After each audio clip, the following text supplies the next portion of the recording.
Daniel Deronda. By George Eliot. Let thy chief terror be of thine own soul.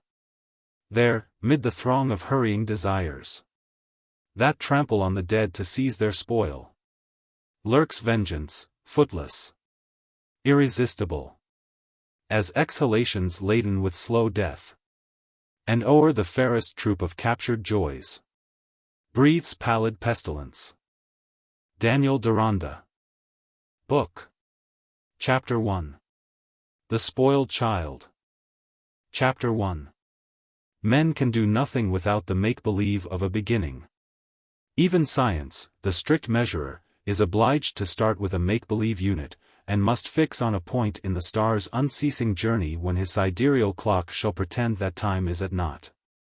His less accurate grandmother poetry has always been understood to start in the middle, but on reflection it appears that her proceeding is not very different from his. Since science, too, reckons backward as well as forward, divides his unit into billions, and with his clock finger at naught really sets off in medias res. No retrospect will take us to the true beginning, and whether our prologue be in heaven or on earth, it is but a fraction of that all-presupposing fact with which our story sets out. Was she beautiful or not beautiful? And what was the secret of form or expression which gave the dynamic quality to her glance? Was the good or the evil genius dominant in those beams? Probably the evil, else why was the effect that of unrest rather than of undisturbed charm? Why was the wish to look again felt as coercion and not as a longing in which the whole being consents? She who raised these questions in Daniel Deronda's mind was occupied in gambling, not in the open air under a southern sky, tossing coppers on a ruined wall, with rags about her limbs, but in one of those splendid resorts which the enlightenment of ages has prepared for the same species of pleasure at a heavy cost of gilt moldings, dark-toned color and chubby nudities, all correspondingly heavy, forming a suitable condenser for human breath belonging, in great part, to the highest fashion, and not easily procurable to be breathed in elsewhere in the like proportion, at least by persons of little fashion. It was near 4 o'clock on a September day, so that the atmosphere was well brewed to a visible haze. There was deep stillness, broken only by a light rattle, a light chink, a small sweeping sound, and an occasional monotone in French, such as might be expected to issue from an ingeniously constructed automaton. Round two long tables were gathered two serried crowds of human beings, all save one having their faces and attention bent on the tables. The one exception was a melancholy little boy, with his knees and calves simply in their natural clothing of epidermis, but for the rest of his person in a fancy dress. He alone had his face turned toward the doorway, and fixing on it the blank gaze of a bedizened child stationed as a masquerading advertisement on the platform of an itinerant show, stood close behind a lady deeply engaged at the roulette table. About this table 50 or 60 persons were assembled, many in the outer rows, where there was occasionally a deposit of newcomers, being mere spectators, only that one of them, usually a woman, might now and then be observed putting down a 5 franc with a simpering air, just to see what the passion of gambling really was. Those who were taking their pleasure at a higher strength, and were absorbed in play, showed very distant varieties of European type, Livonian and Spanish, Greco-Italian and miscellaneous German, English aristocratic and English plebeian. Here certainly was a striking admission of human equality. The white bejeweled fingers of an English countess were very near touching a bony, yellow, crab-like hand stretching a bared wrist to clutch a heap of coin, a hand easy to sort with the square. Gaunt face, deep-set eyes, grizzled eyebrows, and ill-combed scanty hair which seemed a slight metamorphosis of the vulture. And where else would her ladyship have graciously consented to sit by that dry-lipped feminine figure prematurely old, withered after short bloom like her artificial flowers, holding a shabby velvet reticule before her, and occasionally putting in her mouth the point with which she pricked her card?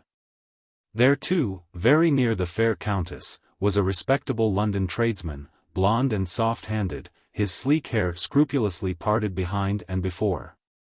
Conscious of circulars addressed to the nobility and gentry, whose distinguished patronage enabled him to take his holidays fashionably, and to a certain extent in their distinguished company. Not his the gambler's passion that nullifies appetite, but a well-fed leisure, which, in the intervals of winning money in business and spending it showily, sees no better resource than winning money in play and spending it yet more showily, reflecting always that Providence had never manifested any disapprobation of his amusement, and dispassionate enough to leave off if the sweetness of winning much and seeing others lose had turned to the sourness of losing much and seeing others win. For the vice of gambling lay in losing money at it. In his bearing there might be something of the tradesman, but in his pleasures he was fit to rank with the owners of the oldest titles. Standing close to his chair was a handsome Italian, calm, statuesque, reaching across him to place the first pile of Napoleons from a new bagful just brought him by an envoy with a scrolled mustache. The pile was in half a minute pushed over to an old bewigged woman with eyeglasses pinching her nose. There was a slight gleam, a faint mumbling smile about the lips of the old woman. But the statuesque Italian remained impassive, and, probably secure in an infallible system which placed his foot on the neck of chance, immediately prepared a new pile. So did a man with the air of an emaciated beau or worn-out libertine, who looked at life through one eyeglass, and held out his hand tremulously when he asked for change. It could surely be no severity of system, but rather some dream of white crows, or the induction that the 8th of the month was lucky, which inspired the fierce yet tottering impulsiveness of his play. But, while every single player differed markedly from every other, there was a certain uniform negativeness of expression which had the effect of a mask, as if they had all eaten of some root that for the time compelled the brains of each to the same narrow monotony of action. Deronda's first thought when his eyes fell on this scene of dull, gas-poisoned absorption was that the gambling of Spanish shepherd boys had seemed to him more enviable. So far Rousseau might be justified in maintaining that art and science had done a poor service to mankind. But suddenly he felt the moment become dramatic. His attention was arrested by a young lady who, standing at an angle not far from him, was the last to whom his eyes traveled. She was bending and speaking English to a middle-aged lady seated at play beside her, but the next instant she returned to her play, and showed the full height of a graceful figure, with a face which might possibly be looked at without admiration, but could hardly be passed with indifference. The inward debate which she raised in Deronda gave to his eyes a growing expression of scrutiny, tending farther and farther away from the glow of mingled undefined sensibilities forming admiration. At one moment they followed the movements of the figure, of the arms and hands, as this problematic sylph bent forward to deposit her stake with an air of firm choice. And the next they returned to the face which, at present unaffected by beholders, was directed steadily toward the game. The sylph was a winner. And as her taper fingers, delicately gloved in pale grey, were adjusting the coins which had been pushed toward her in order to pass them back again to the winning point, she looked round her with a survey too markedly cold and neutral not to have in it a little of that nature which we call art concealing an inward exultation. But in the course of that survey her eyes met Deronda's, and instead of averting them as she would have desired to do, she was unpleasantly conscious that they were arrested. How long? The darting sense that he was measuring her and looking down on her as an inferior, that he was of different quality from the human dross around her, that he felt himself in a region outside and above her, and was examining her as a specimen of a lower order, roused a tingling resentment which stretched the moment with conflict. It did not bring the blood to her cheeks, but it sent it away from her lips. She controlled herself by the help of an inward defiance, and without other sign of emotion than this lip paleness turned to her play. But Deronda's gaze seemed to have acted as an evil eye. Her stake was gone. No matter, she had been winning ever since she took to roulette with a few Napoleons at command, and had a considerable reserve. She had begun to believe in her luck. Others had begun to believe in it. She had visions of being followed by a cortege who would worship her as a goddess of luck and watch her play as a directing augury. Such things had been known of male gamblers. Why should not a woman have a like supremacy? Her friend and chaperone who had not wished her to play at first was beginning to approve. Only administering the prudent advice to stop at the right moment and carry money back to England, advice to which Gwendolen had replied that she cared for the excitement of play, not the winnings. On that supposition the present moment ought to have made the flood tide in her eager experience of gambling. Yet, when her next stake was swept away, she felt the orbits of her eyes getting hot. And the certainty she had, without looking, of that man still watching her was something like a pressure which begins to be torturing. The more reason to her why she should not flinch, but go on playing as if she were indifferent to loss or gain. Her friend touched her elbow and proposed that they should quit the table. For reply Gwendolen put 10 louis on the same spot. She was in that mood of defiance in which the mind loses sight of any end beyond the satisfaction of enraged resistance. And with the puerile stupidity of a dominant impulse includes luck among its objects of defiance. Since she was not winning strikingly, the next best thing was to lose strikingly. She controlled her muscles, and showed no tremor of mouth or hands. Each time her stake was swept off she doubled it. Many were now watching her, but the sole observation she was conscious of was Deronda's, who, though she never looked toward him, she was sure had not moved away. Such a drama takes no long while to play out. Development and catastrophe can often be measured by nothing clumsier than the moment hand. Faites votre jeu, mesdames et messieurs, said the automatic voice of destiny from between the mustache and imperial of the croupier, and Gwendolen's arm was stretched to deposit her last poor heap of Napoleons. Le jeu va+, said destiny. And in 5 seconds Gwendolen turned from the table, but turned resolutely with her face toward Deronda and looked at him. There was a smile of irony in his eyes as their glances met. But it was at least better that he should have kept his attention fixed on her than that he disregarded her as one of an insect swarm who had no individual physiognomy. Besides, in spite of his superciliousness and irony, it was difficult to believe that he did not admire her spirit as well as her person. He was young, handsome, distinguished in appearance, not one of these ridiculous and dowdy Philistines who thought it incumbent on them to blight the gaming table with a sour look of protest as they passed by it. The general conviction that we are admirable does not easily give way before a single negative. Rather, when any of vanity's large family, male or female, find their performance received coldly, they are apt to believe that a little more of it will win over the unaccountable dissident. In Gwendolen's habits of mind it had been taken for granted that she knew what was admirable and that she herself was admired. This basis of her thinking had received a disagreeable concussion, and reeled a little, but was not easily to be overthrown. In the evening the same room was more stiflingly heated, was brilliant with gas and with the costumes of ladies who floated their trains along it or were seated on the ottomans. The Nereid in sea-green robes and silver ornaments, with a pale sea-green feather fastened in silver falling backward over her green hat and light brown hair, was Gwendolen Harleth. She was under the wing, or rather soared by the shoulder, of the lady who had sat by her at the roulette table. And with them was a gentleman with a white mustache and clipped hair, solid-browed, stiff and German.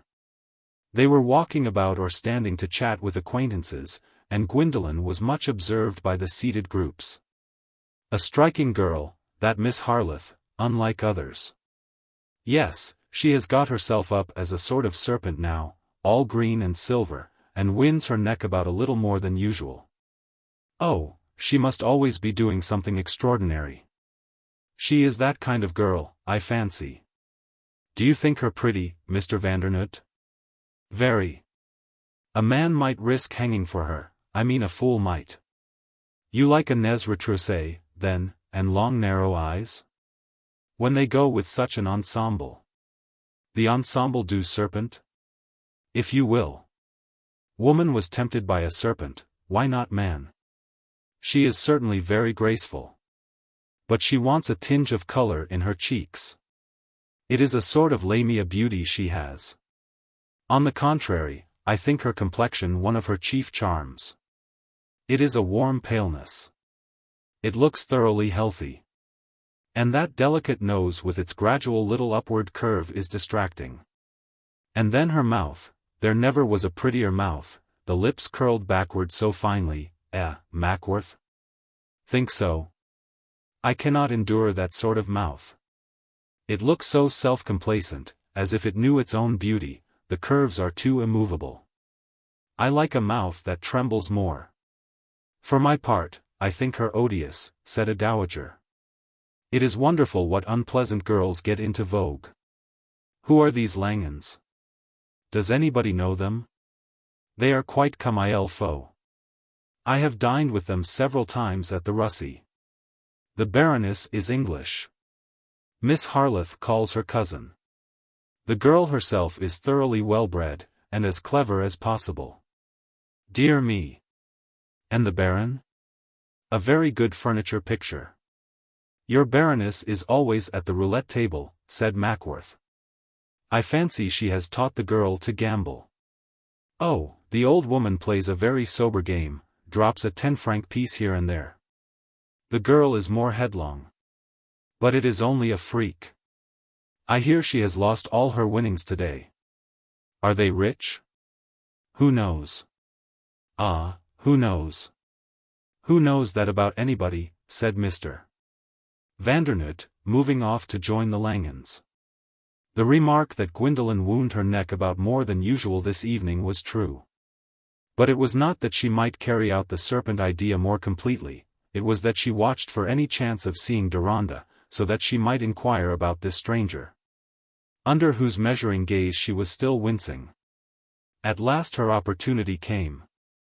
Mr. Vandernoodt, you know everybody, said Gwendolen, not too eagerly, rather with a certain languor of utterance which she sometimes gave to her clear soprano. Who is that near the door? There are half a dozen near the door. Do you mean that old Adonis in the George IV wig? No, no. The dark-haired young man on the right with the dreadful expression. Dreadful, do you call it? I think he is an uncommonly fine fellow. But who is he? He has lately come to our hotel with Sir Hugo Mallinger. Sir Hugo Mallinger? Yes. Do you know him? No, Gwendolen colored slightly.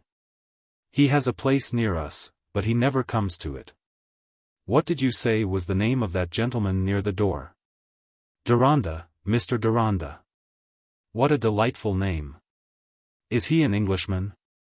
Yes. He is reported to be rather closely related to the baronet. You are interested in him? Yes.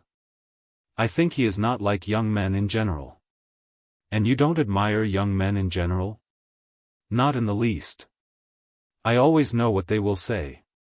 I can't at all guess what this Mr. Deronda would say. What does he say? Nothing, chiefly. I sat with his party for a good hour last night on the terrace, and he never spoke, and was not smoking either. He looked bored.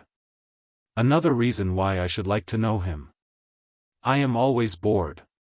I should think he would be charmed to have an introduction. Shall I bring it about? Will you allow it, Baroness? Why not, since he is related to Sir Hugo Mallinger? It is a new role of yours, Gwendolen, to be always bored, continued Madame von Langen, when Mr. Vandernoodt had moved away. Until now you have always seemed eager about something from morning till night. That is just because I am bored to death. If I am to leave off play I must break my arm or my collarbone. I must make something happen, unless you will go into Switzerland and take me up the Matterhorn. Perhaps this Mr. Deronda's acquaintance will do instead of the Matterhorn. Perhaps.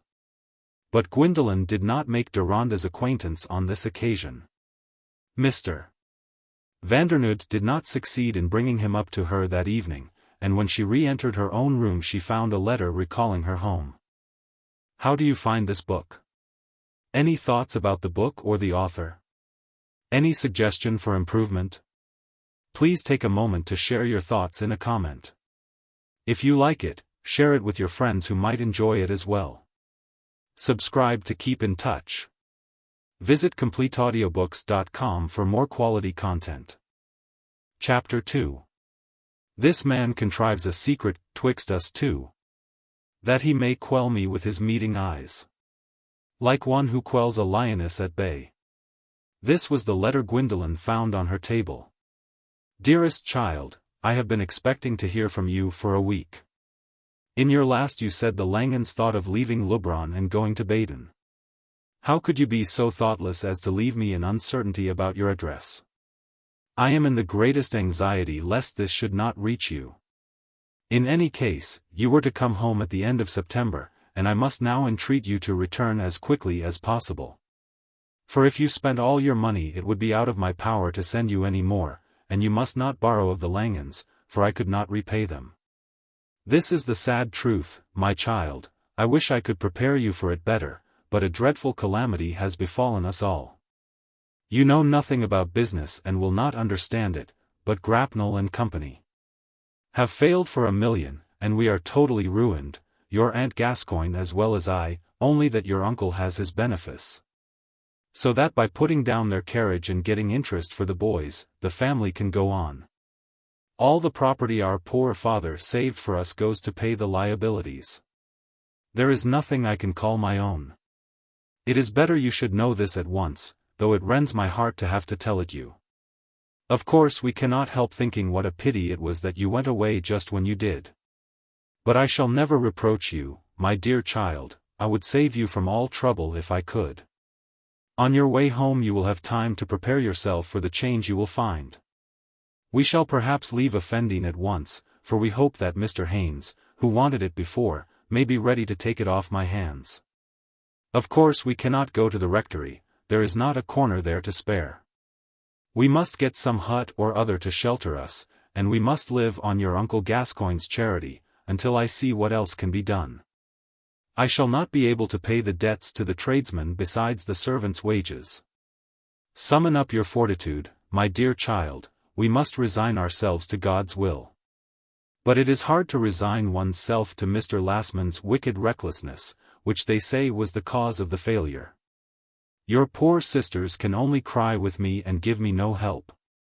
If you were once here, there might be a break in the cloud. I always feel it impossible that you can have been meant for poverty.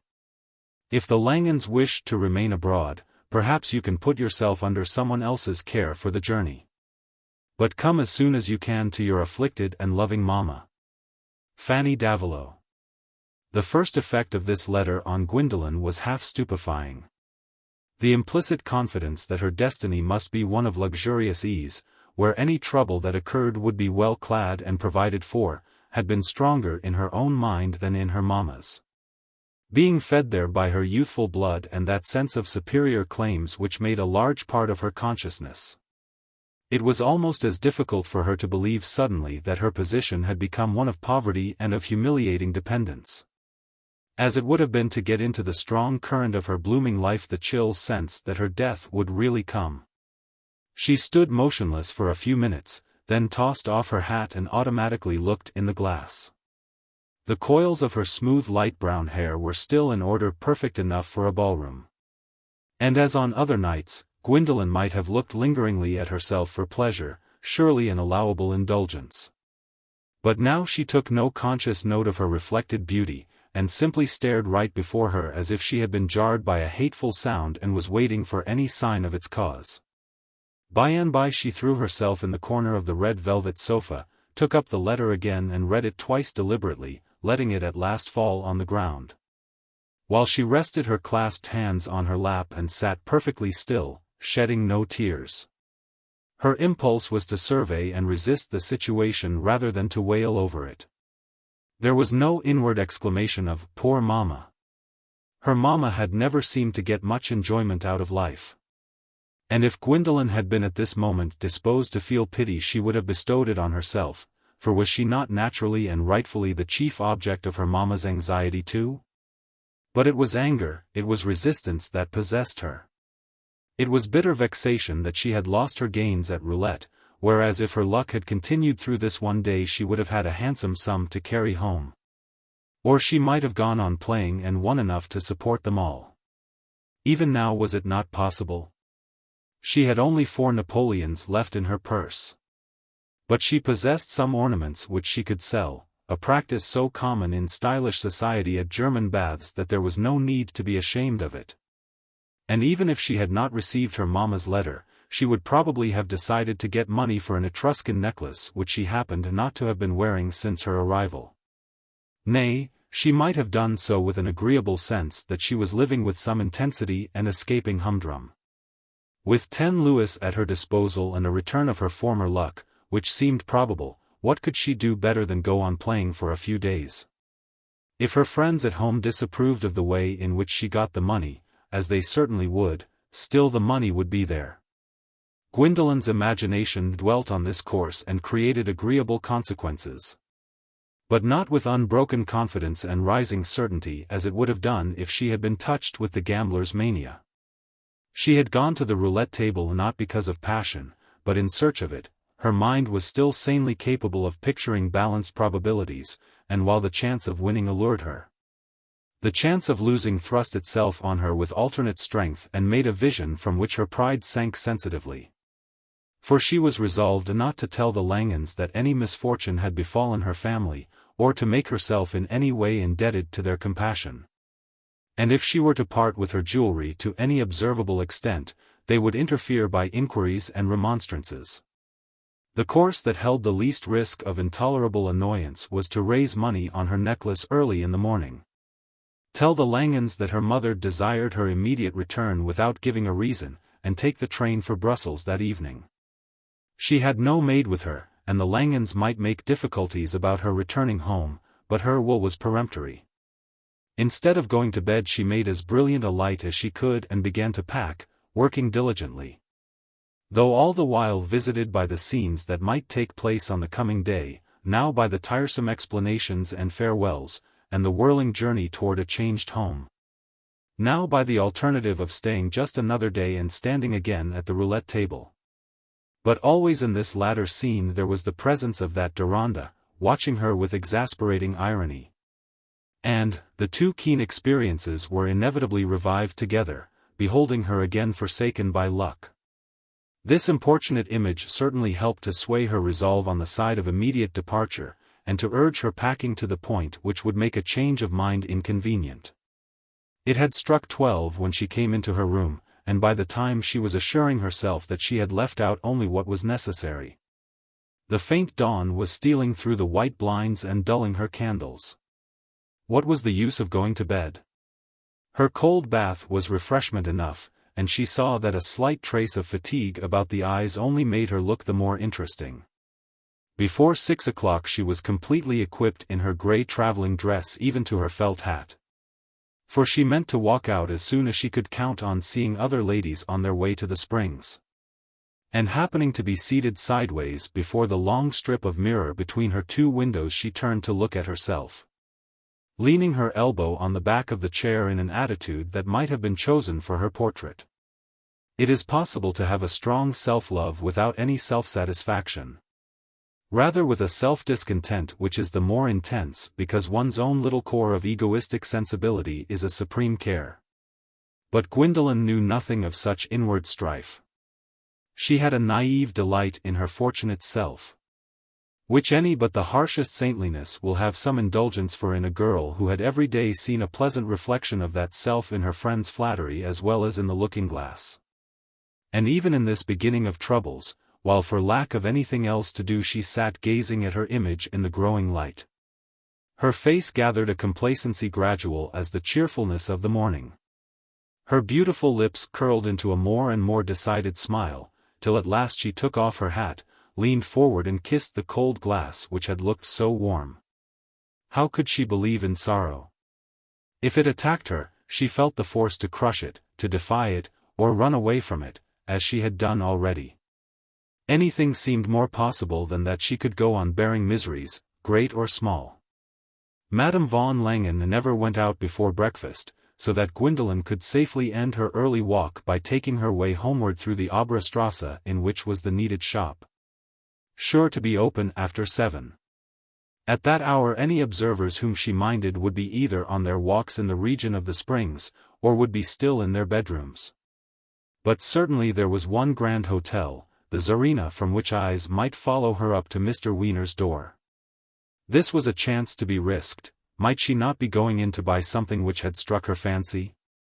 This implicit falsehood passed through her mind as she remembered that the Czarina was Deronda's hotel. But she was then already far up the Oberstrasse, and she walked on with her usual floating movement.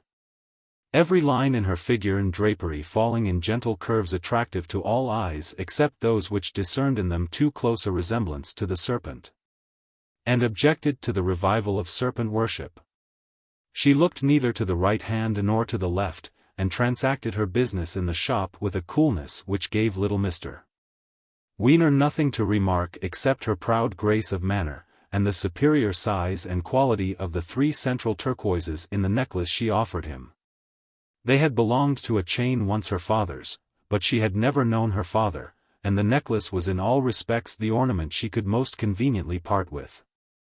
Who supposes that it is an impossible contradiction to be superstitious and rationalizing at the same time? Roulette encourages a romantic superstition as to the chances of the game, and the most prosaic rationalism as to human sentiments which stand in the way of raising needful money. Gwendolen's dominant regret was that after all she had only 9 louis to add to the 4 in her purse. These Jew dealers were so unscrupulous in taking advantage of Christians unfortunate at play.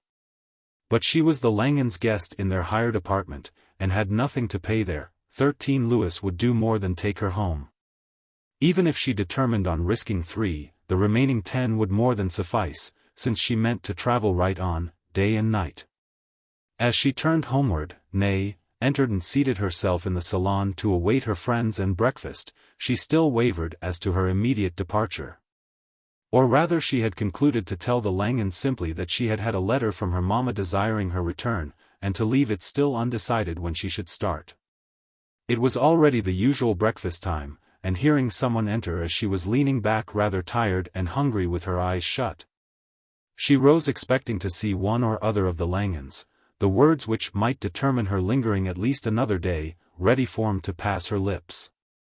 But it was the servant bringing in a small packet for Miss Harleth, which had at that moment been left at the door. Gwendolen took it in her hand and immediately hurried into her own room. She looked paler and more agitated than when she had first read her mamma's letter. Something, she never quite knew what, revealed to her before she opened the packet that it contained the necklace she had just parted with.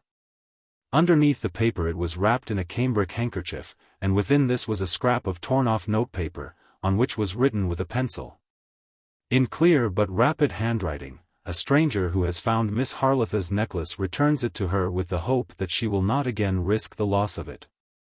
Gwendolen reddened with the vexation of wounded pride. A large corner of the handkerchief seemed to have been recklessly torn off to get rid of a mark.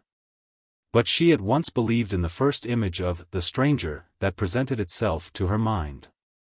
It was Deronda. He must have seen her go into the shop.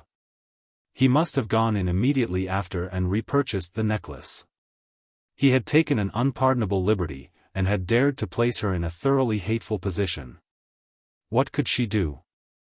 Not, assuredly, act on her conviction that it was he who had sent her the necklace and straightway send it back to him. That would be to face the possibility that she had been mistaken.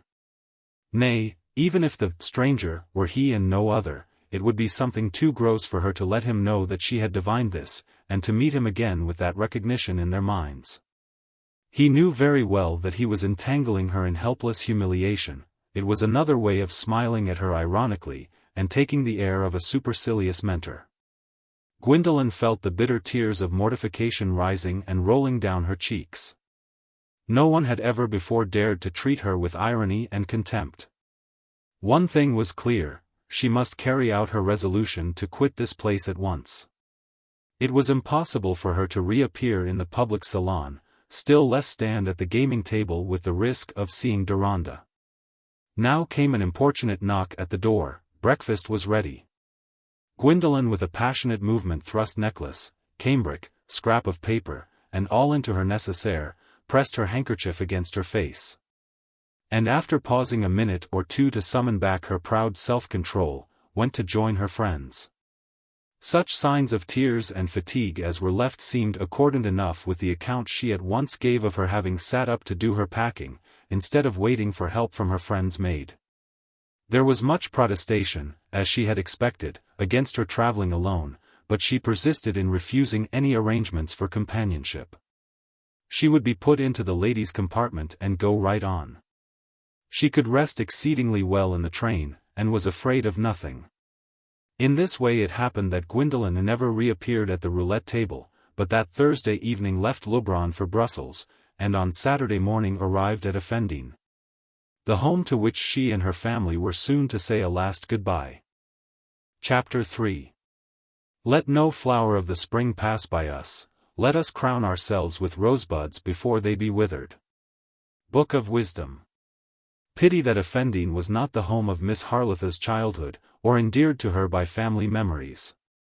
A human life, I think, should be well rooted in some spot of a native land, where it may get the love of tender kinship for the face of earth, for the labors men go forth to, for the sounds and accents that haunt it, for whatever will give that early home a familiar unmistakable difference amid the future widening of knowledge, a spot where the definiteness of early memories may be inwrought with affection and kindly acquaintance with all neighbors, even to the dogs and donkeys, may spread not by sentimental effort and reflection, but as a sweet habit of the blood. At 5 years old, mortals are not prepared to be citizens of the world, to be stimulated by abstract nouns, to soar above preference into impartiality. And that prejudice in favor of milk with which we blindly begin, is a type of the way body and soul must get nourished at least for a time. The best introduction to astronomy is to think of the nightly heavens as a little lot of stars belonging to one's own homestead. But this blessed persistence in which affection can take root had been wanting in Gwendolen's life. It was only a year before her recall from Leubronn that Effendine had been chosen as her mamma's home, simply for its nearness to Pennicote Rectory, and that Mrs. Davilow, Gwendolen, and her 4 half-sisters, the governess and the maid following in another vehicle, had been driven along the avenue for the first time. On a late October afternoon when the rooks were cawing loudly above them, and the yellow elm leaves were whirling. The season suited the aspect of the old oblong red brick house, rather too anxiously ornamented with stone at every line, not excepting the double row of narrow windows and the large square portico. The stone encouraged a greenish lichen, the brick a powdery gray. So that though the building was rigidly rectangular there was no harshness in the physiognomy which it turned to the 3 avenues cut east, west and south in the 100 yards breadth of old plantation encircling the immediate grounds. One would have liked the house to have been lifted on a knoll, so as to look beyond its own little domain to the long thatched roofs of the distant villages, the church towers, the scattered homesteads, the gradual rise of surging woods, and the green breadths of undulating park which made the beautiful face of the earth in that part of Wessex. But though standing thus behind a screen amid flat pastures, it had on one side a glimpse of the wider world in the lofty curves of the chalk downs. Grand steadfast forms played over by the changing days. The house was but just large enough to be called a mansion, and was moderately rented, having no manor attached to it, and being rather difficult to let with its sombre furniture and faded upholstery. But inside and outside it was what no beholder could suppose to be inhabited by retired tradespeople, a certainty which was worth many conveniences to tenants who not only had the taste that shrinks from new finery, but also were in that border territory of rank where annexation is a burning topic, and to take up her abode in a house which had once sufficed for dowager countesses gave a perceptible tinge to Mrs. Davilow's satisfaction in having an establishment of her own. This, rather mysteriously to Gwendolen, appeared suddenly possible on the death of her stepfather, Captain Davilow, who had for the last 9 years joined his family only in a brief and fitful manner, enough to reconcile them to his long absences.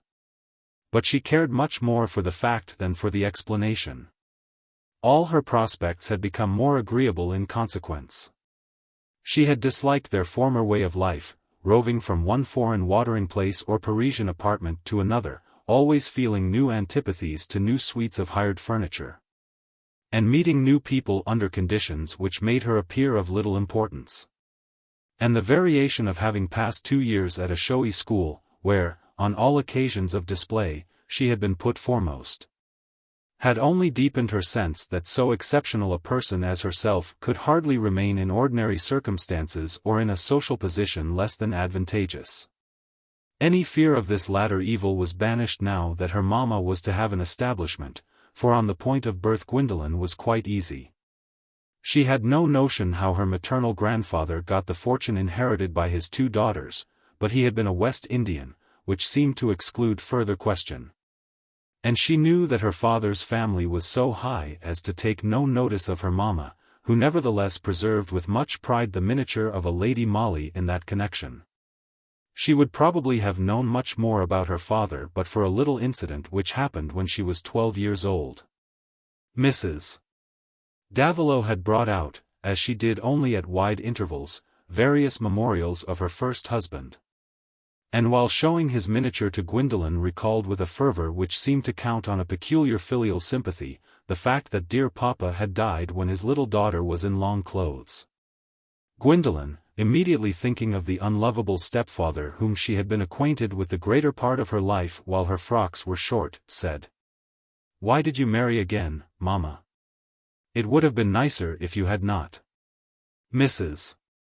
Davilow colored deeply, a slight convulsive movement passed over her face, and straightway shutting up the memorials she said, with a violence quite unusual in her, "You have no feeling, child." Gwendolen, who was fond of her mamma, felt hurt and ashamed, and had never since dared to ask a question about her father. This was not the only instance in which she had brought on herself the pain of some filial compunction. It was always arranged, when possible, that she should have a small bed in her mamma's room. For Mrs. Davilow's motherly tenderness clung chiefly to her eldest girl, who had been born in her happier time. One night under an attack of pain she found that the specific regularly placed by her bedside had been forgotten, and begged Gwendolen to get out of bed and reach it for her. That healthy young lady, snug and warm as a rosy infant in her little couch, objected to step out into the cold, and lying perfectly still, grumbling a refusal. Mrs. Davilow went without the medicine and never reproached her daughter. But the next day Gwendolen was keenly conscious of what must be in her mamma's mind, and tried to make amends by caresses which cost her no effort. Having always been the pet and pride of the household, waited on by mother, sisters, governess and maids, as if she had been a princess in exile, she naturally found it difficult to think her own pleasure less important than others made it, and when it was positively thwarted felt an astonished resentment apt, in her cruder days, to vent itself in one of those passionate acts which look like a contradiction of habitual tendencies. Though never even as a child thoughtlessly cruel, nay delighting to rescue drowning insects and watch their recovery, there was a disagreeable silent remembrance of her having strangled her sister's canary bird in a final fit of exasperation at its shrill singing which had again and again jarringly interrupted her own. She had taken pains to buy a white mouse for her sister in retribution, and though inwardly excusing herself on the ground of a peculiar sensitiveness which was a mark of her general superiority, the thought of that infelonious murder had always made her wince. Gwendolen's nature was not remorseless, but she liked to make her penances easy, and now that she was 20 and more, some of her native force had turned into a self-control by which she guarded herself from penitential humiliation. There was more show of fire and will in her than ever, but there was more calculation underneath it. On this day of arrival at Effendine, which not even Mrs. Davilow had seen before, the place having been taken for her by her brother-in-law, Mr. Gascoigne, when all had got down from the carriage, and were standing under the porch in front of the open door, so that they could have a general view of the place and a glimpse of the stone hall and staircase hung with somber pictures, but enlivened by a bright wood fire, no one spoke.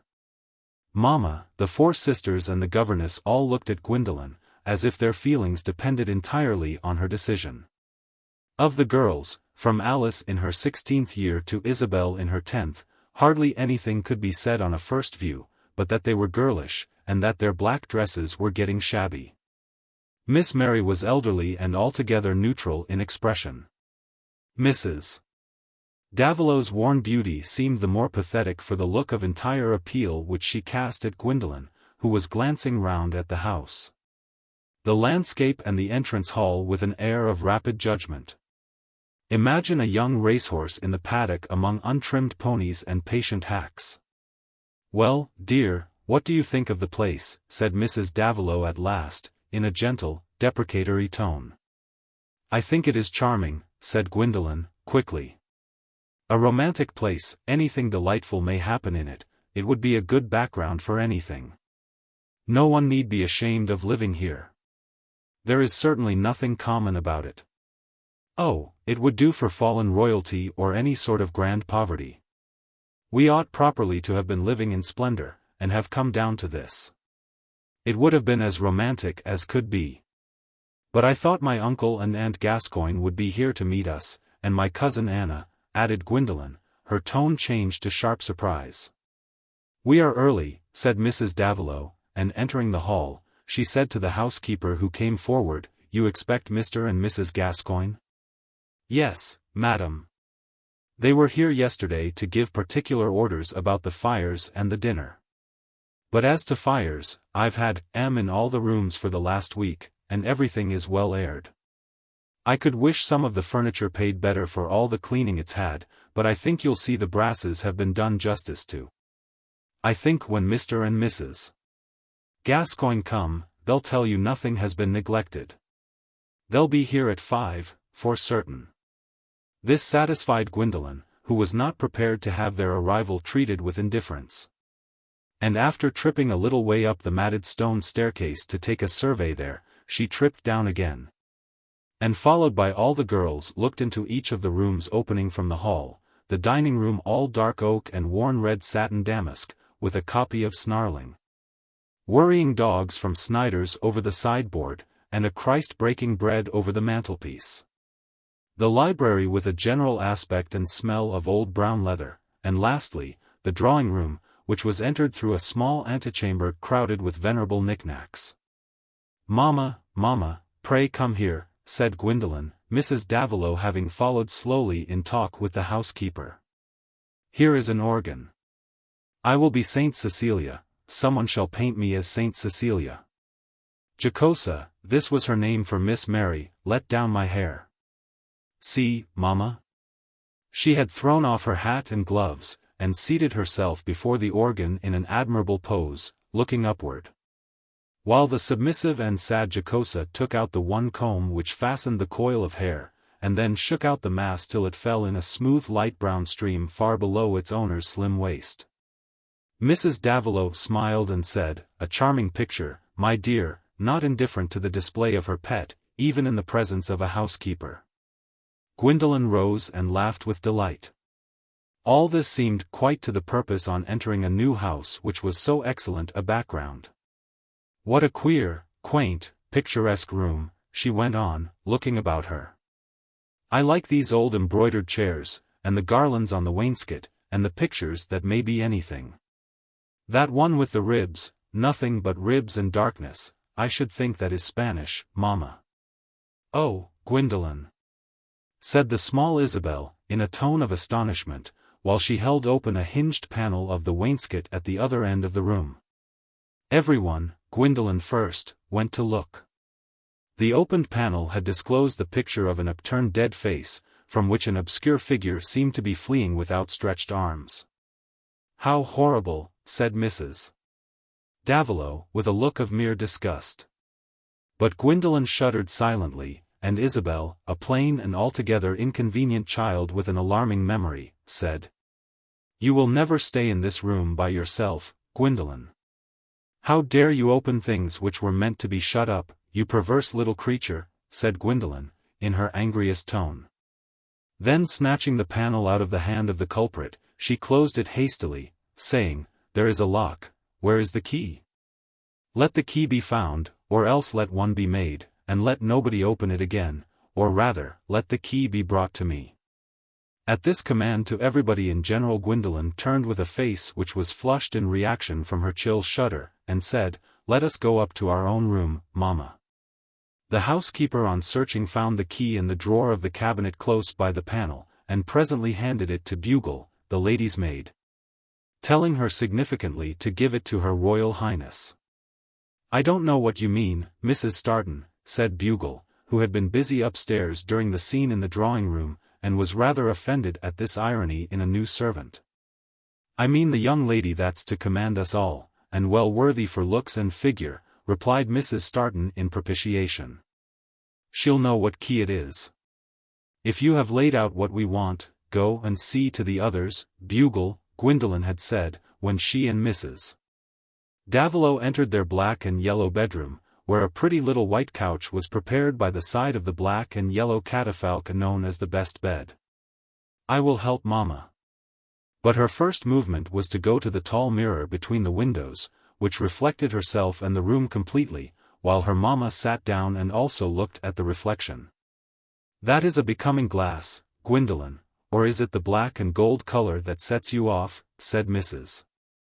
Davilow, as Gwendolen stood obliquely with her three-quarter face turned toward the mirror, and her left hand brushing back the stream of hair. "I should make a tolerable St. Cecilia with some white roses on my head," said Gwendolen, "only how about my nose, Mama?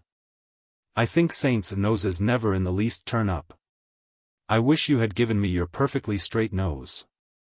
It would have done for any sort of character, a nose of all work. Mine is only a happy nose, it would not do so well for tragedy." "Oh, my dear, any nose will do to be miserable within this world," said Mrs. Davilow, with a deep, weary sigh, throwing her black bonnet on the table, and resting her elbow near it. "Now, Mama," said Gwendolen, in a strongly remonstrant tone, turning away from the glass with an air of vexation, "don't begin to be dull here. It spoils all my pleasure, and everything may be so happy now. What have you to be gloomy about now?" "Nothing, dear," said Mrs. Davilow, seeming to rouse herself, and beginning to take off her dress. "It is always enough for me to see you happy." "But you should be happy yourself," said Gwendolen, still discontentedly, though going to help her Mama with caressing touches. "Can nobody be happy after they are quite young? You have made me feel sometimes as if nothing were of any use. With the girls so troublesome, and Jocosa so dreadfully wooden and ugly, and everything makeshift about us, and you looking so dull, what was the use of my being anything? But now you might be happy." "So I shall, dear," said Mrs. Davilow, patting the cheek that was bending near her. "Yes, but really." "Not with a sort of make-believe," said Gwendolen, with resolute perseverance. "See what a hand and arm, much more beautiful than mine. Anyone can see you were altogether more beautiful." "No, no, dear, I was always heavier.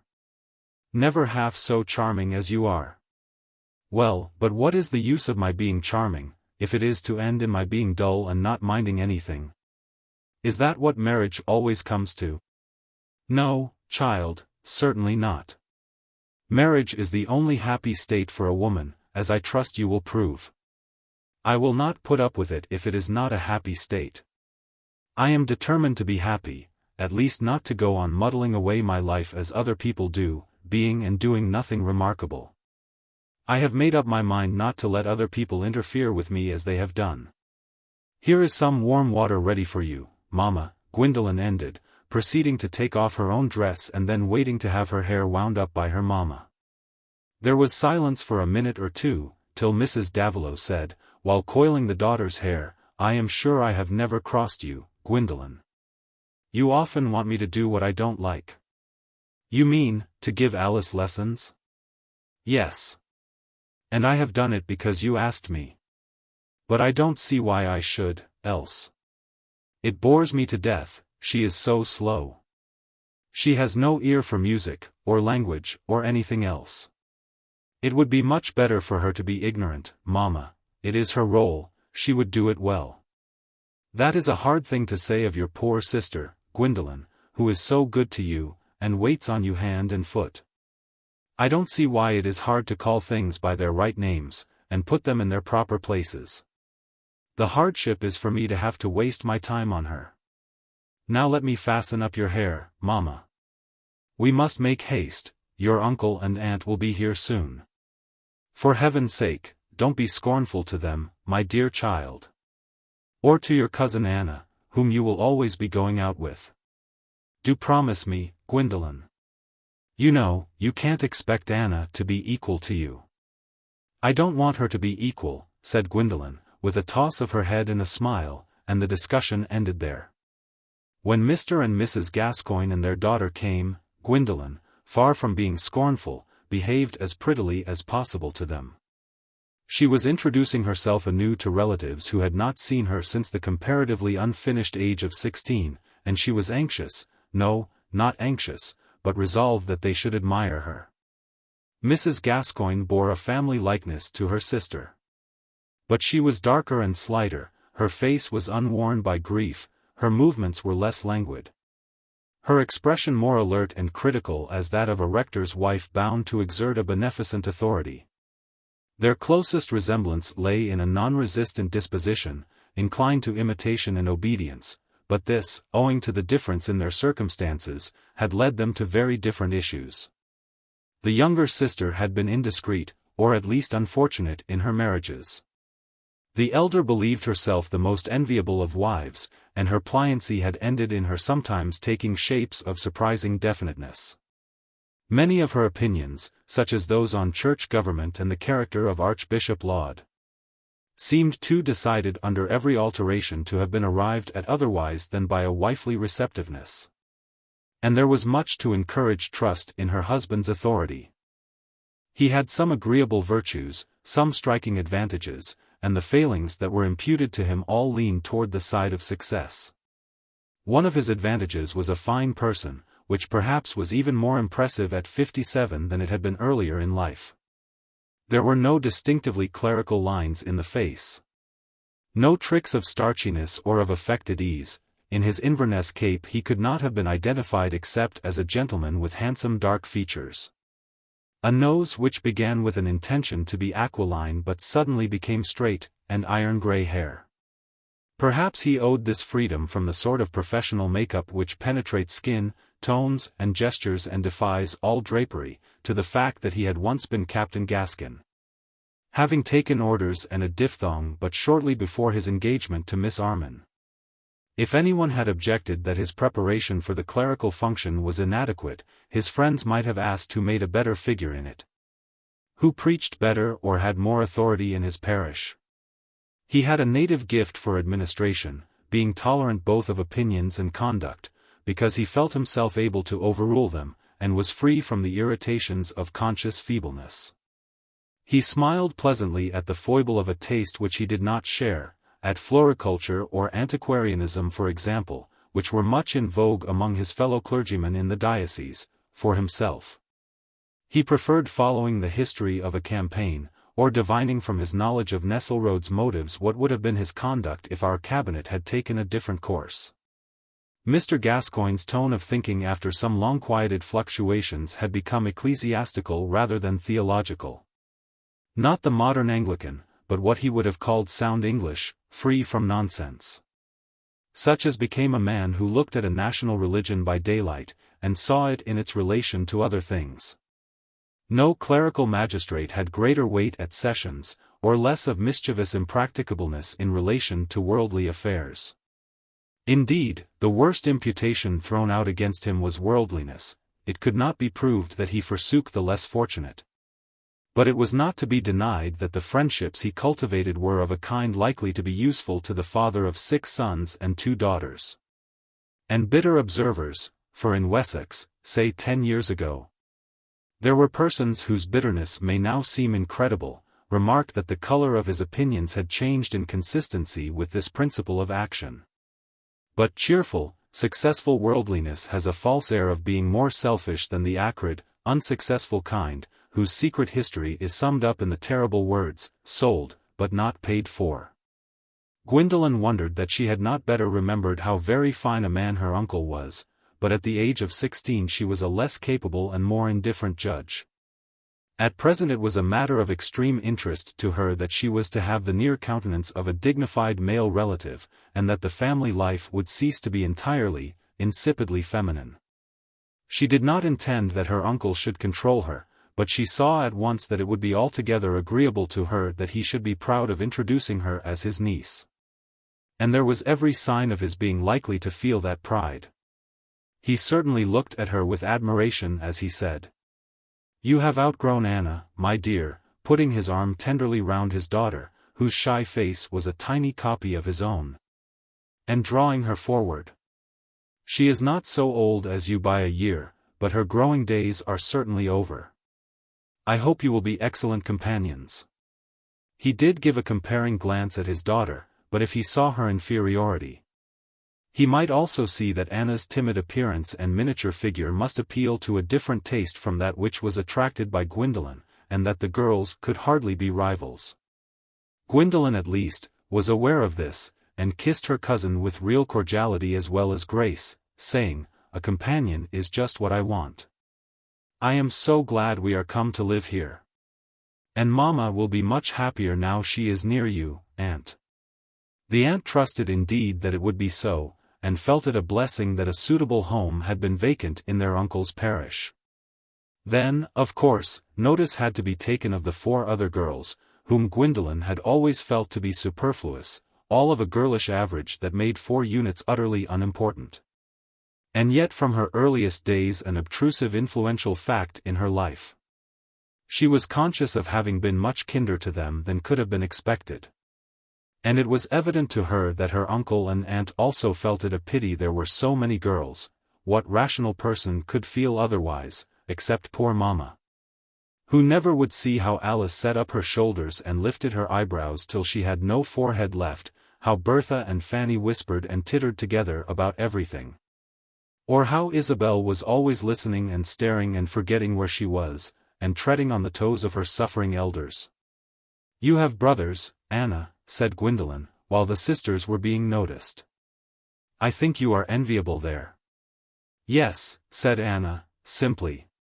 "I am very fond of them. But of course their education is a great anxiety to Papa. He used to say they made me a tomboy. I really was a great romp with Rex. I think you will like Rex. He will come home before Christmas. I remember I used to think you rather wild and shy, but it is difficult now to imagine you a romp," said Gwendolen, smiling. "Of course, I am altered now, I am come out, and all that. But in reality I like to go blackberrying with Edwy and Lotta as well as ever. I am not very fond of going out, but I dare say I shall like it better now you will be often with me. I am not at all clever, and I never know what to say. It seems so useless to say what everybody knows, and I can think of nothing else, except what Papa says." "I shall like going out with you very much," said Gwendolen, well disposed toward this naive cousin. "Are you fond of riding?" "Yes, but we have only one Shetland pony amongst us. Papa says he can't afford more, besides the carriage horses and his own nag, he has so many expenses." "I intend to have a horse and ride a great deal now," said Gwendolen, in a tone of decision. "Is the society pleasant in this neighborhood?" "Papa says it is, very. There are the clergymen all about, you know. And the Quallens, and the Arrowpoints, and Lord Brackenshaw, and Sir Hugo Mallinger's place, where there is nobody, that's very nice. Because we make picnics there, and 2 or 3 families at Wanchester, and old Mrs. Vulcany, at Nuttingwood, But Anna was relieved of this tax on her descriptive powers by the announcement of dinner, and Gwendolen's question was soon indirectly answered by her uncle, who dwelt much on the advantages he had secured for them in getting a place like Effendine. Except the rent, it involved no more expense than an ordinary house at Wanchester would have done. "And it is always worth while to make a little sacrifice for a good style of house," said Mr. Gascoigne, in his easy, pleasantly confident tone, which made the world in general seem a very manageable place of residence, especially where there is only a lady at the head. "All the best people will call upon you, and you need give no expensive dinners.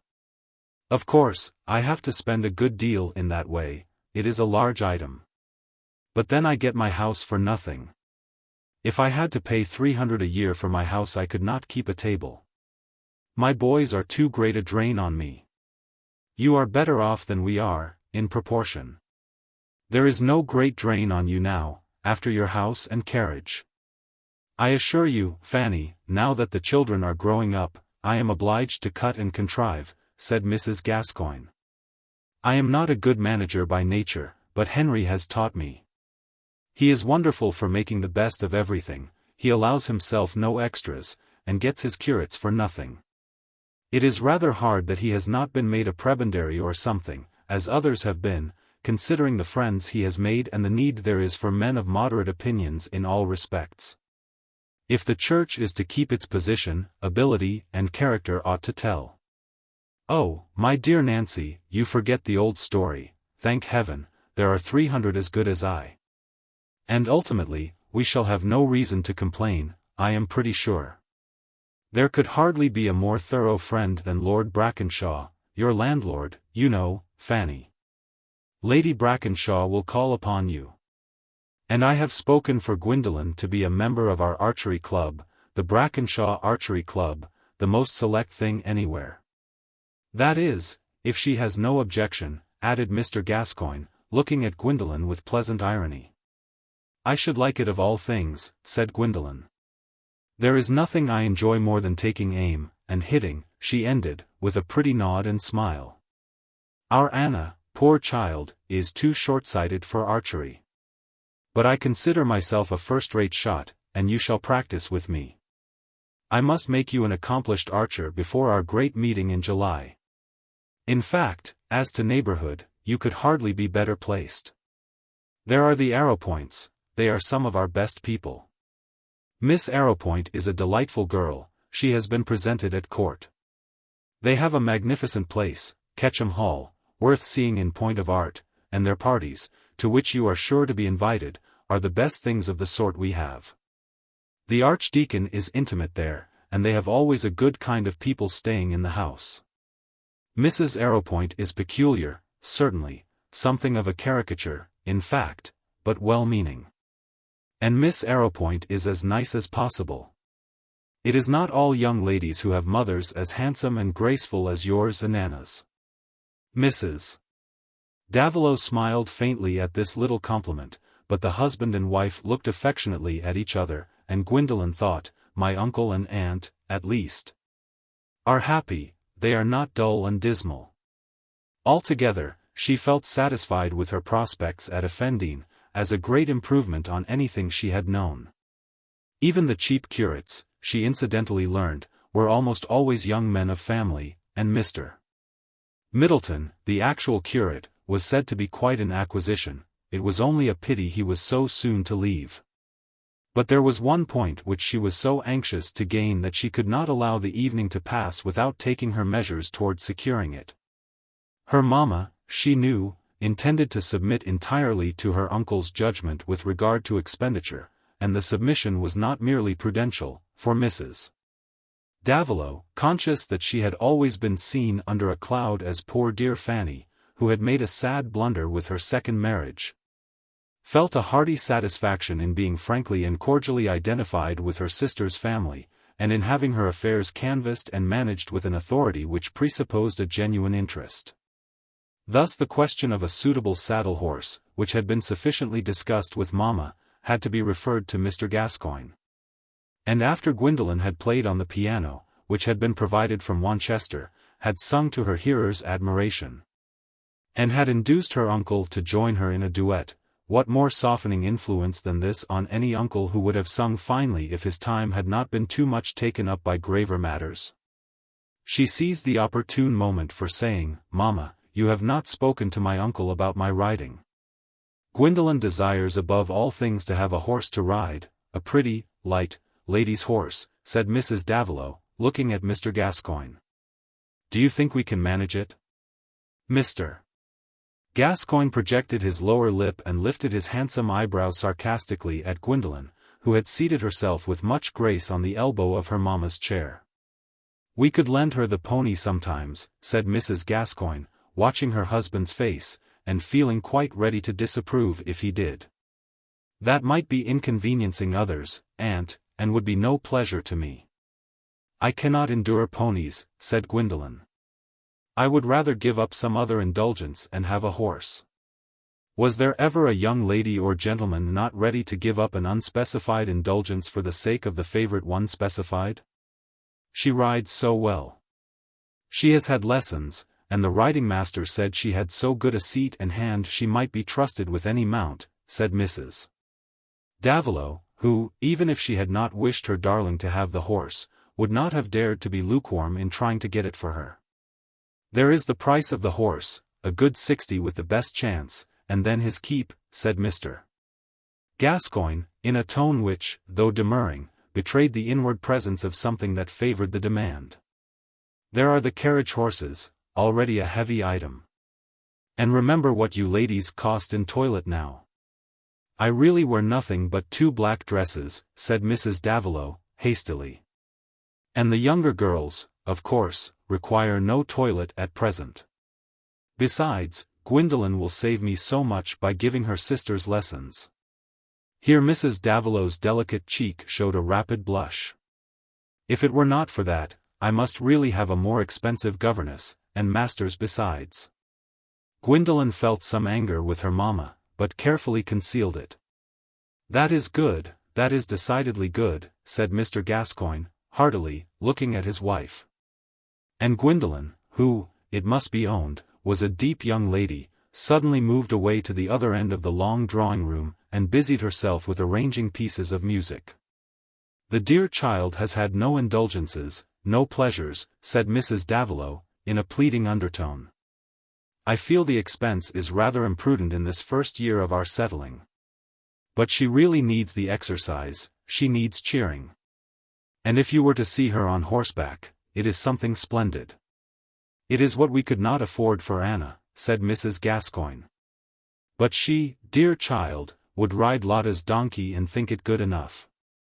Anna was absorbed in a game with Isabel, who had hunted out an old backgammon board, and had begged to sit up an extra hour. "Certainly, a fine woman never looks better than on horseback," said Mr. Gascoigne. "And Gwendolen has the figure for it. I don't say the thing should not be considered. We might try it for a time, at all events. It can be given up, if necessary," said Mrs. Davilow. "Well, I will consult Lord Brackenshaw's head groom.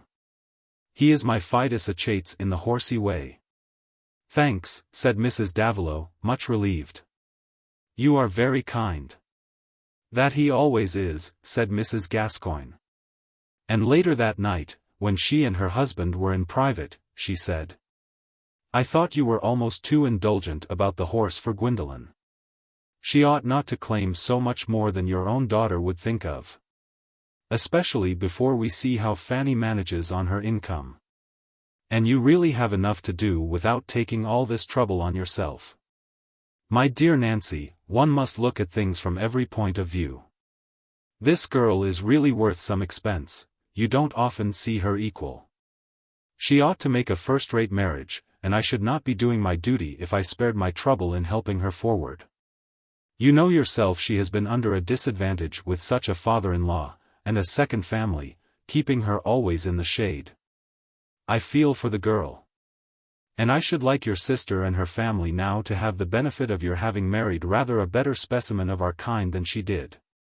"Rather better? I should think so. However, it is for me to be grateful that you will take so much on your shoulders for the sake of my sister and her children. I am sure I would not grudge anything to poor Fanny. But there is one thing I have been thinking of, though you have never mentioned it." "What is that?" "The boys. I hope they will not be falling in love with Gwendolen. Don't presuppose anything of the kind, my dear, and there will be no danger. Rex will never be at home for long together, and Warham is going to India. It is the wiser plan to take it for granted that cousins will not fall in love. If you begin with precautions, the affair will come in spite of them.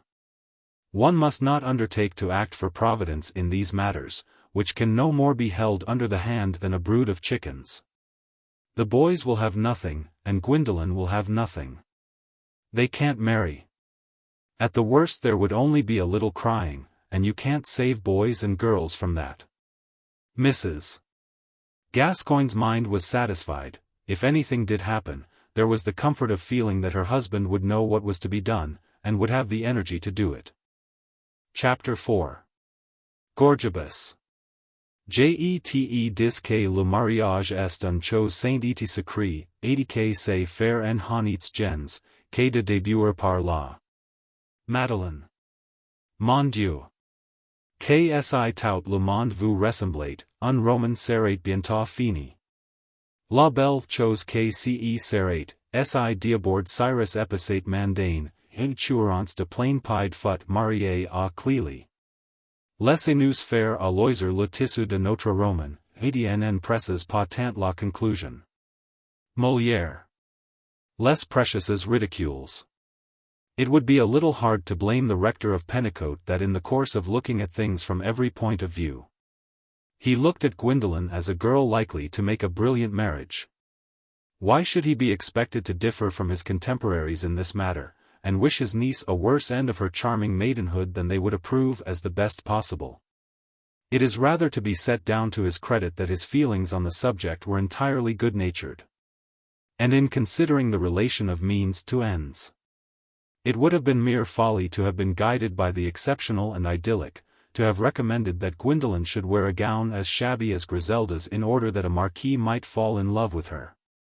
Or to have insisted that since a fair maiden was to be sought, she should keep herself out of the way. Mr.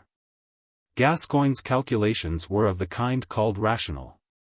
And he did not even think of getting a too frisky horse in order that Gwendolen might be threatened with an accident and be rescued by a man of property.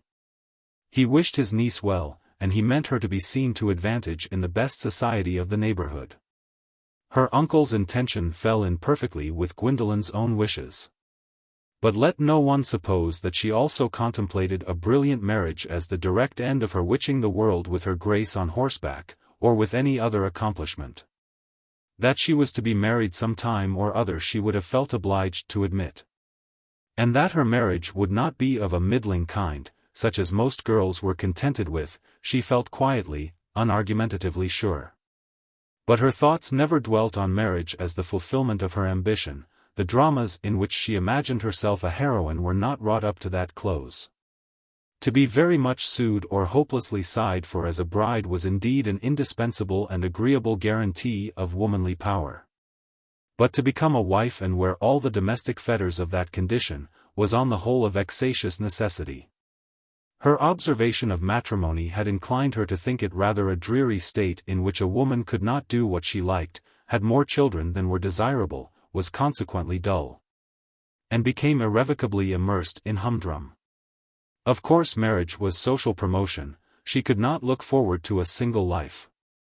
But promotions have sometimes to be taken with bitter herbs, a peerage will not quite do instead of leadership to the man who meant to lead, and this delicate-limbed sylph of 20 meant to lead. For such passions dwell in feminine breasts also.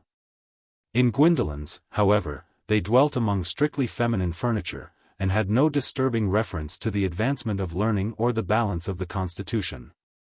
Her knowledge being such as with no sort of standing room or length of lever could have been expected to move the world. She meant to do what was pleasant to herself in a striking manner. Or rather, whatever she could do so as to strike others with admiration and get in that reflected way a more ardent sense of living, seemed pleasant to her fancy. Gwendolen will not rest without having the world at her feet, said Miss Mary, the meek governess, hyperbolical words which have long come to carry the most moderate meanings. For who has not heard of private persons having the world at their feet in the shape of some half-dozen items of flattering regard generally known in a genteel suburb?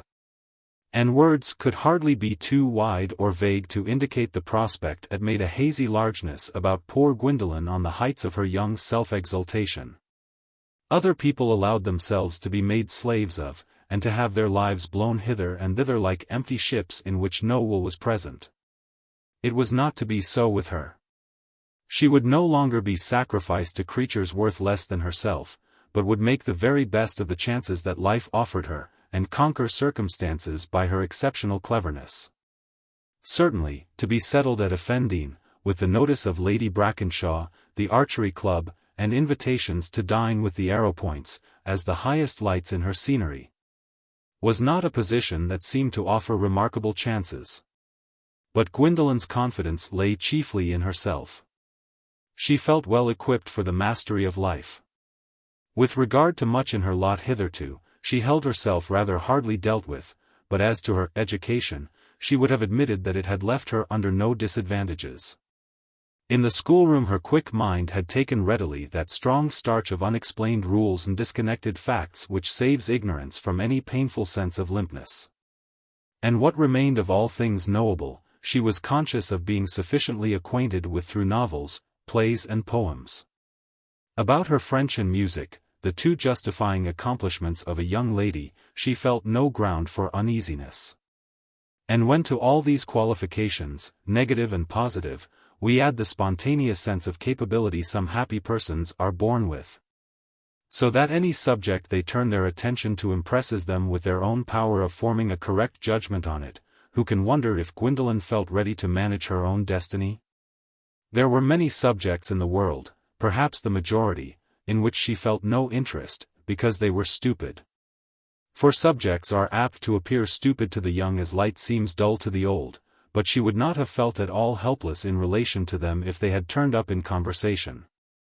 It must be remembered that no one had disputed her power or her general superiority. As on the arrival at Effendine, so always, the first thought of those about her had been, what will Gwendolen think? If the footman trod heavily in creaking boots, or if the laundress's work was unsatisfactory, the maid said, this will never do for Miss Harleth. If the wood smoked in the bedroom fireplace, Mrs. Davilow, whose own weak eyes suffered much from this inconvenience, spoke apologetically of it to Gwendolen.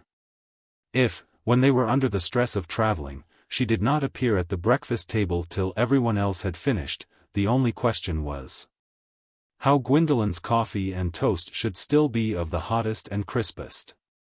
And when she appeared with her freshly brushed light brown hair streaming backward and awaiting her mamma's hand to coil it up, her large brown eyes glancing bright as a wave-washed onyx from under their long lashes, it was always she herself who had to be tolerant, to beg that Alice who sat waiting on her would not stick up her shoulders in that frightful manner, and that Isabel, instead of pushing up to her and asking questions, would go away to Miss Mary. Always she was the princess in exile, who in time of famine was to have her breakfast roll made of the finest bolted flour from the 7 thin ears of wheat, and in a general decampment was to have her silver fork kept out of the baggage. How was this to be accounted for? The answer may seem to lie quite on the surface, in her beauty, a certain unusualness about her, a decision of will which made itself felt in her graceful movements and clear unhesitating tones. So that if she came into the room on a rainy day when everybody else was flaccid and the use of things in general was not apparent to them, there seemed to be a sufficient reason for keeping up the forms of life. And even the waiters at hotels showed the more alacrity in doing away with crumbs and creases and dregs with struggling flies in them. This potent charm, added to the fact that she was the eldest daughter, toward whom her mamma had always been in an apologetic state of mind for the evils brought on her by a stepfather, may seem so full a reason for Gwendolen's domestic empire, that to look for any other would be to ask the reason of daylight when the sun is shining. But beware of arriving at conclusions without comparison. I remember having seen the same assiduous, apologetic attention awarded to persons who were not at all beautiful or unusual, whose firmness showed itself in no very graceful or euphonious way, and who were not eldest daughters with a tender, timid mother, compunctious at having subjected them to inconveniences. Some of them were a very common sort of men, and the only point of resemblance among them all was a strong determination to have what was pleasant, with a total fearlessness in making themselves disagreeable or dangerous when they did not get it.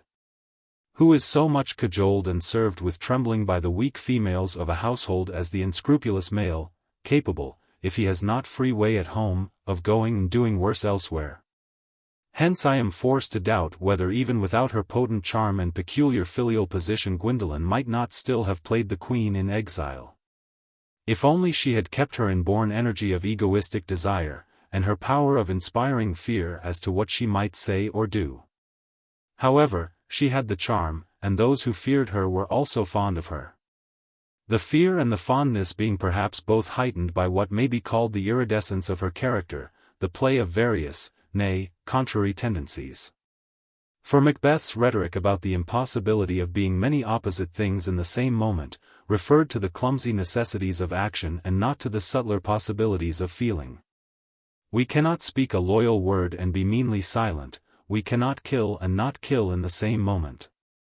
But a moment is wide enough for the loyal and mean desire, for the outlash of a murderous thought and the sharp backward stroke of repentance. Chapter 5. Her wit values itself so highly, that to her all matter else seems weak. Much ado about nothing. Gwendolen's reception in the neighborhood fulfilled her uncle's expectations. From Brackenshaw Castle to the Firs at Wanchester, where Mr. Quallen the banker kept a generous house, she was welcomed with manifest admiration, and even those ladies who did not quite like her, felt a comfort in having a new, striking girl to invite. For hostesses who entertain much must make up their parties as ministers make up their cabinets, on grounds other than personal liking. Then, in order to have Gwendolen as a guest, it was not necessary to ask anyone who was disagreeable, for Mrs. Davilow always made a quiet, picturesque figure as a chaperone, and Mr. Gascoigne was everywhere in request for his own sake. Among the houses where Gwendolen was not quite liked, and yet invited, was Ketcham Hall. One of her first invitations was to a large dinner party there, which made a sort of general introduction for her to the society of the neighborhood. For in a select party of 30 and of well-composed proportions as to age, few visitable families could be entirely left out. No youthful figure there was comparable to Gwendolen's as she passed through the long suite of rooms adorned with light and flowers, and, visible at first as a slim figure floating along in white drapery, approached through one wide doorway after another into fuller illumination and definiteness. She had never had that sort of promenade before. And she felt exultingly that it befitted her. Anyone looking at her for the first time might have supposed that long galleries and lackeys had always been a matter of course in her life. While her cousin Anna, who was really more familiar with these things, felt almost as much embarrassed as a rabbit suddenly deposited in that well-lit space. "Who is that with Gascoigne?"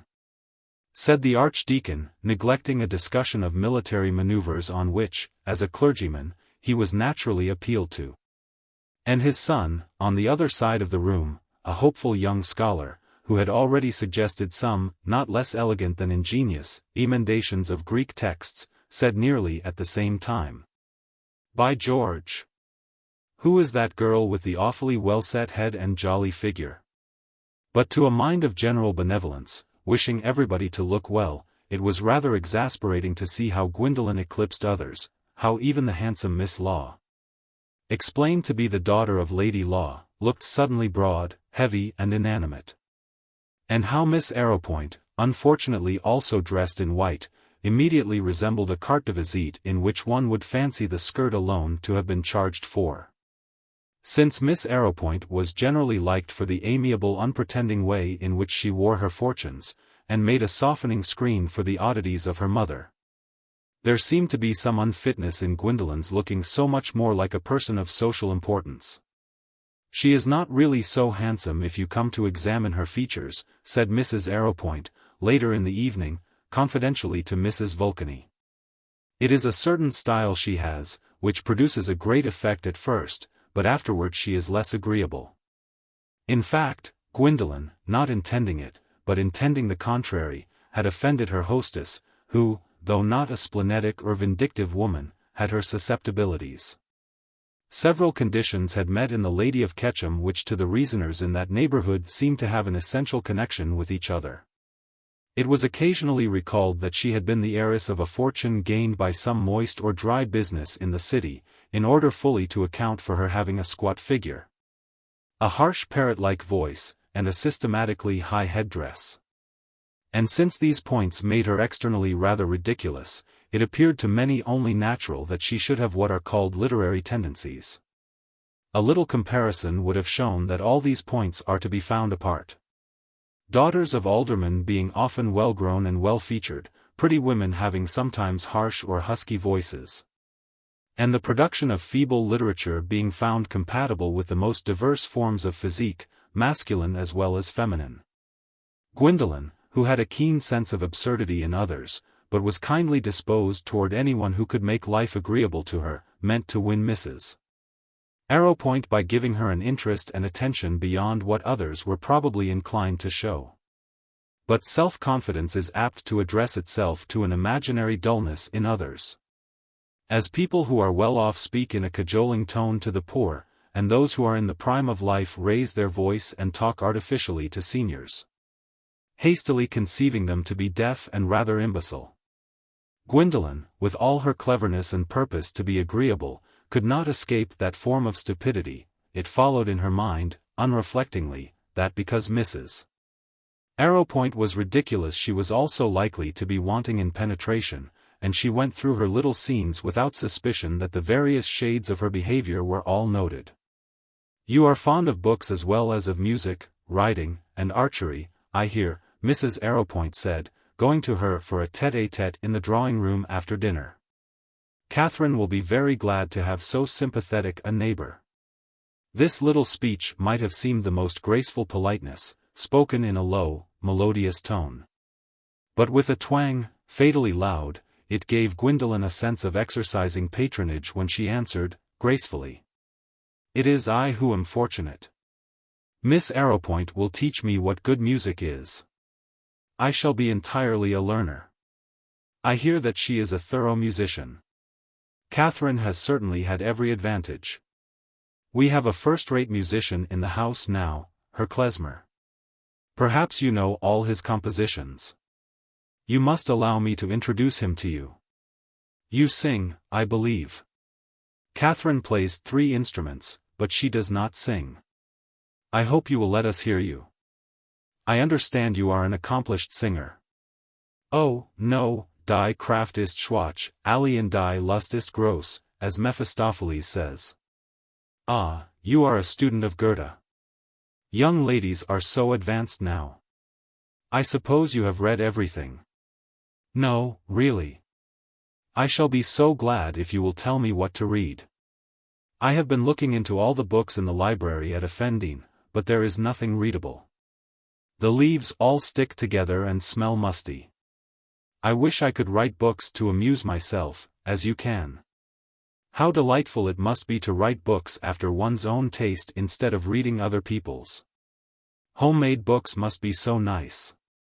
For an instant Mrs. Arrowpoint's glance was a little sharper, but the perilous resemblance to satire in the last sentence took the hue of girlish simplicity when Gwendolen added, "I would give anything to write a book." "And why should you not?" said Mrs. Arrowpoint, encouragingly. "You have but to begin as I did. Pen, ink, and paper are at everybody's command. But I will send you all I have written with pleasure." "Thanks. I shall be so glad to read your writings." Being acquainted with authors must give a peculiar understanding of their books. One would be able to tell then which parts were funny and which serious. "I am sure I often laugh in the wrong place." Here Gwendolen herself became aware of danger, and added quickly, "In Shakespeare, you know, and other great writers that we can never see. But I always want to know more than there is in the books. If you are interested in any of my subjects I can lend you many extra sheets in manuscript," said Mrs. Arrowpoint, while Gwendolen felt herself painfully in the position of the young lady who professed to like potted sprats. "These are things I dare say I shall publish eventually. Several friends have urged me to do so, and one doesn't like to be obstinate. My Tasso, for example, I could have made it twice the size." "I dote on Tasso," said Gwendolen. "Well, you shall have all my papers, if you like. So many, you know, have written about Tasso, but they are all wrong.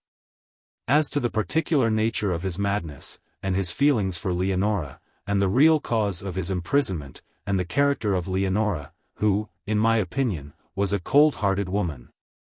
Else she would have married him in spite of her brother, they are all wrong. I differ from everybody." "How very interesting," said Gwendolen. "I like to differ from everybody. I think it is so stupid to agree. That is the worst of writing your opinions. You make people agree with you." This speech renewed a slight suspicion in Mrs. Arrowpoint, and again her glance became for a moment examining. But Gwendolen looked very innocent, and continued with a docile air, I know nothing of Tasso except the Jerusalem Liberata, which we read and learned by heart at school. Ah, his life is more interesting than his poetry. I have constructed the early part of his life as a sort of romance. When one thinks of his father Bernardo, and so on, there is much that must be true. Imagination is often truer than fact, said Gwendolen, decisively, though she could no more have explained these glib words than if they had been Coptic or Etruscan. I shall be so glad to learn all about Tasso, and his madness especially. I suppose poets are always a little mad. To be sure, the poet's eye in a fine frenzy rolling. And somebody says of Marlowe. For that fine madness still he did maintain, which always should possess the poet's brain. But it was not always found out, was it? Said Gwendolen innocently. I suppose some of them rolled their eyes in private. Mad people are often very cunning. Again a shade flitted over Mrs. Arrowpoint's face. But the entrance of the gentleman prevented any immediate mischief between her and this too quick young lady, who had overacted her naivete. Ah, here comes her klezmer, said Mrs. Arrowpoint, rising. And presently bringing him to Gwendolen, she left them to a dialogue which was agreeable on both sides, her klezmer being a felicitous combination of the German, the Sclave and the Semite. With grand features, brown hair floating in artistic fashion, and brown eyes in spectacles. His English had little foreignness except its fluency. And his alarming cleverness was made less formidable just then by a certain softening air of silliness which will sometimes befall even genius in the desire of being agreeable to beauty. Music was soon begun.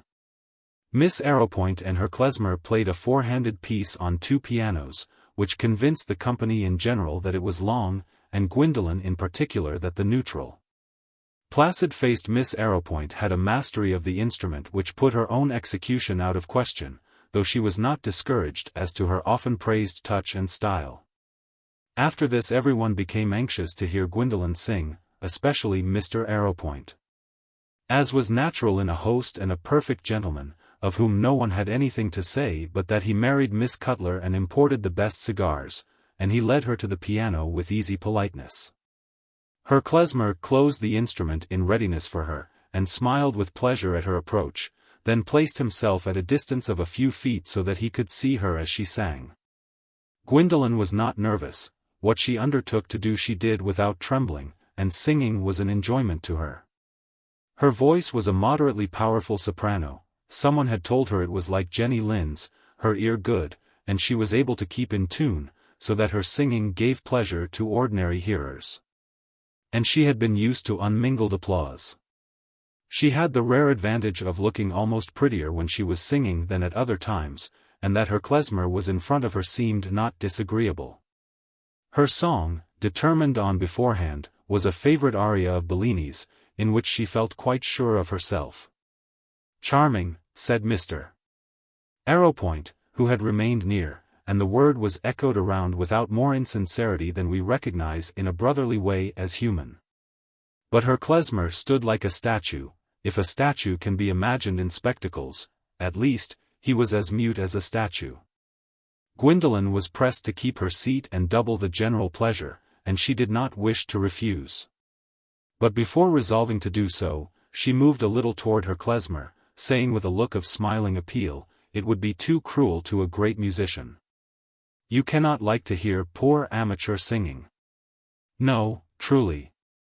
But that makes nothing, said her klezmer, suddenly speaking in an odious German fashion with staccato endings, quite unobservable in him before, and apparently depending on a change of mood. As Irishmen resume their strongest brogue when they are fervid or quarrelsome. That makes nothing. It is always acceptable to see you sing. Was there ever so unexpected an assertion of superiority, at least before the late Teutonic conquest? Gwendolen colored deeply, but, with her usual presence of mind, did not show an ungraceful resentment by moving away immediately. And Miss Arrowpoint, who had been near enough to overhear, and also to observe that her klezmer's mode of looking at Gwendolen was more conspicuously admiring than was quite consistent with good taste, now with the utmost tact and kindness came close to her and said, "Imagine what I have to go through with this professor. He can hardly tolerate anything we English do in music. We can only put up with his severity, and make use of it to find out the worst that can be said of us. It is a little comfort to know that. And one can bear it when everyone else is admiring. I should be very much obliged to him for telling me the worst," said Gwendolen, recovering herself. "I dare say I have been extremely ill-taught, in addition to having no talent, only liking for music." This was very well expressed considering that it had never entered her mind before. "Yes, it is true, you have not been well taught," said her klezmer, quietly. Woman was dear to him, but music was dearer. "Still, you are not quite without gifts. You sing in tune, and you have a pretty fair organ. But you produce your notes badly, and that music which you sing is beneath you. It is a form of melody which expresses a puerile state of culture, a dawdling, canting, seesaw kind of stuff, the passion and thought of people without any breadth of horizon. There is a sort of self-satisfied folly about every phrase of such melody, no cries of deep, mysterious passion, no conflict, no sense of the universal. It makes men small as they listen to it. Sing now something larger. And I shall see." "Oh, not now, by and by," said Gwendolen, with a sinking of heart at the sudden width of horizon opened round her small musical performance. For a lady desiring to lead, this first encounter in her campaign was startling. But she was bent on not behaving foolishly, and Miss Arrowpoint helped her by saying, "Yes, by and by. I always require half an hour to get up my courage after being criticized by her klezmer. We will ask him to play to us now, he is bound to show us what is good music." To be quite safe on this point her klezmer played a composition of his own, a fantasia called Frudvol, Leidvol. Gedenkenvol, an extensive commentary on some melodic ideas not too grossly evident. And he certainly fetched as much variety and depth of passion out of the piano as that moderately responsive instrument lends itself to. Having an imperious magic in his fingers that seemed to send a nerve thrill through ivory key and wooden hammer, and compel the strings to make a quivering lingering speech for him. Gwendolen, in spite of her wounded egoism, had fullness of nature enough to feel the power of this playing. And it gradually turned her inward sob of mortification into an excitement which lifted her for the moment into a desperate indifference about her own doings. Or at least a determination to get a superiority over them by laughing at them as if they belonged to somebody else. Her eyes had become brighter, her cheeks slightly flushed, and her tongue ready for any mischievous remarks.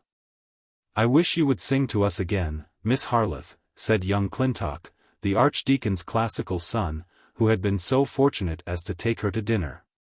And came up to renew conversation as soon as her klezmer's performance was ended. "That is the style of music for me.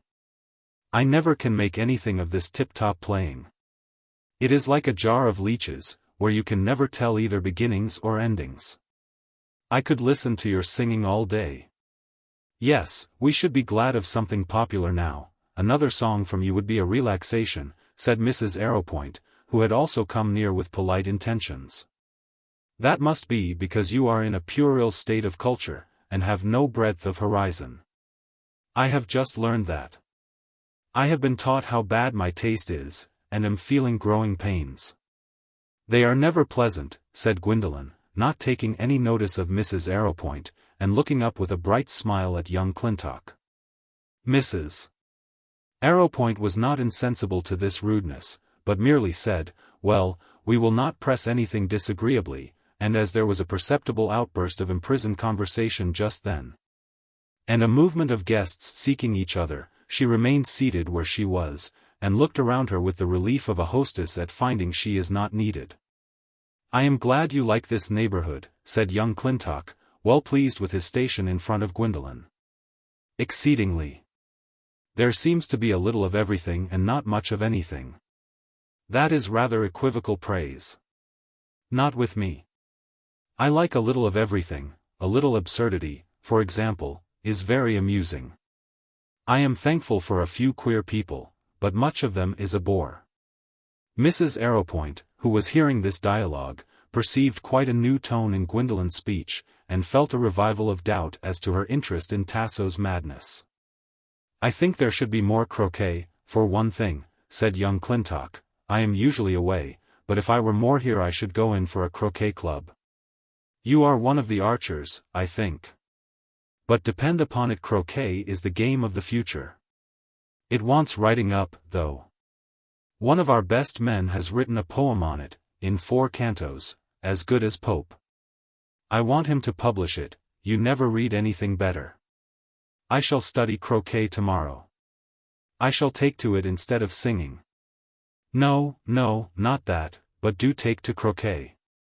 I will send you Jennings' poem if you like. I have a manuscript copy." "Is he a great friend of yours?" "Well, rather." "Oh, if he is only rather, I think I will decline. Or, if you send it to me, will you promise not to catechize me upon it and ask me which part one like best? Because it is not so easy to know a poem without reading it as to know a sermon without listening." Decidedly, Mrs. Arrowpoint thought, this girl is double and satirical. I shall be on my guard against her. But Gwendolen, nevertheless, continued to receive polite attentions from the family at XVIII, not merely because invitations have larger grounds than those of personal liking, but because the trying little scene at the piano had awakened a kindly solicitude toward her in the gentle mind of Miss Arrowpoint, who managed all the invitations and visits, her mother being otherwise occupied. Chapter 6. Croyez-vous m'avoir humilié pour m'avoir appris que la terre tourne autour du soleil? Je vous jure que je n'ai m'en estimé pas moins. Fontenelle, Pluralite de Mons. That lofty criticism had caused Gwendolen a new sort of pain. She would not have chosen to confess how unfortunate she thought herself in not having had Miss Arrowpoint's musical advantages, so as to be able to question her klezmer's taste with the confidence of thorough knowledge.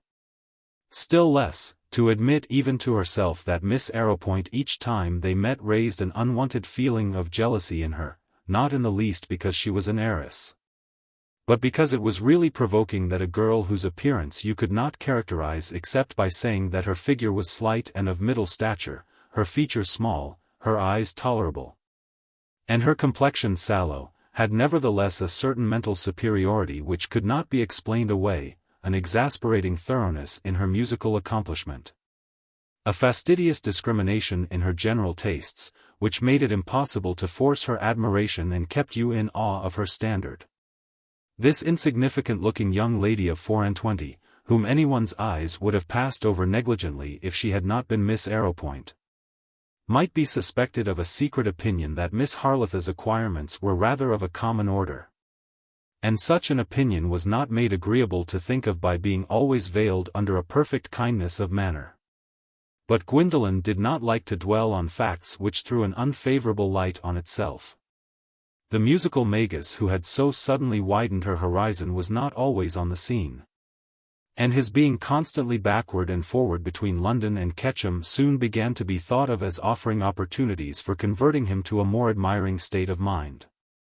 Meanwhile, in the manifest pleasure her singing gave at Brackenshaw Castle, the Firs, and elsewhere, she recovered her equanimity, being disposed to think approval more trustworthy than objection, and not being one of the exceptional persons who have a parching thirst for a perfection undemanded by their neighbors.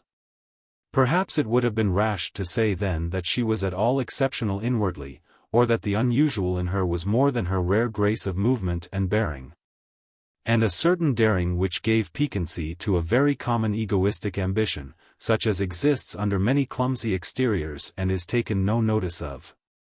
For I suppose that the set of the head does not really determine the hunger of the inner self for supremacy, it only makes a difference sometimes as to the way in which the supremacy is held attainable, and a little also to the degree in which it can be attained. Especially when the hungry one is a girl, whose passion for doing what is remarkable has an ideal limit in consistency with the highest breeding and perfect freedom from the sordid need of income. Gwendolen was as inwardly rebellious against the restraints of family conditions, and as ready to look through obligations into her own fundamental want of feeling for them. As if she had been sustained by the boldest speculations. But she really had no such speculations, and would at once have marked herself off from any sort of theoretical or practically reforming women by satirizing them. She rejoiced to feel herself exceptional. But her horizon was that of the genteel romance where the heroine's soul poured out in her journal is full of vague power, originality, and general rebellion. While her life moves strictly in the sphere of fashion. And if she wanders into a swamp, the pathos lies partly, so to speak, in her having on her satin shoes. Here is a restraint which nature and society have provided on the pursuit of striking adventure. So that a soul burning with a sense of what the universe is not, and ready to take all existence as fuel, is nevertheless held captive by the ordinary wirework of social forms and does nothing particular. This commonplace result was what Gwendolen found herself threatened with even in the novelty of the first winter at Effendine. What she was clear upon was, that she did not wish to lead the same sort of life as ordinary young ladies did. But what she was not clear upon was, how she should set about leading any other, and what were the particular acts which she would assert her freedom by doing. Effendine remained a good background, if anything would happen there, but on the whole the neighborhood was in fault. Beyond the effect of her beauty on a first presentation, there was not much excitement to be got out of her earliest invitations, and she came home after little sallies of satire and knowingness, such as had offended Mrs. Arrowpoint, to fill the intervening days with the most girlish devices. The strongest assertion she was able to make of her individual claims was to leave out Alice's lessons, on the principle that Alice was more likely to excel in ignorance, and to employ her with Miss Mary, and the maid who was understood to wait on all the ladies, in helping to arrange various dramatic costumes which Gwendolen pleased herself with having in readiness for some future occasions of acting in charades or theatrical pieces. Occasions which she meant to bring about by force of will or contrivance. She had never acted, only made a figure in tableaux vivants at school. But she felt assured that she could act well, and having been once or twice to the Théâtre Français, and also heard her mamma speak of Rachel. Her waking dreams and cogitations as to how she would manage her destiny sometimes turned on the question whether she would become an actress like Rachel, since she was more beautiful than that thin Jewess. Meanwhile the wet days before Christmas were passed pleasantly in the preparation of costumes, Greek, Oriental, and composite, in which Gwendolen attitudinized and speechified before a domestic audience, including even the housekeeper, who was once pressed into it that she might swell the notes of applause. But having shown herself unworthy by observing that Miss Harleth looked far more like a queen in her own dress than in that baggy thing with her arms all bare, she was not invited a second time. "Do I look as well as Rachel, mamma?" said Gwendolen, one day when she had been showing herself in her Greek dress to Anna, and going through scraps of scenes with much tragic intention. "You have better arms than Rachel," said Mrs. Davilow. "Your arms would do for anything, Gwen. But your voice is not so tragic as hers, it is not so deep." "I can make it deeper, if I like," said Gwendolen, provisionally, then she added, with decision, "I think a higher voice is more tragic, it is more feminine. And the more feminine a woman is, the more tragic it seems when she does desperate actions." "There may be something in that," said Mrs. Davilow, languidly. "But I don't know what good there is in making one's blood creep. And if there is anything horrible to be done, should like it to be left to the men."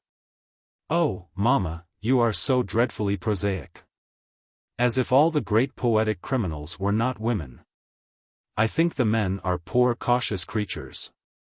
"Well, dear, and you, who are afraid to be alone in the night, I don't think you would be very bold in crime, thank God." "I am not talking about reality, mamma," said Gwendolen, impatiently. Then her mamma being called out of the room, she turned quickly to her cousin, as if taking an opportunity, and said, "Anna, do ask my uncle to let us get up some charades at the rectory. Mr. Middleton and Warham could act with us, just for practice. Mamma says it will not do to have Mr. Middleton consulting and rehearsing here. He is a stick, but we could give him suitable parts. Do ask, or else I will." Oh, not till Rex comes.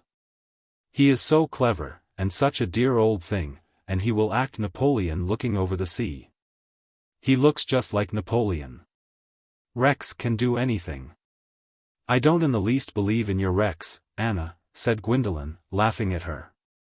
He will turn out to be like those wretched blue and yellow watercolors of his which you hang up in your bedroom and worship. Very well, you will see, said Anna.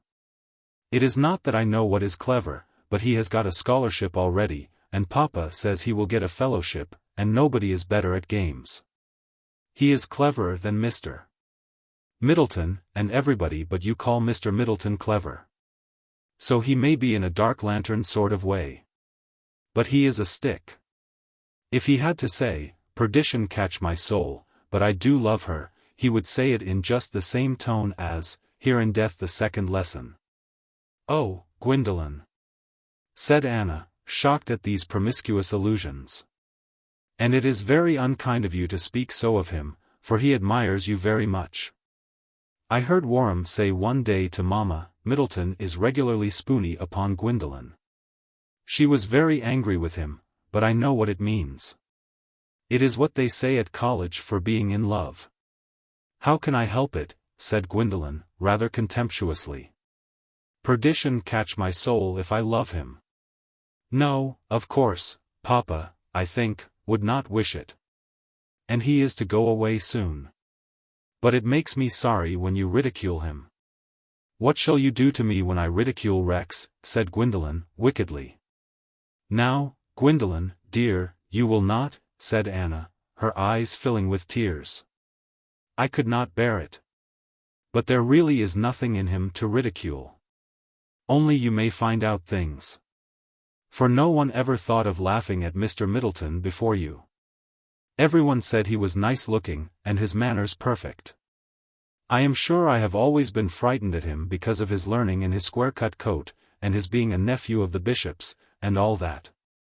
But you will not ridicule Rex, promise me. Anna ended with a beseeching look which touched Gwendolen. You are a dear little coz, she said, just touching the tip of Anna's chin with her thumb and forefinger. I don't ever want to do anything that will vex you.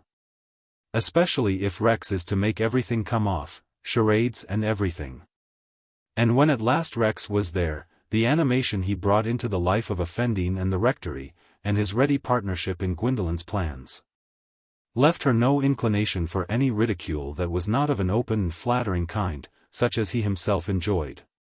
He was a fine open-hearted youth, with a handsome face strongly resembling his father's and Anna's, but softer in expression than the one, and larger in scale than the other, a bright, healthy, loving nature, enjoying ordinary innocent things so much that vice had no temptation for him.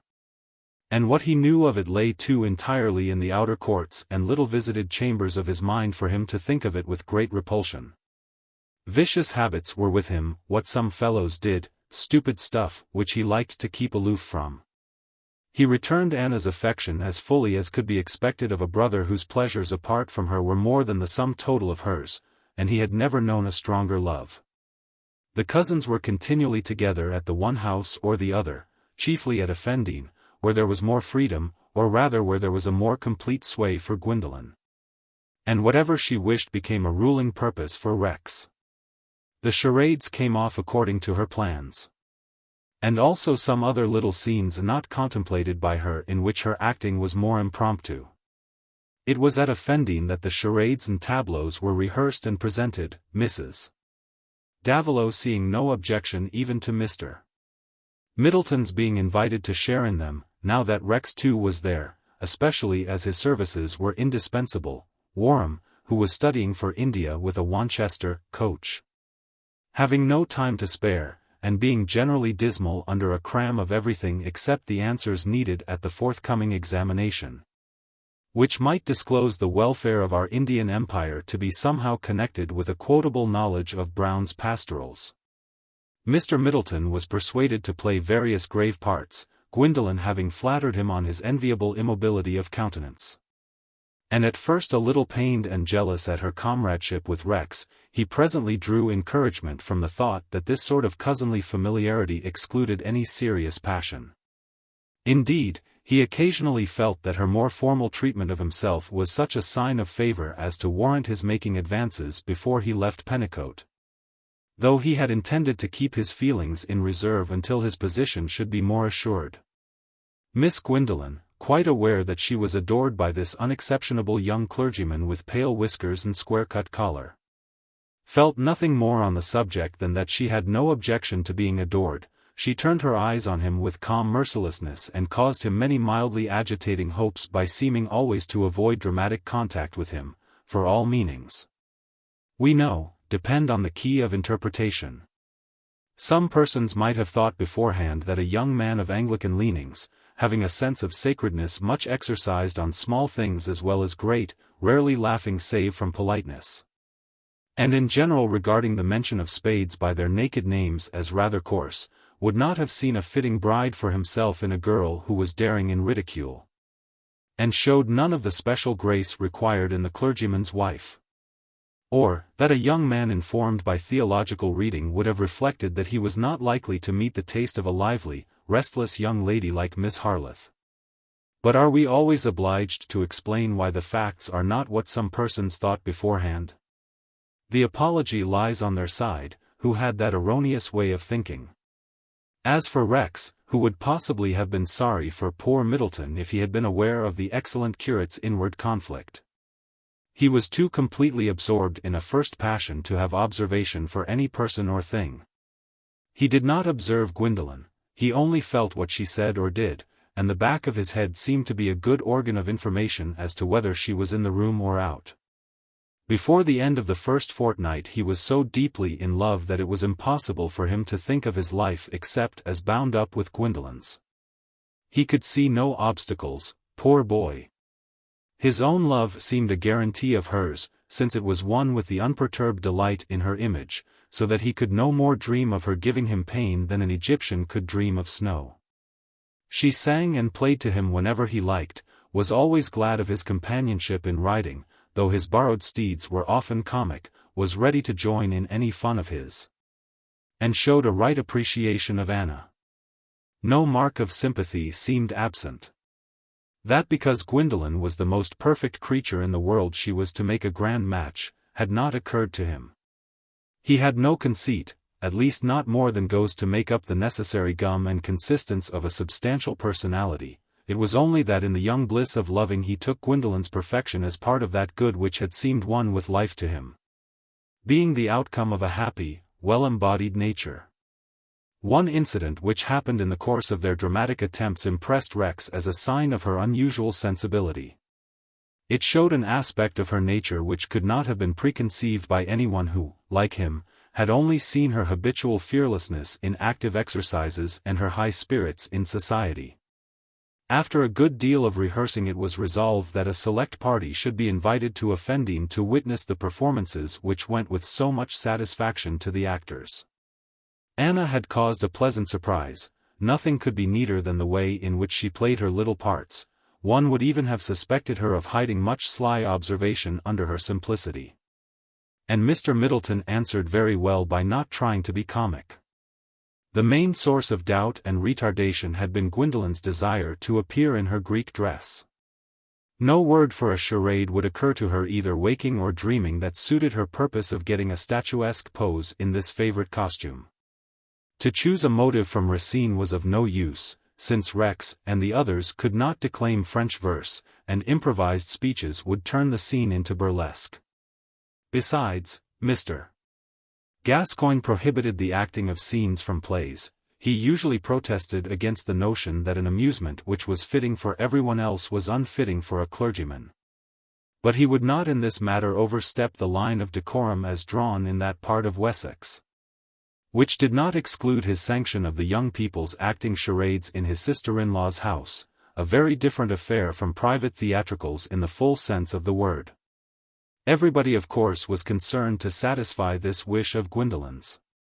And Rex proposed that they should wind up with a tableau in which the effect of Her Majesty would not be marred by anyone's speech. This pleased her thoroughly, and the only question was the choice of the tableau. "Something pleasant, children, I beseech you," said Mrs. Davilow. "I can't have any Greek wickedness."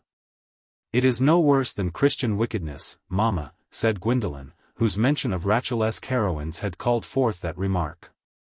"And less scandalous," said Rex. "Besides, one thinks of it as all gone by and done with. What do you say to Briseis being led away? I would be Achilles, and you would be looking round at me, after the print we have at the rectory." "That would be a good attitude for me," said Gwendolen, in a tone of acceptance. But afterward she said with decision, "No. It will not do. There must be 3 men in proper costume, else it will be ridiculous." "I have it," said Rex, after a little reflection.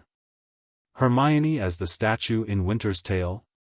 I will be Leontes, and Miss Mary, Paulina, one on each side.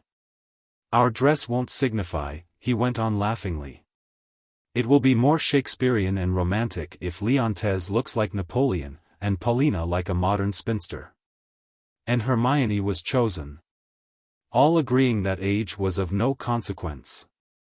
But Gwendolen urged that instead of the mere tableau there should be just enough acting of the scene to introduce the striking up of the music as a signal for her to step down and advance.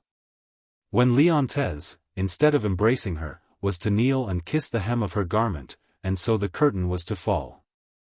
The antechamber with folding doors lent itself admirably to the purpose of a stage, and the whole of the establishment, with the addition of Jarrett the village carpenter, was absorbed in the preparations for an entertainment, which, considering that it was an imitation of acting, was likely to be successful. Since we know from ancient fable that an imitation may have more chance of success than the original. Gwendolen was not without a special exultation in the prospect of this occasion, for she knew that her klezmer was again at XVIII, and she had taken care to include him among the invited. Klezmer came. He was in one of his placid, silent moods, and sat in serene contemplation, replying to all appeals in benignant-sounding syllables more or less articulate, as taking up his cross meekly in a world overgrown with amateurs. Or as careful how he moved his lion paws lest he should crush a rampant and vociferous mouse. Everything indeed went off smoothly and according to expectation, all that was improvised and accidental being of a probable sort, until the incident occurred which showed Gwendolen in an unforeseen phase of emotion. How it came about was at first a mystery. The tableau of Hermione was doubly striking from its dissimilarity with what had gone before, it was answering perfectly. And a murmur of applause had been gradually suppressed while Leontes gave his permission that Paulina should exercise her utmost art and make the statue move.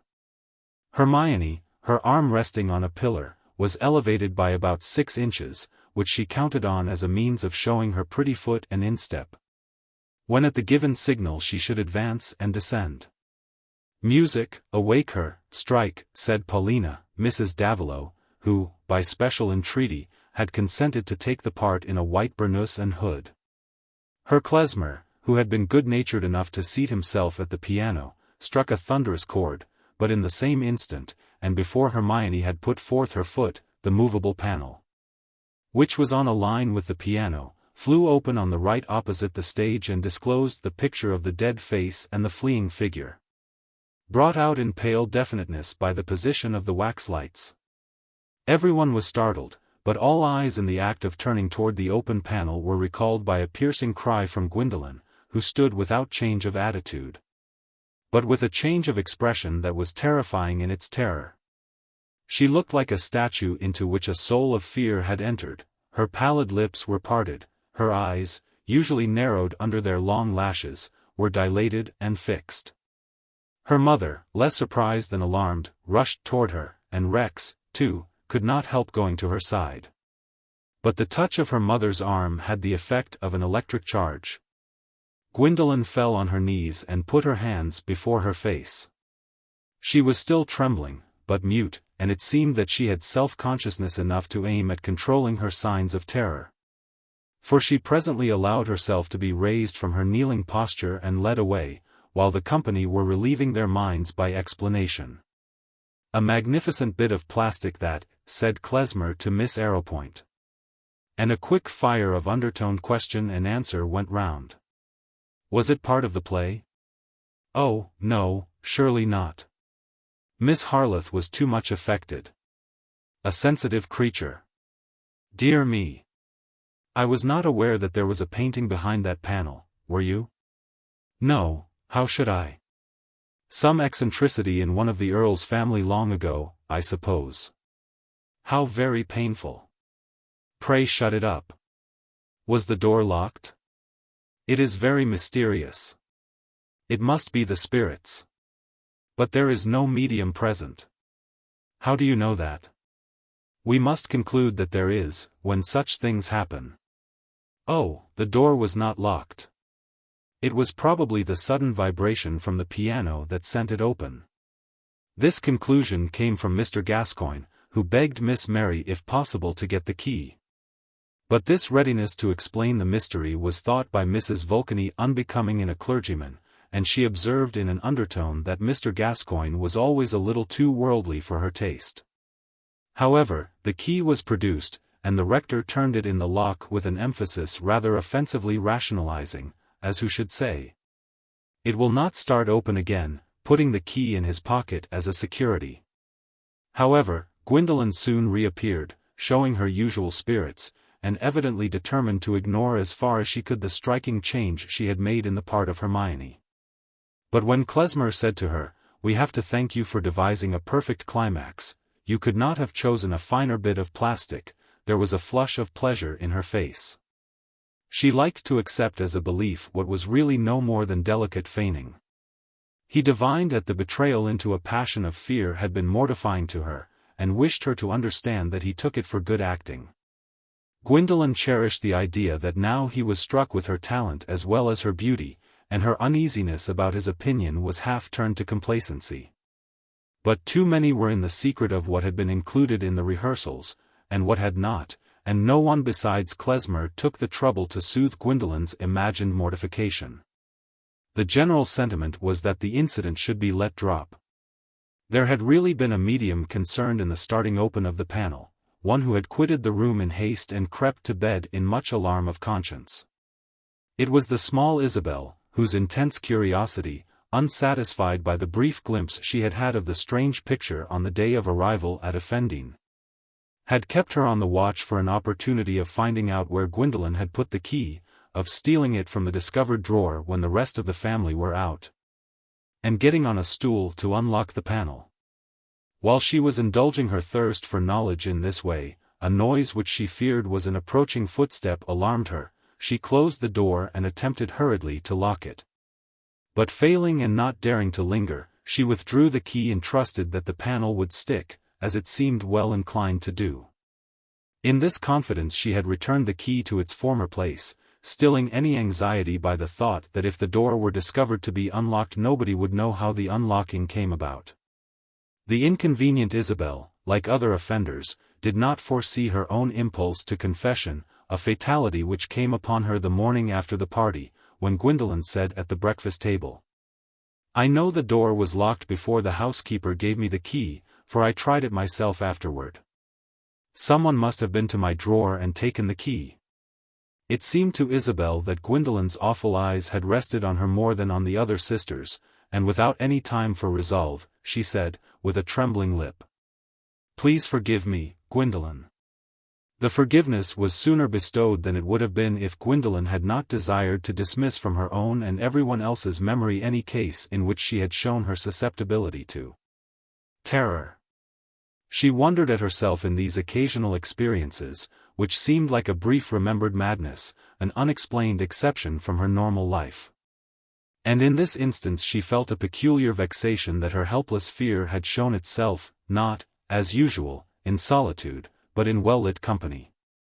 Her ideal was to be daring in speech and reckless in braving dangers, both moral and physical.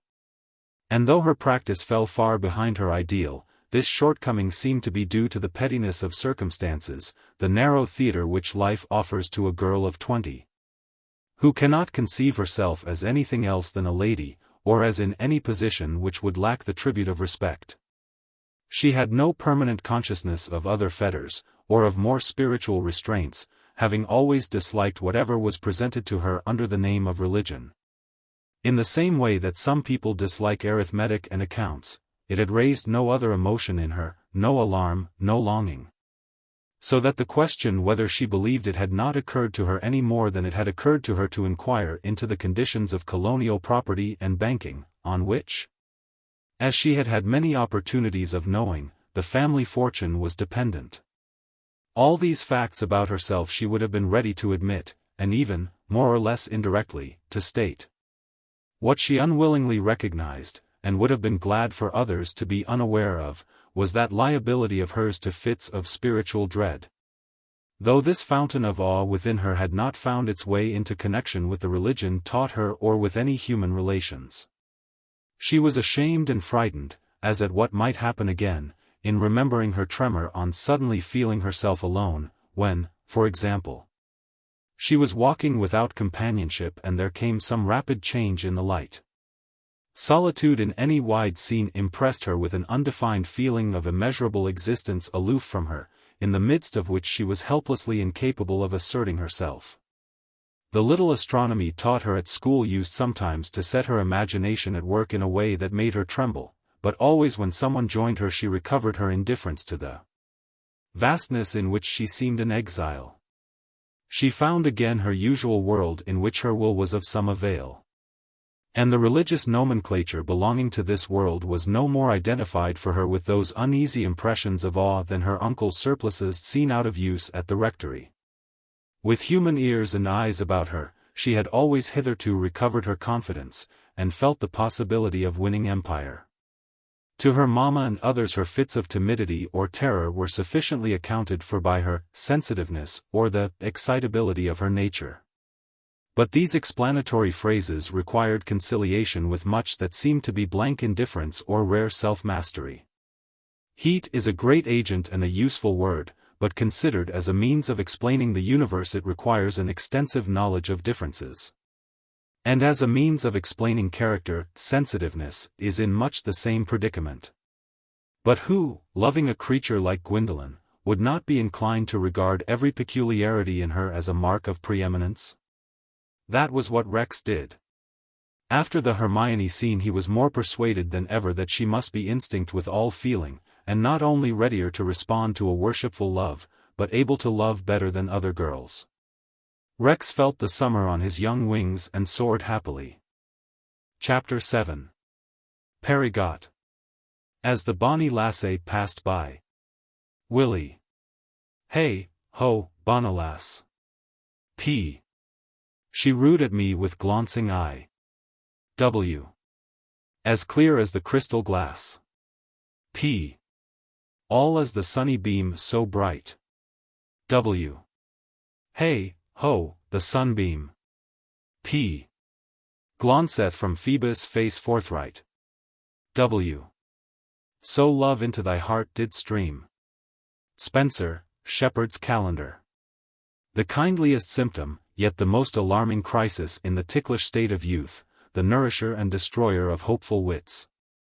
The servitude above freedom, the gentle mind's religion, the liberal superstition.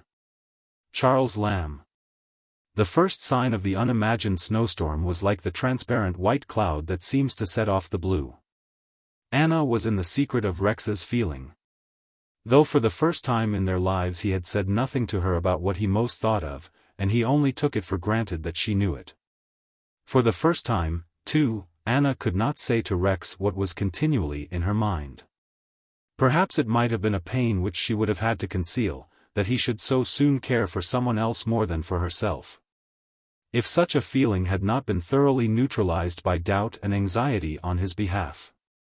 Anna admired her cousin, would have said with simple sincerity, Gwendolen is always very good to me, and held it in the order of things for herself to be entirely subject to this cousin.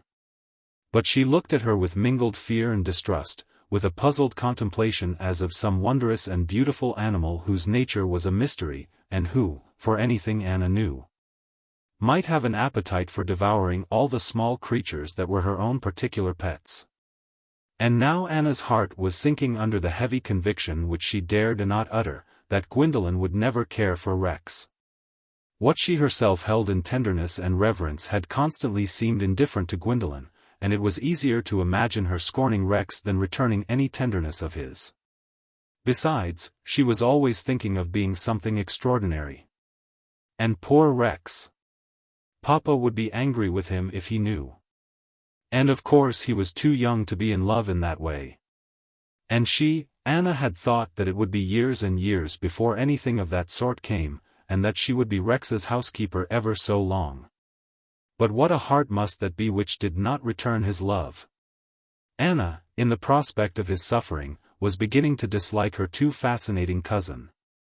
It seemed to her, as it did to Rex, that the weeks had been filled with a tumultuous life evident to all observers. If he had been questioned on the subject he would have said that he had no wish to conceal what he hoped would be an engagement which he should immediately tell his father of, and yet for the first time in his life he was reserved not only about his feelings but, which was more remarkable to Anna, about certain actions. She, on her side, was nervous each time her father or mother began to speak to her in private lest they should say anything about Rex and Gwendolen. But the elders were not in the least alive to this agitating drama, which went forward chiefly in a sort of pantomime extremely lucid in the minds thus expressing themselves, but easily missed by spectators who were running their eyes over the Guardian or the Clerical Gazette, and regarded the trivialities of the young ones with scarcely more interpretation than they gave to the action of lively ants. "Where are you going, Rex?" said Anna one grey morning when her father had set off in his carriage to the sessions. Mrs. Gascoigne with him, and she had observed that her brother had on his antigropolis, the utmost approach he possessed to a hunting equipment. "Going to see the hounds throw off at the Three Barns." "Are you going to take Gwendolen?" said Anna, timidly. "She told you, did she?" "No, but I thought, does Papa know you are going?" "Not that I am aware of. I don't suppose he would trouble himself about the matter." "You are going to use his horse?" "He knows I do that whenever I can." "Don't let Gwendolen ride after the hounds, Rex," said Anna, whose fears gifted her with second sight. "Why not?" said Rex, smiling rather provokingly. "Papa and Mamma and Aunt Davilo all wish her not to. They think it is not right for her." "Why should you suppose she is going to do what is not right?" "Gwendolen minds nobody sometimes," said Anna, getting bolder by dint of a little anger. "Then she would not mind me," said Rex, perversely making a joke of poor Anna's anxiety. "Oh Rex, I cannot bear it. You will make yourself very unhappy." Here Anna burst into tears. Nanny, what on earth is the matter with you?" said Rex, a little impatient at being kept in this way, hat on and whip in hand. "She will not care for you one bit, I know she never will," said the poor child in a sobbing whisper. She had lost all control of herself. Rex reddened and hurried away from her out of the hall door, leaving her to the miserable consciousness of having made herself disagreeable in vain. He did think of her words as he rode along. They had the unwelcomeness which all unfavorable fortune-telling has, even when laughed at. But he quickly explained them as springing from little Anna's tenderness, and began to be sorry that he was obliged to come away without soothing her. Every other feeling on the subject, however, was quickly merged in a resistant belief to the contrary of hers, accompanied with a new determination to prove that he was right. This sort of certainty had just enough kinship to doubt and uneasiness to hurry on a confession which an untouched security might have delayed. Gwendolen was already mounted and riding up and down the avenue when Rex appeared at the gate. She had provided herself against disappointment in case he did not appear in time by having the groom ready behind her, for she would not have waited beyond a reasonable time. But now the groom was dismissed, and the two rode away in delightful freedom. Gwendolen was in her highest spirits, and Rex thought that she had never looked so lovely before. Her figure, her long white throat, and the curves of her cheek and chin were always set off to perfection by the compact simplicity of her riding dress. He could not conceive a more perfect girl.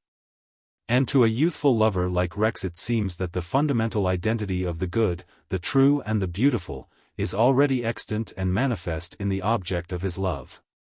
Most observers would have held it more than equally accountable that a girl should have like impressions about Rex. For in his handsome face there was nothing corresponding to the undefinable stinging quality, as it were a trace of demon ancestry, which made some beholders hesitate in their admiration of Gwendolen. It was an exquisite January morning in which there was no threat of rain, but a grey sky making the calmest background for the charms of a mild winter scene, the grassy borders of the lanes, the hedgerows sprinkled with red berries and haunted with low twitterings, the purple bareness of the elms, the rich brown of the furrows. The horses' hoofs made a musical chime, accompanying their young voices. She was laughing at his equipment, for he was the reverse of a dandy, and he was enjoying her laughter. The freshness of the morning mingled with the freshness of their youth. And every sound that came from their clear throats, every glance they gave each other, was the bubbling outflow from a spring of joy. It was all morning to them, within and without. And thinking of them in these moments one is tempted to that futile sort of wishing, if only things could have been a little otherwise then, so as to have been greatly otherwise after, if only these two beautiful young creatures could have pledged themselves to each other then and there, and never through life have swerved from that pledge. For some of the goodness which Rex believed in was there. Goodness is a large, often a prospective word. Like harvest, which at one stage when we talk of it lies all underground, with an indeterminate future, is the germ prospering in the darkness? At another, it has put forth delicate green blades, and by the trembling blossoms are ready to be dashed off by an hour of rough wind or rain. Each stage has its peculiar blight, and may have the healthy life choked out of it by a particular action of the foul land which rears or neighbors it, or by damage brought from foulness afar. Anna had got it into her head that you would want to ride after the hounds this morning, said Rex, whose secret associations with Anna's words made this speech seem quite perilously near the most momentous of subjects. Did she? Said Gwendolen, laughingly. What a little clairvoyant she is. Shall you? Said Rex, who had not believed in her intending to do it if the elders objected, but confided in her having good reasons. I don't know. I can't tell what I shall do till I get there. Clairvoyants are often wrong, they foresee what is likely. I am not fond of what is likely, it is always dull. I do what is unlikely. Ah, there you tell me a secret. When once I knew what people in general would be likely to do, I should know you would do the opposite. So you would have come round to a likelihood of your own sort. I shall be able to calculate on you. You couldn't surprise me. Yes, I could. I should turn round and do what was likely for people in general, said Gwendolen, with a musical laugh. You see you can't escape some sort of likelihood. And contradictoriness makes the strongest likelihood of all. You must give up a plan. No, I shall not. My plan is to do what pleases me. Here should any young lady inclined to imitate Gwendolen, let her consider the set of her head and neck, if the angle there had been different, the chin protrusive, and the cervical vertebrae a trifle more curved in their position, 10-1 Gwendolen's words would have had a jar in them for the sweet-natured Rex. But everything odd in her speech was humor and pretty banter, which he was only anxious to turn toward one point. Can you manage to feel only what pleases you? Said he. Of course not. That comes from what other people do. But if the world were pleasanter, one would only feel what was pleasant. Girls' lives are so stupid, they never do what they like. I thought that was more the case of the men. They are forced to do hard things, and are often dreadfully bored, and knocked to pieces too. And then, if we love a girl very dearly we want to do as she likes, so after all you have your own way. I don't believe it. I never saw a married woman who had her own way. What should you like to do? Said Rex, quite guilelessly, and in real anxiety. Oh, I don't know. Go to the North Pole, or ride steeplechases, or go to be a queen in the East like Lady Hester Stanhope, said Gwendolen, flightily. Her words were born on her lips, but she would have been at a loss to give an answer of deeper origin. You don't mean you would never be married? No, I didn't say that. Only when I married, I should not do as other women do. You might do just as you liked if you married a man who loved you more dearly than anything else in the world, said Rex, who, poor youth, was moving in themes outside the curriculum in which he had promised to win distinction. "I know one who does." "Don't talk of Mr. Middleton, for heaven's sake," said Gwendolen, hastily, a quick blush spreading over her face and neck. "That is Anna's chant.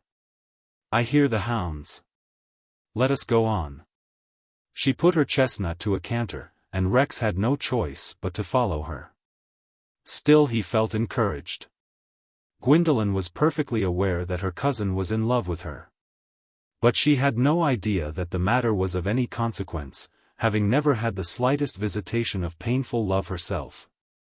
She wished the small romance of Rex's devotion to fill up the time of his stay at Pennicote, and to avoid explanations which would bring it to an untimely end. Besides, she objected, with a sort of physical repulsion, to being directly made love to. With all her imaginative delight in being adored, there was a certain fierceness of maidenhood in her. But all other thoughts were soon lost for her in the excitement of the scene at the Three Barns. Several gentlemen of the hunt knew her, and she exchanged pleasant greetings. Rex could not get another word with her. The color, the stir of the field had taken possession of Gwendolen with a strength which was not due to habitual associations. For she had never yet ridden after the hounds, only said she should like to do it, and so drawn forth a prohibition. Her mamma dreading the danger, and her uncle declaring that for his part he held that kind of violent exercise unseemly in a woman, and that whatever might be done in other parts of the country. No lady of good position followed the Wessex hunt, no one but Mrs. Gadsby, the yeomanry captain's wife, who had been a kitchen maid and still spoke like one.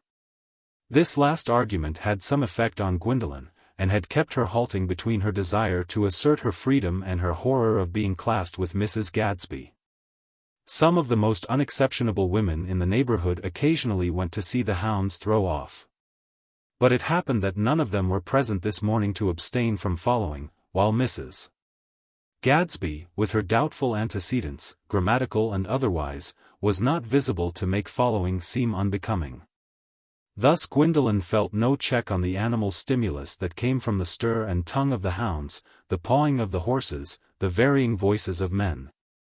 The movement hither and thither of vivid color on the background of green and gray stillness, that utmost excitement of the coming chase which consists in feeling something like a combination of dog and horse. With the superadded thrill of social vanities and consciousness of centaur power which belongs to humankind. Rex would have felt more of the same enjoyment if he could have kept nearer to Gwendolen, and not seen her constantly occupied with acquaintances, or looked at by would-be acquaintances. All on lively horses which veered about and swept the surrounding space as effectually as a revolving lever. "Glad to see you here this fine morning, Miss Harleth," said Lord Brackenshaw, a middle-aged peer of aristocratic seediness in stained pink, with easy-going manners which would have made the threatened deluge seem of no consequence. "We shall have a first-rate run. A pity you didn't go with us. Have you ever tried your little chestnut at a ditch? You wouldn't be afraid, eh?" "Not the least in the world," said Gwendolen. And that was true, she was never fearful in action and companionship. "I have often taken him at some rails and a ditch too, near." "Ah, by Jove!" said his lordship, quietly, in notation that something was happening which must break off the dialogue, and as he reined off his horse. Rex was bringing his sober hackney up to Gwendolen's side when the hounds gave tongue, and the whole field was in motion as if the whirl of the earth were carrying it. Gwendolen along with everything else, no word of notice to Rex, who without a second thought followed too. Could he let Gwendolen go alone? Under other circumstances he would have enjoyed the run, but he was just now perturbed by the check which had been put on the impetus to utter his love, and get utterance in return. An impetus which could not at once resolve itself into a totally different sort of chase, at least with the consciousness of being on his father's grey nag, a good horse enough in his way, but of sober years and ecclesiastical habits. Gwendolen on her spirited little chestnut was up with the best, and felt as secure as an immortal goddess, having, if she had thought of risk, a core of confidence that no ill luck would happen to her. But she thought of no such thing, and certainly not of any risk there might be for her cousin. If she had thought of him, it would have struck her as a droll picture that he should be gradually falling behind, and looking round in search of Gates, a fine lithe youth, whose heart must be panting with all the spirit of a beagle, stuck as if under a wizard's spell on a stiff clerical hackney. Would have made her laugh with a sense of fun much too strong for her to reflect on his mortification. But Gwendolen was apt to think rather of those who saw her than of those whom she could not see, and Rex was soon so far behind that if she had looked she would not have seen him. For I grieve to say that in the search for a gate, along a lane lately mended, Primrose fell, broke his knees, and undesignedly threw Rex over his head. Fortunately a blacksmith's son who also followed the hounds under disadvantages, namely, on foot, a loose way of hunting which had struck some even frivolous minds as immoral, was naturally also in the rear, and happened to be within sight of Rex's misfortune. He ran to give help which was greatly needed, for Rex was a great deal stunned, and the complete recovery of sensation came in the form of pain.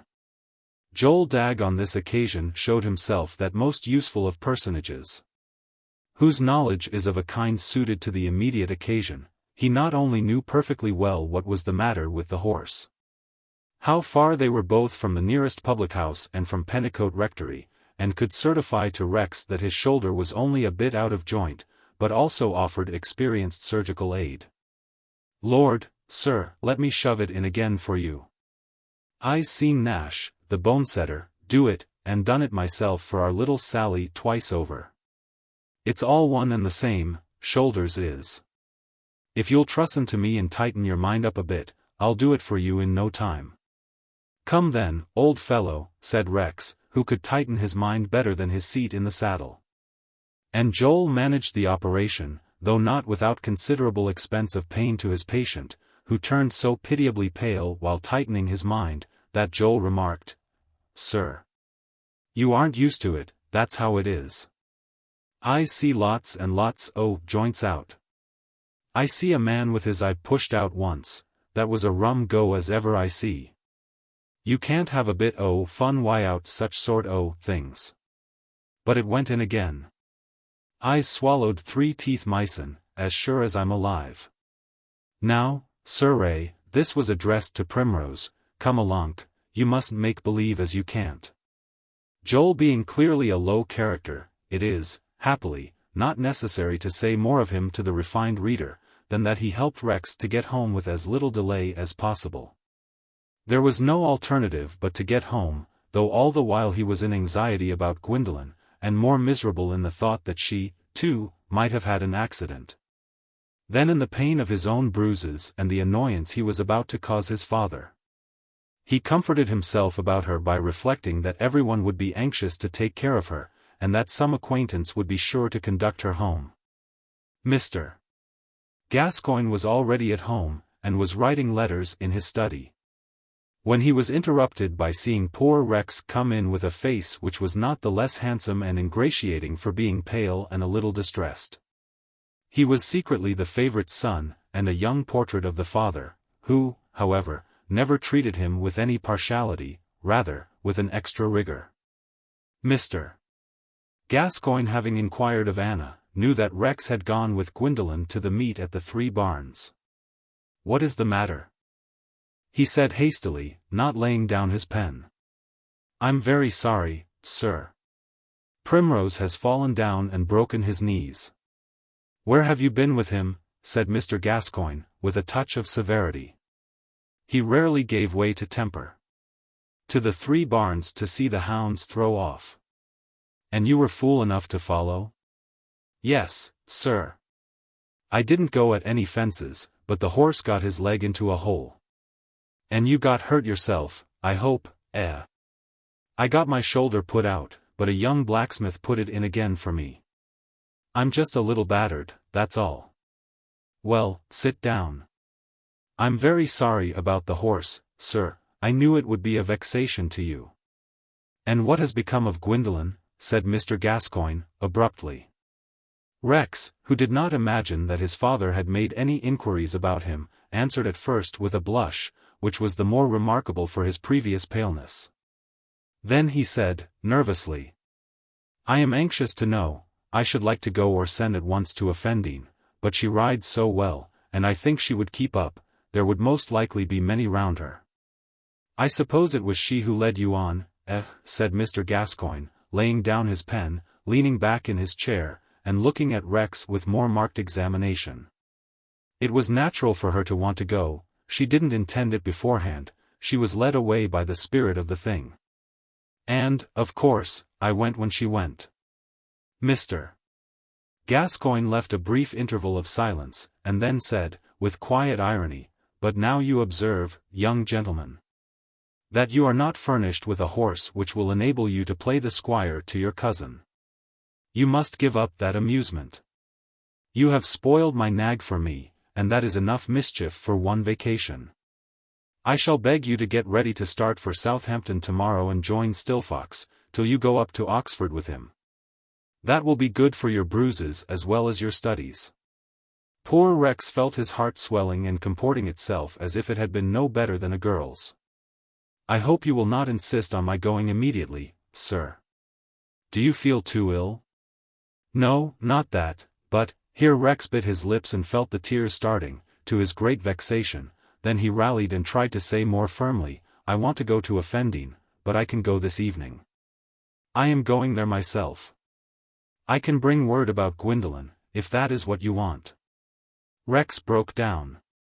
He thought he discerned an intention fatal to his happiness, nay, his life.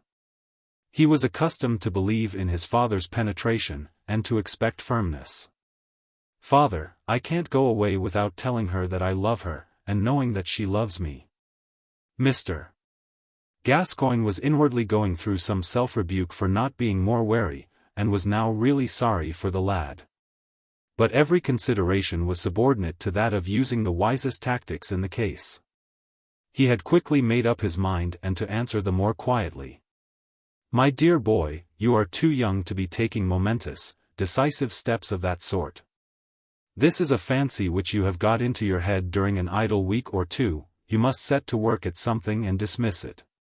There is every reason against it. An engagement at your age would be totally rash and unjustifiable, and moreover, alliances between first cousins are undesirable. Make up your mind to a brief disappointment. Life is full of them. We have all got to be broken in, and this is a mild beginning for you. No, not mild. I can't bear it. I shall be good for nothing. I shouldn't mind anything, if it were settled between us. I could do anything then, said Rex, impetuously. But it's of no use to pretend that I will obey you. I can't do it. If I said I would, I should be sure to break my word. I should see Gwendolen again. Well, wait till tomorrow morning, that we may talk of the matter again, you will promise me that, said Mr. Gascoigne, quietly, and Rex could not refuse. The rector did not even tell his wife that he had any other reason for going to Effendine that evening than his desire to ascertain that Gwendolen had got home safely. He found her more than safe, elated. Mr. Quallen, who had won the brush, had delivered the trophy to her, and she had brought it before her, fastened on the saddle. More than that, Lord Brackenshaw had conducted her home, and had shown himself delighted with her spirited riding. All this was told at once to her uncle, that he might see how well justified she had been in acting against his advice. And the prudential rector did feel himself in a slight difficulty, for at that moment he was particularly sensible that it was his niece's serious interest to be well regarded by the Brackenshaws. And their opinion as to her following the hounds really touched the essence of his objection. However, he was not obliged to say anything immediately, for Mrs. Davilow followed up Gwendolen's brief triumphant phrases with, "Still, I do hope you will not do it again, Gwendolen. I should never have a moment's quiet. Her father died by an accident, you know." Here Mrs. Davilow had turned away from Gwendolen, and looked at Mr. Gascoigne. "Mamma, dear," said Gwendolen, kissing her merrily, and passing over the question of the fears which Mrs. Davilow had meant to account for, "children don't take after their parents in broken legs." Not one word had yet been said about Rex. In fact, there had been no anxiety about him at offending. Gwendolen had observed to her mamma, "Oh, he must have been left far behind, and gone home in despair." And it could not be denied that this was fortunate so far as it made way for Lord Brackenshaw's bringing her home. But now Mr. Gascoigne said, with some emphasis, looking at Gwendolen, "Well, the exploit has ended better for you than for Rex." "Yes, I dare say he had to make a terrible round." "You have not taught Primrose to take the fences, uncle," said Gwendolen, without the faintest shade of alarm in her looks and tone. "Rex has had a fall," said Mr. Gascoigne, curtly, throwing himself into an armchair, resting his elbows and fitting his palms and fingers together, while he closed his lips and looked at Gwendolen, who said, "Oh, poor fellow! He is not hurt, I hope," with a correct look of anxiety such as elated mortals try to superinduce when their pulses are all the while quick with triumph, and Mrs. Davilow, in the same moment, uttered a low, "Good heavens! There!" Mr. Gascoigne went on, "He put his shoulder out, and got some bruises, I believe." Here he made another little pause of observation. But Gwendolen, instead of any such symptoms as pallor and silence, had only deepened the compassionateness of her brow and eyes, and said again, "Oh, poor fellow! It is nothing serious, then?" And Mr. Gascoigne held his diagnosis complete. But he wished to make assurance doubly sure, and went on still with a purpose. He got his arm set again rather oddly. "Some blacksmith, not a parishioner of mine, was on the field, a loose fish, I suppose, but handy, and set the arm for him immediately. So after all, I believe, I and Primrose come off worst. The horse's knees are cut to pieces. He came down in a hole, it seems, and pitched Rex over his head." Gwendolen's face had allowably become contented again, since Rex's arm had been reset. And now, at the descriptive suggestions in the latter part of her uncle's speech, her elated spirits made her features less unmanageable than usual. The smiles broke forth, and finally a descending scale of laughter. "You are a pretty young lady, to laugh at other people's calamities," said Mr.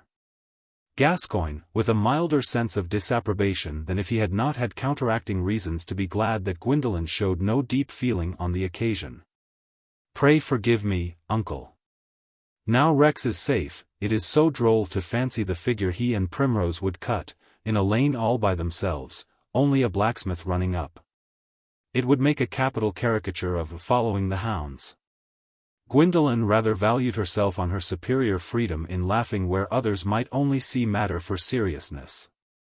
Indeed, the laughter became her person so well that her opinion of its gracefulness was often shared by others. And it even entered into her uncle's course of thought at this moment, that it was no wonder a boy should be fascinated by this young witch, who, however, was more mischievous than could be desired. "How can you laugh at broken bones, child?" said Mrs. Davilow, still under her dominant anxiety. "I wish we had never allowed you to have the horse. You will see that we were wrong," she added, looking with a grave nod at Mr. Gascoigne, "at least I was, to encourage her in asking for it." "Yes, seriously, Gwendolen," said Mr. Gascoigne, in a judicious tone of rational advice to a person understood to be altogether rational. "I strongly recommend you, I shall ask you to oblige me so far, not to repeat your adventure of today. Lord Brackenshaw is very kind, but I feel sure that he would concur with me in what I say. To be spoken of as the young lady who hunts by way of exception, would give a tone to the language about you which I am sure you would not like. Depend upon it, his lordship would not choose that Lady Beatrice or Lady Maria should hunt in this part of the country, if they were old enough to do so. When you are married, it will be different, you may do whatever your husband sanctions. But if you intend to hunt, you must marry a man who can keep horses. I don't know why I should do anything so horrible as to marry without that prospect, at least," said Gwendolen, pettishly. Her uncle's speech had given her annoyance, which she could not show more directly, but she felt that she was committing herself, and after moving carelessly to another part of the room, went out. "She always speaks in that way about marriage," said Mrs. Davilow, "but it will be different when she has seen the right person." "Her heart has never been in the least touched, that you know of?" said Mr. Gascoigne. Mrs. Davilow shook her head silently. "It was only last night she said to me, 'Mamma, I wonder how girls manage to fall in love. It is easy to make them do it in books. But men are too ridiculous.'" Mr. Gascoigne laughed a little, and made no further remark on the subject. The next morning at breakfast he said, "How are your bruises, Rex?"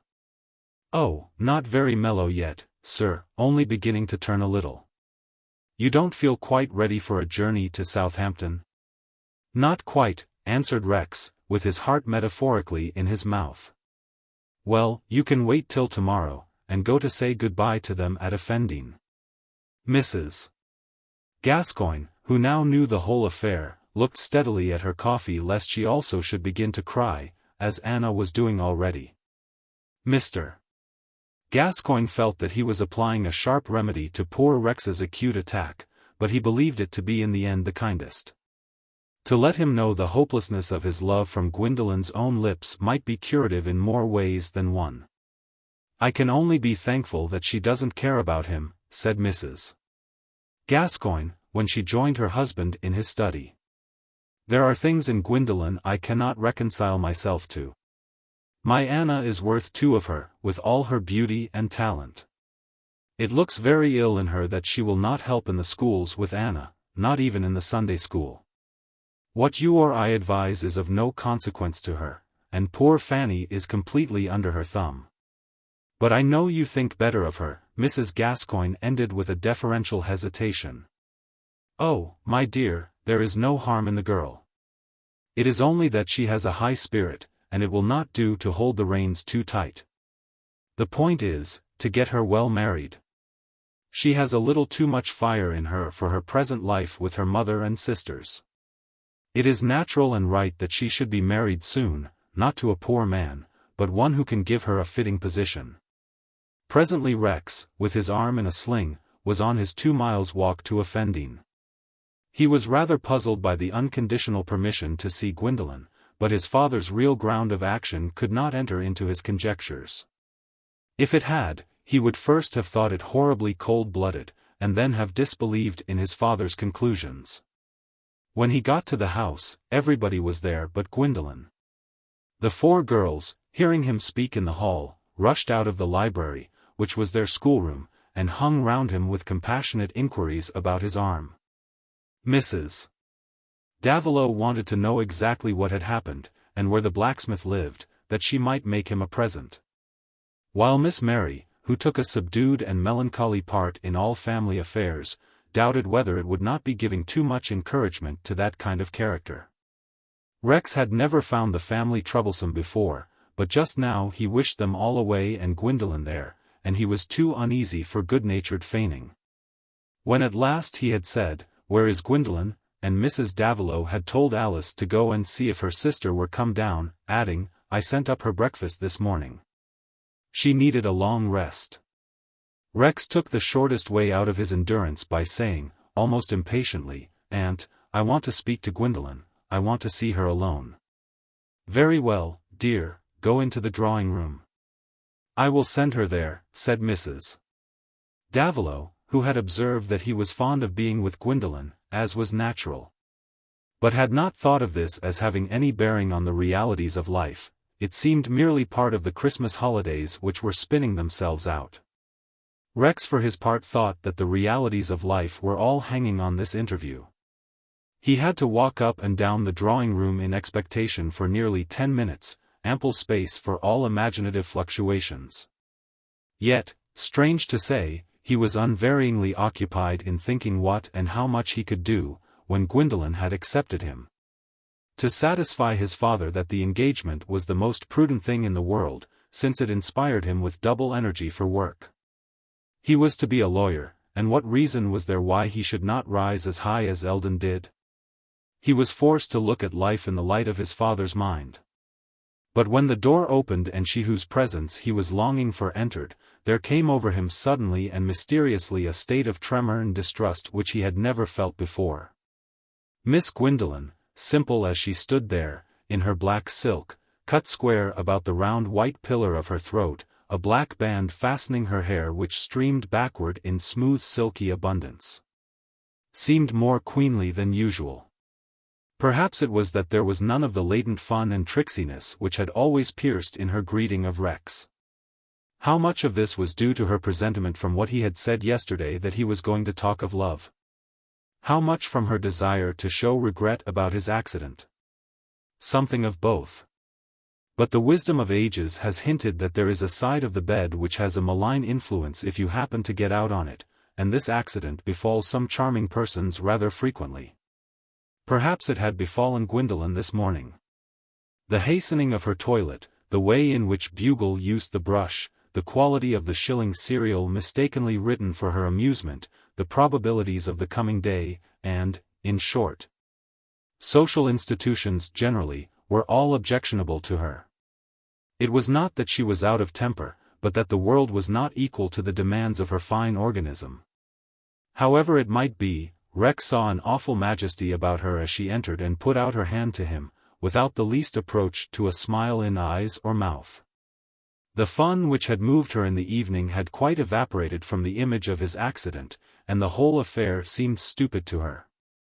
But she said with perfect propriety, "I hope you are not much hurt, Rex. I deserve that you should reproach me for your accident."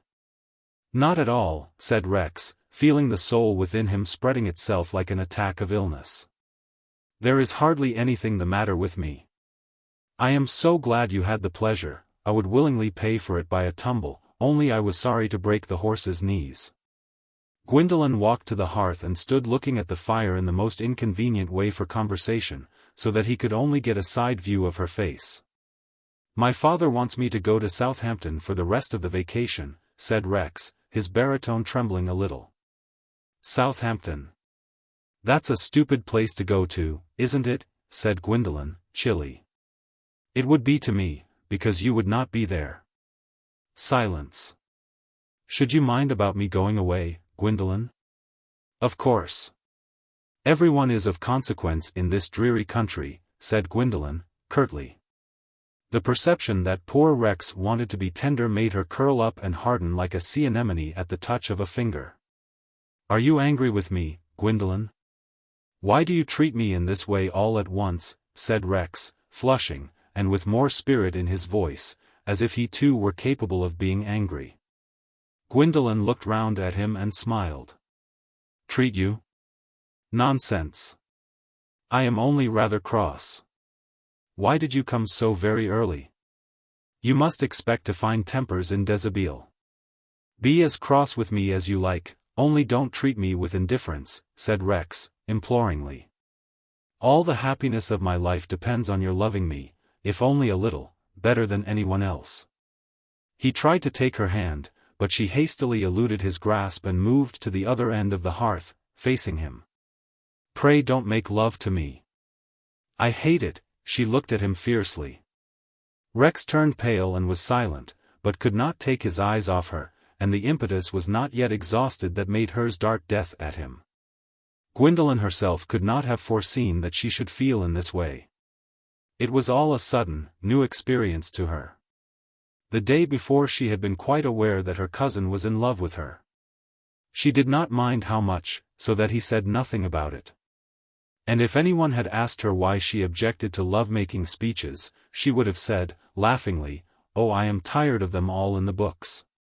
But now the life of passion had begun negatively in her. She felt passionately averse to this volunteered love. To Rex at 20 the joy of life seemed at an end more absolutely than it can do to a man at 40. But before they had ceased to look at each other, he did speak again. "Is that last word you have to say to me, Gwendolen? Will it always be so?" She could not help seeing his wretchedness and feeling a little regret for the old Rex who had not offended her. Decisively, but yet with some return of kindness, she said. "About making love?" "Yes. But I don't dislike you for anything else." There was just a perceptible pause before he said a low goodbye, and passed out of the room. Almost immediately after, she heard the heavy hall door bang behind him. Mrs. Davilow, too, had heard Rex's hasty departure, and presently came into the drawing-room, where she found Gwendolen seated on the low couch, her face buried, and her hair falling over her figure like a garment. She was sobbing bitterly. my child, what is it?" cried the mother, who had never before seen her darling struck down in this way, and felt something of the alarmed anguish that women feel at the sight of overpowering sorrow in a strong man. For this child had been her ruler. Sitting down by her with circling arms, she pressed her cheek against Gwendolen's head, and then tried to draw it upward. Gwendolen gave way, and letting her head rest against her mother, cried out sobbingly, "Oh, Mamma, what can become of my life? There is nothing worth living for." "Why, dear?" said Mrs. Davilow. Usually she herself had been rebuked by her daughter for involuntary signs of despair. "I shall never love anybody. I can't love people. I hate them. The time will come, dear, the time will come." Gwendolen was more and more convulsed with sobbing. But putting her arms round her mother's neck with an almost painful clinging, she said brokenly, "I can't bear anyone to be very near me but you." Then the mother began to sob, for this spoiled child had never shown such dependence on her before, and so they clung to each other. Chapter 8. What name doth joy most borrow? When life is fair? Tomorrow. What name doth best fit sorrow?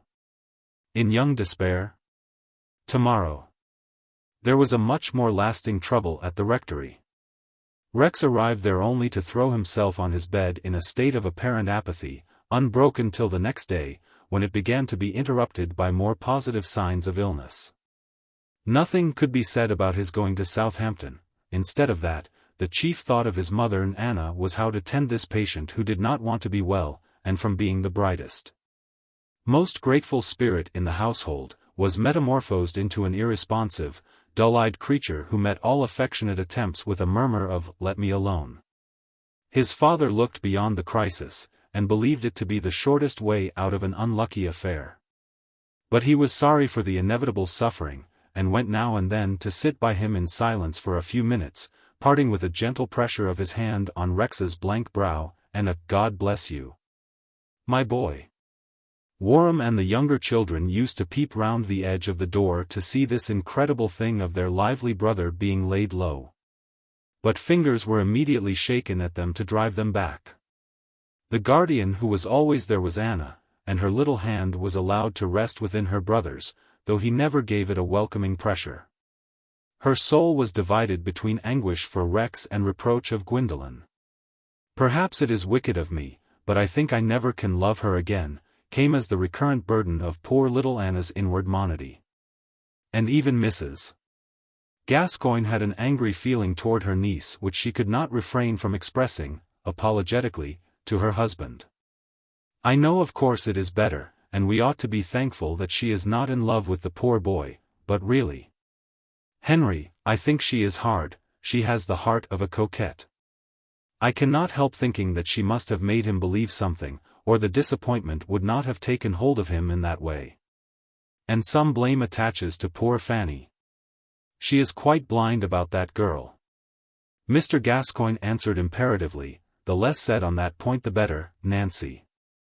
I ought to have been more awake myself. As to the boy, be thankful if nothing worse ever happens to him. Let the thing die out as quickly as possible, and especially with regard to Gwendolen, let it be as if it had never been." The rector's dominant feeling was that there had been a great escape. Gwendolen in love with Rex in return would have made a much harder problem, the solution of which might have been taken out of his hands. But he had to go through some further difficulty. One fine morning Rex asked for his bath, and made his toilet as usual. Anna, full of excitement at this change, could do nothing but listen for his coming down, and at last hearing his step, ran to the foot of the stairs to meet him. For the first time he gave her a faint smile, but it looked so melancholy on his pale face that she could hardly help crying. "Nanny," he said gently, taking her hand and leading her slowly along with him to the drawing-room. His mother was there, and when she came to kiss him, he said, "What a plague I am." Then he sat still and looked out of the bow window on the lawn and shrubs covered with hoarfrost, across which the sun was sending faint occasional gleams, something like that sad smile on Rex's face, Anna thought. He felt as if he had had a resurrection into a new world, and did not know what to do with himself there, the old interests being left behind. Anna sat near him, pretending to work, but really watching him with yearning looks.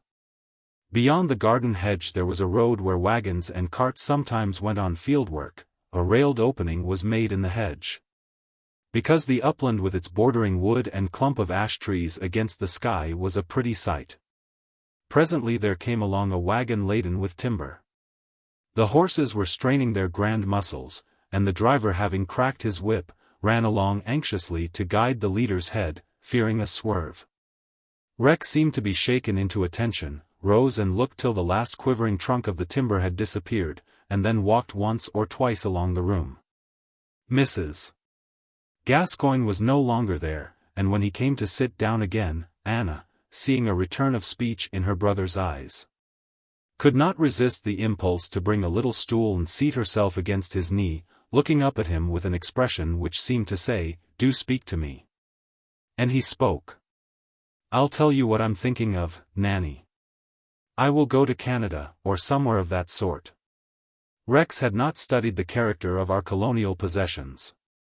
"Oh, Rex, not for always." "Yes, to get my bread there. I should like to build a hut, and work hard at clearing, and have everything wild about me, and a great wide quiet." "And not take me with you," said Anna, the big tears coming fast. "How could I? I should like it better than anything, and settlers go with their families. I would sooner go there than stay here in England. I could make the fires, and mend the clothes, and cook the food, and I could learn how to make the bread before we went. It would be nicer than anything, like playing at life over again, as we used to do when we made our tent with the drugget, and had our little plates and dishes." "Father and mother would not let you go." "Yes, I think they would, when I explained everything. It would save money, and Papa would have more to bring up the boys with." There was further talk of the same practical kind at intervals, and it ended in Rex's being obliged to consent that Anna should go with him when he spoke to his father on the subject. Of course it was when the rector was alone in his study. Their mother would become reconciled to whatever he decided on, but mentioned to her first, the question would have distressed her. "Well, my children," said Mr. Gascoigne, cheerfully, as they entered. It was a comfort to see Rex about again. "May we sit down with you a little, Papa?" said Anna. "Rex has something to say." "With all my heart." It was a noticeable group that these three creatures made, each of them with a face of the same structural type, the straight brow. The nose suddenly straightened from an intention of being aquiline, the short upper lip, the short but strong and well-hung chin. There was even the same tone of complexion and set of the eye. The gray-haired father was at once massive and keen-looking. There was a perpendicular line in his brow which when he spoke with any force of interest deepened. And the habit of ruling gave him an air of reserved authoritativeness. Rex would have seemed a vision of his father's youth, if it had been possible to imagine Mr. Gascoigne without distinct plans and without command, smitten with a heart-sorrow, and having no more notion of concealment than a sick animal. And Anna was a tiny copy of Rex, with hair drawn back and knotted, her face following his in its changes of expression, as if they had one soul between them. "You know all about what has upset me, father," Rex began, and Mr. Gascoigne nodded. "I am quite done up for life in this part of the world. I am sure it will be no use my going back to Oxford. I couldn't do any reading. I should fail, and cause you expense for nothing. I want to have your consent to take another course, sir." Mr. Gascoigne nodded more slowly, the perpendicular line on his brow deepened, and Anna's trembling increased. If you would allow me a small outfit, I should like to go to the colonies and work on the land there. Rex thought the vagueness of the phrase prudential. The colonies necessarily embracing more advantages, and being less capable of being rebutted on a single ground than any particular settlement. Oh, and with me, Papa, said Anna, not bearing to be left out from the proposal even temporarily. Rex would want someone to take care of him, you know, someone to keep house. And we shall never, either of us, be married. And I should cost nothing, and I should be so happy. I know it would be hard to leave you and Mama. But there are all the others to bring up, and we too should be no trouble to you any more. Anna had risen from her seat, and used the feminine argument of going closer to her papa as she spoke. He did not smile, but he drew her on his knee and held her there, as if to put her gently out of the question while he spoke to Rex. You will admit that my experience gives me some power of judging for you, and that I can probably guide you in practical matters better than you can guide yourself? Rex was obliged to say, yes, sir. And perhaps you will admit, though I don't wish to press that point, that you are bound in duty to consider my judgment and wishes? I have never yet placed myself in opposition to you, sir. Rex in his secret soul could not feel that he was bound not to go to the colonies, but to go to Oxford again, which was the point in question. But you will do so if you persist in setting your mind toward a rash and foolish procedure, and deafening yourself to considerations which my experience of life assures me of. You think, I suppose, that you have had a shock which has changed all your inclinations, stupefied your brains, unfitted you for anything but manual labor, and given you a dislike to society? Is that what you believe? Something like that. I shall never be up to the sort of work I must do to live in this part of the world. I have not the spirit for it. I shall never be the same again. And without any disrespect to you, Father, I think a young fellow should be allowed to choose his way of life, if he does nobody any harm. There are plenty to stay at home, and those who like might be allowed to go where there are empty places. But suppose I am convinced on good evidence, as I am, that this state of mind of yours is transient, and that if you went off as you propose, you would by and by repent. And feel that you had let yourself slip back from the point you have been gaining by your education till now?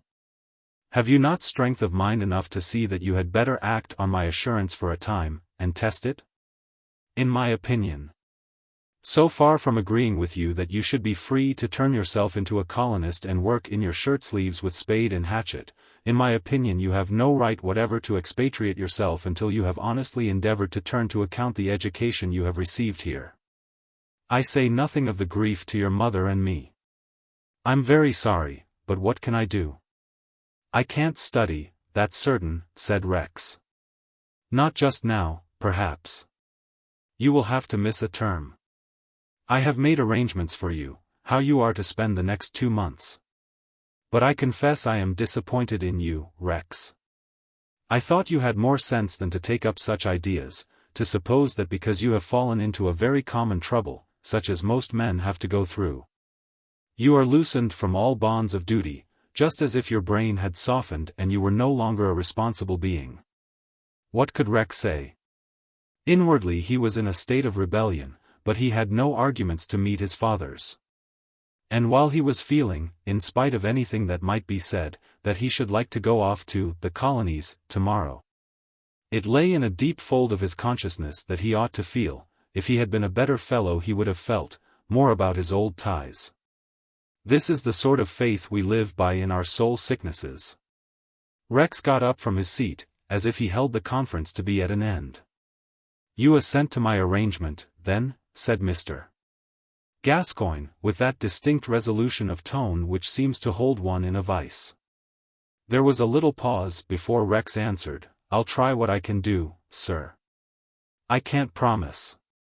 His thought was, that trying would be of no use. Her father kept Anna, holding her fast, though she wanted to follow Rex.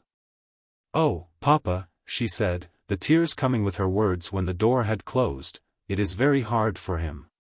Doesn't he look ill? Yes, but he will soon be better, it will all blow over. And now, Anna, be as quiet as a mouse about it all. Never let it be mentioned when he is gone. No, Papa. But I would not be like Gwendolen for anything, to have people fall in love with me so. It is very dreadful. Anna dared not say that she was disappointed at not being allowed to go to the colonies with Rex. But that was her secret feeling, and she often afterward went inwardly over the whole affair, saying to herself, I should have done with going out, and gloves, and crinoline. And having to talk when I am taken to dinner, and all that. I like to mark the time, and connect the course of individual lives with the historic stream, for all classes of thinkers. This was the period when the broadening of gauge in crinolines seemed to demand an agitation for the general enlargement of churches, ballrooms, and vehicles. But Anna Gascoigne's figure would only allow the size of skirt manufactured for young ladies of 14. Chapter 9. I'll tell thee, Berthold, what men's hopes are like. A silly child that, quivering with joy, would cast its little mimic fishing line, baited with lodestone for a bowl of toys, in the salt ocean.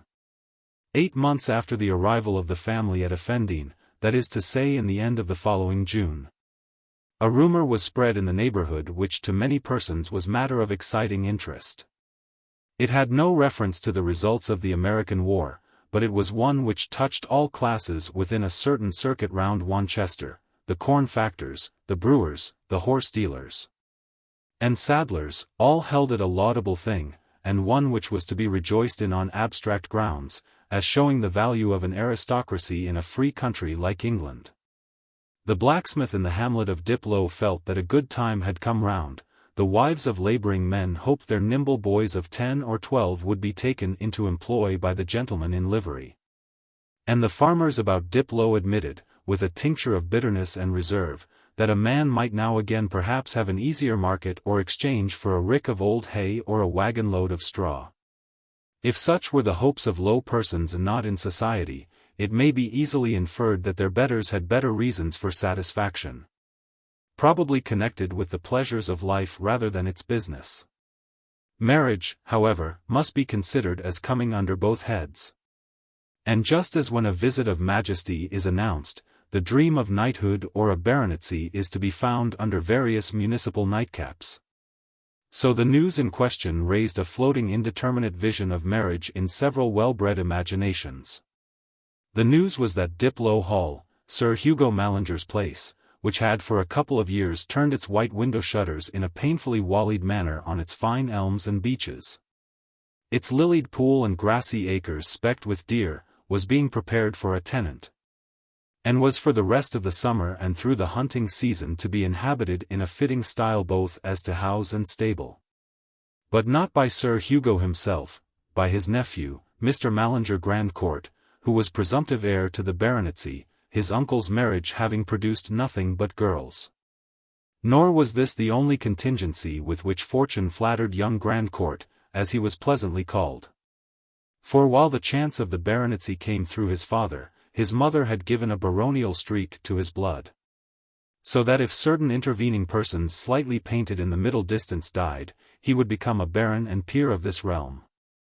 It is the uneven allotment of nature that the male bird alone has the tuft, but we have not yet followed the advice of hasty philosophers who would have us copy nature entirely in these matters.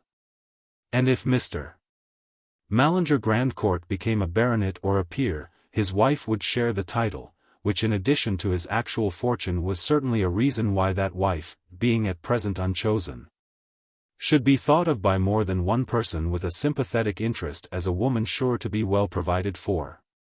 Some readers of this history will doubtless regard it as incredible that people should construct matrimonial prospects on the mere report that a bachelor of good fortune and possibilities was coming within reach, and will reject the statement as a mere outflow of gall. They will aver that neither they nor their first cousins have minds so unbridled, and that in fact this is not human nature, which would know that such speculations might turn out to be fallacious, and would therefore not entertain them. But, let it be observed, nothing is here narrated of human nature generally. The history in its present stage concerns only a few people in a corner of Wessex, whose reputation, however, was unimpeached, and who, I am in the proud position of being able to state, were all on visiting terms with persons of rank. There were the Arrowpoints, for example. In their beautiful place at Ketchum, no one could attribute sordid views in relation to their daughter's marriage to parents who could leave her at least $500,000. But having affectionate anxieties about their Catherine's position, she having resolutely refused Lord Slogan, an unexceptionable Irish peer, whose estate wanted nothing but drainage and population. They wondered, perhaps from something more than a charitable impulse, whether Mr. Grandcourt was good-looking, of sound constitution, virtuous, or at least reformed, and if liberal conservative, not too liberal conservative. And without wishing anybody to die, thought his succession to the title an event to be desired. If the Arrowpoints had such ruminations, it is the less surprising that they were stimulated in Mr. Gascoigne, who for being a clergyman was not the less subject to the anxieties of a parent and guardian, and we have seen how both he and Mrs. Gascoigne might by this time have come to feel that he was overcharged with the management of young creatures who were hardly to be held in with bit or bridle, or any sort of metaphor that would stand for judicious advice. Naturally, people did not tell each other all they felt and thought about young Grandcourt's advent. On no subject is this openness found prudently practicable, not even on the generation of acids, or the destination of the fixed stars, for either your contemporary with a mind turned toward the same subjects may find your ideas ingenious and forestall you in applying them, or he may have other views on acids and fixed stars, and think ill of you in consequence. Mr. Gascoigne did not ask Mr. Arrowpoint if he had any trustworthy source of information about Grandcourt considered as a husband for a charming girl, nor did Mrs. Arrowpoint observe to Mrs. Davilow that if the possible peer sought a wife in the neighbourhood of Diplow, the only reasonable expectation was that he would offer his hand to Catherine, who, however, would not accept him unless he were in all respects fitted to secure her happiness. Indeed, even to his wife the rector was silent as to the contemplation of any matrimonial result, from the probability that Mr. Grandcourt would see Gwendolen at the next archery meeting, though Mrs. Gascoigne's mind was very likely still more active in the same direction. She had said interjectionally to her sister, "It would be a mercy, Fanny, if that girl were well married," to which Mrs. Davilow, discerning some criticism of her darling in the fervour of that wish, had not chosen to make any audible reply, though she had said inwardly, "You will not get her to marry for your pleasure." The mild mother becoming rather saucy when she identified herself with her daughter. To her husband Mrs. Gascoigne said, "I hear Mr. Grandcourt has got 2 places of his own, but he comes to Diplow for the hunting. It is to be hoped he will set a good example in the neighbourhood. Have you heard what sort of a young man he is, Henry?" Mr. Gascoigne had not heard. At least, if his male acquaintances had gossiped in his hearing, he was not disposed to repeat their gossip, or to give it any emphasis in his own mind. He held it futile, even if it had been becoming, to show any curiosity as to the past of a young man whose birth, wealth, and consequent leisure made many habits venial which under other circumstances would have been inexcusable. Whatever Grandcourt had done, he had not ruined himself. And it is well known that in gambling, for example, whether of the business or holiday sort, a man who has the strength of mind to leave off when he has only ruined others, is a reformed character. This is an illustration merely. Mr. Gascoigne had not heard that Grandcourt had been a gambler. And we can hardly pronounce him singular in feeling that a landed proprietor with a mixture of noble blood in his veins was not to be an object of suspicious inquiry like a reformed character who offers himself as your butler or footman. Reformation, where a man can afford to do without it, can hardly be other than genuine. Moreover, it was not certain on any other showing hitherto, that Mr. Grandcourt had needed reformation more than other young men in the ripe youth of 35, and, at any rate, the significance of what he had been must be determined by what he actually was. Mrs. Davilow, too, although she would not respond to her sister's pregnant remark, could not be inwardly indifferent to an advent that might promise a brilliant lot for Gwendolen. A little speculation on what may be comes naturally, without encouragement, comes inevitably in the form of images, when unknown persons are mentioned, and Mr. Grandcourt's name raised in Mrs. Davilow's mind first of all the picture of a handsome, accomplished, excellent young man whom she would be satisfied with as a husband for her daughter. But then came the further speculation, would Gwendolen be satisfied with him? There was no knowing what would meet that girl's taste or touch her affections, it might be something else than excellence. And thus the image of the perfect suitor gave way before a fluctuating combination of qualities that might be imagined to win Gwendolen's heart. In the difficulty of arriving at the particular combination which would ensure that result, the mother even said to herself, it would not signify about her being in love, if she would only accept the right person. For whatever marriage had been for herself, how could she the less desire it for her daughter? The difference her own misfortunes made was, that she never dared to dwell much to Gwendolen on the desirableness of marriage, dreading an answer something like that of the future Madame Roland. When her gentle mother urging the acceptance of a suitor, said, "Tu seras heureuse, ma chère." "Oui, maman, comme toi." In relation to the problematic Mr. Grandcourt least of all would Mrs. Davilow have willingly let fall a hint of the aerial castle building which she had the good taste to be ashamed of. For such a hint was likely enough to give an adverse poise to Gwendolen's own thought, and make her detest the desirable husband beforehand. Since that scene after poor Rex's farewell visit, the mother had felt a new sense of peril in touching the mystery of her child's feeling. And in rashly determining what was her welfare, only she could think of welfare in no other shape than marriage. The discussion of the dress that Gwendolen was to wear at the archery meeting was a relevant topic, however. And when it had been decided that as a touch of color on her white cashmere, nothing, for her complexion, was comparable to pale green, a feather which she was trying in her hat before the looking-glass having settled the question, Mrs. Davilow felt her ears tingle when Gwendolen, suddenly throwing herself into the attitude of drawing her bow, said with a look of comic enjoyment, "How I pity all the other girls at the archery meeting, all thinking of Mr. Grandcourt. And they have not a shadow of a chance."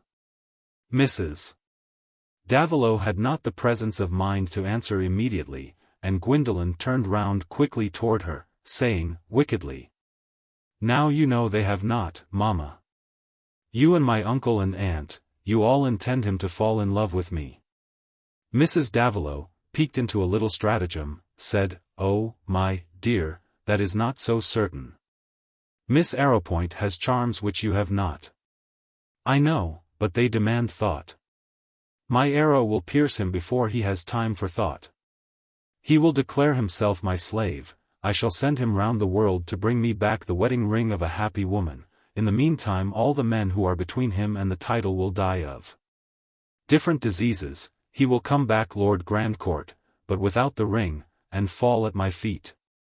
I shall laugh at him, he will rise in resentment, I shall laugh more, he will call for his steed and ride to Ketchum, where he will find Miss Arrowpoint just married to a needy musician, Mrs.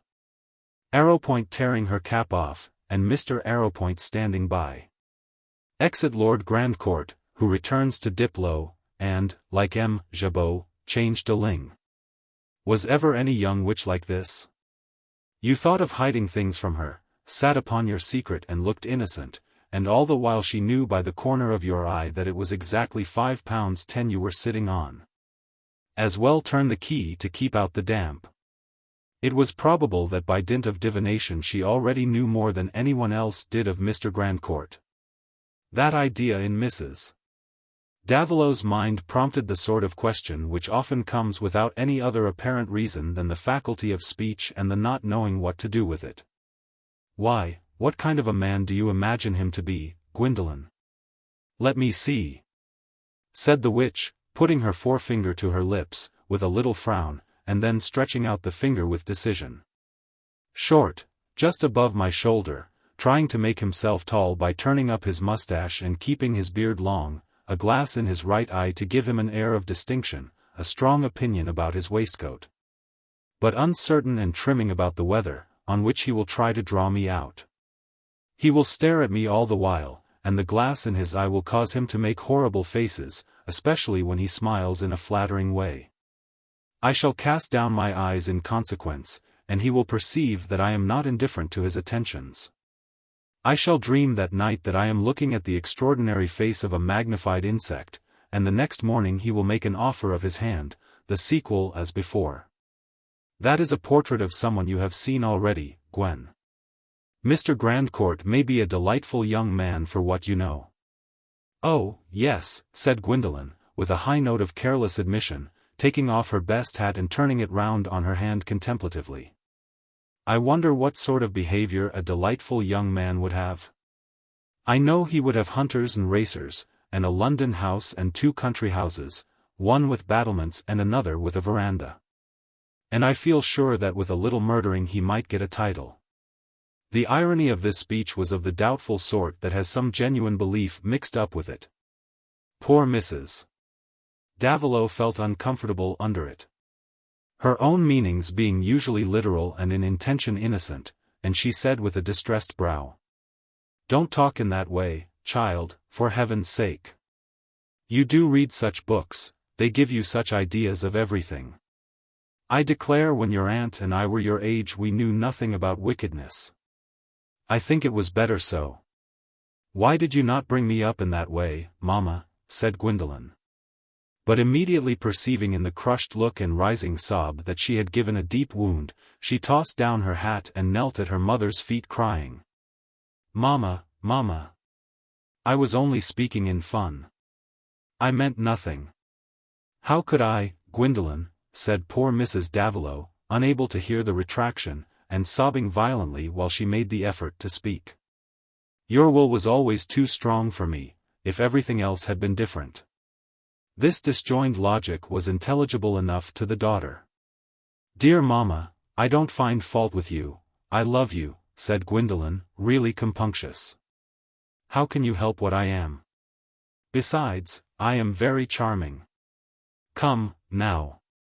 Here Gwendolen with her handkerchief gently rubbed away her mother's tears. "Really, I am contented with myself. I like myself better than I should have liked my aunt and you. How dreadfully dull you must have been." Such tender cajolery served to quiet the mother, as it had often done before after like collisions. Not that the collisions had often been repeated at the same point. For in the memory of both they left an association of dread with the particular topics which had occasioned them. Gwendolen dreaded the unpleasant sense of compunction toward her mother, which was the nearest approach to self-condemnation and self-distrust that she had known. And Mrs. Davilow's timid maternal conscience dreaded whatever had brought on the slightest hint of reproach. Hence, after this little scene, the two concurred in excluding Mr. Grandcourt from their conversation. When Mr. Gascoigne once or twice referred to him, Mrs. Davilow feared lest Gwendolen should betray some of her alarming keen-sightedness about what was probably in her uncle's mind, but the fear was not justified. Gwendolen knew certain differences in the characters with which she was concerned as birds know climate and weather. And for the very reason that she was determined to evade her uncle's control, she was determined not to clash with him.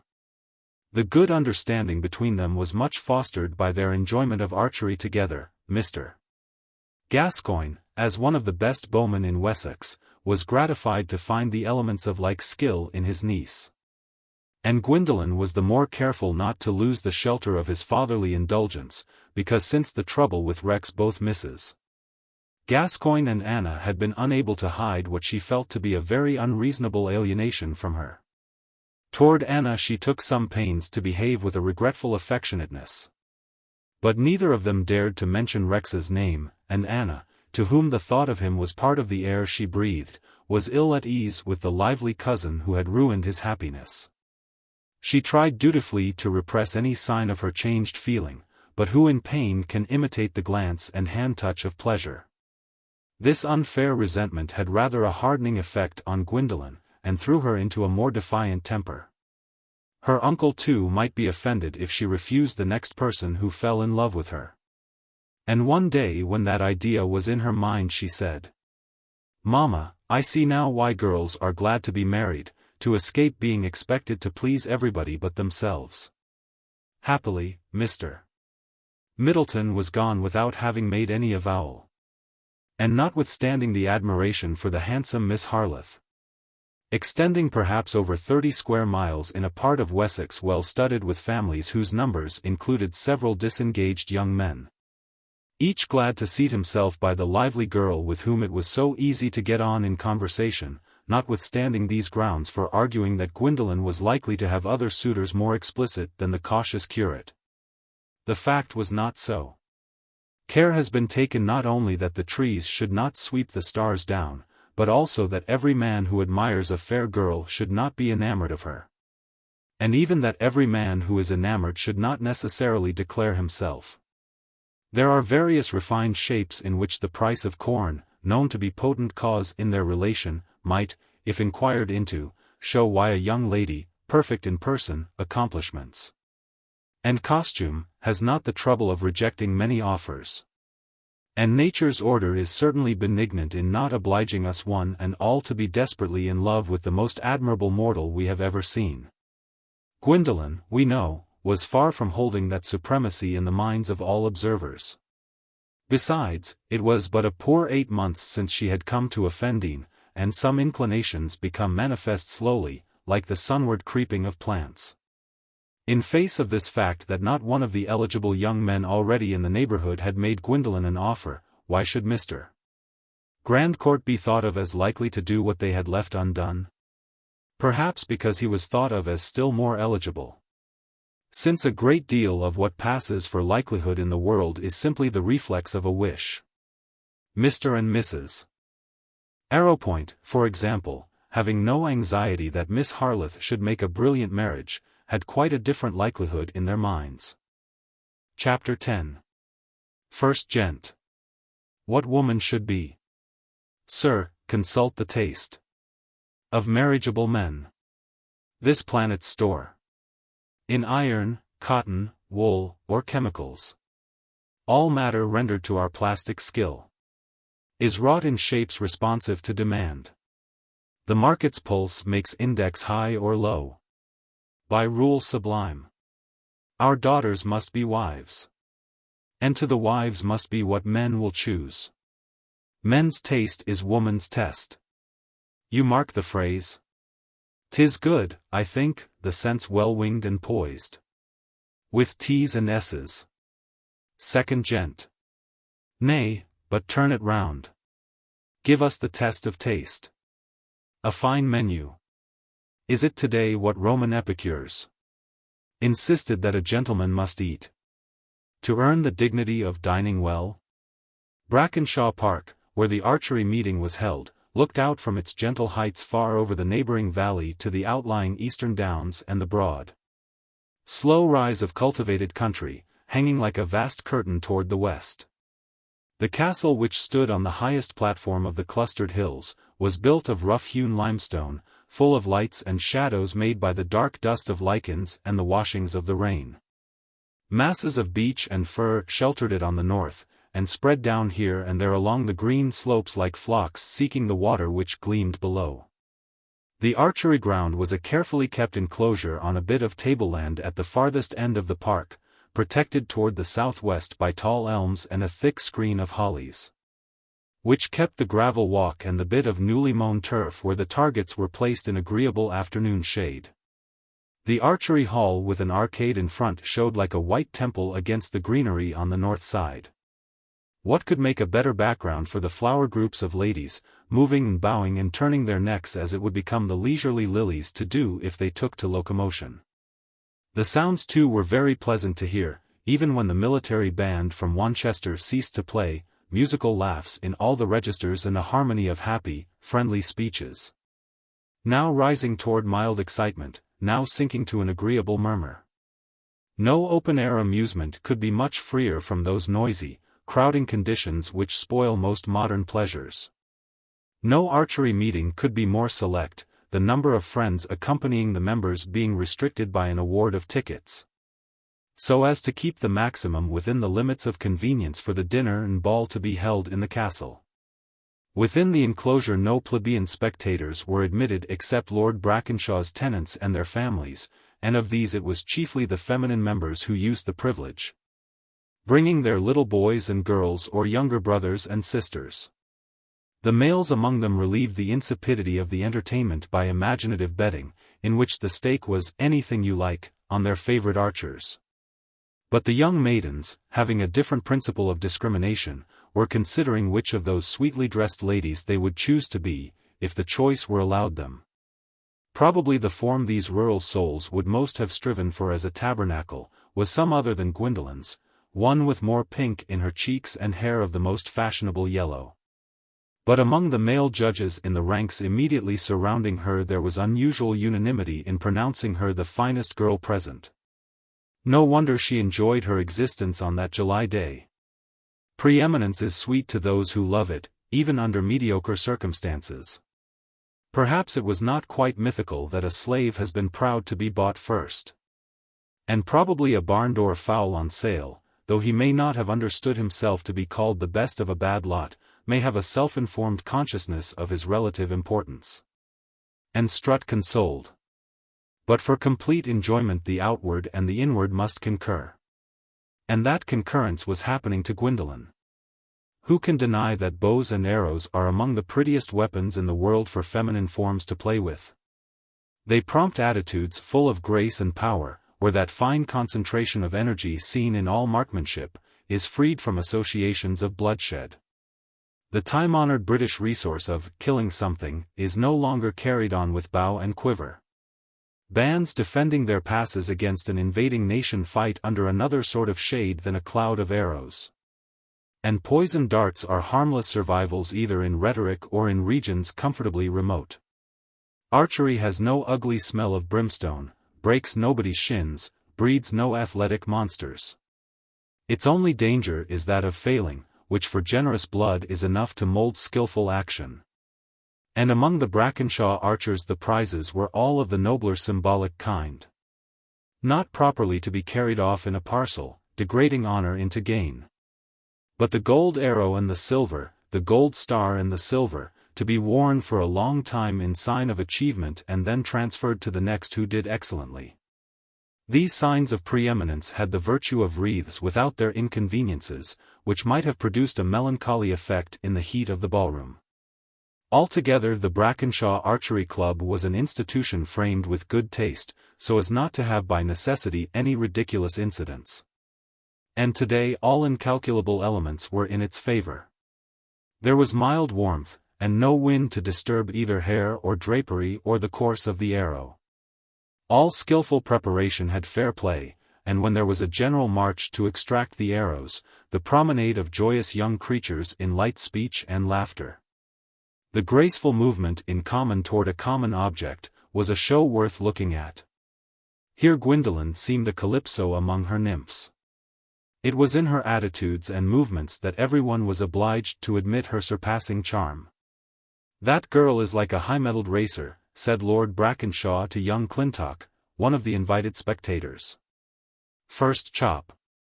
"Tremendously pretty too," said the elegant Grecian, who had been paying her assiduous attention. "I never saw her look better." Perhaps she had never looked so well. Her face was beaming with young pleasure in which there was no malign rays of discontent. For being satisfied with her own chances, she felt kindly toward everybody and was satisfied with the universe. Not to have the highest distinction in rank, not to be marked out as an heiress, like Miss Arrowpoint, gave an added triumph in eclipsing those advantages. For personal recommendation she would not have cared to change the family group accompanying her for any other. Her mamma's appearance would have suited an amiable duchess. Her uncle and Aunt Gascoigne with Anna made equally gratifying figures in their way. And Gwendolen was too full of joyous belief in herself to feel in the least jealous, though Miss Arrowpoint was one of the best archeresses. Even the reappearance of the formidable Herr Klezmer, which caused some surprise in the rest of the company, seemed only to fall in with Gwendolen's inclination to be amused. Short of Apollo himself, what great musical maestro could make a good figure at an archery meeting? There was a very satirical light in Gwendolen's eyes as she looked toward the Arrowpoint party on their first entrance. When the contrast between Klezmer and the average group of English country people seemed at its utmost intensity in the close neighborhood of his hosts, or patrons, as Mrs. Arrowpoint would have liked to hear them called, that she might deny the possibility of any longer patronizing genius, its royalty being universally acknowledged. The contrast might have amused a graver personage than Gwendolen. We English are a miscellaneous people, and any chance 50 of us will present many varieties of animal architecture or facial ornament. But it must be admitted that our prevailing expression is not that of a lively, impassioned race, preoccupied with the ideal and carrying the real as a mere makeweight.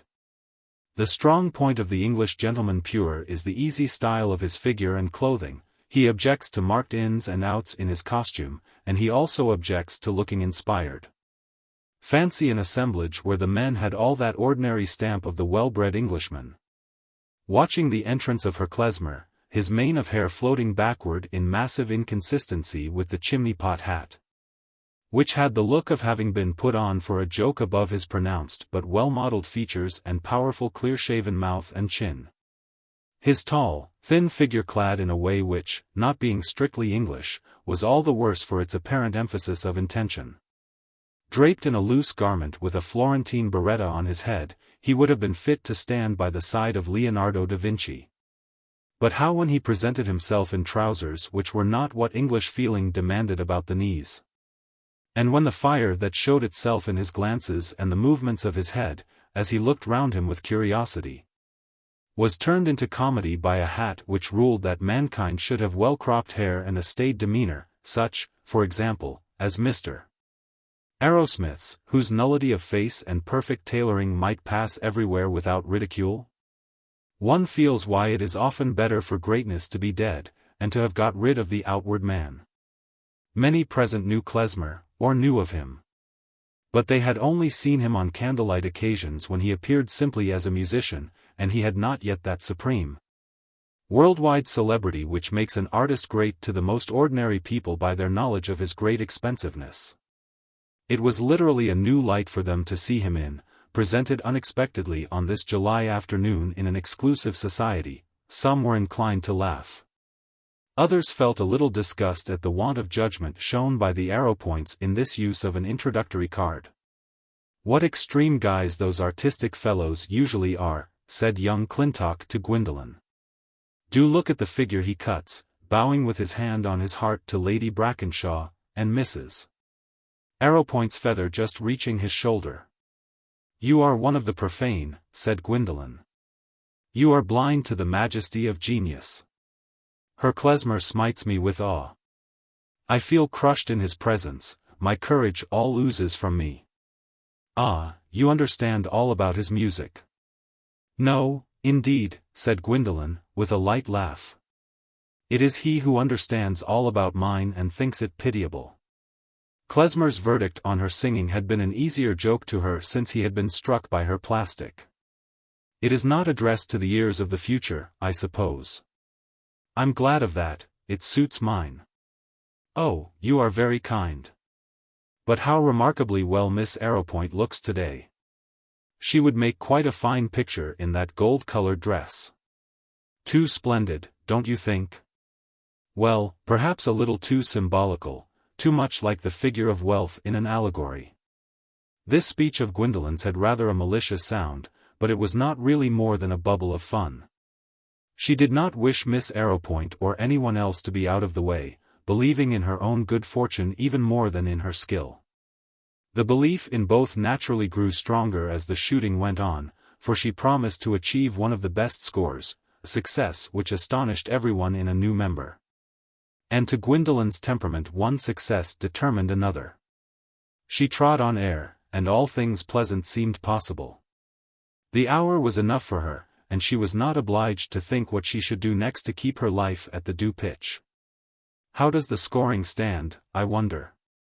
said Lady Brackenshaw, a gracious personage who, adorned with two little girls and a boy of stout make, sat as Lady Paramount. Her lord had come up to her in one of the intervals of shooting. "It seems to me that Miss Harleth is likely to win the gold arrow." "Gad, I think she will, if she carries it on. She is running Juliet Fenn hard. It is wonderful for one in her first year." "Catherine is not up to her usual mark," continued his lordship, turning to the heiress's mother who sat near. But she got the gold arrow last time. And there's a luck even in these games of skill. That's better. It gives the hinder ones a chance. Catherine will be very glad for others to win, said Mrs. Arrowpoint, she is so magnanimous. It was entirely her considerateness that made us bring her klezmer instead of Canon Stopley, who had expressed a wish to come.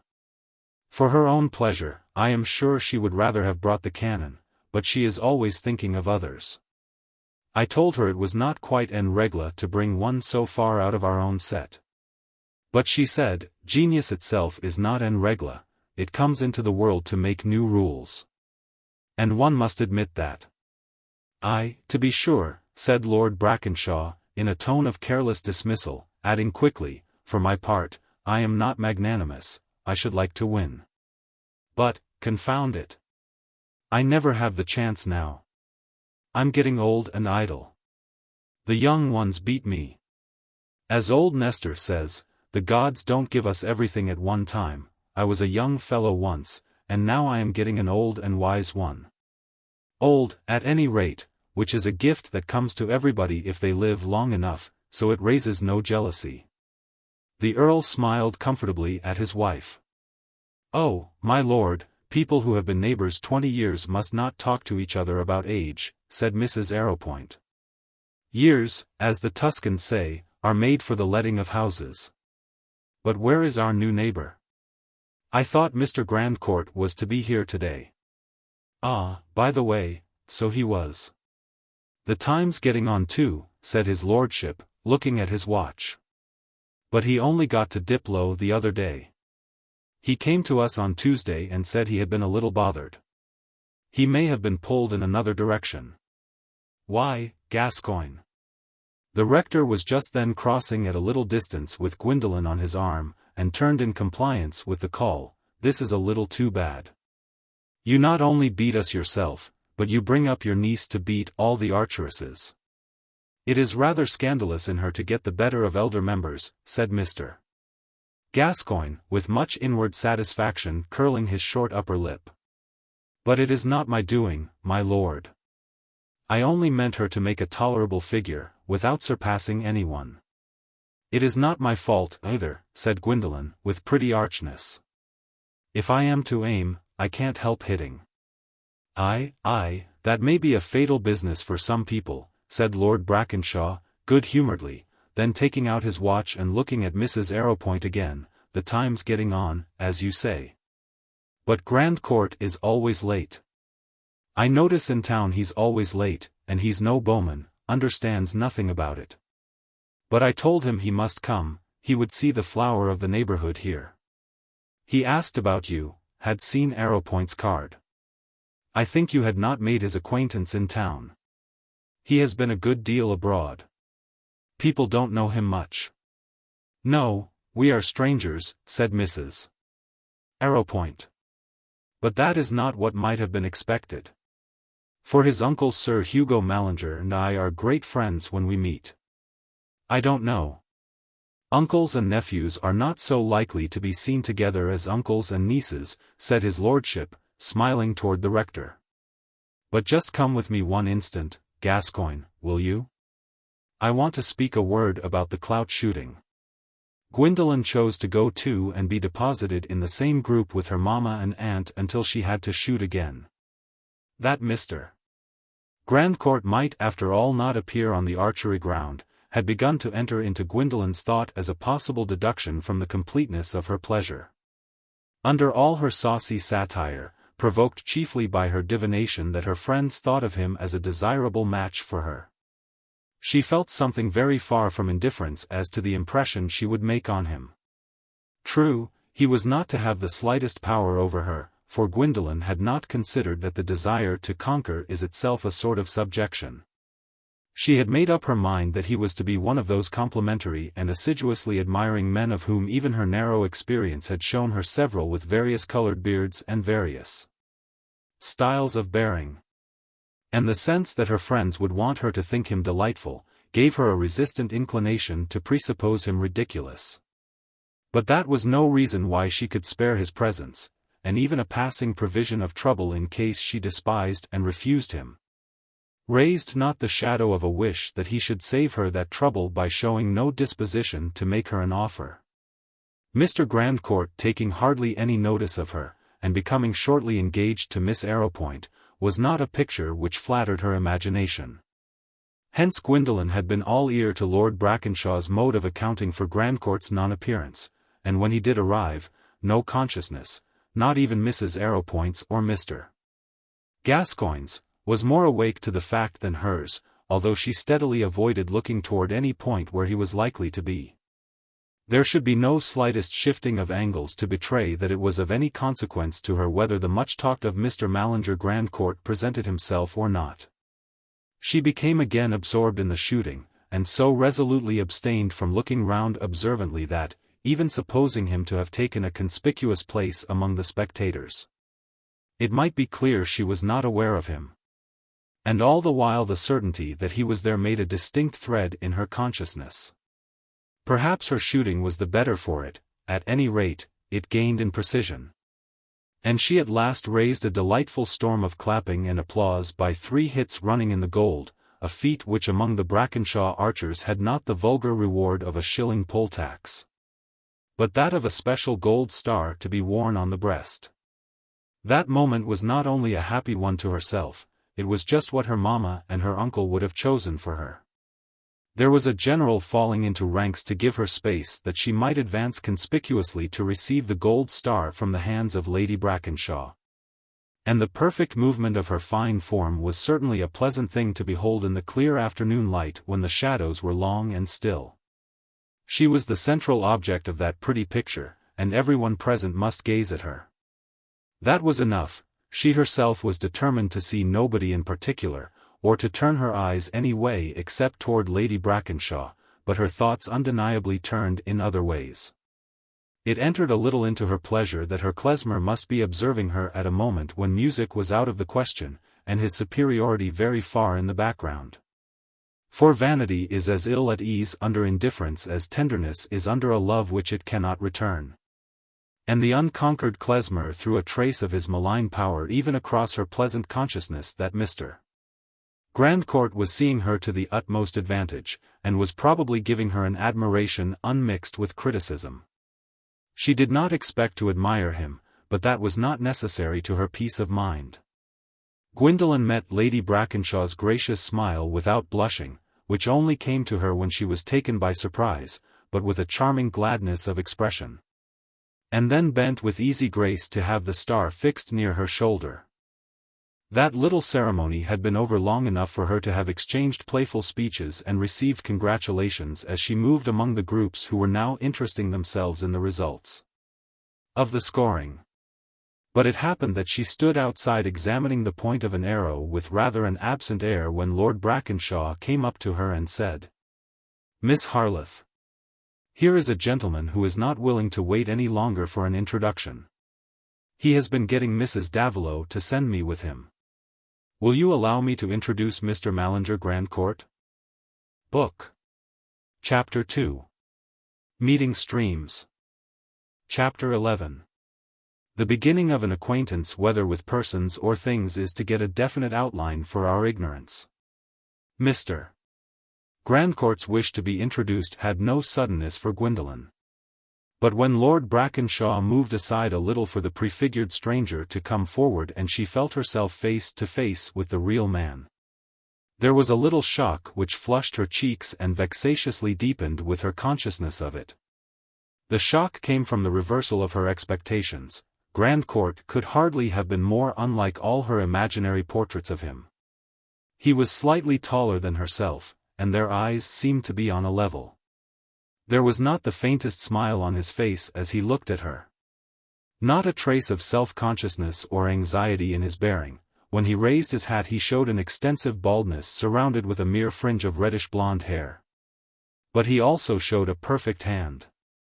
The line of feature from brow to chin undisguised by beard was decidedly handsome, with only moderate departures from the perpendicular, and the slight whisker too was perpendicular. It was not possible for a human aspect to be freer from grimace or solicitous wrigglings, also it was perhaps not possible for a breathing man wide awake to look less animated. The correct Englishman, drawing himself up from his bow into rigidity, assenting severely, and seemed to be in a state of internal drill, suggests a suppressed vivacity. And may be suspected of letting go with some violence when he is released from parade. But Grandcourt's bearing had no rigidity, it inclined rather to the flaccid. His complexion had a faded fairness resembling that of an actress when bare of the artificial white and red. His long narrow grey eyes expressed nothing but indifference. Attempts at description are stupid, who can all at once describe a human being? Even when he is presented to us we only begin that knowledge of his appearance which must be completed by innumerable impressions under differing circumstances. We recognize the alphabet. We are not sure of the language. I am only mentioning the point that Gwendolen saw by the light of a prepared contrast in the first minutes of her meeting with Grandcourt. They were summed up in the words, "He is not ridiculous." But forthwith Lord Brackenshaw was gone, and what is called conversation had begun. The first and constant element in it being that Grandcourt looked at Gwendolen persistently with a slightly exploring gaze, but without change of expression. While she only occasionally looked at him with a flash of observation a little softened by coquetry. Also, after her answers there was a longer or shorter pause before he spoke again. "I used to think archery was a great bore," Grandcourt began. He spoke with a fine accent, but with a certain broken drawl, as of a distinguished personage with a distinguished cold on his chest. "Are you converted today?" said Gwendolen.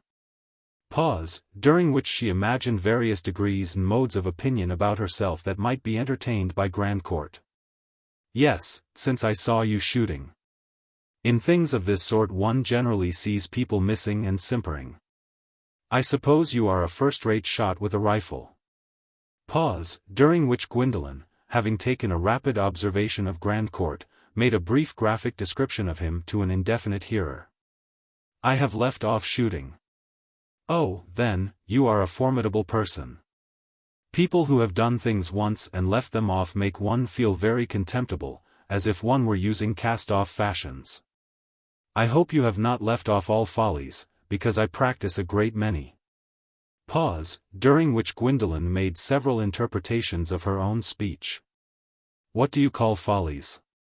"Well, in general, I think, whatever is agreeable is called a folly. But you have not left off hunting, I hear." Pause, wherein Gwendolen recalled what she had heard about Grandcourt's position, and decided that he was the most aristocratic-looking man she had ever seen. "One must do something. And do you care about the turf, or is that among the things you have left off?"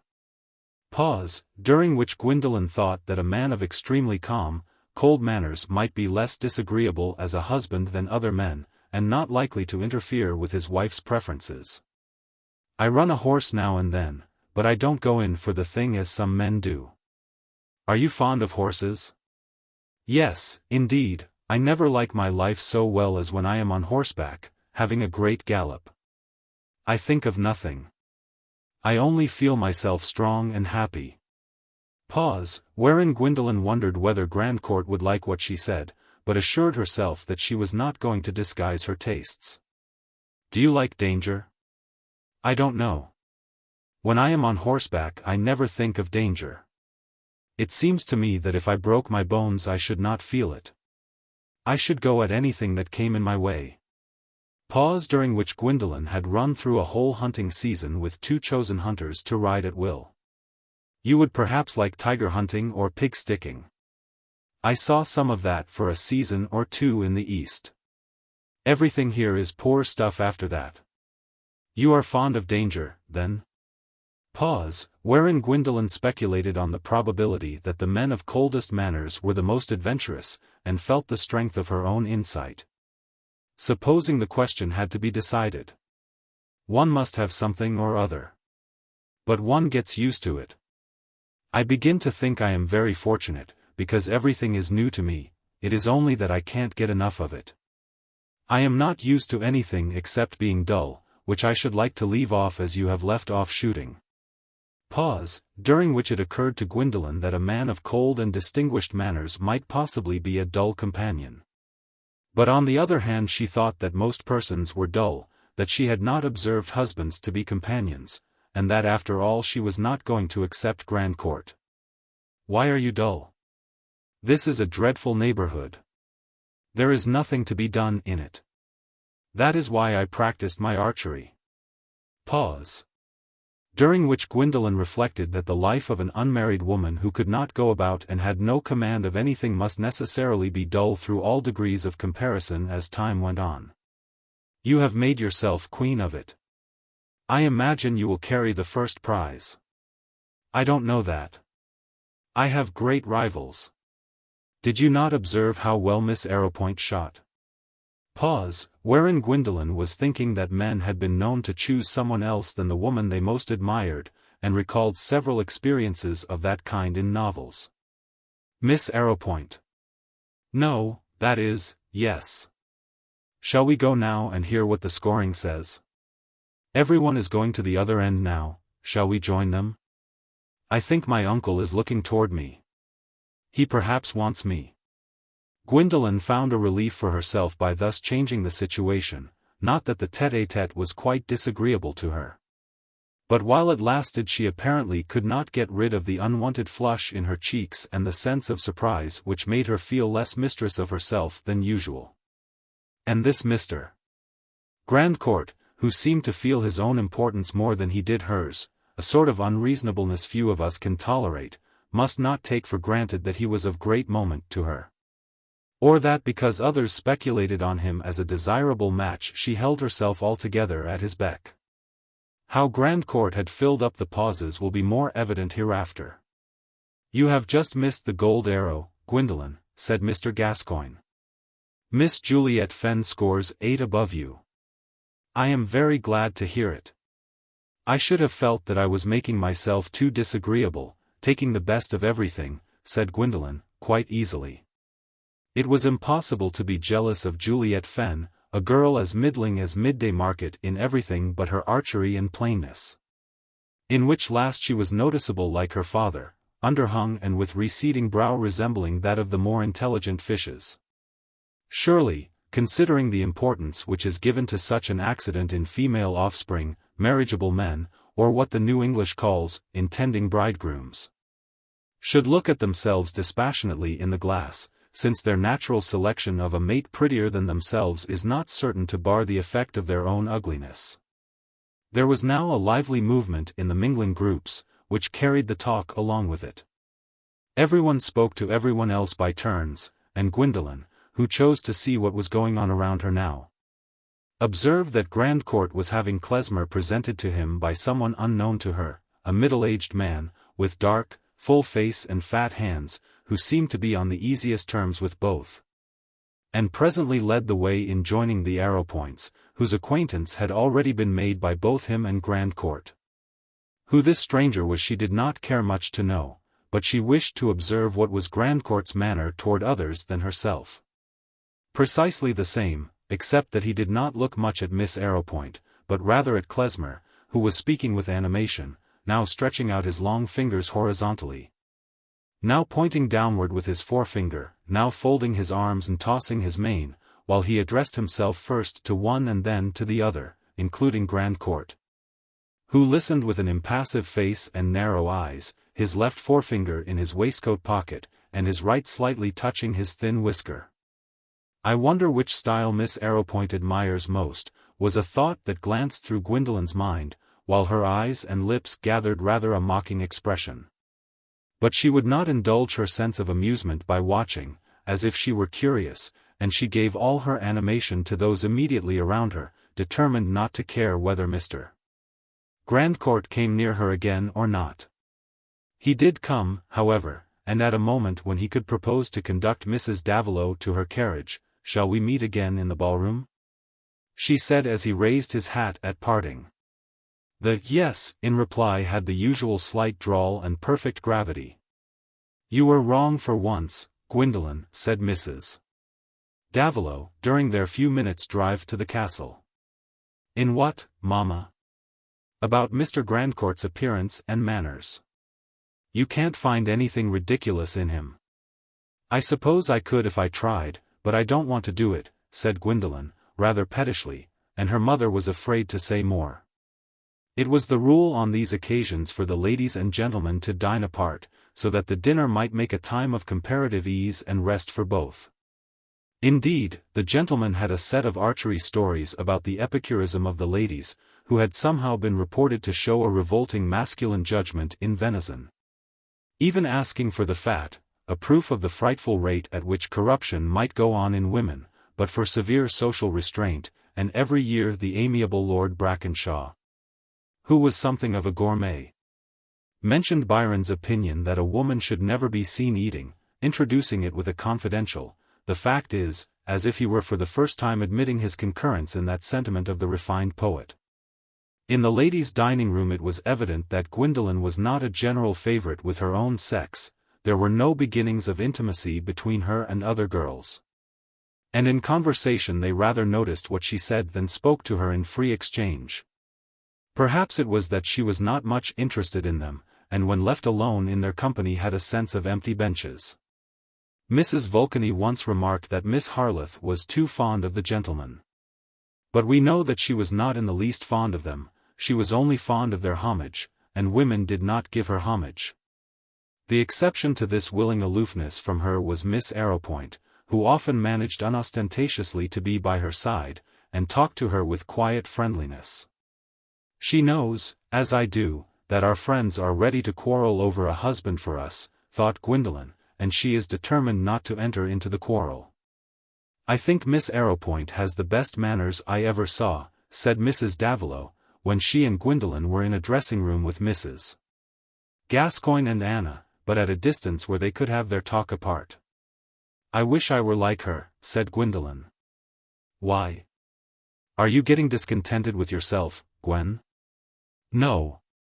But I am discontented with things." "She seems contented." "I am sure you ought to be satisfied today. You must have enjoyed the shooting." "I saw you did." "Oh, that is over now, and I don't know what will come next," said Gwendolen, stretching herself with a sort of moan and throwing up her arms. They were bare now. It was the fashion to dance in the archery dress, throwing off the jacket, and the simplicity of her white cashmere with its border of pale green set off her form to the utmost. A thin line of gold round her neck, and the gold star on her breast, were her only ornaments. Her smooth soft hair piled up into a grand crown made a clear line about her brow. Sir Joshua would have been glad to take her portrait. And he would have had an easier task than the historian, at least in this, that he would not have had to represent the truth of change, only to give stability to one beautiful moment. "The dancing will come next," said Mrs. Davilow, "you are sure to enjoy that." "I shall only dance in the quadrille. I told Mr. Clintock so. I shall not waltz or poke with anyone." "Why in the world do you say that all on a sudden?" "I can't bear having ugly people so near me." "Whom do you mean by ugly people?" "Oh, plenty. Mr. Clintock, for example, is not ugly." Mrs. Davilow dared not mention Grandcourt. "Well, I hate woolen cloth touching me." "Fancy," said Mrs. Davilow to her sister, who now came up from the other end of the room. "Gwendolen says she will not waltz or poke." "She is rather given to whims, I think," said Mrs. Gascoigne, gravely. "It would be more becoming in her to behave as other young ladies do on such an occasion as this, especially when she has had the advantage of first-rate dancing lessons." "Why should I dance if I don't like it, Aunt? It is not in the catechism." "My dear," said Mrs. Gascoigne, in a tone of severe check, and Anna looked frightened at Gwendolen's daring. But they all passed on without saying any more. Apparently something had changed Gwendolen's mood since the hour of exulting enjoyment in the archery ground. But she did not look the worse under the chandeliers in the ballroom, where the soft splendor of the scene and the pleasant odors from the conservatory could not but be soothing to the temper, when accompanied with the consciousness of being preeminently sought for. Hardly a dancing man but was anxious to have her for a partner, and each whom she accepted was in a state of melancholy remonstrance that she would not waltz or poke. "Are you under a vow, Miss Harleth? Why are you so cruel to us all? You waltzed with me in February. And you who waltz so perfectly, were exclamations not without piquancy for her. The ladies who waltzed naturally thought that Miss Harleth only wanted to make herself particular. But her uncle, when he overheard her refusal, supported her by saying, "Gwendolen has usually good reasons." He thought she was certainly more distinguished in not waltzing, and he wished her to be distinguished. The archery ball was intended to be kept at the subdued pitch that suited all dignities clerical and secular. It was not an escapement for youthful high spirits, and he himself was of opinion that the fashionable dances were too much of a romp. Among the remonstrant dancing men, however, Mr. Grandcourt was not numbered. After standing up for a quadrille with Miss Arrowpoint, it seemed that he meant to ask for no other partner. Gwendolen observed him frequently with the Arrowpoints, but he never took an opportunity of approaching her. Mr. Gascoigne was sometimes speaking to him, but Mr. Gascoigne was everywhere. It was in her mind now that she would probably after all not have the least trouble about him. Perhaps he had looked at her without any particular admiration, and was too much used to everything in the world to think of her as more than one of the girls who were invited in that part of the country. Of course, it was ridiculous of elders to entertain notions about what a man would do, without having seen him even through a telescope. Probably he meant to marry Miss Arrowpoint. Whatever might come, she, Gwendolen, was not going to be disappointed. The affair was a joke whichever way it turned, for she had never committed herself even by a silent confidence in anything Mr. Grandcourt would do. Still, she noticed that he did sometimes quietly and gradually change his position according to hers, so that he could see her whenever she was dancing. And if he did not admire her, so much the worse for him. This movement for the sake of being in sight of her was more direct than usual rather late in the evening, when Gwendolen had accepted Klezmer as a partner.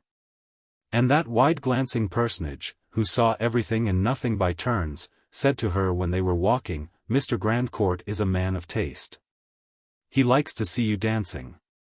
"Perhaps he likes to look at what is against his taste," said Gwendolen, with a light laugh. She was quite courageous with Klezmer now. "He may be so tired of admiring that he likes disgust for variety." "Those words are not suitable to your lips," said Klezmer, quickly, with one of his grand frowns, while he shook his hand as if to banish the discordant sounds. "Are you as critical of words as of music?" "Certainly I am. I should require your words to be what your face and form are, always among the meanings of a noble music. That is a compliment as well as a correction. I am obliged for both. But do you know I am bold enough to wish to correct you, and require you to understand a joke?" "One may understand jokes without liking them," said the terrible Klezmer. "I have had opera books sent me full of jokes. It was just because I understood them that I did not like them. The comic people are ready to challenge a man because he looks grave. You don't see the witticism, sir?" "No, sir, but I see what you meant." "Then I am what we call ticketed as a fellow without esprit." "But, in fact," said Klezmer, suddenly dropping from his quick narrative to a reflective tone, with an impressive frown, "I am very sensible to wit and humor." "I am glad you tell me that," said Gwendolen, not without some wickedness of intention. But Klezmer's thoughts had flown off on the wings of his own statement, as their habit was, and she had the wickedness all to herself. "Pray, who is that standing near the cardroom door?" she went on, seeing there the same stranger with whom Klezmer had been in animated talk on the archery ground. "He is a friend of yours, I think." "No, no, an amateur I have seen in town. Lush, a Mr. Lush, too fond of Meyerbeer and Scribe, too fond of the mechanical dramatic." "Thanks. I wanted to know whether you thought his face and form required that his words should be among the meanings of noble music?" Klezmer was conquered, and flashed at her a delightful smile which made them quite friendly until she begged to be deposited by the side of her mamma. 3 minutes afterward her preparations for Grandcourt's indifference were all cancelled. Turning her head after some remark to her mother, she found that he had made his way up to her. "May I ask if you are tired of dancing, Miss Harleth?" he began, looking down with his former unperturbed expression. "Not in the least. Will you do me the honor, the next, or another quadrille? I should have been very happy, said Gwendolen looking at her card, but I am engaged for the next to Mr. Clintock, and indeed I perceive that I am doomed for every quadrille. I have not one to dispose of. She was not sorry to punish Mr. Grandcourt's tardiness, yet at the same time she would have liked to dance with him. She gave him a charming smile as she looked up to deliver her answer, and he stood still looking down at her with no smile at all. I am unfortunate in being too late, he said, after a moment's pause. It seemed to me that you did not care for dancing, said Gwendolen. I thought it might be one of the things you had left off. Yes, but I have not begun to dance with you, said Grandcourt. Always there was the same pause before he took up his cue. You make dancing a new thing, as you make archery. Is novelty always agreeable? No, no, not always. Then I don't know whether to feel flattered or not. When you had once danced with me there would be no more novelty in it. On the contrary, there would probably be much more. That is deep. I don't understand. It is difficult to make Miss Harleth understand her power. Here Grandcourt had turned to Mrs.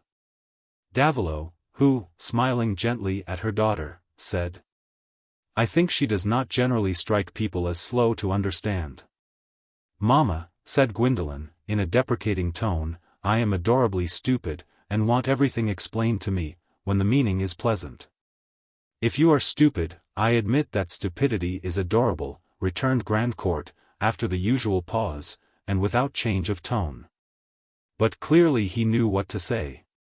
I begin to think that my cavalier has forgotten me, Gwendolen observed after a little while. I see the quadrille is being formed. He deserves to be renounced, said Grandcourt. I think he is very pardonable, said Gwendolen. There must have been some misunderstanding, said Mrs. Davilow. Mr. Clintock was too anxious about the engagement to have forgotten it. But now Lady Brackenshaw came up and said, Miss Harleth, Mr. Clintock has charged me to express to you his deep regret that he was obliged to leave without having the pleasure of dancing with you again. An express came from his father, the Archdeacon. Something important, he was to go. He was Odessaspoir. Oh, he was very good to remember the engagement under the circumstances, said Gwendolen. I am sorry he was called away. It was easy to be politely sorrowful on so felicitous an occasion.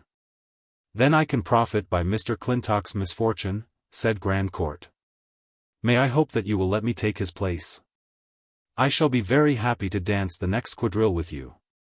The appropriateness of the event seemed an augury, and as Gwendolen stood up for the quadrille with Grandcourt, there was a revival in her of the exultation, the sense of carrying everything before her, which she had felt earlier in the day. No man could have walked through the quadrille with more irreproachable ease than Grandcourt, and the absence of all eagerness in his attention to her suited his partner's taste. She was now convinced that he meant to distinguish her, to mark his admiration of her in a noticeable way. And it began to appear probable that she would have it in her power to reject him, whence there was a pleasure in reckoning up the advantages which would make her rejection splendid. And in giving Mr. Grandcourt his utmost value. It was also agreeable to divine that this exclusive selection of her to dance with, from among all the unmarried ladies present, would attract observation. Though she studiously avoided seeing this. And at the end of the quadrille walked away on Grandcourt's arm as if she had been one of the shortest-sighted instead of the longest and widest-sighted of mortals. They encountered Miss Arrowpoint, who was standing with Lady Brackenshaw and a group of gentlemen. The heiress looked at Gwendolen invitingly and said, I hope you will vote with us, Miss Harleth, and Mr. Grandcourt too, though he is not an archer. Gwendolen and Grandcourt paused to join the group, and found that the voting turned on the project of a picnic archery meeting to be held in Cardell Chase, where the evening entertainment would be more poetic than a ball under chandeliers, a feast of sunset lights along the glades and through the branches and over the solemn treetops. Gwendolen thought the scheme delightful, equal to playing Robin Hood and Maid Marian, and Mr. Grandcourt, when appealed to a second time, said it was a thing to be done, whereupon Mr. Lush, who stood behind Lady Brackenshaw's elbow, drew Gwendolen's notice by saying with a familiar look and tone to Grandcourt, Diplow would be a good place for the meeting. And more convenient, there's a fine bit between the oaks toward the north gate. Impossible to look more unconscious of being addressed than Grandcourt. But Gwendolen took a new survey of the speaker, deciding, first, that he must be on terms of intimacy with the tenant of Diplow, and, secondly, that she would never, if she could help it, let him come within a yard of her. She was subject to physical antipathies, and Mr. Lush's prominent eyes, fat though not clumsy figure, and strong black grey-besprinkled hair of frizzy thickness, which, with the rest of his prosperous person, was enviable to many, created one of the strongest of her antipathies. To be safe from his looking at her, she murmured to Grandcourt, "I should like to continue walking." He obeyed immediately. But when they were thus away from any audience, he spoke no word for several minutes, and she, out of a half-amused, half-serious inclination for experiment, would not speak first. They turned into the large conservatory, beautifully lit up with Chinese lamps. The other couples there were at a distance which would not have interfered with any dialogue. But still they walked in silence until they had reached the farther end where there was a flush of pink light, and the second wide opening into the ballroom. Grandcourt, when they had half turned round, paused and said languidly, "Do you like this kind of thing?" If the situation had been described to Gwendolen half an hour before, she would have laughed heartily at it, and could only have imagined herself returning a playful, satirical answer.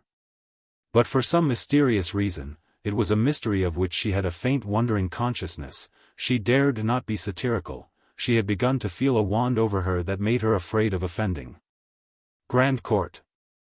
"Yes," she said, quietly, without considering what kind of thing was meant, whether the flowers, the scents, the ball in general, or this episode of walking with Mr. Grandcourt in particular.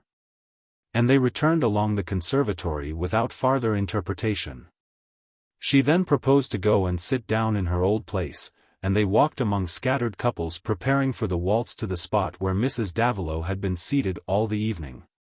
As they approached it, her seat was vacant, but she was coming toward it again, and, to Gwendolen's shuddering annoyance, with Mr. Lush at her elbow. There was no avoiding the confrontation. Her mamma came close to her before they had reached the seats, and, after a quiet greeting smile, said innocently, "Gwendolen, dear, let me present Mr. Lush to you."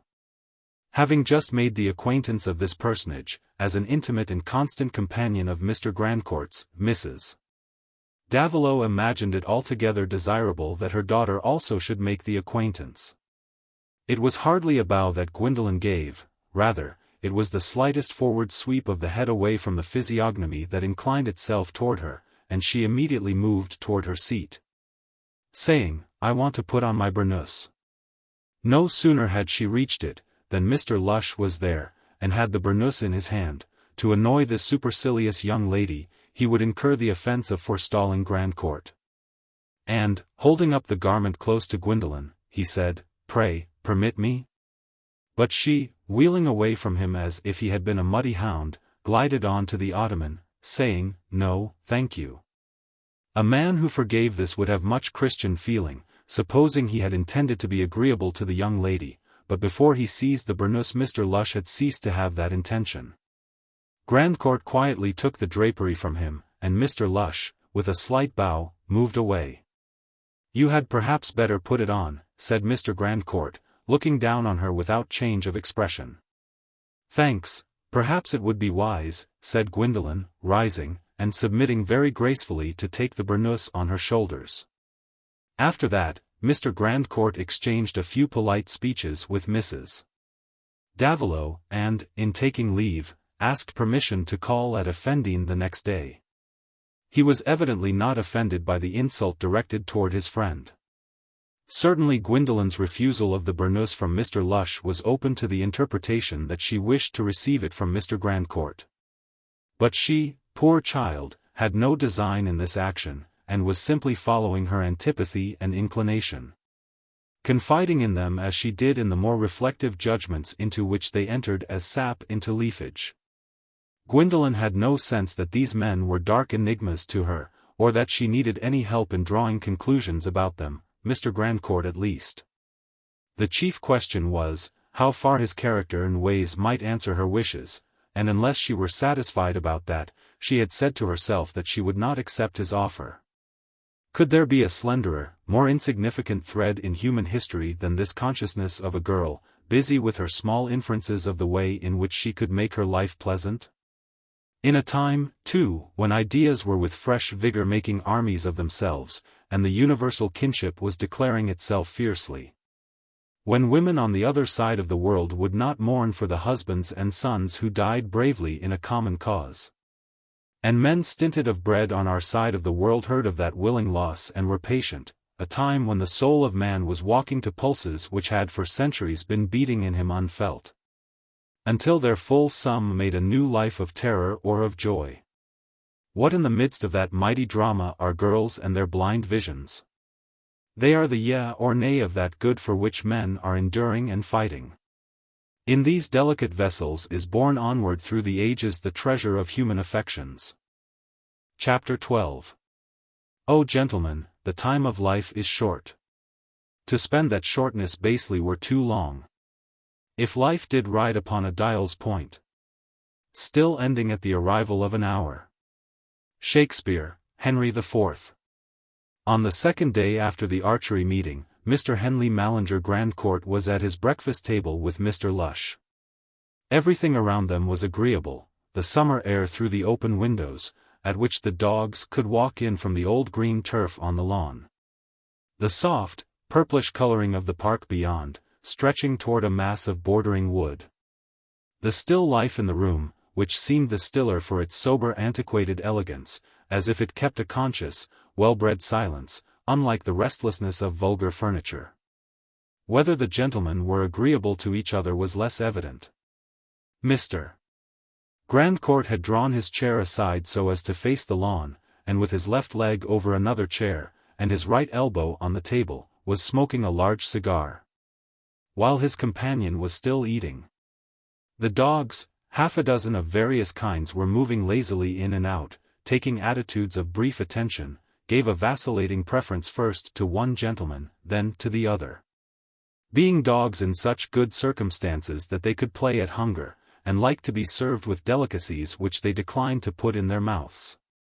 All except Fetch, the beautiful liver-colored water spaniel, which sat with its forepaws firmly planted and its expressive brown face turned upward, watching Grandcourt with unshaken constancy. He held in his lap a tiny Maltese dog with a tiny silver collar and bell, and when he had a hand unused by cigar or coffee cup, it rested on this small parcel of animal warmth. I fear that Fetch was jealous, and wounded that her master gave her no word or look. At last it seemed that she could bear this neglect no longer, and she gently put her large silky paw on her master's leg. Grandcourt looked at her with unchanged face for half a minute, and then took the trouble to lay down his cigar while he lifted the unimpassioned Fluff close to his chin and gave it caressing pats. All the while gravely watching Fetch, who, poor thing, whimpered interruptedly, as if trying to repress that sign of discontent, and at last rested her head beside the appealing paw, looking up with piteous beseeching. So, at least, a lover of dogs must have interpreted Fetch, and Grandcourt kept so many dogs that he was reputed to love them. At any rate, his impulse to act just in that way started from such an interpretation. But when the amusing anguish burst forth in a howling bark, Grandcourt pushed Fetch down without speaking, and, depositing Fluff carelessly on the table, where his black nose predominated over a salt cellar, began to look to his cigar, and found, with some annoyance against Fetch as the cause, that the brute of a cigar required relighting.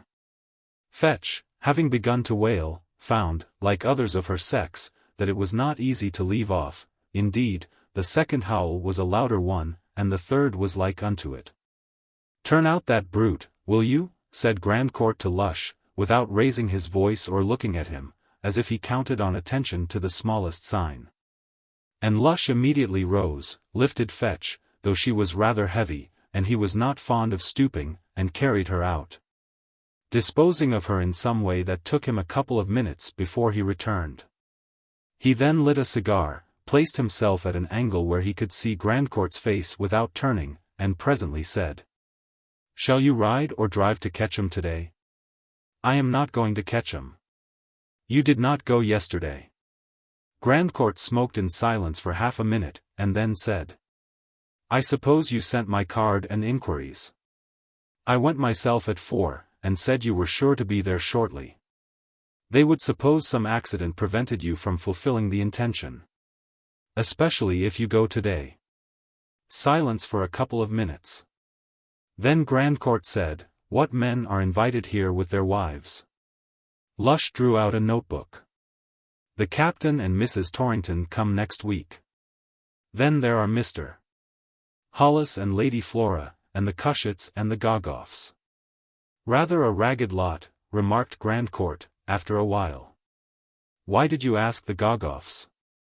When you write invitations in my name, be good enough to give me a list, instead of bringing down a giantess on me without my knowledge. She spoils the look of the room. You invited the Gogoffs yourself when you met them in Paris. What has my meeting them in Paris to do with it? I told you to give me a list." Grandcourt, like many others, had two remarkably different voices. Hitherto we have heard him speaking in a superficial interrupted drawl suggestive chiefly of languor and ennui. But this last brief speech was uttered in subdued inward, yet distinct, tones, which Lush had long been used to recognize as the expression of a peremptory will. "Are there any other couples you would like to invite?"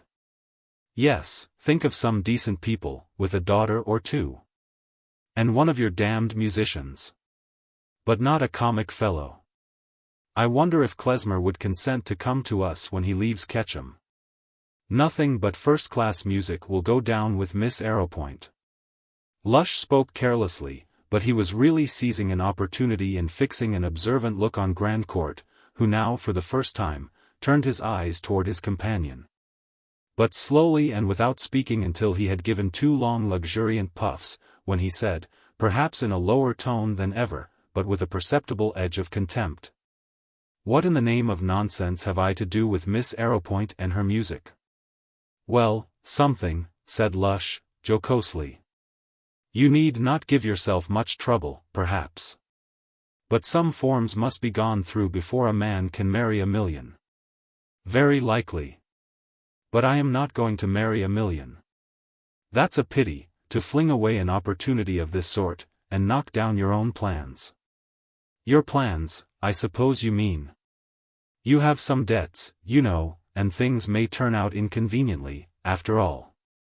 The heirship is not absolutely certain." Grandcourt did not answer, and Lush went on. "It really is a fine opportunity. The father and mother ask for nothing better, I can see, and the daughter's looks and manners require no allowances, any more than if she hadn't a sixpence. She is not beautiful, but equal to carrying any rank. And she is not likely to refuse such prospects as you can offer her." "Perhaps not. The father and mother would let you do anything you like with them. But I should not like to do anything with them." Here it was Lush who made a little pause before speaking again, and then he said in a deep voice of remonstrance, "Good God, Grandcourt. After your experience, will you let a whim interfere with your comfortable settlement in life? Spare your oratory. I know what I am going to do." "What?"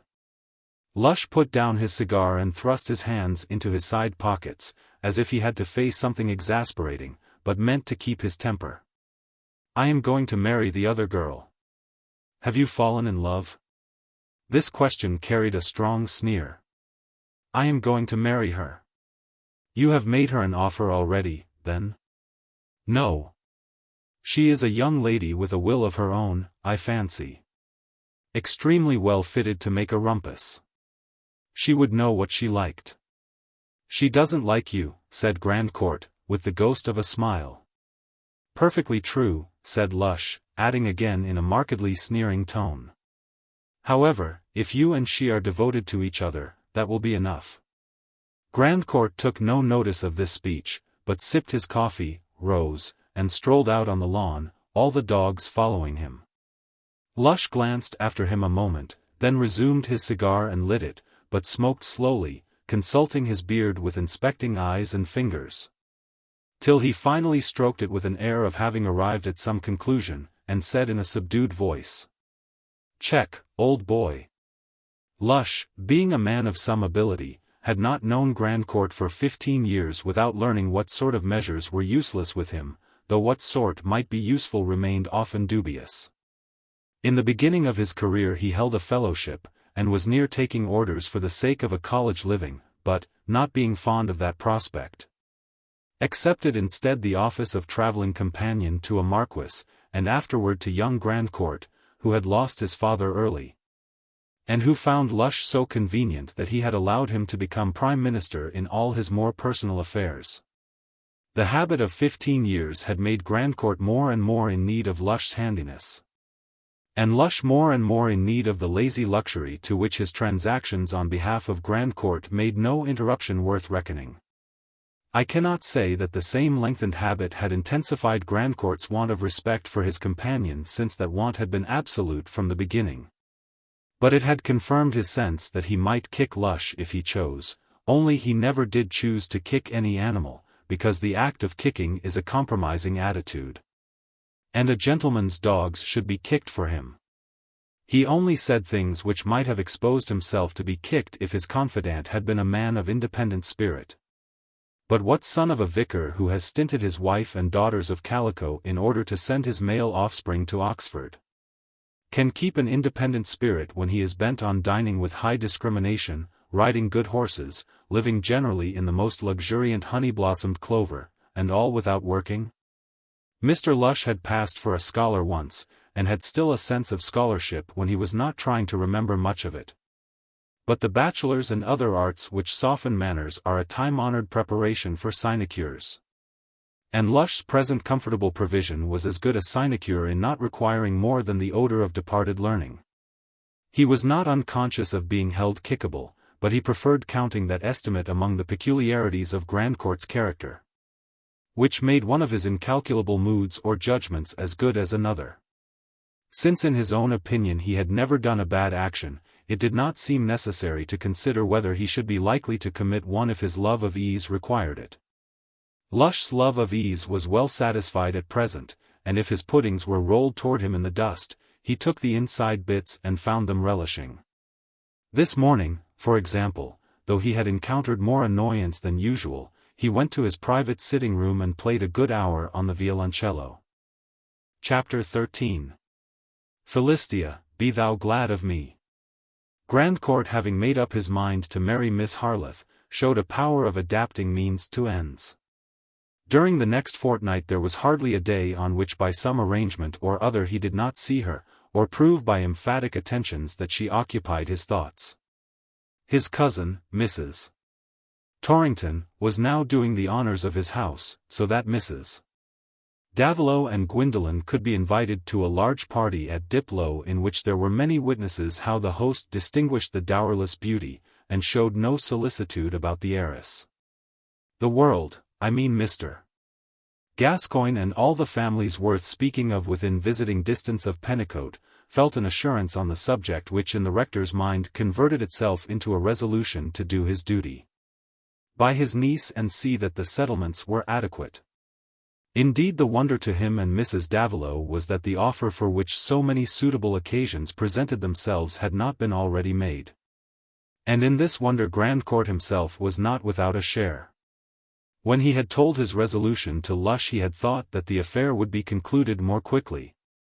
And to his own surprise he had repeatedly promised himself in a morning that he would today give Gwendolen the opportunity of accepting him, and had found in the evening that the necessary formality was still unaccomplished. This remarkable fact served to heighten his determination on another day. He had never admitted to himself that Gwendolen might refuse him, but, heaven help us all, we are often unable to act on our certainties. Our objection to a contrary issue, were it possible, is so strong that it rises like a spectral illusion between us and our certainty. We are rationally sure that the blind worm cannot bite us mortally, but it would be so intolerable to be bitten, and the creature has a biting look, we declined to handle it. He had asked leave to have a beautiful horse of his brought for Gwendolen to ride. Mrs. Davila was to accompany her in the carriage, and they were to go to Diplow to lunch, Grandcourt conducting them. It was a fine mid-harvest time, not too warm for a noonday ride of 5 miles to be delightful. The poppies glowed on the borders of the fields, there was enough breeze to move gently like a social spirit among the ears of uncut corn, and to wing the shadow of a cloud across the soft grey downs. Here the sheaves were standing, there the horses were straining their muscles under the last load from a wide space of stubble. But everywhere the green pasture made a broader setting for the cornfields, and the cattle took their rest under wide branches. The road lay through a bit of country where the dairy farms looked much as they did in the days of our forefathers, where peace and permanence seemed to find a home away from the busy change that sent the railway train flying in the distance. But the spirit of peace and permanence did not penetrate poor Mrs. Davilow's mind so as to overcome her habit of uneasy foreboding. Gwendolen and Grandcourt cantering in front of her, and then slackening their pace to a conversational walk till the carriage came up with them again, made a gratifying sight. But it served chiefly to keep up the conflict of hopes and fears about her daughter's lot. Here was an irresistible opportunity for a lover to speak and put an end to all uncertainties, and Mrs. Davila could only hope with trembling that Gwendolen's decision would be favorable. Certainly if Rex's love had been repugnant to her, Mr. Grandcourt had the advantage of being in complete contrast with Rex. And that he had produced some quite novel impression on her seemed evident in her marked abstinence from satirical observations, nay, her total silence about his characteristics, a silence which Mrs. Davila did not dare to break. Is he a man she would be happy with? Was a question that inevitably arose in the mother's mind. Well, perhaps as happy as she would be with anyone else, or as most other women are, was the answer with which she tried to quiet herself. For she could not imagine Gwendolen under the influence of any feeling which would make her satisfied in what we traditionally call mean circumstances. Grandcourt's own thought was looking in the same direction. He wanted to have done with the uncertainty that belonged to his not having spoken. As to any further uncertainty, well, it was something without any reasonable basis, some quality in the air which acted as an irritant to his wishes. Gwendolen enjoyed the riding, but her pleasure did not break forth in girlish unpremeditated chat and laughter as it did on that morning with Rex. She spoke a little, and even laughed, but with a lightness as of a far-off echo. For her too there was some peculiar quality in the air, not, she was sure, any subjugation of her will by Mr. Grandcourt, and the splendid prospects he meant to offer her. For Gwendolen desired everyone, that dignified gentleman himself included, to understand that she was going to do just as she liked, and that they had better not calculate on her pleasing them. If she chose to take this husband, she would have him know that she was not going to renounce her freedom, or according to her favorite formula, not going to do as other women did. Grandcourt's speeches this morning were, as usual, all of that brief sort which never fails to make a conversational figure when the speaker is held important in his circle. Stopping so soon, they give signs of a suppressed and formidable ability so say more, and have also the meritorious quality of allowing lengthiness to others. How do you like Criterion's paces? He said, after they had entered the park and were slacking from a canter to a walk. He is delightful to ride. I should like to have a leap with him, if it would not frighten Mamma. There was a good wide channel we passed 5 minutes ago. I should like to have a gallop back and take it. Pray do. We can take it together. No, thanks. Mamma is so timid, if she saw me it might make her ill. Let me go and explain. Criterion would take it without fail. No, indeed, you are very kind, but it would alarm her too much. I dare take any leap when she is not by, but I do it and don't tell her about it. We can let the carriage pass and then set off. No, no, pray don't think of it any more, I spoke quite randomly, said Gwendolen. She began to feel a new objection to carrying out her own proposition. But Mrs. Davila knows I shall take care of you. Yes, but she would think of you as having to take care of my broken neck." There was a considerable pause before Grandcourt said, looking toward her, "Should like to have the right always to take care of you." Gwendolen did not turn her eyes on him. It seemed to her a long while that she was first blushing, and then turning pale, but to Grandcourt's rate of judgment she answered soon enough. With the lightest flute tone and a careless movement of the head, "Oh, I am not sure that I want to be taken care of. If I chose to risk breaking my neck, I should like to be at liberty to do it." She checked her horse as she spoke, and turned in her saddle, looking toward the advancing carriage. Her eyes swept across Grandcourt as she made this movement, but there was no language in them to correct the carelessness of her reply. At that very moment she was aware that she was risking something, not her neck, but the possibility of finally checking Grandcourt's advances, and she did not feel contented with the possibility. "Damn her," thought Grandcourt, as he too checked his horse. He was not a wordy thinker. And this explosive phrase stood for mixed impressions which eloquent interpreters might have expanded into some sentences full of an irritated sense that he was being mystified. And a determination that this girl should not make a fool of him. Did she want him to throw himself at her feet and declare that he was dying for her? It was not by that gate that she could enter on the privileges he could give her. Or did she expect him to write his proposals? Equally a delusion. He would not make his offer in any way that could place him definitely in the position of being rejected. But as to her accepting him, she had done it already in accepting his marked attentions, and anything which happened to break them off would be understood to her disadvantage. She was merely coquetting, then. However, the carriage came up, and no further tête-à-tête could well occur before their arrival at the house, where there was abundant company, to whom Gwendolen, clad in riding dress, with her hat laid aside, clad also in the repute of being chosen by Mr. Grandcourt, was naturally a center of observation, and since the objectionable Mr. Lush was not there to look at her, this stimulus of admiring attention heightened her spirits, and dispersed, for the time, the uneasy consciousness of divided impulses which threatened her with repentance of her own acts. Whether Grandcourt had been offended or not there was no judging. His manners were unchanged, but Gwendolen's acuteness had not gone deeper than to discern that his manners were no clue for her. And because these were unchanged she was not the less afraid of him. She had not been at Diplow before except to dine. And since certain points of view from the windows and the garden were worth showing, Lady Flora Hollis proposed after luncheon, when some of the guests had dispersed, and the sun was sloping toward 4 o'clock, that the remaining party should make a little exploration. Here came frequent opportunities when Grandcourt might have retained Gwendolen apart, and have spoken to her unheard. But no.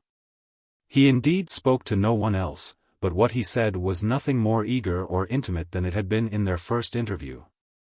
He looked at her not less than usual. And some of her defiant spirit having come back, she looked full at him in return, not caring, rather preferring, that his eyes had no expression in them. But at last it seemed as if he entertained some contrivance. After they had nearly made the tour of the grounds, the whole party stopped by the pool to be amused with Fetch's accomplishment of bringing a water lily to the bank like Cooper's spaniel Beau. And having been disappointed in his first attempt insisted on his trying again. Here Grandcourt, who stood with Gwendolen outside the group, turned deliberately, and fixing his eyes on a knoll planted with American shrubs, and having a winding path up it, said languidly, "This is a bore. Shall we go up there?" "Oh, certainly, since we are exploring," said Gwendolen. She was rather pleased, and yet afraid. The path was too narrow for him to offer his arm, and they walked up in silence. When they were on the bit of platform at the summit, Grandcourt said, "There is nothing to be seen here, the thing was not worth climbing." How was it that Gwendolen did not laugh? She was perfectly silent, holding up the folds of her robe like a statue, and giving a harder grasp to the handle of her whip, which she had snatched up automatically with her hat when they had first set off. "What sort of a place do you prefer?" said Grandcourt. "Different places are agreeable in their way. On the whole, I think, I prefer places that are open and cheerful." I am not fond of anything somber. Your place of offending is too somber. It is, rather. You will not remain there long, I hope. Oh, yes, I think so. Mamma likes to be near her sister. Silence for a short space. It is not to be supposed that you will always live there, though Mrs. Davilow may. I don't know. We women can't go in search of adventures, to find out the Northwest Passage or the source of the Nile, or to hunt tigers in the East. We must stay where we grow, or where the gardeners like to transplant us. We are brought up like the flowers, to look as pretty as we can, and be dull without complaining. That is my notion about the plants. They are often bored, and that is the reason why some of them have got poisonous. What do you think? Gwendolen had run on rather nervously, lightly whipping the rhododendron bush in front of her. I quite agree. Most things are bores, said Grandcourt, his mind having been pushed into an easy current, away from its intended track. But, after a moment's pause, he continued in his broken, refined drawl. But a woman can be married. Some women can. You, certainly, unless you are obstinately cruel. I am not sure that I am not both cruel and obstinate. Here Gwendolen suddenly turned her head and looked full at Grandcourt, whose eyes she had felt to be upon her throughout their conversation. She was wondering what the effect of looking at him would be on herself rather than on him. He stood perfectly still, half a yard or more away from her. And it flashed through her mind what a sort of Lotus Eater's stupor had begun in him and was taking possession of her. Then he said, "Are you as uncertain about yourself as you make others about you?" "I am quite uncertain about myself. I don't know how uncertain others may be." "And you wish them to understand that you don't care," said Grandcourt, with a touch of new hardness in his tone. "I did not say that," Gwendolen replied, hesitatingly, and turning her eyes away whipped the rhododendron bush again. She wished she were on horseback that she might set off on a canter. It was impossible to set off running down the knoll. "You do care, then," said Grandcourt, not more quickly, but with a softened drawl. "Ha! My whip!" said Gwendolen, in a little scream of distress. She had let it go. What could be more natural in a slight agitation? But this seemed less natural in a gold-handled whip which had been left altogether to itself. It had gone with some force over the immediate shrubs, and had lodged itself in the branches of an azalea halfway down the knoll. She could run down now, laughing prettily, and Grandcourt was obliged to follow. But she was beforehand with him in rescuing the whip, and continued on her way to the level ground. When she paused and looked at Grandcourt with an exasperating brightness in her glance and a heightened color, as if she had carried a triumph, and these indications were still noticeable to Mrs. Davilow when Gwendolen and Grandcourt joined the rest of the party. "It is all coquetting," thought Grandcourt, "the next time I beckon she will come down." It seemed to him likely that this final beckoning might happen the very next day, when there was to be a picnic archery meeting in Cardell Chase, according to the plan projected on the evening of the ball. Even in Gwendolen's mind that result was one of two likelihoods that presented themselves alternately, one of two decisions toward which she was being precipitated. As if they were two sides of a boundary line, and she did not know on which she should fall. This subjection to a possible self, a self not to be absolutely predicted about, caused her some astonishment and terror. Her favorite key of life, doing as she liked, seemed to fail her, and she could not foresee what at a given moment she might like to do. The prospect of marrying Grandcourt really seemed more attractive to her than she had believed beforehand that any marriage could be. The dignities, the luxuries, the power of doing a great deal of what she liked to do, which had now come close to her, and within her choice to secure or to lose, took hold of her nature as if it had been the strong odor of what she had only imagined and longed for before. And Grandcourt himself? He seemed as little of a flaw in his fortunes as a lover and husband could possibly be. Gwendolen wished to mount the chariot and drive the plunging horses herself, with a spouse by her side who would fold his arms and give her his countenance without looking ridiculous. Certainly, with all her perspicacity, and all the reading which seemed to her mamma dangerously instructive, her judgment was consciously a little at fault before Grandcourt.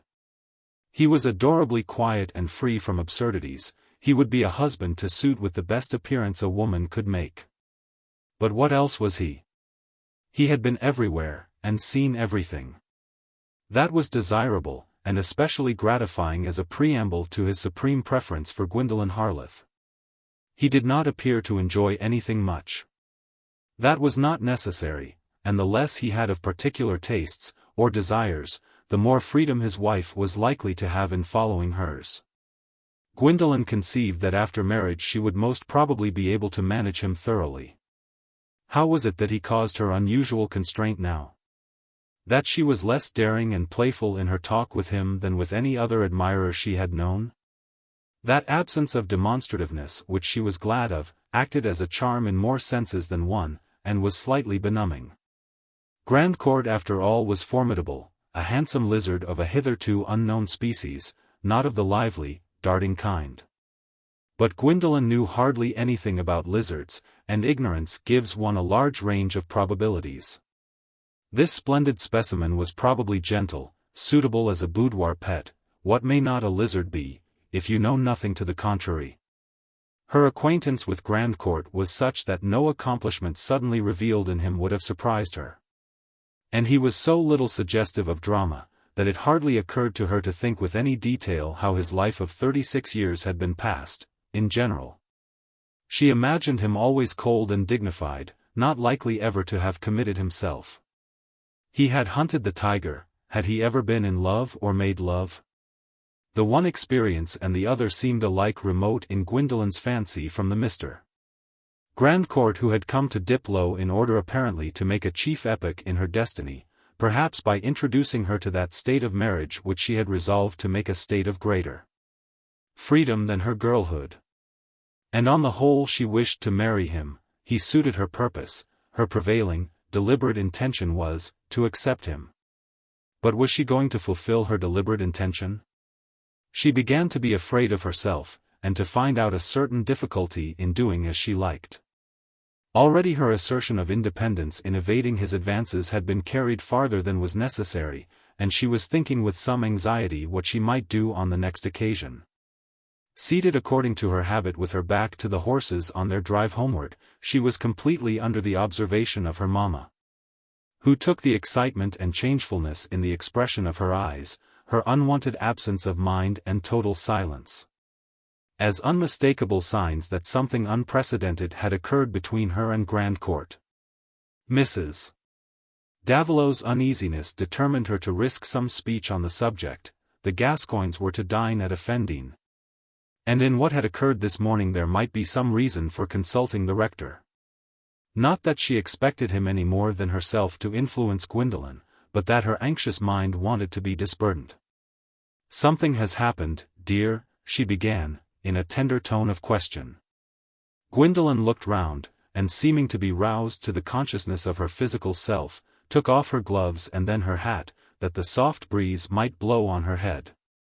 They were in a retired bit of the road, where the long afternoon shadows from the bordering trees fell across it and no observers were within sight. Her eyes continued to meet her mother's, but she did not speak. "Mr. Grandcourt has been saying something, tell me, dear." The last words were uttered beseechingly. "What am I to tell you, mamma?" was the perverse answer. "I am sure something has agitated you.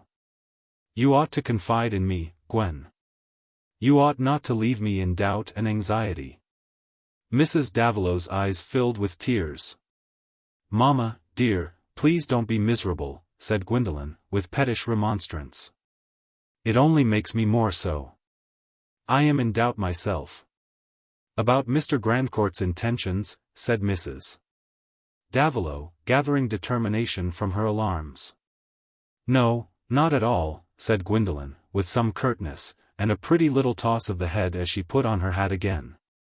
"About whether you will accept him, then?" "Precisely. Have you given him a doubtful answer?" "I have given him no answer at all." "He has spoken so that you could not misunderstand him?" As far as I would let him speak. You expect him to persevere?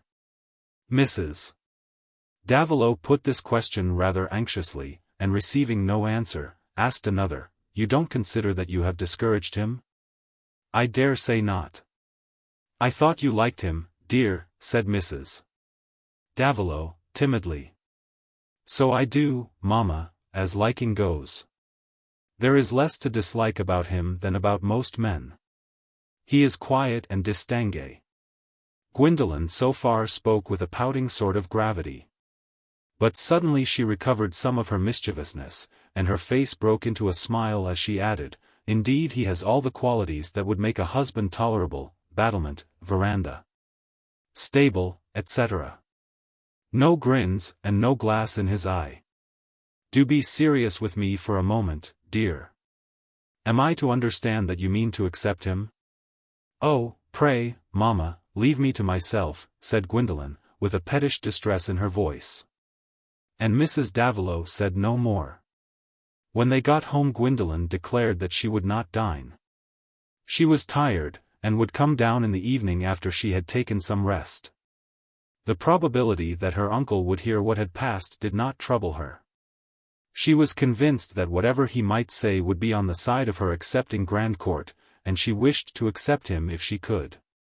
At this moment she would willingly have had weights hung on her own caprice. Mr. Gascoigne did hear, not Gwendolen's answers repeated verbatim, but a softened generalized account of them. The mother conveyed as vaguely as the keen rector's questions would let her the impression that Gwendolen was in some uncertainty about her own mind, but inclined on the whole to acceptance. The result was that the uncle felt himself called on to interfere. He did not conceive that he should do his duty in withholding direction from his niece in a momentous crisis of this kind. Mrs. Davilow ventured a hesitating opinion that perhaps it would be safer to say nothing. Gwendolen was so sensitive, she did not like to say willful.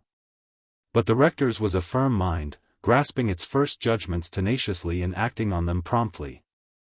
Whence counter-judgments were no more for him than shadows fleeting across the solid ground to which he adjusted himself. This match with Grandcourt presented itself to him as a sort of public affair. Perhaps there were ways in which it might even strengthen the establishment. To the rector, whose father, nobody would have suspected it, and nobody was told, had risen to be a provincial corn dealer. Aristocratic heirship resembled regal heirship in accepting its possessor from the ordinary standard of moral judgments. Grandcourt, the almost certain baronet, the probable peer, was to be ranged with public personages, and was a match to be accepted on broad general grounds national and ecclesiastical. Such public personages, it is true, are often in the nature of giants which an ancient community may have felt pride and safety in possessing, though, regarded privately, these born eminences must often have been inconvenient and even noisome. But of the future husband personally Mr. Gascoigne was disposed to think the best. Gossip is a sort of smoke that comes from the dirty tobacco pipes of those who diffuse it. It proves nothing but the bad taste of the smoker. But if Grandcourt had really made any deeper or more unfortunate experiments in folly than were common in young men of high prospects, he was of an age to have finished them. All accounts can be suitably wound up when a man has not ruined himself, and the expense may be taken as an insurance against future error. This was the view of practical wisdom. With reference to higher views, repentance had a supreme moral and religious value. There was every reason to believe that a woman of well-regulated mind would be happy with Grandcourt. It was no surprise to Gwendolen on coming down to tea to be told that her uncle wished to see her in the dining-room. He threw aside the paper as she entered and greeted her with his usual kindness.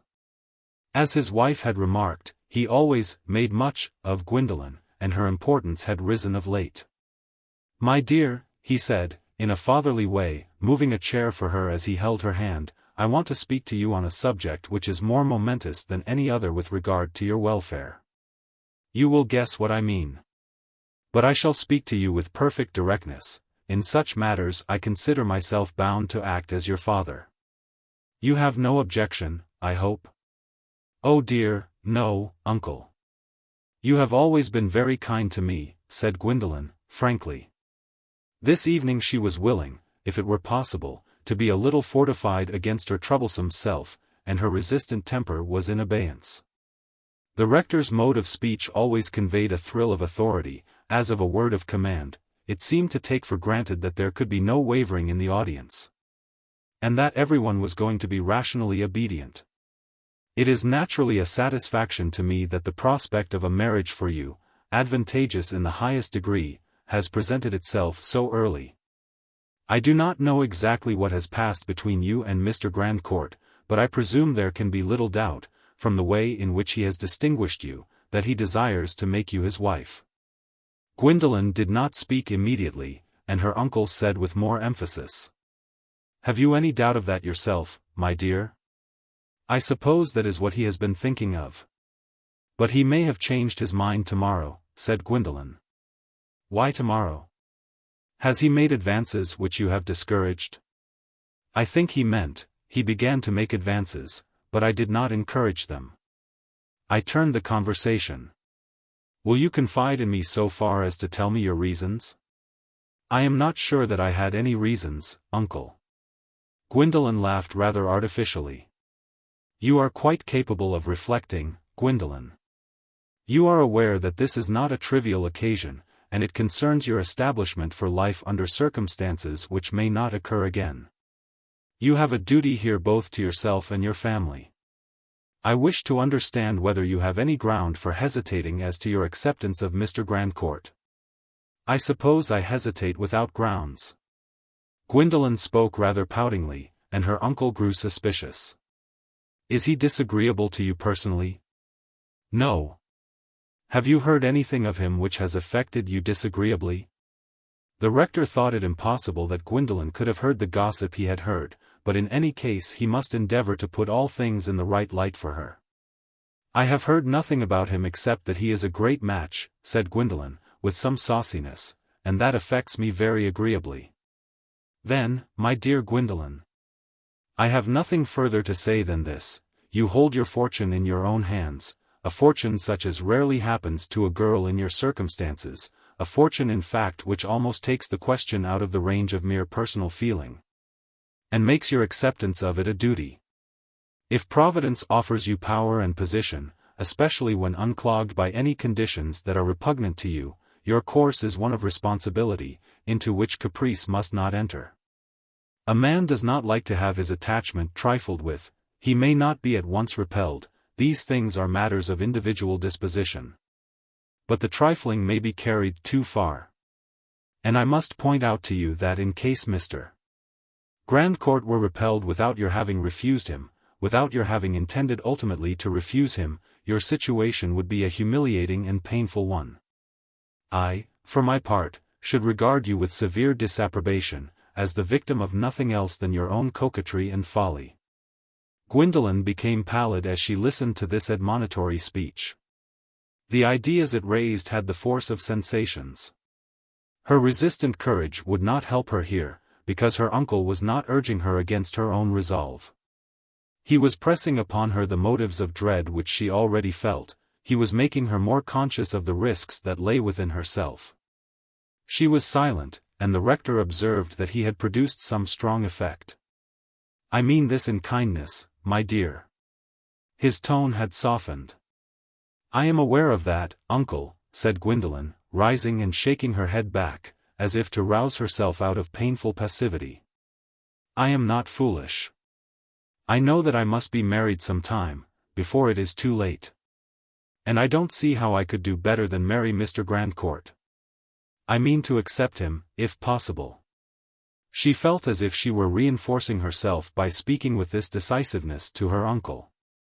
But the rector was a little startled by so bare a version of his own meaning from those young lips.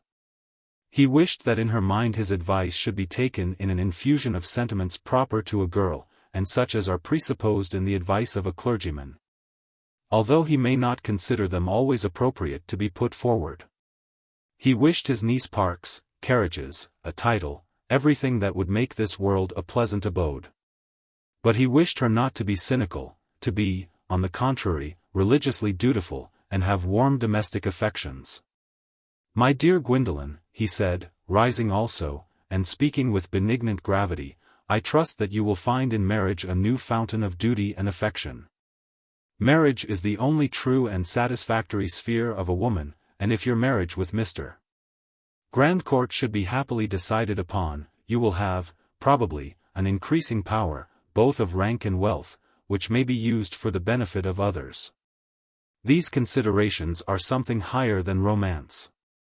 You are fitted by natural gifts for a position which, considering your birth and early prospects, could hardly be looked forward to as in the ordinary course of things. And I trust that you will grace it, not only by those personal gifts, but by a good and consistent life. I hope Mamma will be the happier, said Gwendolen, in a more cheerful way, lifting her hands backward to her neck and moving toward the door. She wanted to waive those higher considerations. Mr. Gascoigne felt that he had come to a satisfactory understanding with his niece, and had furthered her happy settlement in life by furthering her engagement to Grandcourt. Meanwhile there was another person to whom the contemplation of that issue had been a motive for some activity, and who believed that he, too, on this particular day had done something toward bringing about a favorable decision in his sense, which happened to be the reverse of the rector's. Mr. Lush's absence from Diplow during Gwendolen's visit had been due, not to any fear on his part of meeting that supercilious young lady, or of being abashed by her frank dislike, but to an engagement from which he expected important consequences. He was gone, in fact, to the Wanchester station to meet a lady, accompanied by a maid and 2 children, whom he put into a fly, and afterward followed to the Hotel of the Golden Keys, in that town. An impressive woman, whom many would turn to look at again in passing. Her figure was slim and sufficiently tall, her face rather emaciated, so that its sculpture's beauty was the more pronounced, her crisp hair perfectly black, and her large, anxious eyes what we call black. Her dress was soberly correct, her age, perhaps, physically more advanced than the number of years would imply, but hardly less than 37. An uneasy-looking woman, her glance seemed to presuppose that the people and things were going to be unfavorable to her, while she was, nevertheless, ready to meet them with resolution. The children were lovely, a dark-haired girl of 6 or more, a fairer boy of 5.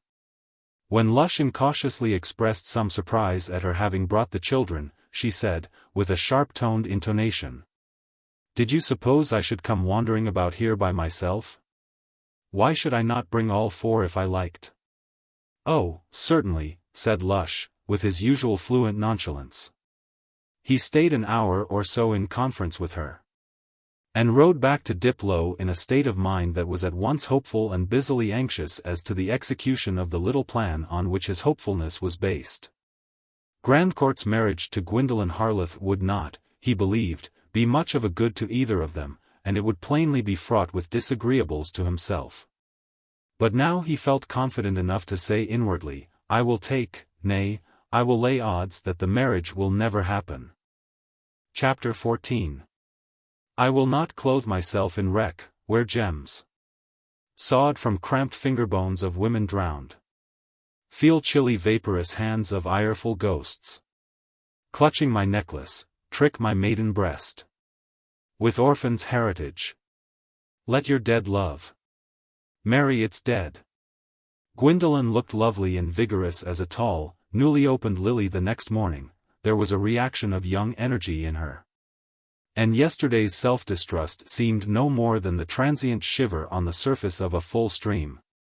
The roving archery match in Cardell Chase was a delightful prospect for the sport's sake. She felt herself beforehand moving about like a wood nymph under the beeches, in appreciative company.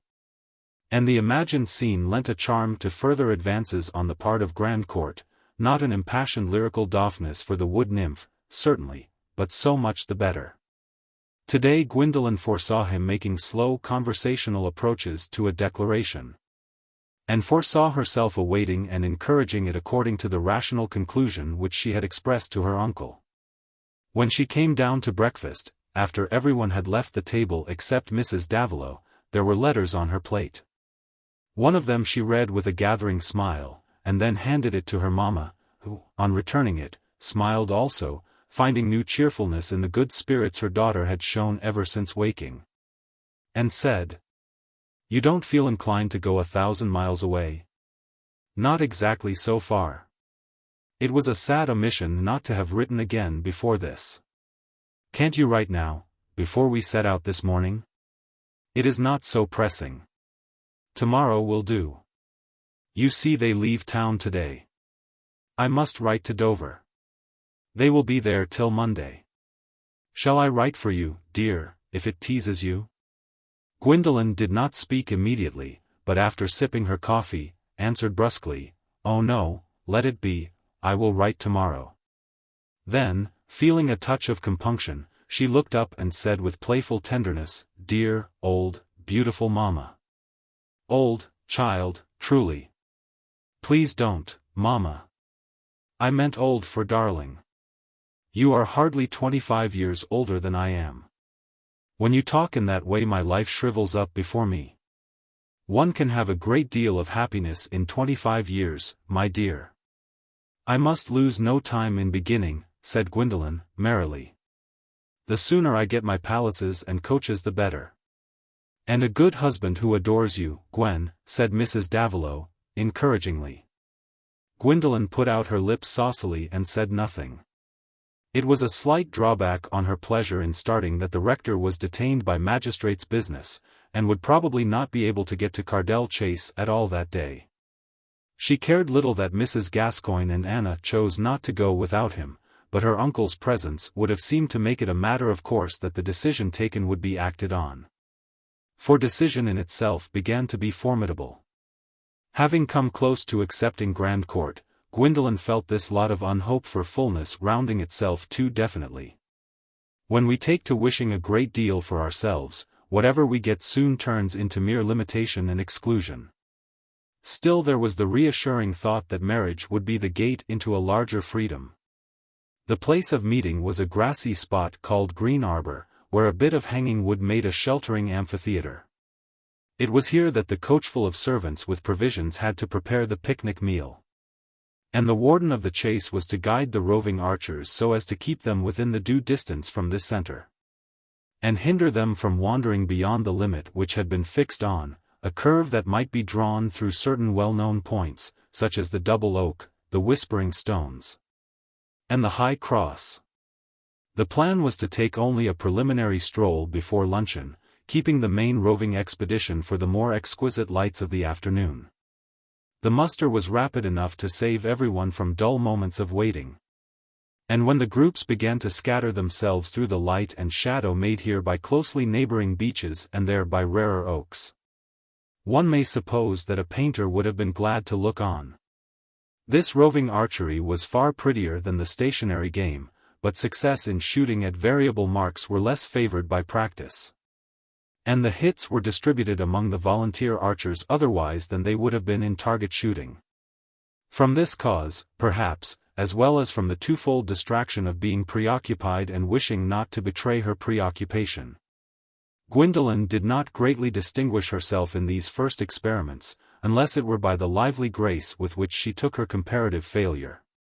She was in white and green as on the day of the former meeting, when it made an epoch for her that she was introduced to Grand Court. He was continually by her side now, yet it would have been hard to tell from mere looks and manners that their relation to each other had at all changed since their first conversation. Still there were other grounds that made most persons conclude them to be, if not engaged already, on the eve of being so. And she believed this herself. As they were all returning toward Green Arbor in divergent groups, not thinking at all of taking aim but merely chattering, words passed which seemed really the beginning of that end, the beginning of her acceptance. Grand Court said, "Do you know how long it is since I first saw you in this dress?" "The archery meeting was on the 25th, and this is the 13th, said Gwendolen, laughingly. "I am not good at calculating, but I will venture to say that it must be nearly 3 weeks. A little pause, and then he said, "That is a great loss of time." "That your knowing me has caused you? Pray don't be uncomplimentary, I don't like it." Pause again. "It is because of the gain that I feel the loss." Here Gwendolen herself left a pause. She was thinking, he is really very ingenious. He never speaks stupidly. Her silence was so unusual that it seemed the strongest of favorable answers, and he continued. The gain of knowing you makes me feel the time I lose in uncertainty. Do you like uncertainty? I think I do, rather, said Gwendolen, suddenly beaming on him with a playful smile. There is more in it. Grandcourt met her laughing eyes with a slow, steady look right into them, which seemed like vision in the abstract, and then said, Do you mean more torment for me? There was something so strange to Gwendolen in this moment that she was quite shaken out of her usual self-consciousness. Blushing and turning away her eyes, she said, No, that would make me sorry. Grandcourt would have followed up this answer, which the change in her manner made apparently decisive of her favorable intention. But he was not in any way overcome so as to be unaware that they were now, within sight of everybody, descending the space into Green Arbor. And descending it at an ill-chosen point where it began to be inconveniently steep. This was a reason for offering his hand in the literal sense to help her. She took it, and they came down in silence, much observed by those already on the level, among others by Mrs. Arrowpoint, who happened to be standing with Mrs. Davilow. That lady had now made up her mind that Grandcourt's merits were not such as would have induced Catherine to accept him, Catherine having so high a standard as to have refused Lord Slogan. Hence she looked at the tenant of Diplow with dispassionate eyes.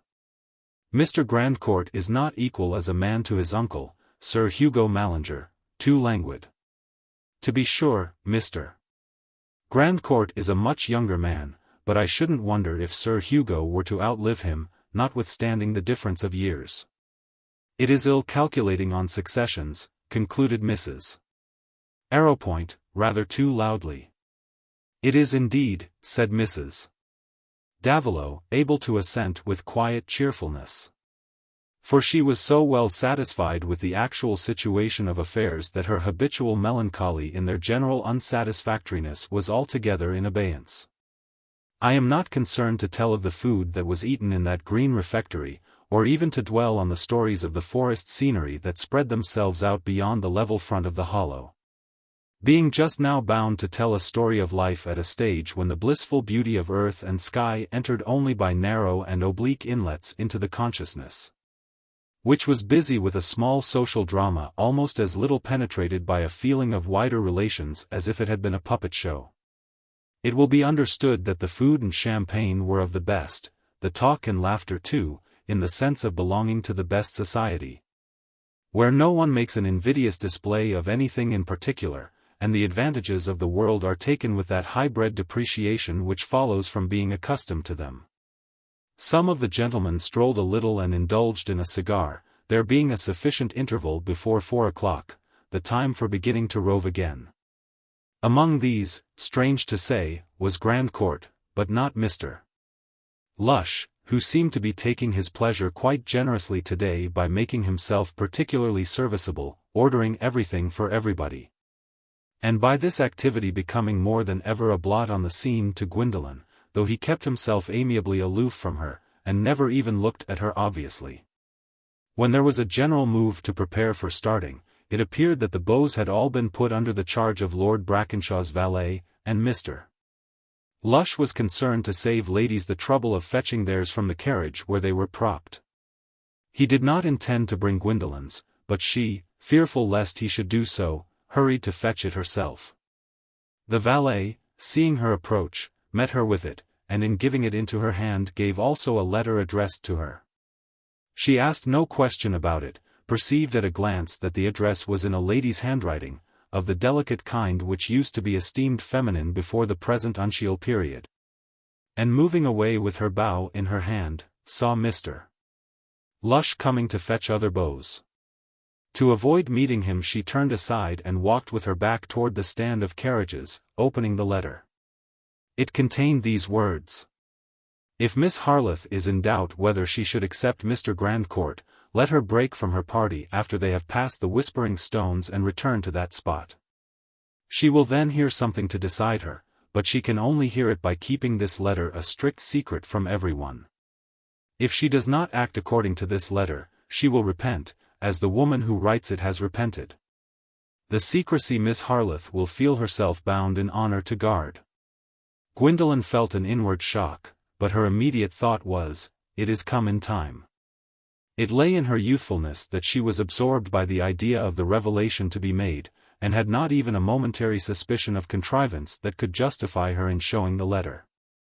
Her mind gathered itself up at once into the resolution that she would manage to go unobserved to the Whispering Stones. And thrusting the letter into her pocket, she turned back to rejoin the company. With that sense of having something to conceal which to her nature had a bracing quality and helped her to be mistress of herself. It was a surprise to everyone that Grandcourt was not, like the other smokers, on the spot in time to set out roving with the rest. "We shall alight on him by and by," said Lord Brackenshaw. "He can't be gone far. At any rate, no man could be waited for." This apparent forgetfulness might be taken for the distraction of a lover so absorbed in thinking of the beloved object as to forget an appointment which would bring him into her actual presence. And the good-natured Earl gave Gwendolen a distant jocose hint to that effect, which she took with suitable quietude.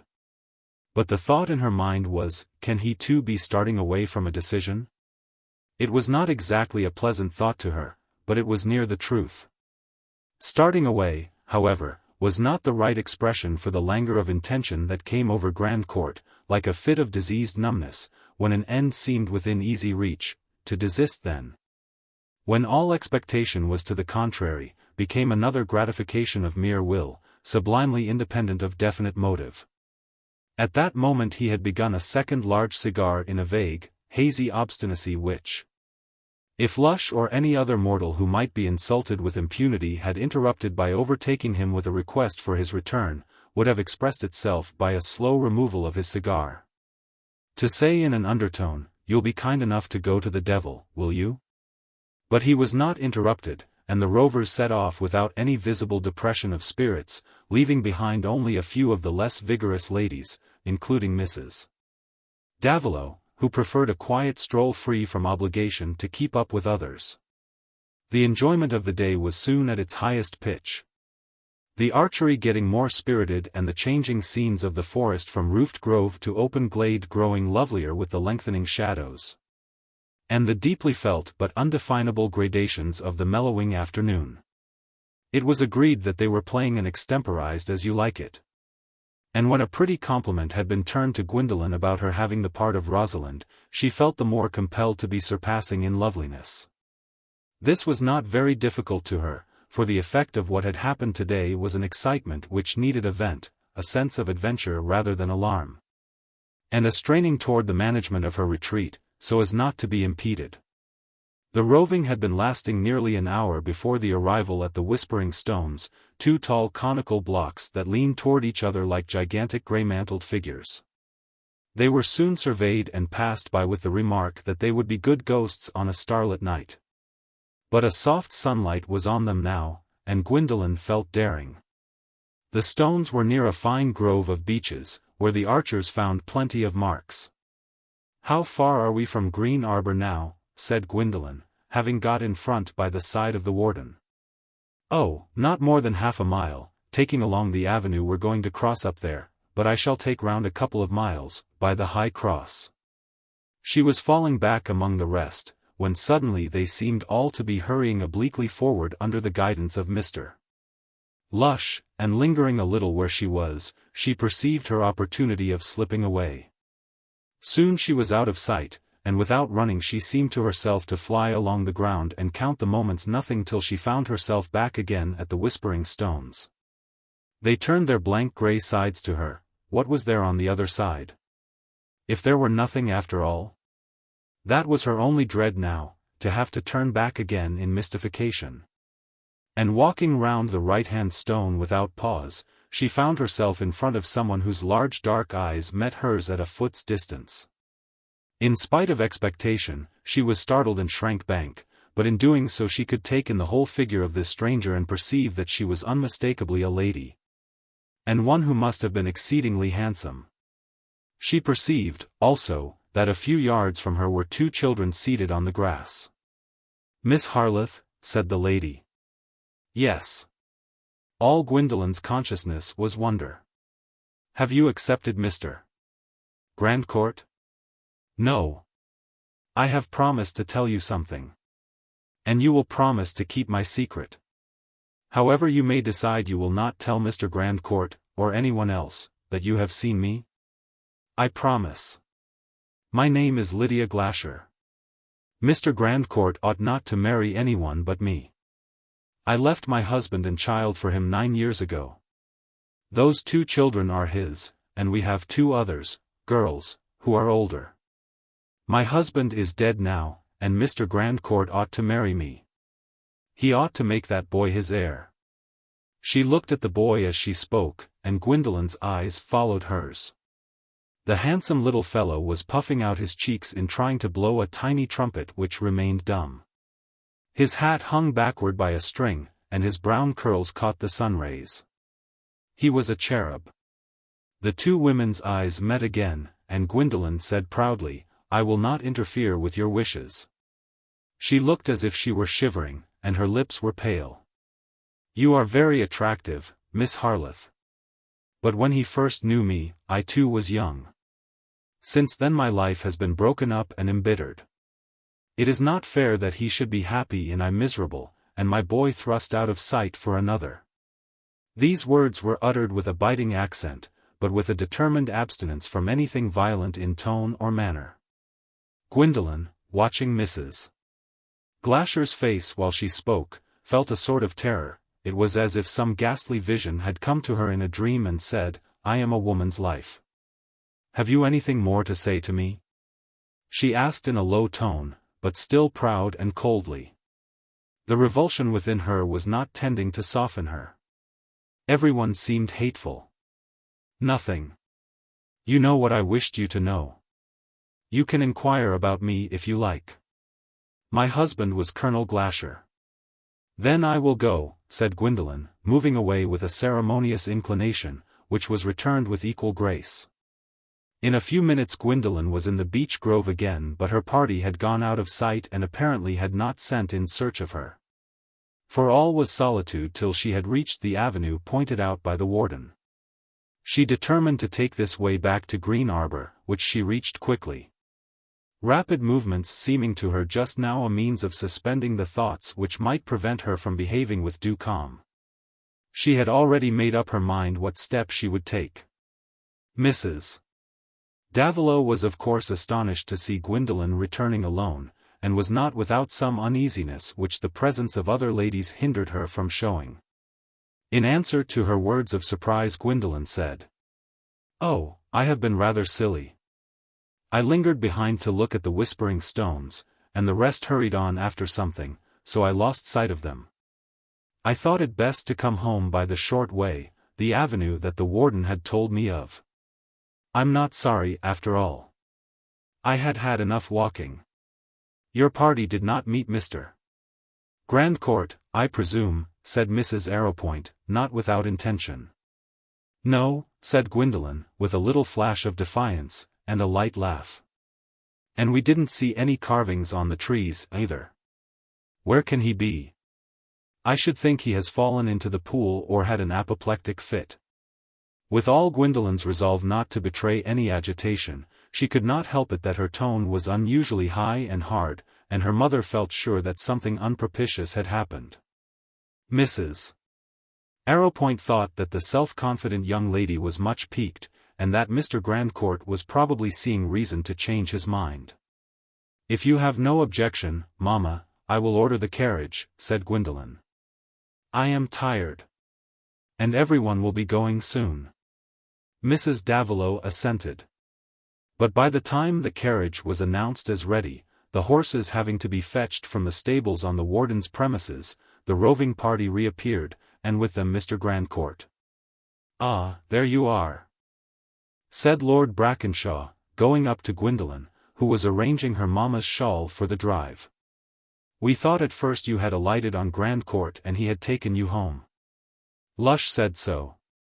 But after that we met Grandcourt. However, we didn't suppose you could be in any danger. The warden said he had told you a near way back. You are going? Said Grandcourt, coming up with his usual air, as if he did not conceive that there had been any omission on his part. Lord Brackenshaw gave place to him and moved away.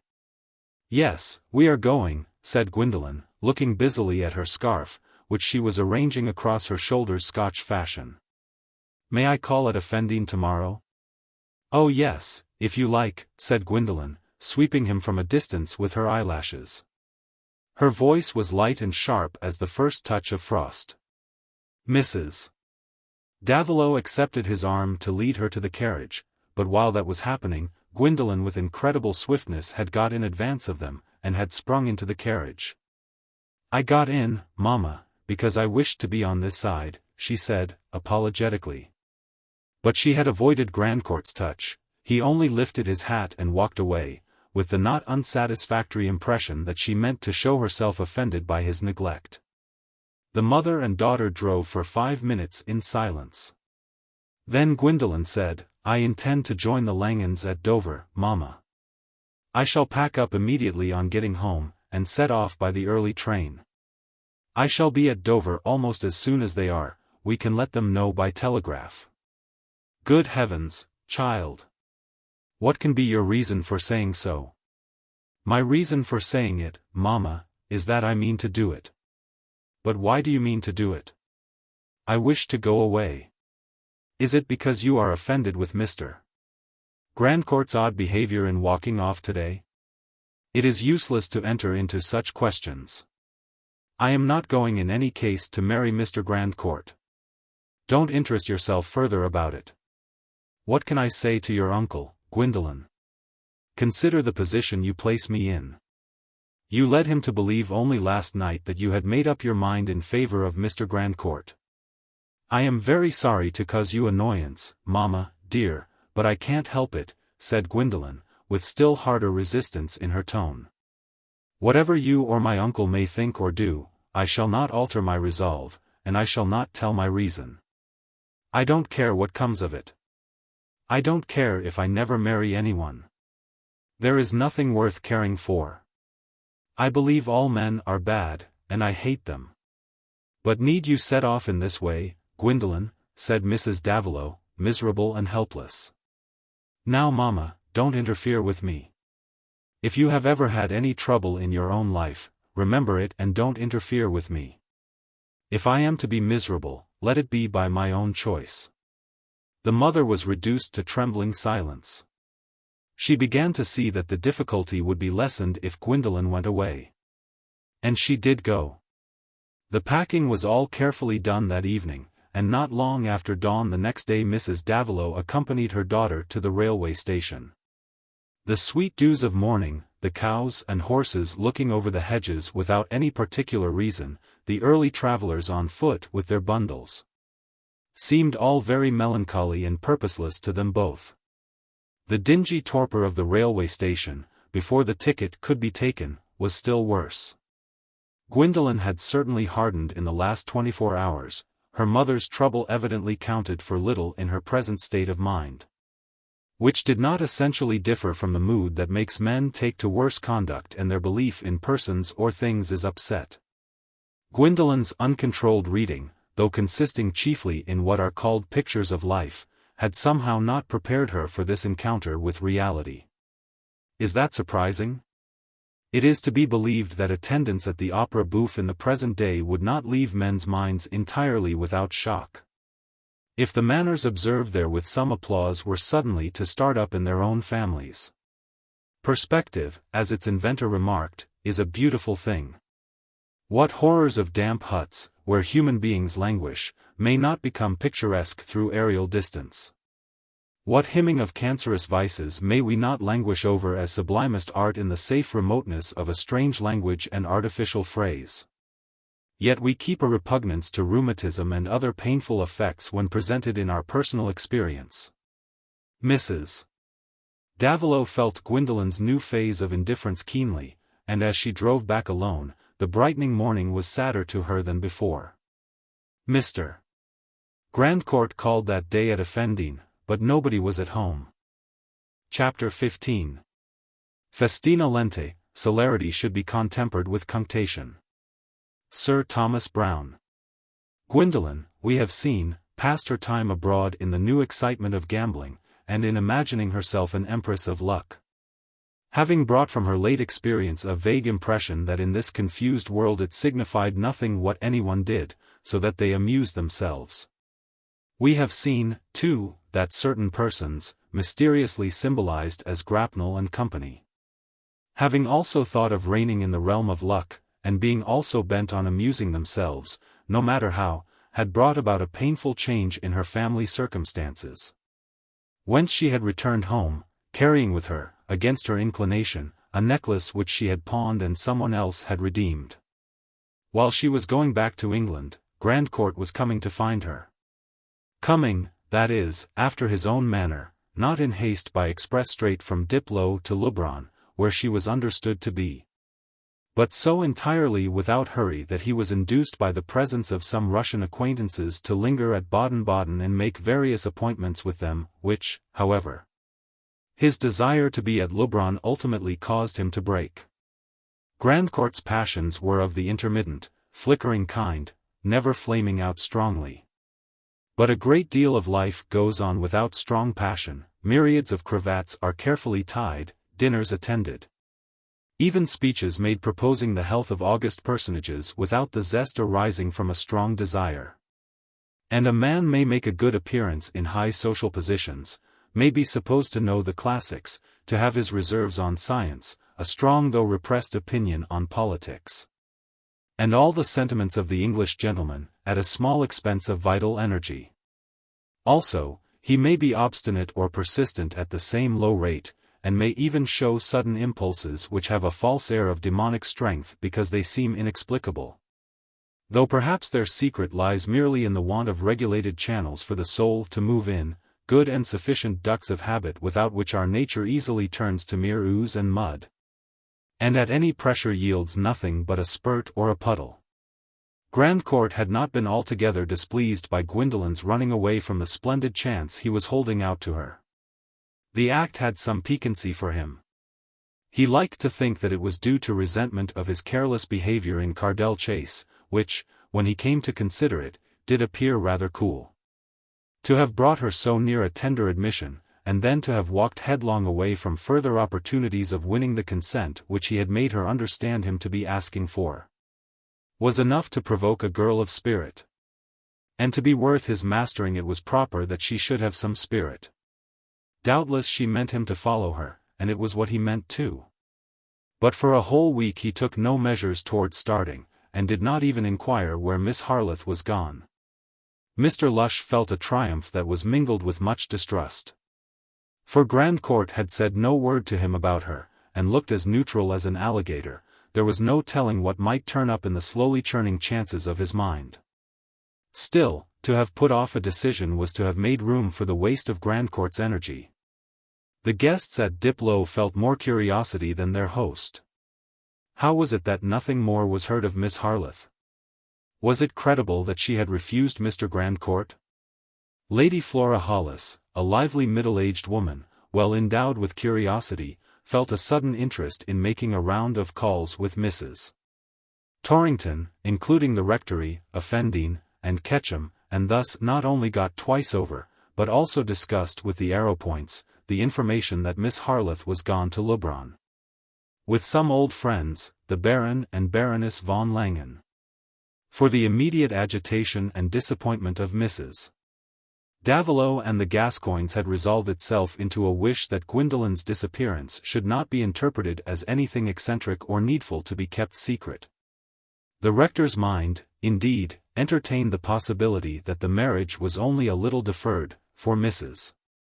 Davilow had not dared to tell him of the bitter determination with which Gwendolen had spoken. And in spite of his practical ability, some of his experience had petrified into maxims and quotations. Amaryllis fleeing desired that her hiding place should be known, and that love will find out the way, over the mountain and over the wave, may be said without hyperbole in this age of steam. Gwendolen, he conceived, was an Amaryllis of excellent sense but coquettish daring. The question was whether she had dared too much. Lady Flora, coming back charged with news about Miss Harleth, saw no good reason why she should not try whether she could electrify Mr. Grandcourt by mentioning it to him at the table. and in doing so shot a few hints of a notion having got abroad that he was a disappointed adorer.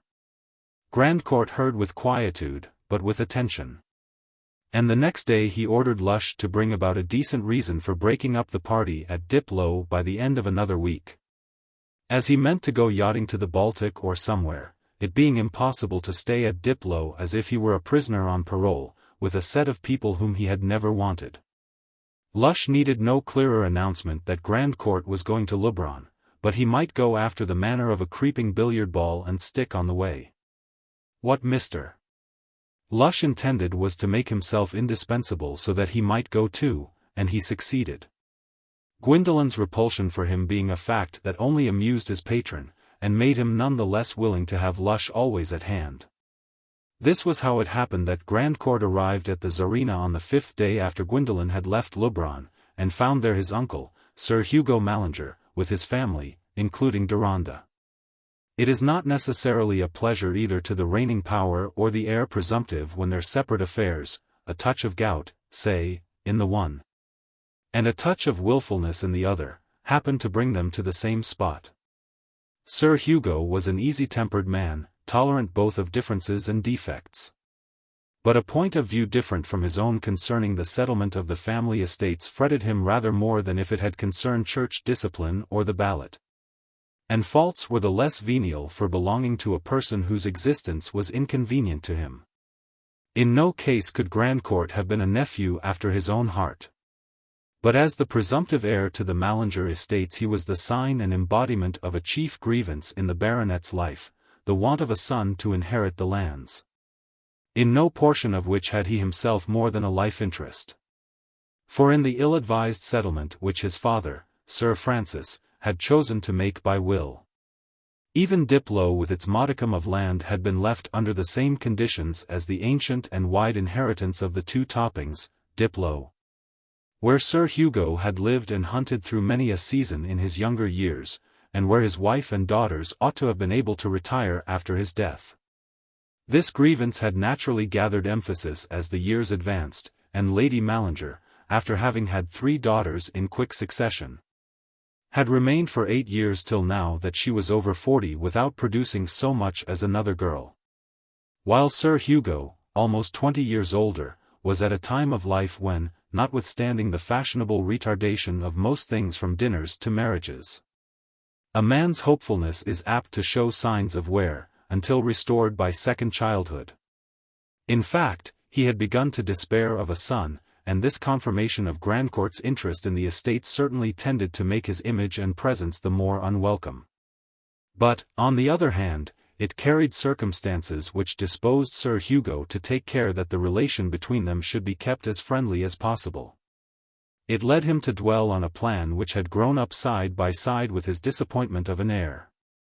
Namely, to try and secure Diplow as a future residence for Lady Mallinger and her daughters, and keep this pretty bit of the family inheritance for his own offspring in spite of that disappointment.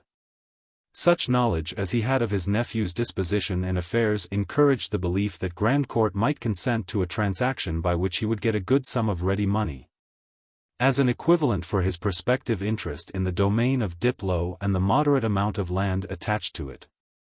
If, after all, the unhoped-for son should be born, the money would have been thrown away, and Grandcourt would have been paid for giving up interests that had turned out good for nothing.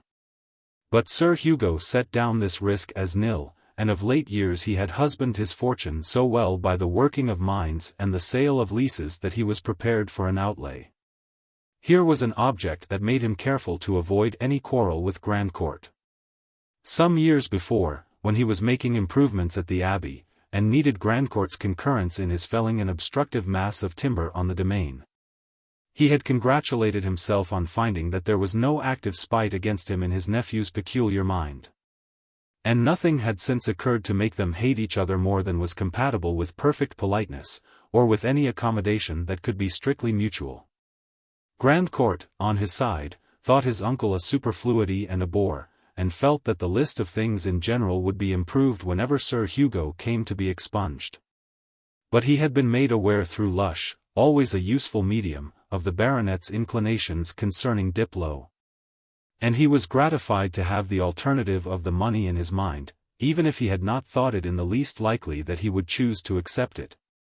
His sense of power would have been flattered by his being able to refuse what Sir Hugo desired. The hinted transaction had told for something among the motives which had made him ask for a year's tenancy of Diplow, which it had rather annoyed Sir Hugo to grant. Because the excellent hunting in the neighborhood might decide Grandcourt not to part with his chance of future possession. A man who has two places, in one of which the hunting is less good, naturally desiring a third where it is better. Also, Lush had thrown out to Sir Hugo the probability that Grandcourt would woo and win Miss Arrowpoint, and in that case ready money might be less of a temptation to him. Hence, on this unexpected meeting at Leubronn, the baronet felt much curiosity to know how things had been going on at Diplow, was bent on being as civil as possible to his nephew, and looked forward to some private chat with Lush. Between Deronda and Grandcourt there was a more faintly marked but peculiar relation, depending on circumstances which have yet to be made known. But on no side was there any sign of suppressed chagrin on the first meeting at the table d'hôte, an hour after Grandcourt's arrival. And when the quartet of gentlemen afterward met on the terrace, without Lady Mallinger, they moved off together to saunter through the rooms, Sir Hugo saying as they entered the large salle, "Did you play much at Baden, Grandcourt?" "No, I looked on and bet a little with some Russians there." "Had you luck?" "What did I win, Lush?" "You brought away about 200, said Lush. "You are not here for the sake of the play, then?" said Sir Hugo. "No, I don't care about play now." "It's a confounded strain," said Grandcourt, whose diamond ring in demeanor, as he moved along playing slightly with his whisker. "We're being a good deal stared at by rouged foreigners interested in a new milord. The fact is, somebody should invent a mill to do amusements for you, my dear fellow," said Sir Hugo, as the Tartars get their praying done. "But I agree with you, I never cared for play. It's monotonous, knits the brain up into meshes. And it knocks me up to watch it now. I suppose one gets poisoned with the bad air. I never stay here more than 10 minutes. But where's your gambling beauty, Deronda? Have you seen her lately?" "She's gone," said Deronda, curtly. "An uncommonly fine girl, a perfect Diana," said Sir Hugo, turning to Grandcourt again. "Really worth a little straining to look at her. I saw her winning, and she took it as coolly as if she had known it all beforehand. The same day Deronda happened to see her losing like wildfire, and she bore it with immense pluck. I suppose she was cleaned out, or was wise enough to stop in time." "How do you know she's gone?" "Oh, by the visitor list," said Deronda, with a scarcely perceptible shrug. "Vandernoot told me her name was Harleth, and she was with the Baron and Baroness von Langen. I saw by the list that Miss Harleth was no longer there." This held no further information for Lush than that Gwendolen had been gambling. He had already looked at the list, and ascertained that Gwendolen had gone, but he had no intention of thrusting this knowledge on Grandcourt before he asked for it. And he had not asked, finding it enough to believe that the object of search would turn up somewhere or other. But now Grandcourt had heard what was rather piquant, and not a word about Miss Harleth had been missed by him. After a moment's pause he said to Deronda, "Do you know those people, the Langens? I have talked with them a little since Miss Harleth went away. I knew nothing of them before. Where is she gone, do you know?" "She is gone home," said Deronda, coldly, as if he wished to say no more. But then, from a fresh impulse, he turned to look markedly at Grandcourt, and added, "But it is possible you know her. Her home is not far from Diplow, Offendene, near Winchester." Deronda, turning to look straight at Grandcourt, who was on his left hand, might have been a subject for those old painters who liked contrasts of temperament. There was a calm intensity of life and richness of tint in his face that on a sudden gaze from him was rather startling, and often made him seem to have spoken. So that servants and officials asked him automatically, "What did you say, sir?" when he had been quite silent. Grandcourt himself felt an irritation, which he did not show except by a slight movement of the eyelids, at Deronda's turning round on him when he was not asked to do more than speak. But he answered, with his usual drawl, "Yes, I know her," and paused with his shoulder toward Deronda, to look at the gambling. "What of her, eh?" asked Sir Hugo of Lush, as the three moved on a little way. "She must be a newcomer at Effendine. Old Blenny lived there after the dowager died."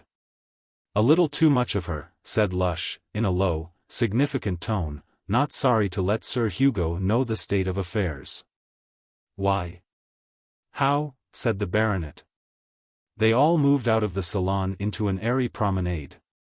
"He has been on the brink of marrying her," Lush went on. "But I hope it's off now. She's a niece of the clergyman, Gascoigne, at Pennicote. Her mother is a widow with a brood of daughters. This girl will have nothing, and is as dangerous as gunpowder. It would be a foolish marriage. But she has taken a freak against him, for she ran off here without notice, when he had agreed to call the next day. The fact is, he's here after her. But he was in no great hurry, and between his caprice and hers they are likely enough not to get together again. But of course he has lost his chance with the heiress." Grandcourt joining them said, "What a beastly den this is, a worse hole than Baden. I shall go back to the hotel." When Sir Hugo and Deronda were alone, the baronet began. "Rather a pretty story. That girl has something in her. She must be worth running after, has de l'imprevu. I think her appearance on the scene has bettered my chance of getting Diplo, whether the marriage comes off or not." "I should hope a marriage like that would not come off," said Deronda, in a tone of disgust. "What? Are you a little touched with the sublime lash?" said Sir Hugo, putting up his glasses to help his short sight in looking at his companion. "Are you inclined to run after her?" "On the contrary," said Deronda, "I should rather be inclined to run away from her." "Why, you would easily cut out Grandcourt. A girl with her spirit would think you the finer match of the two," said Sir Hugo, who often tried Deronda's patience by finding a joke in impossible advice. "A difference of taste in jokes is a great strain on the affections." "I suppose pedigree and land belong to a fine match," said Deronda, coldly. "The best horse will win in spite of pedigree, my boy. You remember Napoleon's mot, Je suis un ancêtre," said Sir Hugo, who habitually undervalued birth, as men after dining well often agree that the good of life is distributed with wonderful equality. "I am not sure that I want to be an ancestor," said Deronda.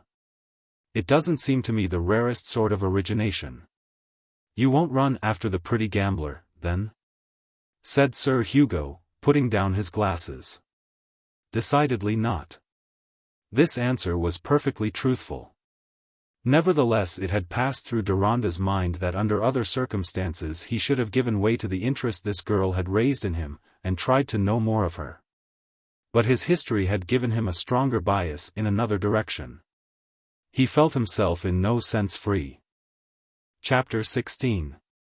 Men, like planets, have both a visible and an invisible history. The astronomer threads the darkness with strict deduction, accounting so for every visible arc in the wanderer's orbit. And the narrator of human actions, if he did his work with the same completeness, would have to thread the hidden pathways of feeling and thought which lead up to every moment of action. And to those moments of intense suffering which take the quality of action, like the cry of Prometheus, whose chained anguish seems a greater energy than the sea and sky he invokes and the deity he defies. Deronda's circumstances, indeed, had been exceptional. One moment had been burned into his life as its chief epoch, a moment full of July sunshine and large pink roses shedding their last petals on a grassy court enclosed on three sides by a Gothic cloister. Imagine him in such a scene, a boy of 13, stretched prone on the grass where it was in shadow, his curly head propped on his arms over a book, while his tutor, also reading, sat on a campstool under shelter. Deronda's book was Sismondi's History of the Italian Republics. The lad had a passion for history, eager to know how time had been filled up since the flood, and how things were carried on in the dull periods. Suddenly he let down his left arm and looked at his tutor, saying in purest boyish tones, Mr. Fraser, how was it that the popes and cardinals always had so many nephews? The tutor, an able young Scotchman, who acted as Sir Hugo Mallinger's secretary, roused rather unwillingly from his political economy, answered with the clear-cut emphatic chant which makes a truth doubly telling in Scotch utterance. Their own children were called nephews. Why, said Deronda. It was just for the propriety of the thing, because, as you know very well, priests don't marry, and the children were illegitimate. Mr. Fraser, thrusting out his lower lip and making his chant of the last word the more emphatic for a little impatience at being interrupted, had already turned his eyes on his book again, while Deronda, as if something had stung him, started up in a sitting attitude with his back to the tutor. He had always called Sir Hugo Mallinger his uncle, and when it once occurred to him to ask about his father and mother, the baronet had answered, "You lost your father and mother when you were quite a little one. That is why I take care of you." Daniel, then straining to discern something in that early twilight, had a dim sense of having been kissed very much, and surrounded by thin, cloudy, scented drapery, till his fingers caught in something hard, which hurt him, and he began to cry. Every other memory he had was of the little world in which he still lived. And at that time he did not mind about learning more, for he was too fond of Sir Hugo to be sorry for the loss of unknown parents. Life was very delightful to the lad, with an uncle who was always indulgent and cheerful, a fine man in the bright noon of life, whom Daniel thought absolutely perfect, and whose place was one of the finest in England, at once historical, romantic, and homelike, a picturesque architectural outgrowth from an abbey, which had still remnants of the old monastic trunk. Diplow lay in another county, and was a comparatively landless place which had come into the family from a rich lawyer on the female side who wore the peruke of the Restoration. Whereas the Mallingers had the grant of Monk's Topping under Henry VIII, and ages before had held the neighbouring lands of King's Topping, tracing indeed their origin to a certain Hughes le Mallinger, who came in with the Conqueror, and also apparently with a sickly complexion which had been happily corrected in his descendants. 2 rows of these descendants, direct and collateral, females of the male line, and males of the female, looked down in the gallery over the cloisters on the nephew Daniel as he walked there, men in armour with pointed beards and arched eyebrows, pinched ladies in hoops and ruffs with no face to speak of, grave-looking men in black velvet and stuffed hips, and fair, frightened women holding little boys by the hand, smiling politicians in magnificent perukes, and ladies of the prize animal kind, with rosebud mouths and full eyelids, according to Lely. Then a generation whose faces were revised and embellished in the taste of Kneller. And so on through refined editions of the family types in the time of Reynolds and Romney, till the line ended with Sir Hugo and his younger brother Henley. This last had married Miss Grandcourt, and taken her name along with her estates, thus making a junction between 2 equally old families, impaling the 3 Saracens' heads proper and 3 bezants of the one with the tower and falcons argent of the other, and, as it happened, uniting their highest advantages in the prospects of that Henley Mallinger Grandcourt who is at present more of an acquaintance to us than either Sir Hugo or his nephew Daniel Deronda. In Sir Hugo's youthful portrait with rolled collar and high cravat, Sir Thomas Lawrence had done justice to the agreeable alacrity of expression and sanguine temperament still to be seen in the original, but had done something more than justice in slightly lengthening the nose, which was in reality shorter than might have been expected in a Mallinger. Happily the appropriate nose of the family reappeared in his younger brother, and was to be seen in all its refined regularity in his nephew Mallinger Grandcourt. But in the nephew Daniel Deronda the family faces of various types, seen on the walls of the gallery, found no reflex. Still he was handsomer than any of them, and when he was 13 might have served as model for any painter who wanted to image the most memorable of boys.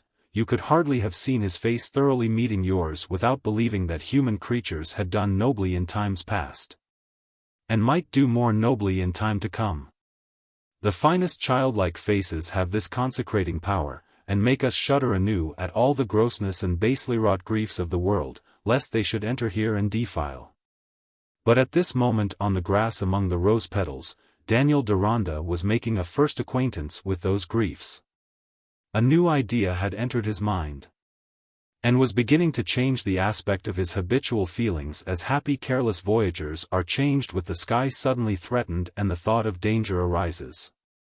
He sat perfectly still with his back to the tutor, while his face expressed rapid inward transition. The deep blush, which had come when he first started up, gradually subsided. But his features kept that indescribable look of subdued activity which often accompanies a new mental survey of familiar facts.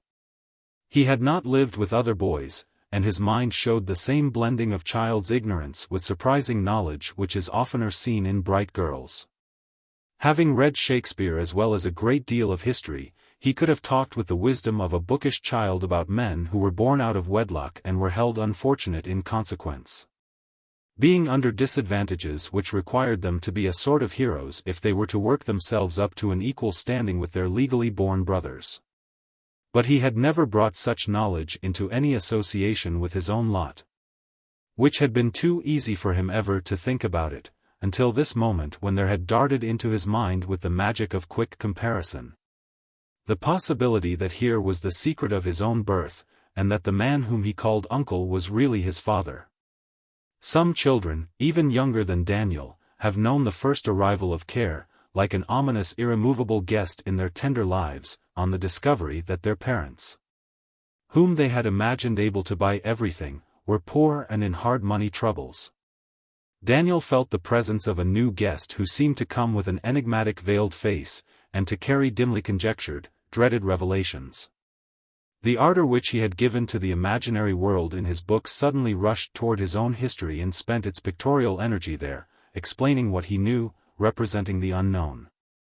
The uncle whom he loved very dearly took the aspect of a father who held secrets about him, who had done him a wrong, yes, a wrong, and what had become of his mother, for whom he must have been taken away. Secrets about which he, Daniel, could never inquire, for to speak or to be spoken to about these new thoughts seemed like falling flakes of fire to his imagination. Those who have known an impassioned childhood will understand this dread of utterance about any shame connected with their parents. The impetuous advent of new images took possession of him with the force of fact for the first time told, and left him no immediate power for the reflection that he might be trembling at a fiction of his own. The terrible sense of collision between a strong rush of feeling and the dread of its betrayal, found relief at length in big slow tears, which fell without restraint until the voice of Mr. Fraser was heard saying, "Daniel, do you see that you are sitting on the bent pages of your book?" Daniel immediately moved the book without turning round, and after holding it before him for an instant, rose with it and walked away into the open grounds, where he could dry his tears unobserved.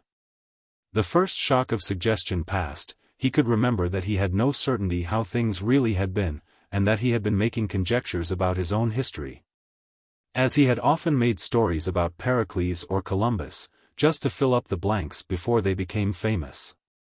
Only there came back certain facts which had an obstinate reality, almost like the fragments of a bridge, telling you unmistakably how the arches lay.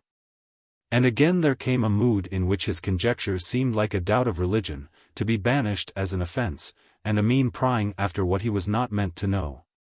For there was hardly a delicacy of feeling this lad was not capable of.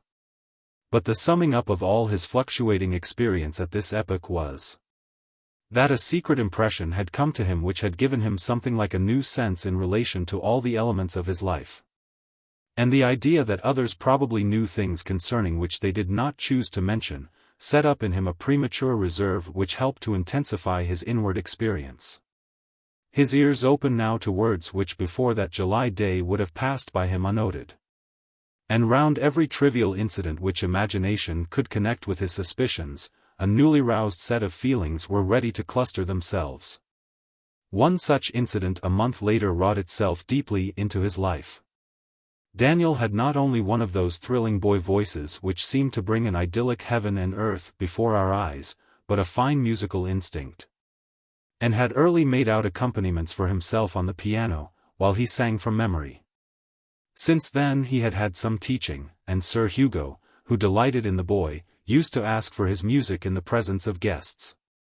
One morning after he had been singing Sweet Echo before a small party of gentlemen whom the rain had kept in the house, the baronet, passing from a smiling remark to his next neighbor, said, "Come here, Dan."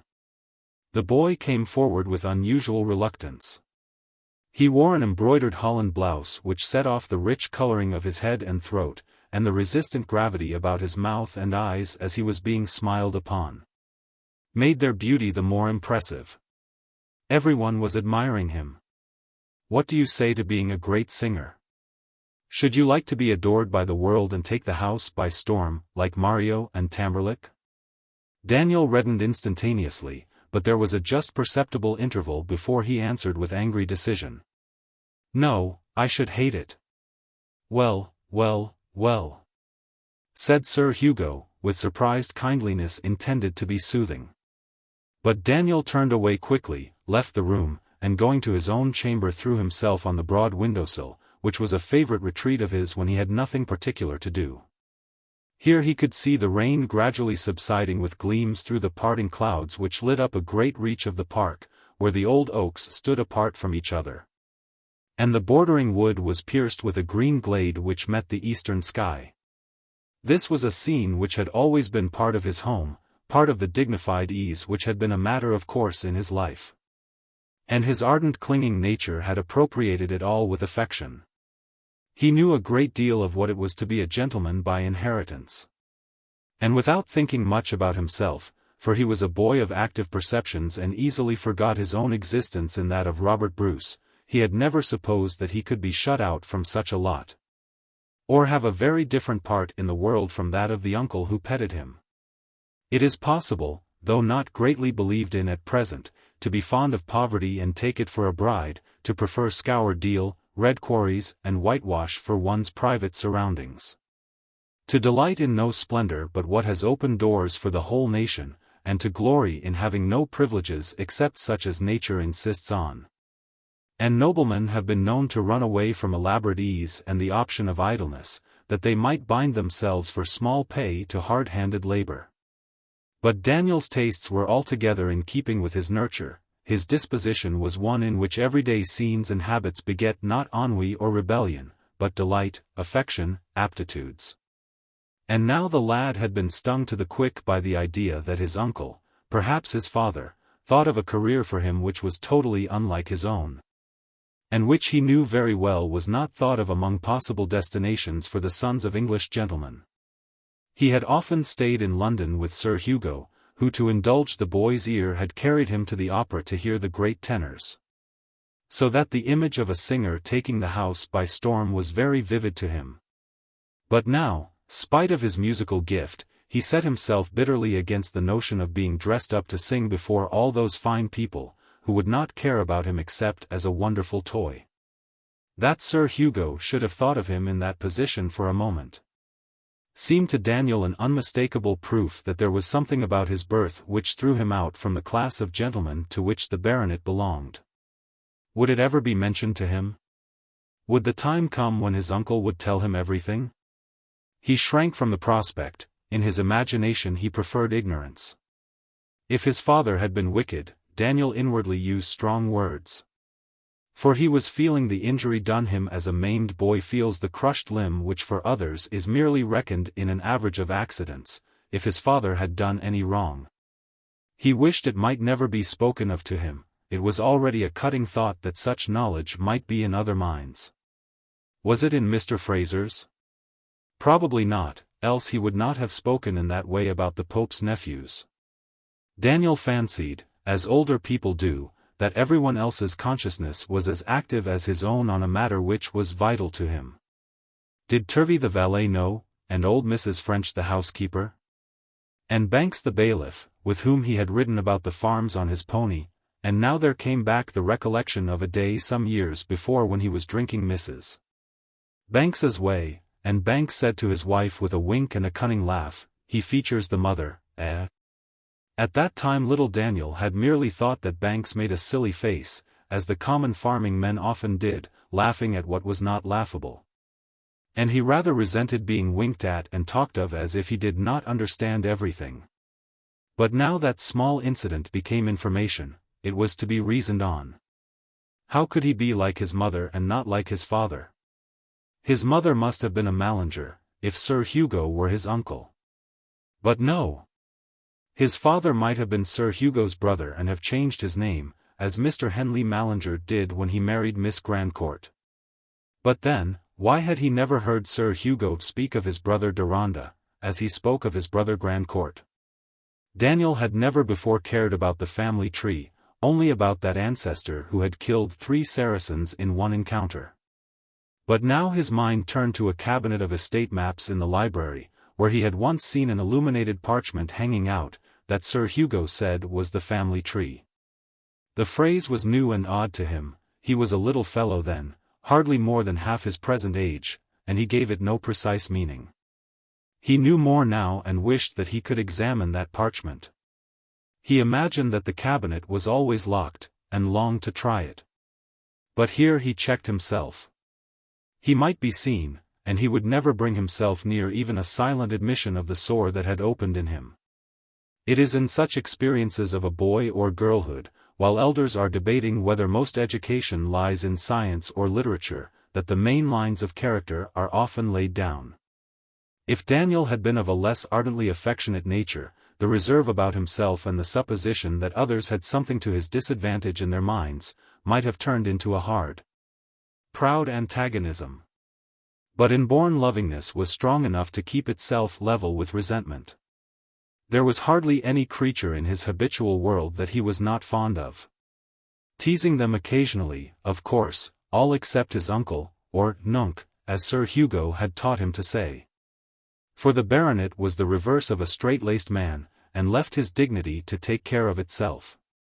Him Daniel loved in that deep-rooted filial way which makes children always the happier for being in the same room with father or mother, though their occupations may be quite apart. Sir Hugo's watch-chain and seals, his handwriting, his mode of smoking and of talking to his dogs and horses, had all a rightness and charm about them to the boy which went along with the happiness of morning and breakfast time. That Sir Hugo had always been a Whig, made Tories and Radicals equally opponents of the truest and best. And the books he had written were all seen under the same consecration of loving belief which differenced what was his from what was not his, in spite of general resemblance. Those writings were various, from volumes of travel in the brilliant style, to articles on things in general, and pamphlets on political crises. But to Daniel they were alike in having an unquestionable rightness by which other people's information could be tested. Who cannot imagine the bitterness of a first suspicion that something in this object of complete love was not quite right? Children demand that their heroes should be fleckless, and easily believe them so. Perhaps a first discovery to the contrary is hardly a less revolutionary shock to a passionate child than the threatened downfall of habitual beliefs which makes the world seem to totter for us in maturer life. But some time after this renewal of Daniel's agitation it appeared that Sir Hugo must have been making a merely playful experiment in his question about the singing. He sent for Daniel into the library, and looking up from his writing as the boy entered threw himself sideways in his armchair. "Ah, Dan," he said kindly, drawing one of the old embroidered stools close to him. "Come and sit down here." Daniel obeyed, and Sir Hugo put a gentle hand on his shoulder, looking at him affectionately. "What is it, my boy? Have you heard anything that has put you out of spirits lately?" Daniel was determined not to let the tears come, but he could not speak. "All changes are painful when people have been happy, you know," said Sir Hugo, lifting his hand from the boy's shoulder to his dark curls and rubbing them gently. "You can't be educated exactly as I wish you to be without our parting. And I think you will find a great deal to like at school." This was not what Daniel expected, and was so far a relief, which gave him spirit to answer. "Am I to go to school?" "Yes, I mean you to go to Eton. I wish you to have the education of an English gentleman, and for that it is necessary that you should go to a public school in preparation for the university. Cambridge I mean you to go to." It was my own university. Daniel's color came and went. "What do you say, Sirrah?" said Sir Hugo, smiling.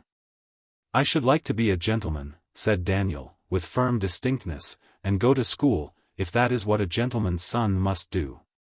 Sir Hugo watched him silently for a few moments, thinking he understood now why the lad had seemed angry at the notion of becoming a singer. Then he said tenderly, "And so you won't mind about leaving your old nunc?" "Yes, I shall," said Daniel, clasping Sir Hugo's caressing arm with both his hands. "But shan't I come home and be with you in the holidays?" "Oh yes, generally," said Sir Hugo. "But now I mean you to go at once to a new tutor, to break the change for you before you go to Eton." After this interview Daniel's spirit rose again. He was meant to be a gentleman, and in some unaccountable way it might be that his conjectures were all wrong. The very keenness of the lad taught him to find comfort in his ignorance. While he was busying his mind in the construction of possibilities, it became plain to him that there must be possibilities of which he knew nothing. He left off brooding, young joy and the spirit of adventure not being easily quenched within him, and in the interval before his going away he sang about the house, danced among the old servants, making them parting gifts, and insisted many times to the groom on the care that was to be taken of the black pony. "Do you think I shall know much less than the other boys, Mr. Fraser?" said Daniel. It was his bent to think that every stranger would be surprised at his ignorance. "There are dunces to be found everywhere," said the judicious Fraser. "You'll not be the biggest, but you've not the makings of a Porson in you, or a Leibnitz either." "I don't want to be a Porson or a Leibnitz," said Daniel. "I would rather be a great leader, like Pericles or Washington." "Aye. You've a notion they did with little parsing, and less algebra," said Fraser. But in reality he thought his pupil a remarkable lad, to whom one thing was as easy as another, if he had only a mind to it. Things went on very well with Daniel in his new world, except that a boy with whom he was at once inclined to strike up a close friendship talked to him a great deal about his home and parents, and seemed to expect a like expansiveness in return. Daniel immediately shrank into reserve, and this experience remained a check on his naturally strong bent toward the formation of intimate friendship. Everyone, his tutor included, set him down as a reserved boy, though he was so good-humored and unassuming, as well as quick, both at study and sport, that nobody called his reserve disagreeable. Certainly his face had a great deal to do with that favorable interpretation, but in this instance the beauty of the closed lips told no falsehood. A surprise that came to him before his first vacation strengthened the silent consciousness of a grief within, which might be compared in some ways with Byron's susceptibility about his deformed foot. Sir Hugo wrote word that he was married to Miss Raymond, a sweet lady, whom Daniel must remember having seen. The event would make no difference about his spending the vacation at the Abbey. He would find Lady Mallinger a new friend whom he would be sure to love, and much more to the usual effect when a man, having done something agreeable to himself, is disposed to congratulate others on his own good fortune, and the deducible satisfactoriness of events in general. Let Sir Hugo be partly excused until the grounds of his action can be more fully known. The mistakes in his behavior to Deronda were due to that dullness toward what may be going on in other minds, especially the minds of children, which is among the commonest deficiencies. Even in good-natured men like him, when life has been generally easy to themselves, and their energies have been quietly spent in feeling gratified.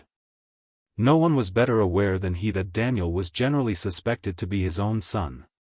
But he was pleased with that suspicion. And his imagination had never once been troubled with the way in which the boy himself might be affected, either then or in the future, by the enigmatic aspect of his circumstances. He was as fond of him as could be, and meant the best by him. And, considering the lightness with which the preparation of young lives seemed to lie on respectable consciences, Sir Hugo Mallinger can hardly be held open to exceptional reproach. He had been a bachelor till he was 45, had always been regarded as a fascinating man of elegant tastes. What could be more natural, even according to the index of language, than that he should have a beautiful boy like the little Deronda to take care of? The mother might even, perhaps, be in the great world, met with in Sir Hugo's residence abroad. The only person to feel any objection was the boy himself, who could not have been consulted. And the boy's objections had never been dreamed of by anybody but himself. By the time Deronda was ready to go to Cambridge, Lady Mallinger had already 3 daughters, charming babies, all 3, but whose sex was announced as a melancholy alternative. The offspring desired being a son. If Sir Hugo had no son, the succession must go to his nephew, Mallinger Grandcourt. Daniel no longer held a wavering opinion about his own birth. His fuller knowledge had tended to convince him that Sir Hugo was his father, and he conceived that the baronet, since he never approached a communication on the subject, wished him to have a tacit understanding of the fact, and to accept in silence what would be generally considered more than the due love and nurture. Sir Hugo's marriage might certainly have been felt as a new ground of resentment by some youths in Deronda's position. And the timid Lady Mallinger with her fast-coming little ones might have been images to scowl at, as likely to divert much that was disposable in the feelings and possessions of the baronet from one who felt his own claim to be prior. But hatred of innocent human obstacles was a form of moral stupidity not in Deronda's grain. Even the indignation which had long mingled itself with his affection for Sir Hugo took the quality of pain rather than of temper. And as his mind ripened to the idea of tolerance toward error, he habitually linked the idea with his own silent grievances. The sense of an entailed disadvantage, the deformed foot doubtfully hidden by the shoe, makes a restlessly active spiritual yeast, and easily turns a self-centered, unloving nature into an Ishmaelite. But in the rarer sort, who presently see their own frustrated claim as one among a myriad, the inexorable sorrow takes the form of fellowship and makes the imagination tender. Deronda's early weakened susceptibility, charged at first with ready indignation and resistant pride, had raised in him a premature reflection on certain questions of life. It had given a bias to his conscience, a sympathy with certain ills, and a tension of resolve in certain directions, who marked him off from other youths much more than any talents he possessed. One day near the end of the long vacation, when he had been making a tour in the Rhineland with his Eton tutor, and was come for a farewell stay at the Abbey before going to Cambridge, he said to Sir Hugo, "What do you intend me to be, sir?" They were in the library, and it was the fresh morning. Sir Hugo had called him in to read a letter from a Cambridge don who was to be interested in him. And since the baronet wore an air at once businesslike and leisurely, the moment seemed propitious for entering on a grave subject which had never yet been thoroughly discussed. "Whatever your inclination leads you to, my boy. I thought it right to give you the option of the army, but you shut the door on that, and I was glad. I don't expect you to choose just yet, by and by, when you have looked about you a little more and tried your mettle among older men. The university has a good wide opening into the forum. There are prizes to be won, and a bit of good fortune often gives the turn to a man's taste. From what I see and hear, I should think you can take up anything you like. You are in the deeper water with your classics than I ever got into, and if you are rather sick of that swimming, Cambridge is the place where you can go into mathematics with a will, and disport yourself on the dry sand as much as you like." I floundered along like a carp. "I suppose money will make some difference, sir," said Daniel blushing. "I shall have to keep myself by and by." "Not exactly. I recommend you not to be extravagant. Yes, I know, you are not inclined to that, but you need not take up anything against the grain. You will have a bachelor's income, enough for you to look about with. Perhaps I had better tell you that you may consider yourself secure of 700 a year. You might make yourself a barrister, be a writer, take up politics. I confess that is what would please me best. I should like to have you at my elbow and pulling with me." Deronda looked embarrassed. He felt that he ought to make some sign of gratitude, but other feelings clogged his tongue. A moment was passing by in which a question about his birth was throbbing within him. And yet it seemed more impossible than ever that the question should find vent, more impossible than ever that he could hear certain things from Sir Hugo's lips. The liberal way in which he was dealt with was the more striking because the baronet had of late cared particularly for money. and for making the utmost of his life interest in the estate by way of providing for his daughters. And as all this flashed through Daniel's mind, it was momentarily within his imagination that the provision for him might come in some way from his mother. But such vaporous conjecture passed away as quickly as it came. Sir Hugo appeared not to notice anything peculiar in Daniel's manner, and presently went on with his usual chatty liveliness. "I am glad you have done some good reading outside your classics, and have got a grip of French and German. The truth is, unless a man can get the prestige and income of a don and write Donish books, it's hardly worth while for him to make a Greek and Latin machine of himself and be able to spin you out pages of the Greek dramatists at any verse you'll give him as a cue. That's all very fine, but in practical life nobody does give you the cue for pages of Greek. In fact, it's a nicety of conversation which I would have you attend to. Much quotation of any sort, even in English, is bad. It tends to choke ordinary remark. One couldn't carry on life comfortably without a little blindness to the fact that everything had been said better than we can put it ourselves. But talking of dons, I have seen dons make a capital figure in society, and occasionally he can shoot you down a cartload of learning in the right place, which will tell in politics. Such men are wanted, and if you have any turn for being a don, I say nothing against it. I think there's not much chance of that. Quickset and Polar are both stronger than I am. I hope you will not be much disappointed if I don't come out with high honors. No, no. I should like you to do yourself credit, but for God's sake don't come out as a superior expensive kind of idiot, like young Brecon, who got a double first. And has been learning to knit braces ever since. What I wish you to get is a passport in life. I don't go against our university system. We want a little disinterested culture to make head against cotton and capital, especially in the House. My Greek has all evaporated. If I had to construe a verse on a sudden, should get an apoplectic fit. But it formed my taste. I dare say my English is the better for it." On this point Daniel kept a respectful silence. The enthusiastic belief in Sir Hugo's writings as a standard, and in the Whigs as the chosen race among politicians, had gradually vanished along with the seraphic boy's face. He had not been the hardest of workers at Eton. Though some kinds of study and reading came as easily as boating to him, he was not of the material that usually makes the first-rate Eton scholar. There had sprung up in him a meditative yearning after wide knowledge which is likely always to abate ardor in the fight for prize acquirement in narrow tracks. Happily he was modest, and took any second-rateness in himself simply as a fact, not as a marvel necessarily to be accounted for by a superiority. Still, Mr.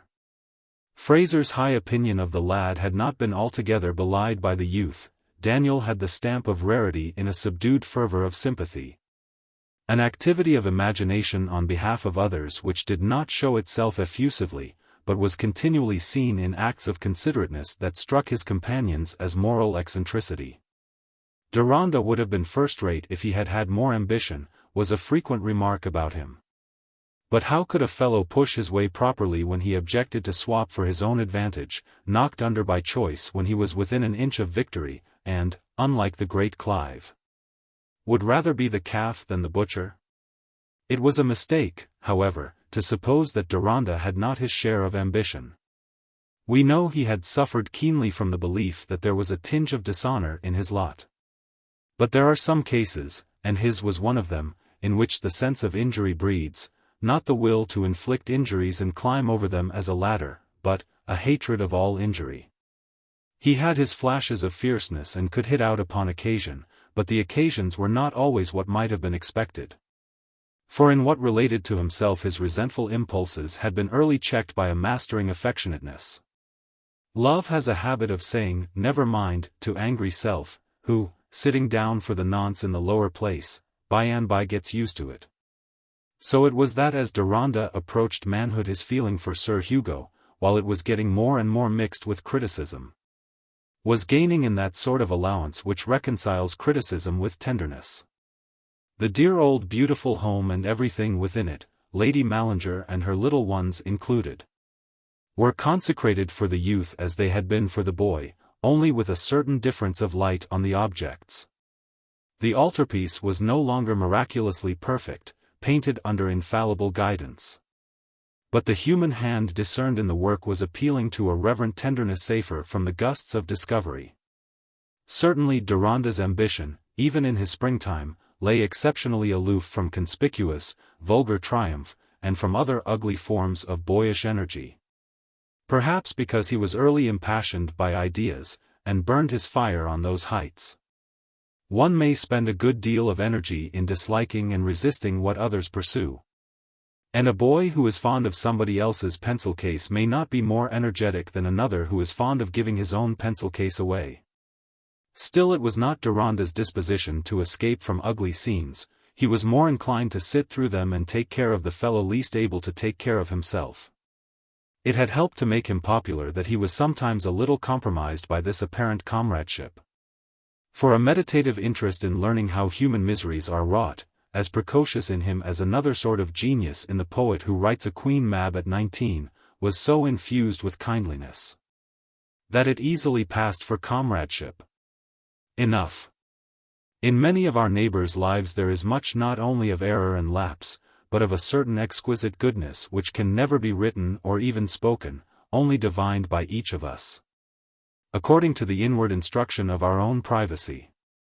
The impression he made at Cambridge corresponded to his position at Eton. Everyone interested in him agreed that he might have taken a high place if his motives had been of a more pushing sort, and if he had not, instead of regarding studies as instruments of success, hampered himself with the notion that they were to feed motive and opinion, a notion which set him criticizing methods and arguing against his freight and harness when he should have been using all his might to pull. In the beginning his work at the university had a new zest for him. Indifferent to the continuation of Eton classical drill, he applied himself vigorously to mathematics, for which he had shown an early aptitude under Mr. Fraser, and he had the delight of feeling his strength in a comparatively fresh exercise of thought. That delight, and the favorable opinion of his tutor, determined him to try for a mathematical scholarship in the Easter of his second year. He wished to gratify Sir Hugo by some achievement. And the study of the higher mathematics, having the growing fascination inherent in all thinking which demands intensity, was making him a more exclusive worker than he had been before. But here came the old check which had been growing with his growth.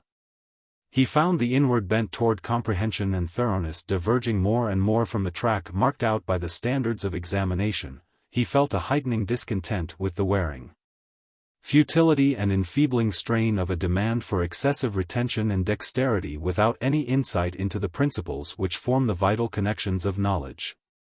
Deronda's undergraduateship occurred 15 years ago, when the perfection of our university methods was not yet indisputable. In hours when his dissatisfaction was strong upon him he reproached himself for having been attracted by the conventional advantage of belonging to an English university, and was tempted toward the project of asking Sir Hugo to let him quit Cambridge and pursue a more independent line of study abroad. The germs of this inclination had been already stirring in his boyish love of universal history, which made him want to be at home in foreign countries, and follow in imagination the traveling students of the Middle Ages. He longed now to have the sort of apprenticeship to life which would not shape him too definitely, and rob him of the choice that might come from a free growth. One sees that Deronda's demerits were likely to be on the side of reflective hesitation, and this tendency was encouraged by his position. There was no need for him to get an immediate income, or to fit himself in haste for a profession. And his sensibility to the half-known facts of his parentage made him an excuse for lingering longer than others in a state of social neutrality. Other men, he inwardly said, had a more definite place and duties. But the project which flattered his inclination might not have gone beyond the stage of ineffective brooding, if certain circumstances had not quickened it into action. The circumstances arose out of an enthusiastic friendship which extended into his afterlife. Of the same year with himself, and occupying small rooms close to his, was a youth who had come as an exhibitioner from Christ's Hospital, and had eccentricities enough for a Charles Lamb. Only to look at his pinched features and blonde hair hanging over his collar reminded one of pale quaint heads by early German painters. And when this faint coloring was lit up by a joke, there came sudden creases about the mouth and eyes which might have been molded by the soul of an aged humorist. His father, an engraver of some distinction, had been dead 11 years, and his mother had 3 girls to educate and maintain on a meager annuity. Hans Meyrick, he had been daringly christened after Holbein, felt himself the pillar, or rather the knotted and twisted trunk, round which these feeble climbing plants must cling. There was no want of ability or of honest well-meaning affection to make the prop trustworthy. The ease and quickness with which he studied might serve him to win prizes at Cambridge, as he had done among the blue coats, in spite of irregularities. The only danger was, that the incalculable tendencies in him might be fatally timed, and that his good intentions might be frustrated by some act which was not due to habit but to capricious, scattered impulses. He could not be said to have any one bad habit, yet at longer or shorter intervals he had fits of impish recklessness, and did things that would have made the worst habits. Hans in his right mind, however, was a lovable creature, and in Deronda he had happened to find a friend who was likely to stand by him with the more constancy. From compassion for these brief aberrations that might bring a long repentance. Hans, indeed, shared Deronda's rooms nearly as much as he used his own. To Deronda he poured himself out on his studies, his affairs, his hopes, the poverty of his home, and his love for the creatures there. The itching of his fingers to draw, and his determination to fight it away for the sake of getting some sort of a plum that he might divide with his mother and the girls. He wanted no confidence in return, but seemed to take Deronda as an Olympian who needed nothing, an egotism in friendship which is common enough with mercurial, expansive natures. Deronda was content, and gave Meyrick all the interest he claimed, getting at last a brotherly anxiety about him, looking after him in his erratic moments, and contriving by adroitly delicate devices not only to make up for his friend's lack of pence, but to save him from threatening chances. Such friendship easily becomes tender, the one spreads strong sheltering wings that delight in spreading, the other gets the warm protection which is also a delight. Meyrick was going in for a classical scholarship, and his success, in various ways momentous, was the more probable from the steadying influence of Deronda's friendship. But an imprudence of Meyrick's, committed at the beginning of the autumn term, threatened to disappoint his hopes. With his usual alternation between unnecessary expense and self-privation, he had given too much money for an old engraving which fascinated him, and to make up for it, had come from London in a third-class carriage with his eyes exposed to a bitter wind and any irritating particles the wind might drive before it. The consequence was a severe inflammation of the eyes, which for some time hung over him the threat of a lasting injury. This crushing trouble called out all Deronda's readiness to devote himself, and he made every other occupation secondary to that of being companion and eyes to Hans, working with him and for him at his classics, that if possible his chance of the classical scholarship might be saved. Hans, to keep the knowledge of his suffering from his mother and sisters, alleged his work as a reason for passing the Christmas at Cambridge, and his friends stayed up with him. Meanwhile Deronda relaxed his hold on his mathematics, and Hans, reflecting on this, at length said, "Old fellow, while you are hoisting me you are risking yourself. With your mathematical cram one may be like Moses or Muhammad or somebody of that sort who had to cram, and forgot in one day what it had taken him 40 to learn." Deronda would not admit that he cared about the risk. And he had really been beguiled into a little indifference by double sympathy. He was very anxious that Hans should not miss the much-needed scholarship, and he felt a revival of interest in the old studies. Still, when Hans, rather late in the day, got able to use his own eyes, Deronda had tenacity enough to try hard and recover his lost ground. He failed, however. But he had the satisfaction of seeing Meyrick win. Success, as a sort of beginning that urged completion, might have reconciled Deronda to his university course. But the emptiness of all things, from politics to pastimes, is never so striking to us as when we fail in them. The loss of the personal triumph had no severity for him, but the sense of having spent his time ineffectively in a mode of working which had been against the grain, gave him a distaste for any renewal of the process, which turned his imagined project of quitting Cambridge into a serious intention. In speaking of his intention to Merrick, he made it appear that he was glad of the turn events had taken, glad to have the balance dip decidedly, and feel freed from his hesitations. But he observed that he must of course submit to any strong objection on the part of Sir Hugo. Merrick's joy and gratitude were disturbed by much uneasiness. He believed in Deronda's alleged preference, but he felt keenly that in serving him Daniel had placed himself at a disadvantage in Sir Hugo's opinion, and he said mournfully, "If you had got the scholarship, Sir Hugo would have thought that you asked to leave us with a better grace. You have spoiled your luck for my sake, and I can do nothing to amend it." "Yes, you can, you are to be a first-rate fellow. I call that a first-rate investment of my luck." "Oh, confound it. You save an ugly mongrel from drowning, and expect him to cut a fine figure. The poets have made tragedies enough about signing oneself over to wickedness for the sake of getting something plummy. I shall write a tragedy of a fellow who signed himself over to be good, and was uncomfortable ever after." But Hans lost no time in secretly writing the history of the affair to Sir Hugo, making it plain that but for Deronda's generous devotion he could hardly have failed to win the prize he had been working for. The two friends went up to town together, Merrick to rejoice with his mother and the girls in their little home at Chelsea, Deronda to carry out the less easy task of opening his mind to Sir Hugo. He relied a little on the baronet's general tolerance of eccentricities, but he expected more opposition than he met with. He was received with even warmer kindness than usual. The failure was passed over lightly, and when he detailed his reasons for wishing to quit the university and go to study abroad, Sir Hugo sat for some time in a silence which was rather meditative than surprised. At last he said, looking at Daniel with examination, "So you don't want to be an Englishman to the backbone after all?" "I want to be an Englishman, but I want to understand other points of view.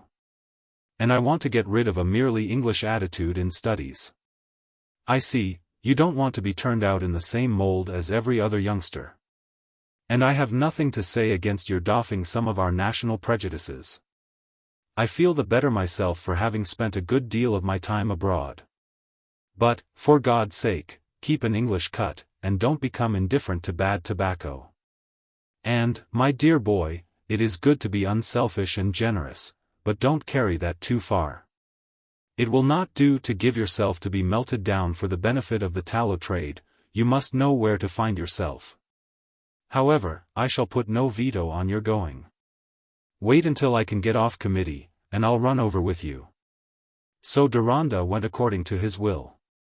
But not before he had spent some hours with Hans Merrick, and been introduced to the mother and sisters in the Chelsea home. The shy girls watched and registered every look of their brother's friend, declared by Hans to have been the salvation of him, a fellow like nobody else, and, in fine, a brick. They so thoroughly accepted Deronda as an ideal, that when he was gone the youngest set to work, under the criticism of the two elder girls, to paint him as Prince Camaralzaman. Chapter 17. This is truth the poet sings. That a sorrow's crown of sorrow is remembering happier things. Tennyson, Locksley Hall. On a fine evening near the end of July, Deronda was rowing himself on the Thames.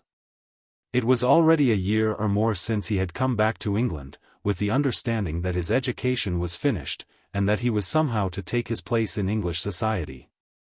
But though, in deference to Sir Hugo's wish, and to fence off idleness, he had begun to read law, this apparent decision had been without other result than to deepen the roots of indecision. His old love of boating had revived with the more force now that he was in town with the Mallingers, because he could nowhere else get the same still seclusion which the river gave him. He had a boat of his own at Putney, and whenever Sir Hugo did not want him, it was his chief holiday to row till past sunset and come in again with the stars. Not that he was in a sentimental stage, but he was in another sort of contemplative mood perhaps more common in the young men of our day, that of questioning whether it were worth while to take part in the battle of the world, I mean. Of course, the young men in whom the unproductive labor of questioning is sustained by 3 or 5%, on capital which somebody else has battled for. It puzzled Sir Hugo that one who made a splendid contrast with all that was sickly and puling should be hampered with ideas which, since they left an accomplished Whig like himself unobstructed, could be no better than spectral illusions. Especially as Deronda set himself against authorship, a vocation which is understood to turn foolish thinking into funds. Rowing in his dark blue shirt and skullcap, his curls closely clipped, his mouth beset with abundant soft waves of beard, he bore only disguised traces of the seraphic boy, trailing clouds of glory. Still, even one who had never seen him since his boyhood might have looked at him with slow recognition, due perhaps to the peculiarity of the gaze which Gwendolen chose to call dreadful, though it had really a very mild sort of scrutiny. The voice, sometimes audible in subdued snatches of song, had turned out merely a high baritone. Indeed, only to look at his lithe, powerful frame and the firm gravity of his face would have been enough for an experienced guess that he had no rare and ravishing tenor such as nature reluctantly makes at some sacrifice. Look at his hands, they are not small and dimpled, with tapering fingers that seem to have only a deprecating touch, they are long, flexible, firmly grasping hands, such as Titian has painted in a picture where he wanted to show the combination of refinement with force. And there is something of a likeness, too, between the faces belonging to the hands, in both the uniform pale brown skin, the perpendicular brow, the calmly penetrating eyes. Not seraphic any longer, thoroughly terrestrial and manly, but still of a kind to raise belief in a human dignity which can afford to recognize poor relations. Such types meet us here and there among average conditions, in a workman, for example, whistling over a bit of measurement and lifting his eyes to answer our question about the road. And often the grand meanings of faces as well as of written words may lie chiefly in the impressions that happen just now to be of importance in relation to Deronda. Rowing on the Thames in a very ordinary equipment for a young Englishman at leisure, and passing under Kew Bridge with no thought of an adventure in which his appearance was likely to play any part. In fact, he objected very strongly to the notion, which others had not allowed him to escape, that his appearance was of a kind to draw attention.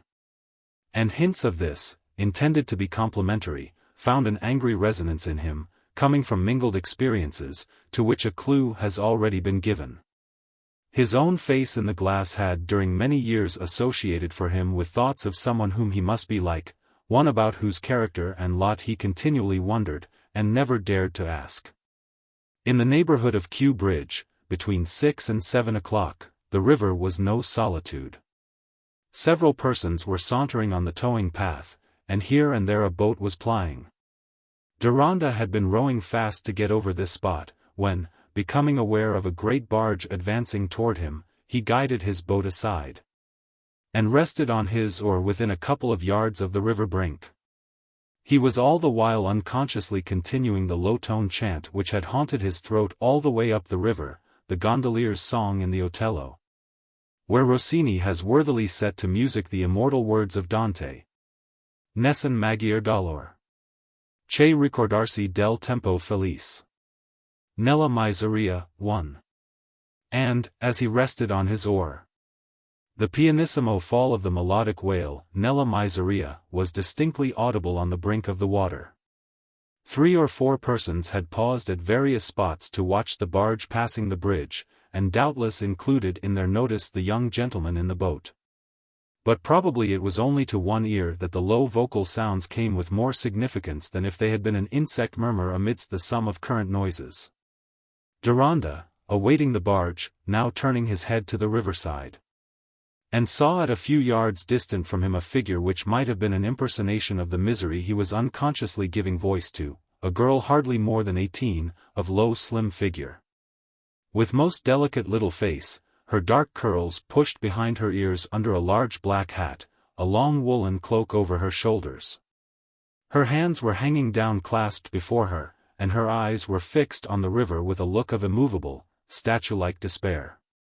This strong arrest of his attention made him cease singing. Apparently his voice had entered her inner world without her taking any note of whence it came.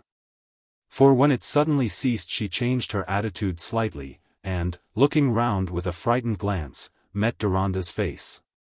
It was but a couple of moments, but that seemed a long while for two people to look straight at each other.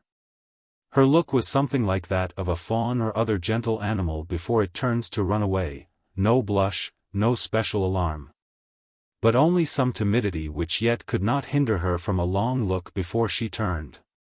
In fact, it seemed to Deronda that she was only half conscious of her surroundings. Was she hungry, or was there some other cause of bewilderment? He felt an outleap of interest and compassion toward her, but the next instant she had turned and walked away to a neighboring bench under a tree. He had no right to linger and watch her. Poorly dressed, melancholy women are common sights. It was only the delicate beauty, picturesque lines and color of the image that was exceptional, and these conditions made it more markedly impossible that he should obtrude his interest upon her. He began to row away and was soon far up the river, but no other thoughts were busy enough quite to expel that pale image of unhappy girlhood. He fell again and again to speculating on the probable romance that lay behind that loneliness and look of desolation. Then to smile at his own share in the prejudice that interesting faces must have interesting adventures. Then to justify himself for feeling that sorrow was the more tragic when it befell delicate, childlike beauty. I should not have forgotten the look of misery if she had been ugly and vulgar, he said to himself. But there was no denying that the attractiveness of the image made it likelier to last. It was clear to him as an onyx cameo, the brown-black drapery, the white face with small features and dark, long-lashed eyes.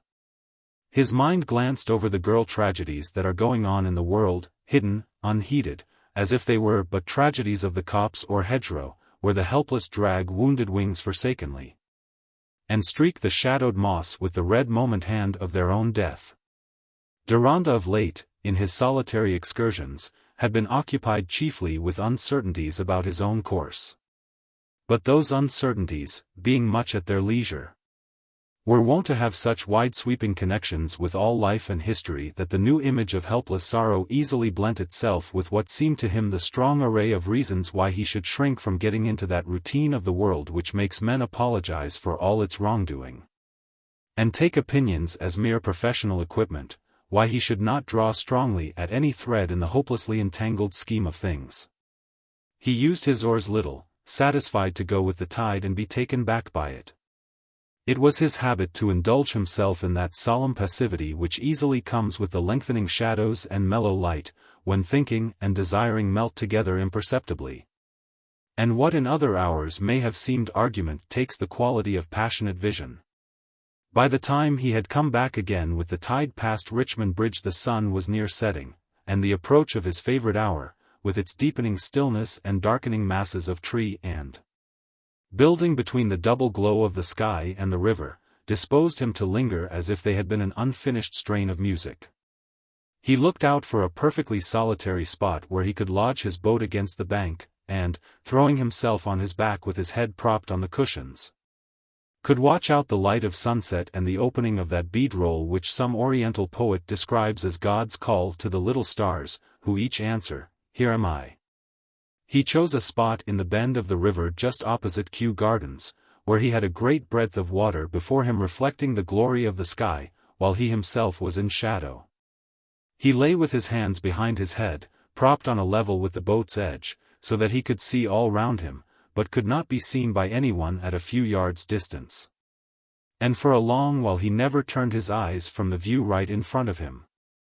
He was forgetting everything else in a half-speculative, half-involuntary identification of himself with the objects he was looking at, thinking how far it might be possible habitually to shift his center till his own personality would be no less outside him than the landscape, when the sense of something moving on the bank opposite him where it was bordered by a line of willow bushes made him turn his glance thitherward. In the first moment he had a darting presentiment about the moving figure, and now he could see the small face with the strange dying sunlight upon it. He feared to frighten her by a sudden movement, and watched her with motionless attention. She looked round, but seemed only to gather security from the apparent solitude, hid her hat among the willows, and immediately took off her woolen cloak. Presently she seated herself and deliberately dipped the cloak in the water, holding it there a little while, then taking it out with effort, rising from her seat as she did so. By this time Deronda felt sure that she meant to wrap the wet cloak round her as a drowning shroud. There was no longer time to hesitate about frightening her. He rose and seized his oar to ply across. Happily her position lay a little below him. The poor thing, overcome with terror at this sign of discovery from the opposite bank, sank down on the brink again, holding her cloak half out of the water. She crouched and covered her face as if she kept a faint hope that she had not been seen, and that the boatman was accidentally coming toward her. But soon he was within brief space of her, steadying his boat against the bank, and speaking, but very gently. "Don't be afraid. You are unhappy. Pray, trust me. Tell me what I can do to help you." She raised her head and looked up at him. His face now was toward the light, and she knew it again. But she did not speak for a few moments, which were a renewal of their former gaze at each other. At last she said in a low sweet voice, with an accent so distinct that it suggested foreignness and yet was not foreign, "I saw you before," and then added dreamily, after a like pause, "Nella miseria." Deronda, not understanding the connection of her thoughts, supposed that her mind was weakened by distress and hunger. "It was you, singing," she went on, hesitatingly, "Nessun maggior dolor." The mere words themselves uttered in her sweet undertones seemed to give the melody to Deronda's ear. "Ah, yes," he said, understanding now, "I am often singing them. But I fear you will injure yourself staying here. Pray let me take you in my boat to some place of safety. And that wet cloak, let me take it." He would not attempt to take it without her leave, dreading lest he should scare her. Even at his words, he fancied that she shrank and clutched the cloak more tenaciously. But her eyes were fixed on him with a question in them as she said, "You look good. Perhaps it is God's command. Do trust me. Let me help you. I will die before I will let any harm come to you." She rose from her sitting posture, first dragging the saturated cloak and then letting it fall on the ground. It was too heavy for her tired arms.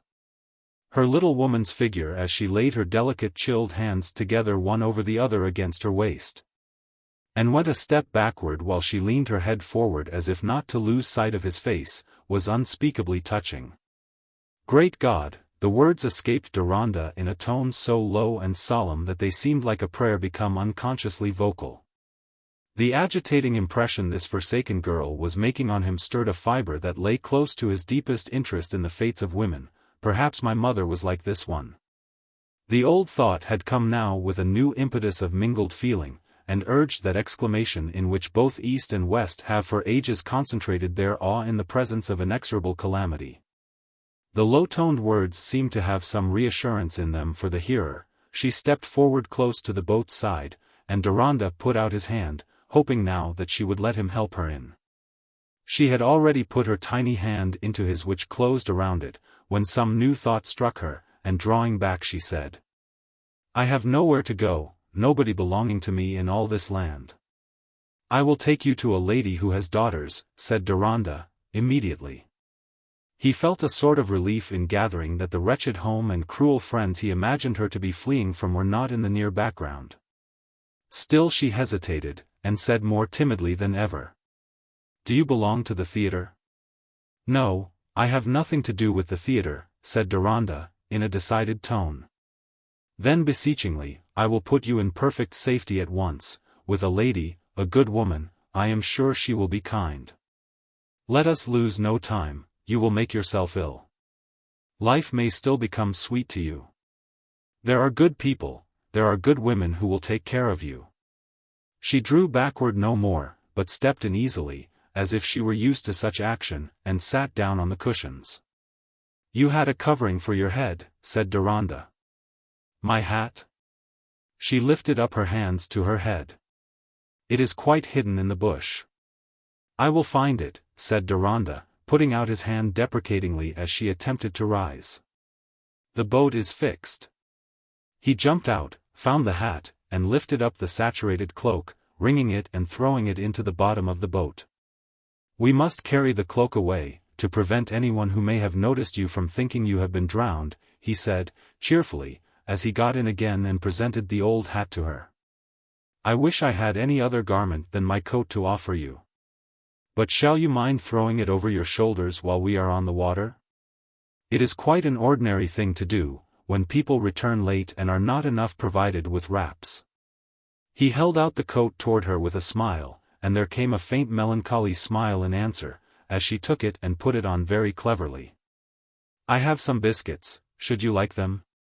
Said Deronda. No, I cannot eat.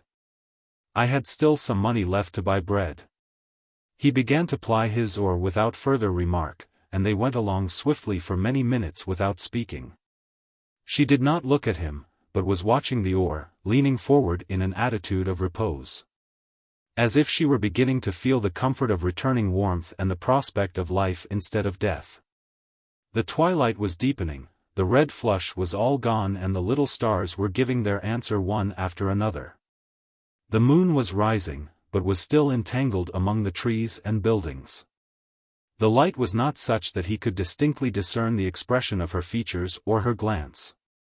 But they were distinctly before him nevertheless, features and a glance which seemed to have given a fuller meaning for him to the human face. Among his anxieties one was dominant. His first impression about her, that her mind might be disordered, had not been quite dissipated. The project of suicide was unmistakable, and given a deeper color to every other suspicious sign. He longed to begin a conversation, but abstained, wishing to encourage the confidence that might induce her to speak first. At last she did speak. I like to listen to the oar. So do I. If you had not come, I should have been dead now. I cannot bear you to speak of that. I hope you will never be sorry that I came. I cannot see how I shall be glad to live. The Magyar Dolor and the Miseria have lasted longer than the Tempo Felice.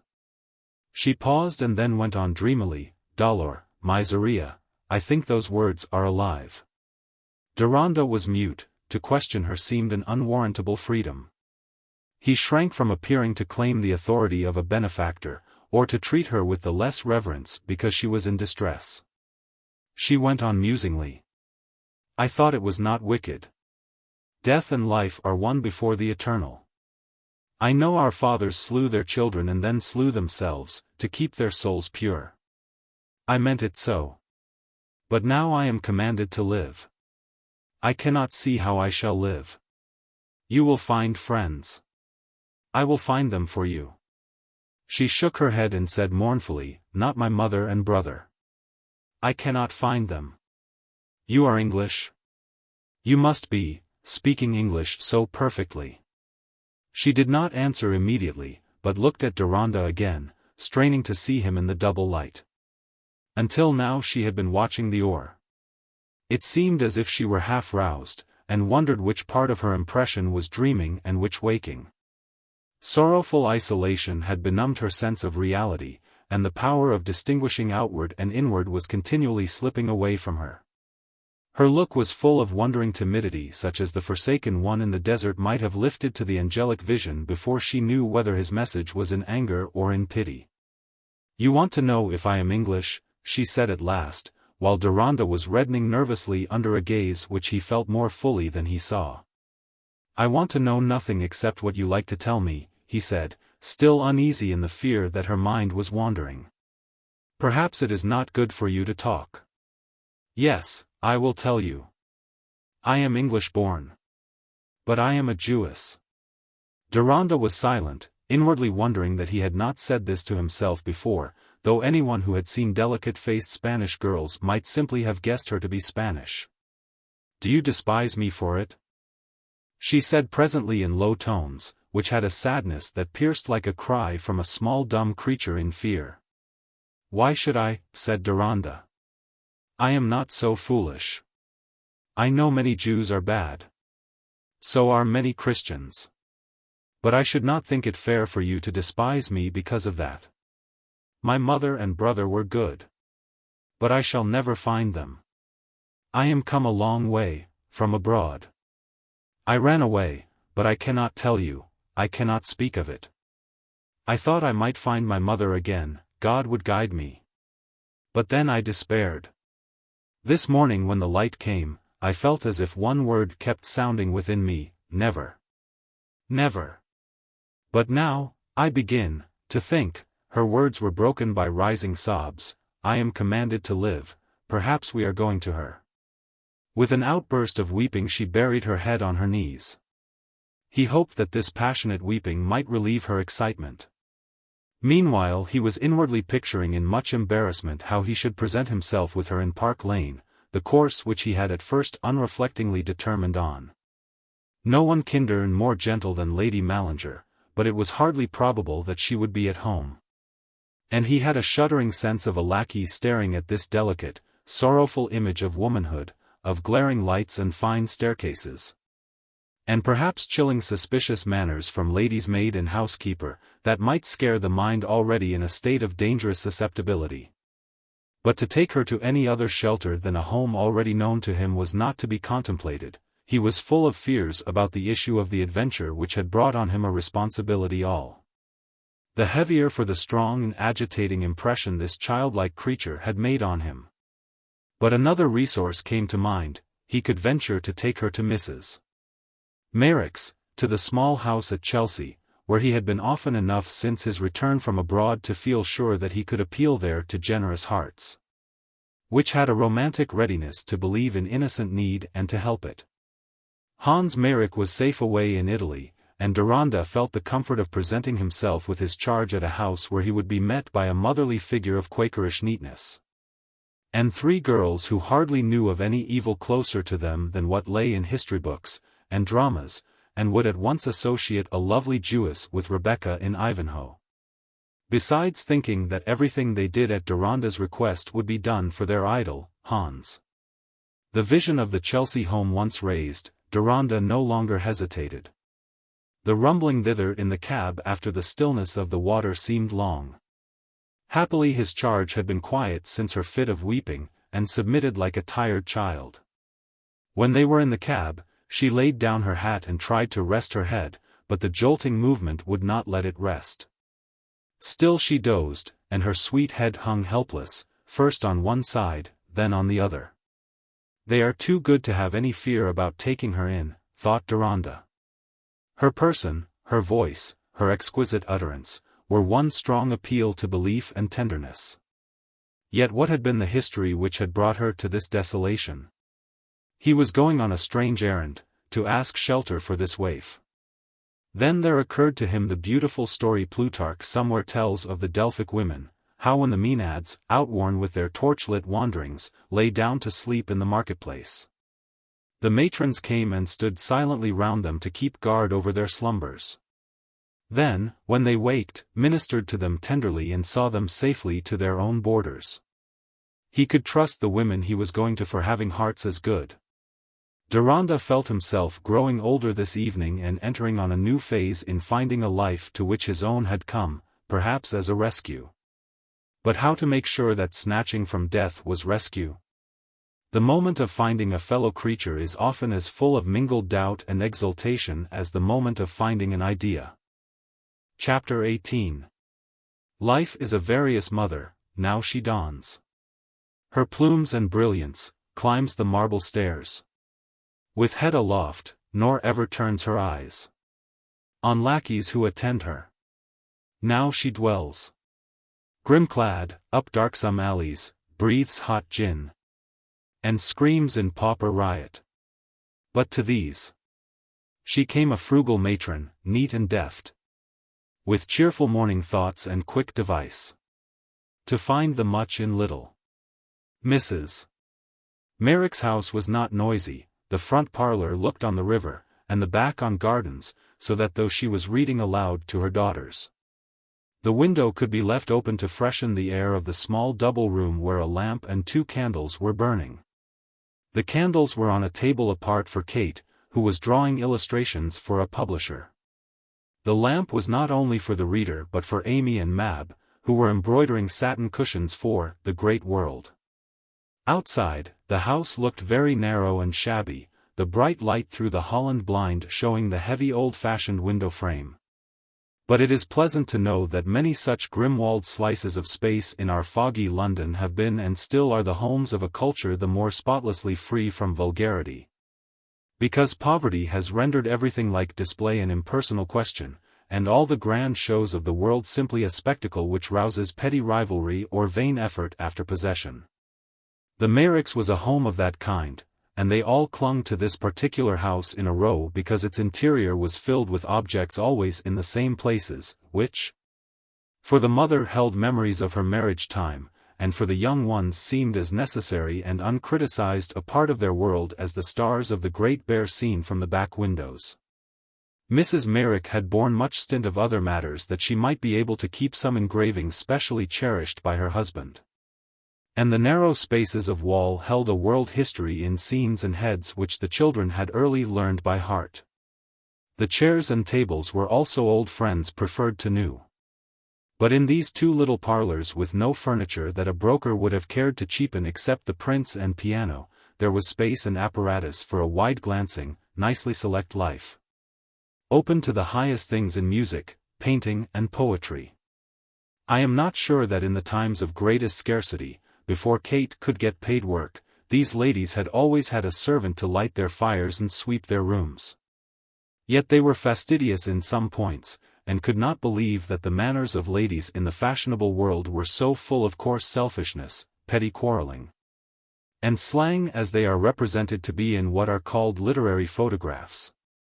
The Meyricks had their little oddities, streaks of eccentricity from the mother's blood as well as the father's, their minds being like medieval houses with unexpected recesses and openings from this into that, flights of steps and sudden outlooks. But mother and daughters were all united by a triple bond: family love, admiration for the finest work, the best action, and habitual industry. Hans' desire to spend some of his money in making their lives more luxurious had been resisted by all of them. And both they and he had been thus saved from regrets at the threatened triumphs of his yearning for art over the attractions of secured income, a triumph that would by and by oblige him to give up his fellowship. They could all afford to laugh at his Gavarni caricatures and to hold him blameless in following a natural bent which their unselfishness and independence had left without obstacle. It was enough for them to go on in their old way, only having a grand treat of opera going, to the gallery, when Hans came home on a visit.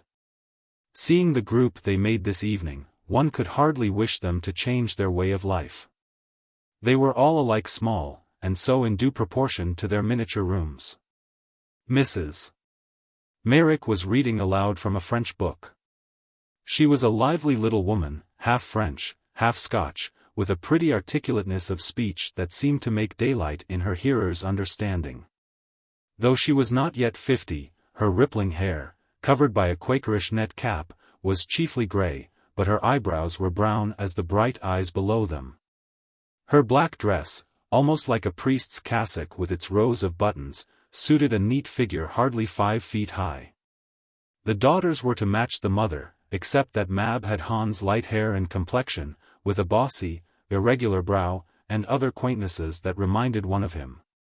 Everything about them was compact, from the firm coils of their hair, fastened back à la chinoise, to their grey skirts in Puritan nonconformity with the fashion, which at that time would have demanded that 4 feminine circumferences should fill all the free space in the front parlor. All 4, if they had been waxwork, might have been packed easily in a fashionable lady's traveling trunk. Their faces seemed full of speech, as if their minds had been shelled, after the manner of horse chestnuts, and become brightly visible. The only large thing of its kind in the room was Hafiz, the Persian cat, comfortably poised on the brown leather back of a chair, and opening his large eyes now and then to see that the lower animals were not in any mischief. The book Mrs. Meyrick had before her was Erckmann Chatrian's History done conscript. She had just finished reading it aloud, and Mab, who had let her work fall on the ground while she stretched her head forward and fixed her eyes on the reader, exclaimed, "I think that is the finest story in the world." "Of course, Mab," said Amy, "it is the last you have heard. Everything that pleases you is the best in its turn." "It is hardly to be called a story," said Kate. "It is a bit of history brought near us with a strong telescope." We can see the soldiers' faces. No, it is more than that, we can hear everything, we can almost hear their hearts beat. I don't care what you call it, said Mab, flirting away her thimble. Call it a chapter in Revelations. It makes me want to do something good, something grand. It makes me so sorry for everybody. It makes me like Schiller, I want to take the world in my arms and kiss it. I must kiss you instead, little mother. She threw her arms round her mother's neck. Whenever you are in that mood, Mab, down goes your work, said Amy.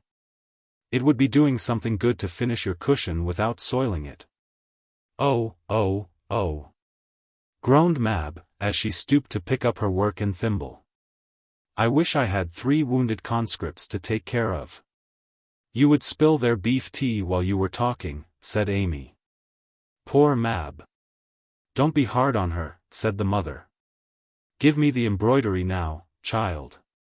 You go on with your enthusiasm, and I will go on with the pink and white poppy. Well, Ma, I think you are more caustic than Amy, said Kate, while she drew her head back to look at her drawing. Oh, oh, oh, cried Mab again, rising and stretching her arms. I wish something wonderful would happen. I feel like the deluge. The waters of the great deep are broken up, and the windows of heaven are opened. I must sit down and play the scales. Mab was opening the piano while the others were laughing at this climax, when a cab stopped before the house, and there forthwith came a quick rap of the knocker. Dear me, said Mrs. Merrick, starting up, it is after 10, and Phoebe is gone to bed. She hastened out, leaving the parlor door open. Mr. Deronda. The girls could hear this exclamation from their mamma. Mab clasped her hands, saying in a loud whisper, There now. Something is going to happen. Kate and Amy gave up their work in amazement. But Deronda's tone in reply was so low that they could not hear his words, and Mrs. Merrick immediately closed the parlor door. I know I am trusting to your goodness in a most extraordinary way, Deronda went on, after giving his brief narrative. But you can imagine how helpless I feel with a young creature like this on my hands. I could not go with her among strangers, and in her nervous state I should dread taking her into a house full of servants. I have trusted to your mercy. I hope you will not think my act unwarrantable. On the contrary. You have honored me by trusting me. I see your difficulty. Pray bring her in. I will go and prepare the girls. While Deronda went back to the cab, Mrs. Merrick turned into the parlor again and said, Here is somebody to take care of instead of your wounded conscripts, Mab, a poor girl who was going to drown herself in despair. Mr. Deronda found her only just in time to save her. He brought her along in his boat, and did not know what else it would be safe to do with her, so he has trusted us and brought her here. It seems she is a Jewess, but quite refined, he says, knowing Italian and music. The 3 girls, wondering and expectant, came forward and stood near each other in mute confidence that they were all feeling alike under this appeal to their compassion. Mab looked rather awe-stricken, as if this answer to her wish were something preternatural. Meanwhile Deronda, going to the door of the cab where the pale face was now gazing out with roused observation, said, I have brought you to some of the kindest people in the world, there are daughters like you. It is a happy home. Will you let me take you to them? She stepped out obediently, putting her hand in his and forgetting her hat. And when Deronda led her into the full light of the parlor where the 4 little women stood awaiting her, she made a picture that would have stirred much duller sensibilities than theirs. At first she was a little dazed by the sudden light, and before she had concentrated her glance he had put her hand into the mother's. He was inwardly rejoicing that the Merricks were so small, the dark-curled head was the highest among them. The poor wanderer could not be afraid of these gentle faces so near hers, and now she was looking at each of them in turn while the mother said, You must be weary, poor child. We will take care of you, we will comfort you, we will love you, cried Mab, no longer able to restrain herself, and taking the small right hand caressingly between both her own. This gentle welcoming warmth was penetrating the bewildered one, she hung back just enough to see better the four faces in front of her, whose goodwill was being reflected in hers, not in any smile, but in that undefinable change which tells us that anxiety is passing in contentment. For an instant she looked up at Deronda, as if she were referring all this mercy to him, and then again turning to Mrs. Merrick, said with more collectedness in her sweet tones than he had heard before. "I am a stranger. I am a Jewess. You might have thought I was wicked." "No, we are sure you are good," burst out Mab. "We think no evil of you, poor child." "You shall be safe with us," said Mrs. Merrick. "Come now and sit down. You must have some food, and then you must go to rest." The stranger looked up again at Deronda, who said, "You will have no more fears with these friends? You will rest tonight?" "Oh, I should not fear. I should rest. I think these are the ministering angels." Mrs. Merrick wanted to lead her to seat, but again hanging back gently, the poor weary thing spoke as if with a scruple at being received without a further account of herself. "My name is Mira Lapidoth. I am come a long way, all the way from Prague by myself. I made my escape. I ran away from dreadful things. I came to find my mother and brother in London. I had been taken from my mother when I was little, but I thought I could find her again. I had trouble, the houses were all gone, I could not find her. It has been a long while, and I had not much money. That is why I am in distress." "Our mother will be good to you," cried Mab. "See what a nice little mother she is." "Do sit down now," said Kate, moving a chair forward, while Amy ran to get some tea. Mira resisted no longer, but seated herself with perfect grace, crossing her little feet, laying her hands one over the other on her lap, and looking at her friends with placid reverence. Whereupon Hafiz, who had been watching the scene restlessly, came forward with tail erect and rubbed himself against her ankles. Deronda felt it time to go. "Will you allow me to come again and inquire, perhaps at 5 tomorrow?" he said to Mrs. Merrick. "Yes, pray, we shall have had time to make acquaintance then." "Goodbye," said Deronda, looking down at Mira, and putting out his hand. She rose as she took it, and the moment brought back to them both strongly the other moment when she had first taken that outstretched hand. She lifted her eyes to his and said with reverential fervor, "The God of our fathers bless you and deliver you from all evil as you have delivered me. I did not believe there was any man so good. None before have thought me worthy of the best. You found me poor and miserable, yet you have given me the best."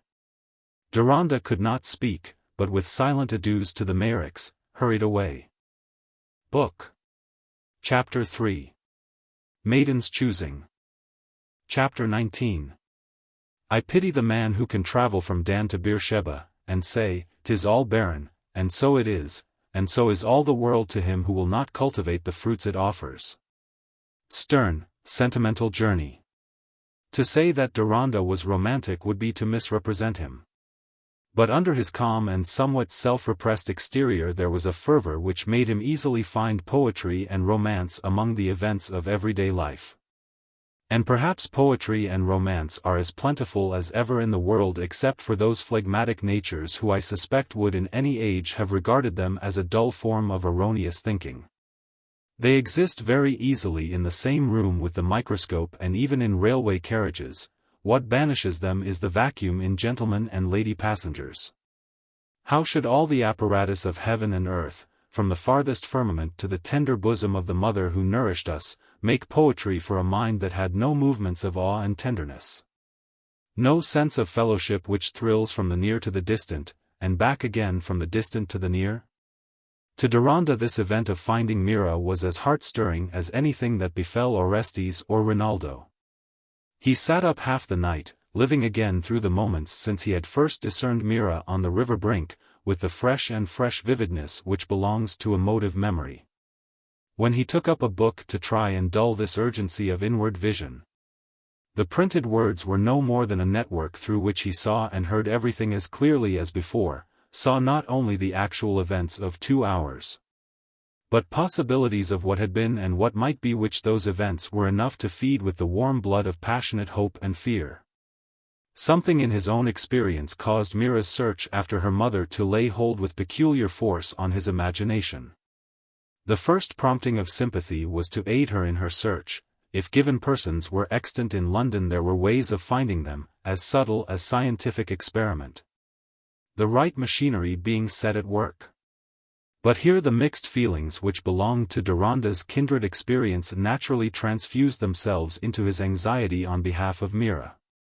The desire to know his own mother, or to know about her, was constantly haunted with dread.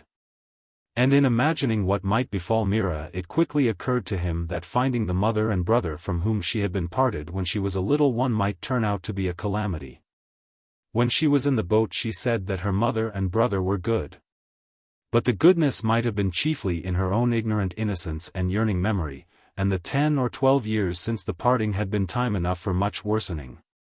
Spite of his strong tendency to side with the objects of prejudice, and in general with those who got the worst of it, his interest had never been practically drawn toward existing Jews. And the facts he knew about them, whether they walked conspicuous in fine apparel or lurked in by-streets, were chiefly of a sort most repugnant to him. Of learned and accomplished Jews he took it for granted that they had dropped their religion, and wished to be merged in the people of their native lands. Scorn flung at a Jew as such would have roused all his sympathy in griefs of inheritance. But the indiscriminate scorn of a race will often strike a specimen who has well earned it on his own account, and might fairly be gibbeted as a rascally son of Adam. It appears that the Caribs, who know little of theology, regard thieving as a practice peculiarly connected with Christian tenets. And probably they could allege experimental grounds for this opinion. Deronda could not escape, who can, knowing ugly stories of Jewish characteristics and occupations. And though one of his favorite protests was against the severance of past and present history, he was like others who shared his protest. In never having cared to reach any more special conclusions about actual Jews than that they retained the virtues and vices of a long-oppressed race. But now that Mira's longing roused his mind to a closer survey of details, very disagreeable images urged themselves of what it might be to find out this middle-aged Jewess and her son. To be sure, there was the exquisite refinement and charm of the creature herself to make a presumption in favor of her immediate kindred, but he must wait to know more. Perhaps through Mrs. Merrick he might gather some guiding hints from Mira's own lips. Her voice, her accent, her looks, all the sweet purity that clothed her as with a consecrating garment made him shrink the more from giving her, either ideally or practically, an association with what was hateful or contaminating. But these fine words with which we fumigate and becloud unpleasant facts are not the language in which we think. Deronda's thinking went on in rapid images of what might be. He saw himself guided by some official scout into a dingy street. He entered through a dim doorway, and saw a hawk-eyed woman, rough-headed, and unwashed, cheapening a hungry girl's last bit of finery. Or in some quarter only the more hideous for being smarter, he found himself under the breath of a young Jew talkative and familiar, willing to show his acquaintance with gentlemen's tastes, and not fastidious in any transactions with which they would favor him, and so on through the brief chapter of his experience in this kind. Excuse him, his mind was not apt to run spontaneously into insulting ideas, or to practice a form of wit which identifies Moses with the advertisement sheet. But he was just now governed by dread, and if Mira's parents had been Christian, the chief difference would have been that his forebodings would have been fed with wider knowledge. It was the habit of his mind to connect dread with unknown parentage, and in this case as well as his own there was enough to make the connection reasonable. But what was to be done with Mira? She needed shelter and protection in the fullest sense. And all his chivalrous sentiment roused itself to insist that the sooner and the more fully he could engage for her the interest of others besides himself, the better he should fulfill her claims on him. He had no right to provide for her entirely, though he might be able to do so. The very depth of the impression she had produced made him desire that she should understand herself to be entirely independent of him. And vague visions of the future which he tried to dispel as fantastic left their influence in an anxiety stronger than any motive he could give for it. That those who saw his actions closely should be acquainted from the first with the history of his relation to Mira. He had learned to hate secrecy about the grand ties and obligations of his life, to hate it the more because a strong spell of interwoven sensibilities hindered him from breaking such secrecy. Deronda had made a vow to himself that, since the truths which disgrace mortals are not all of their own making, the truth should never be made a disgrace to another by his act.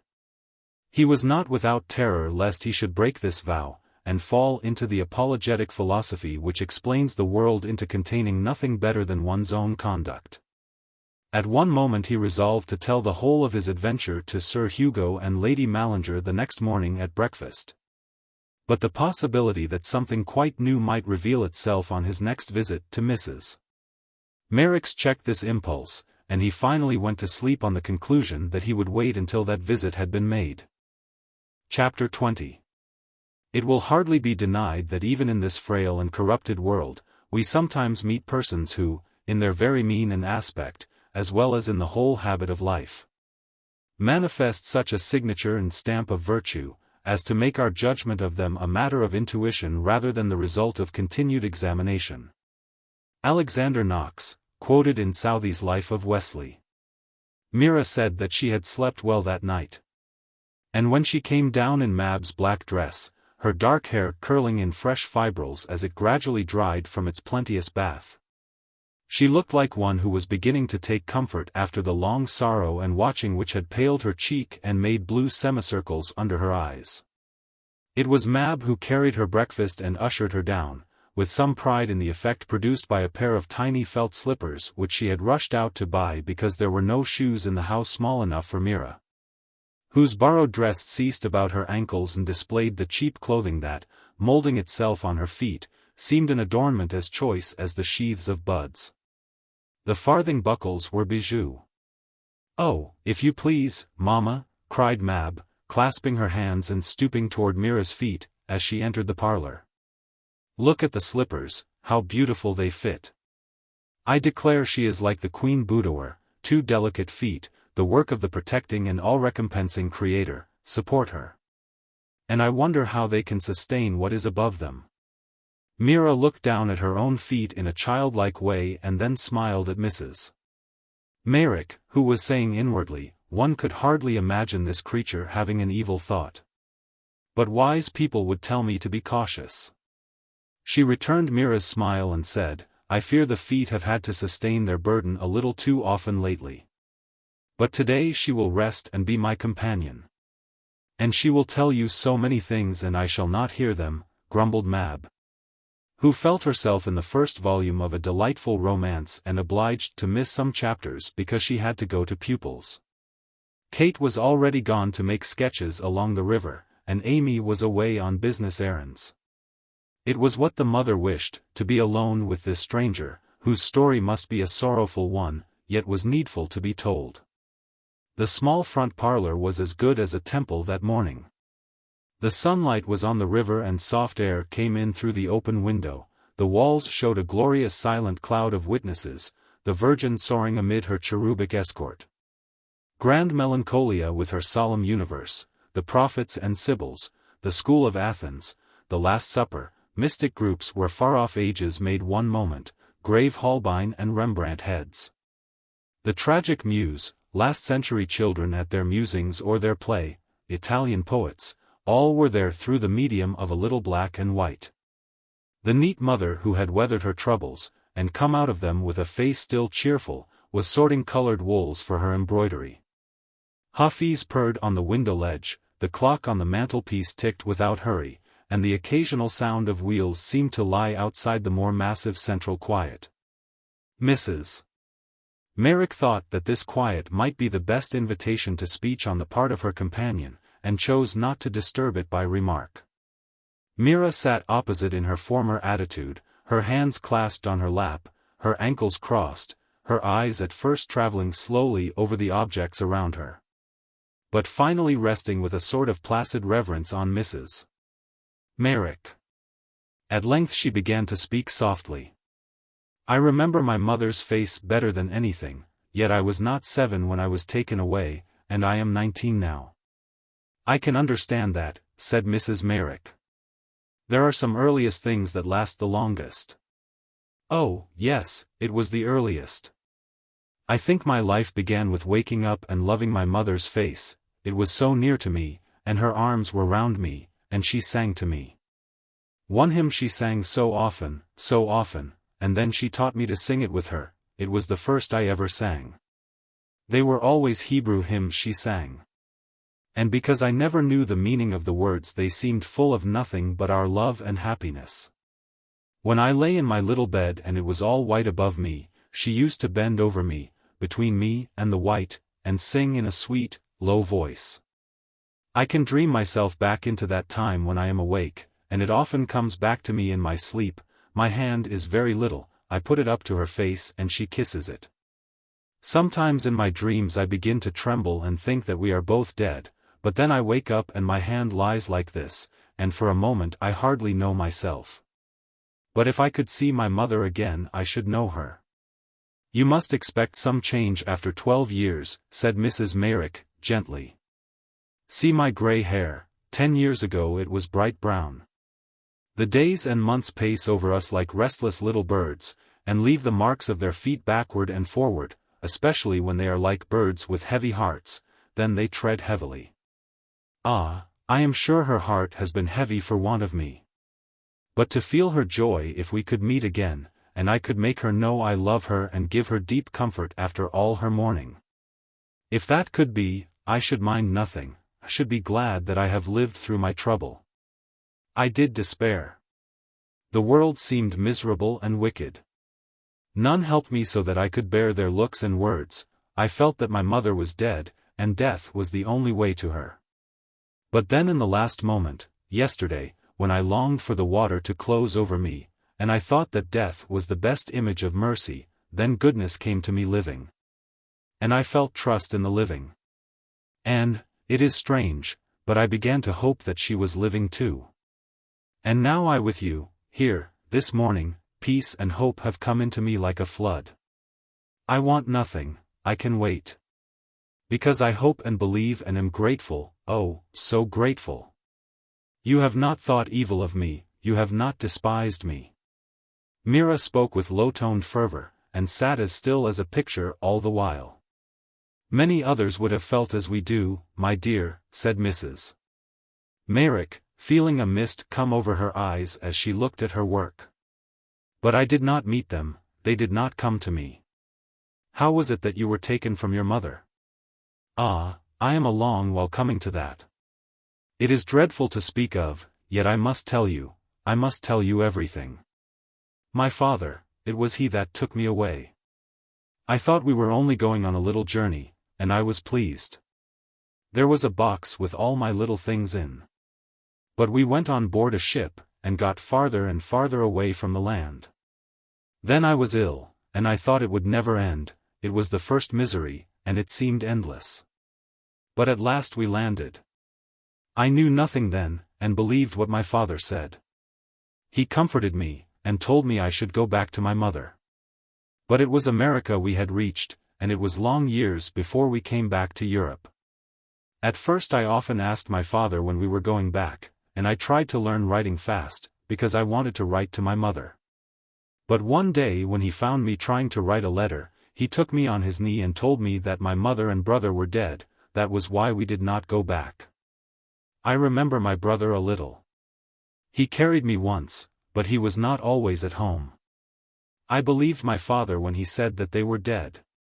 I saw them under the earth when he said they were there, with their eyes forever closed. I never thought of its not being true, and I used to cry every night in my bed for a long while. Then when she came so often to me, in my sleep, I thought she must be living about me, though I could not always see her, and that comforted me.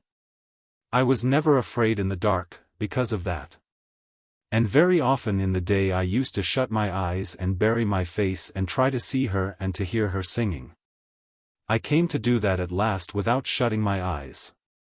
Mira paused with a sweet content in her face, as if she were having her happy vision, while she looked out toward the river. Still your father was not unkind to you, I hope, said Mrs. Merrick, after a minute, anxious to recall her. No, he petted me, and took pains to teach me. He was an actor.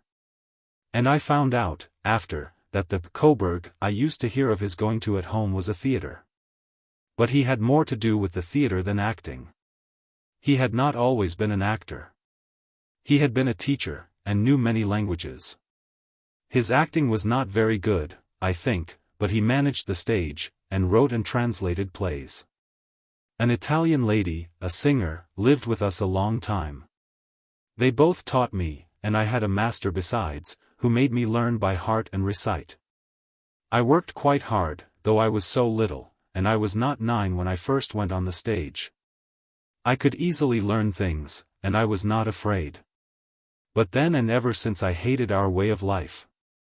My father had money, and we had finery about us in a disorderly way. Always there were men and women coming and going, there was loud laughing and disputing, strutting, snapping of fingers, jeering, faces I did not like to look at, though many petted and caressed me. But then I remembered my mother.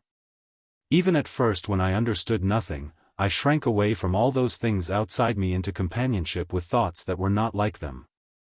And I gathered thoughts very fast, because I read many things, plays and poetry, Shakespeare and Schiller, and learned evil and good. My father began to believe that I might be a great singer, my voice was considered wonderful for a child, and he had the best teaching for me. But it was painful that he boasted of me, and set me to sing for show at any minute, as if I had been a musical box. Once when I was 9 years old, I played the part of a little girl who had been forsaken and did not know it, and sat singing to herself while she played with flowers. I did it without any trouble.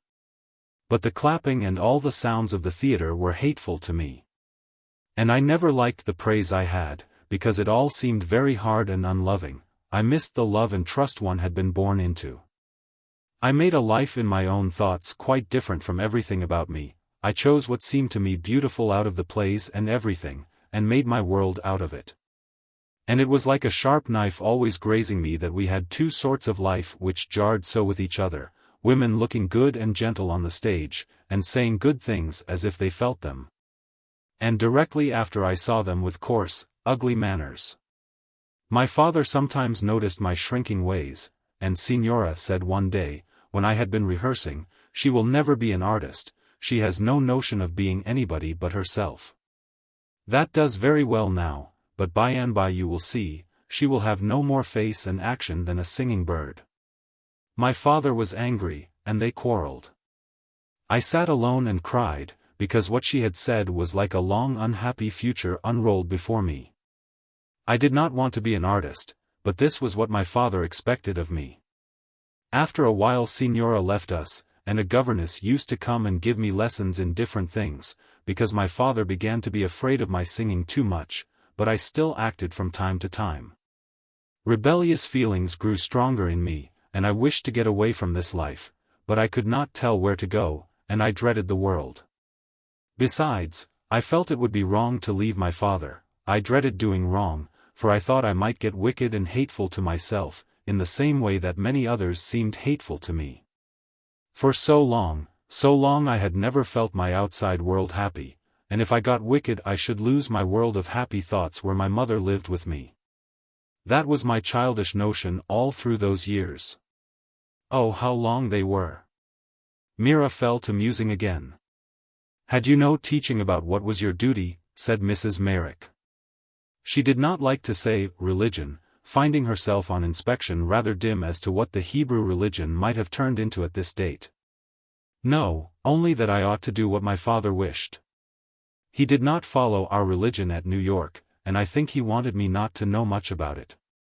But because my mother used to take me to the synagogue, and I remembered sitting on her knee and looking through the railing and hearing the chanting and singing, I longed to go. One day when I was quite small I slipped out and tried to find the synagogue, but I lost myself a long while till a peddler questioned me and took me home. My father, missing me, had been much in fear, and was very angry. I too had been so frightened at losing myself that it was long before I thought of venturing out again. But after Signora left us we went to rooms where our landlady was a Jewess and observed her religion. I asked her to take me with her to the synagogue. And I read in her prayer books and Bible, and when I had money enough I asked her to buy me books of my own. For these books seemed a closer companionship with my mother. I knew that she must have looked at the very words and said them. In that way I have come to know a little of our religion, and the history of our people, besides piecing together what I read in plays and other books about Jews and Jewesses. Because I was sure my mother obeyed her religion. I had left off asking my father about her. It is very dreadful to say it, but I began to disbelieve him. I had found that he did not always tell the truth, and made promises without meaning to keep them. And that raised my suspicion that my mother and brother were still alive though he had told me they were dead. For in going over the past again as I got older and knew more, I felt sure that my mother had been deceived, and had expected to see us back again after a very little while. And my father taking me on his knee and telling me that my mother and brother were both dead seemed to me now but a bit of acting, to set my mind at rest. The cruelty of that falsehood sank into me, and I hated all untruth because of it. I wrote to my mother secretly. I knew the street, Coleman Street, where we lived, and that it was not Blackfriars Bridge and the Coburg, and that our name was Cohen then. Though my father called us Lapidoth, because, he said, it was a name of his forefathers in Poland. I sent my letter secretly, but no answer came, and I thought there was no hope for me. Our life in America did not last much longer. My father suddenly told me we were to pack up and go to Hamburg, and I was rather glad. I hoped we might get among a different sort of people, and I knew German quite well, some German plays almost all by heart. My father spoke it better than he spoke English. I was 13 then, and I seemed to myself quite old. I knew so much, and yet so little. I think other children cannot feel as I did. I had often wished that I had been drowned when I was going away from my mother. But I set myself to obey and suffer. What else could I do? One day when we were on our voyage, a new thought came into my mind. I was not very ill that time, and I kept on deck a good deal. My father acted and sang and joked to amuse people on board, and I used often to hear remarks about him. One day, when I was looking at the sea and nobody took notice of me, I overheard a gentleman say, "Oh, he is one of those clever Jews, a rascal, I shouldn't wonder. There's no race like them for cunning in the men and beauty in the women. I wonder what market he means that daughter for." When I heard this it darted into my mind that the unhappiness in my life came from my being a Jewess, and that always to the end the world would think slightly of me and that I must bear it. For I should be judged by that name. And it comforted me to believe that my suffering was part of the affliction of my people, my part in the long song of mourning that has been going on through ages and ages. For if many of our race were wicked and made merry in their wickedness, what was that but part of the affliction borne by the just among them, who were despised for the sins of their brethren? But you have not rejected me. Mira had changed her tone in this last sentence, having suddenly reflected that at this moment she had reason not for complaint but for gratitude. "And we will try to save you from being judged unjustly by others, my poor child," said Mrs. Merrick, who had now given up all attempt at going on with her work, and sat listening with folded hands and a face hardly less eager than Mab's would have been. Go on, tell me all." After that we lived in different towns, Hamburg and Vienna, the longest. I began to study singing again, and my father always got money about the theaters. I think he brought a good deal of money from America. I never knew why we left. For some time he was in great spirits about my singing, and he made me rehearse parts and act continually. He looked forward to my coming out in the opera. But by and by it seemed that my voice would never be strong enough. It did not fulfill its promise.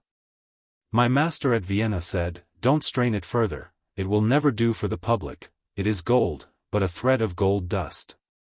My father was bitterly disappointed. We were not so well off at that time. I think I have not quite told you what I felt about my father. I knew he was fond of me and meant to indulge me, and that made me afraid of hurting him, but he always mistook what would please me and give me happiness. It was his nature to take everything lightly, and I soon left off asking him any questions about things that I cared for much, because he always turned them off with a joke. He would even ridicule our own people.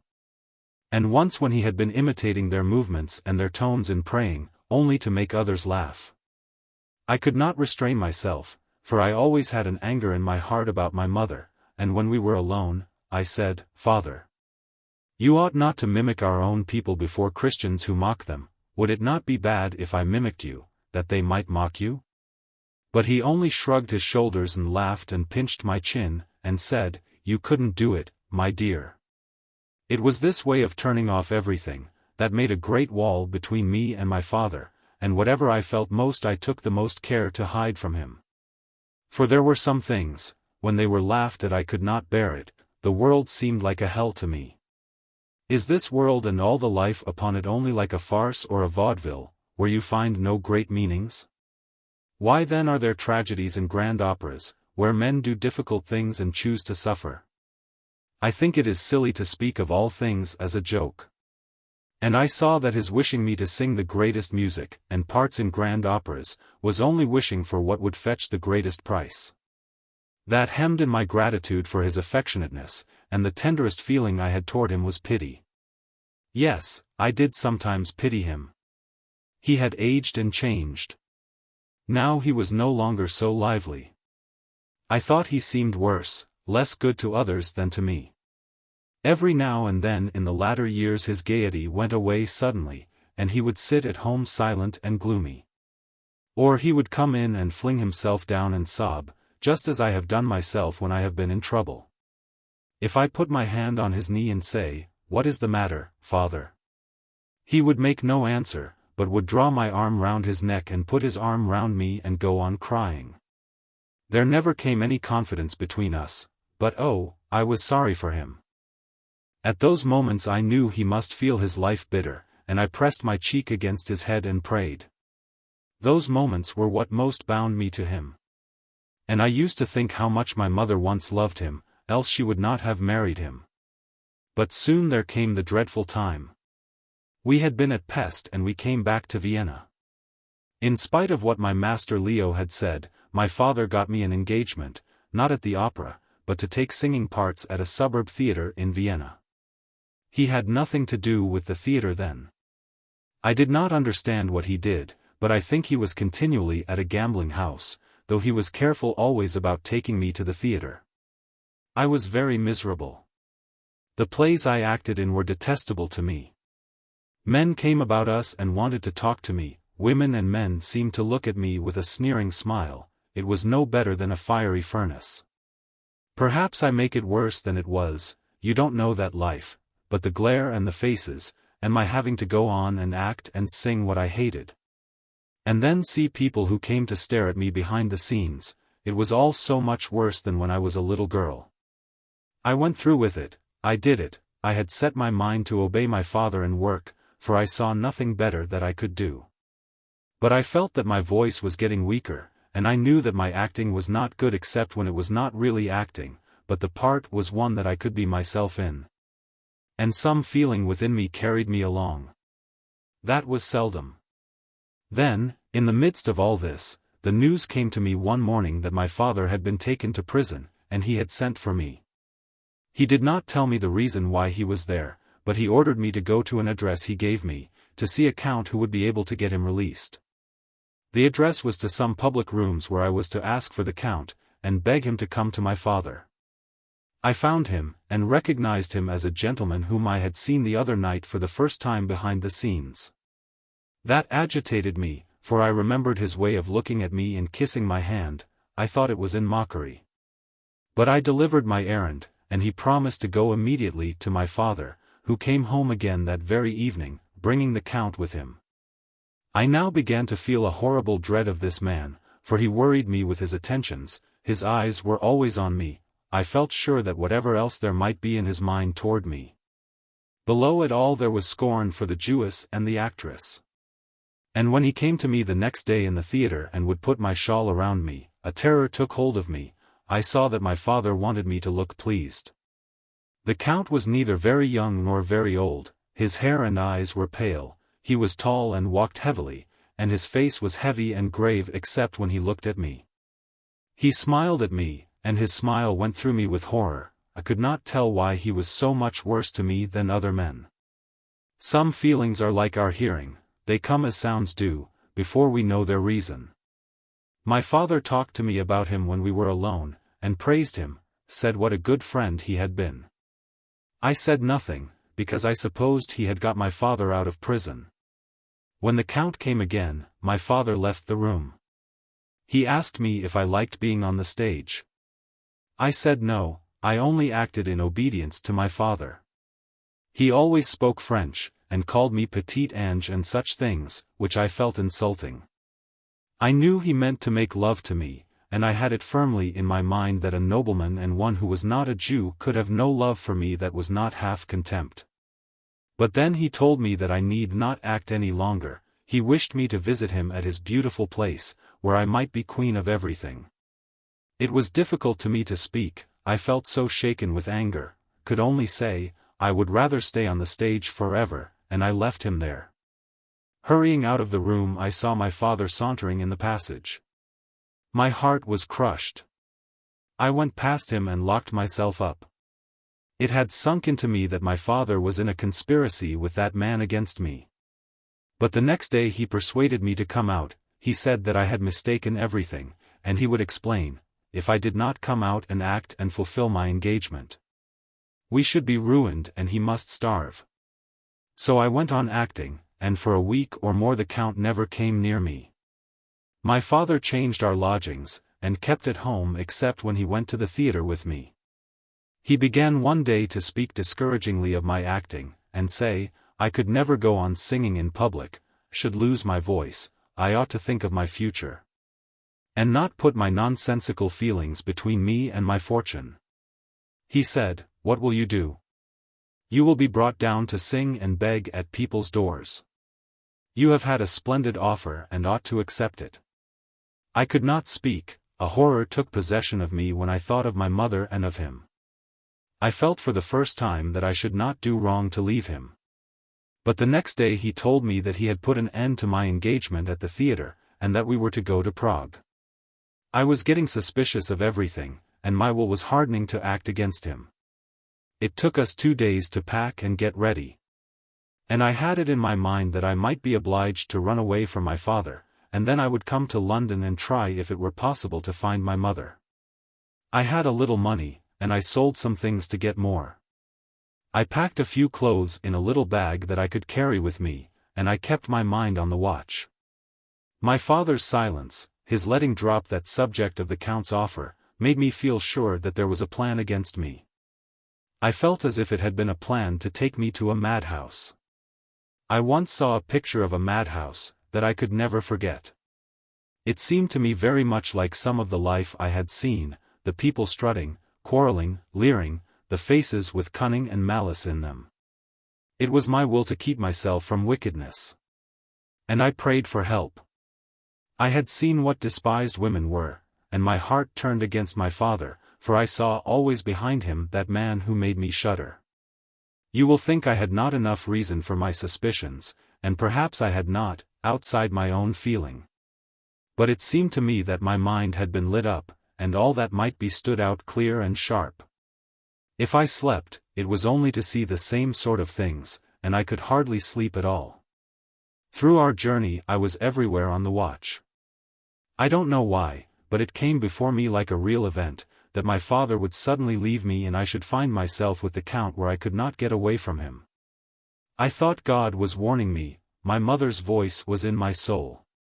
It was dark when we reached Prague, and though the strange bunches of lamps were lit it was difficult to distinguish faces as we drove along the street. My father chose to sit outside, he was always smoking now, and I watched everything in spite of the darkness.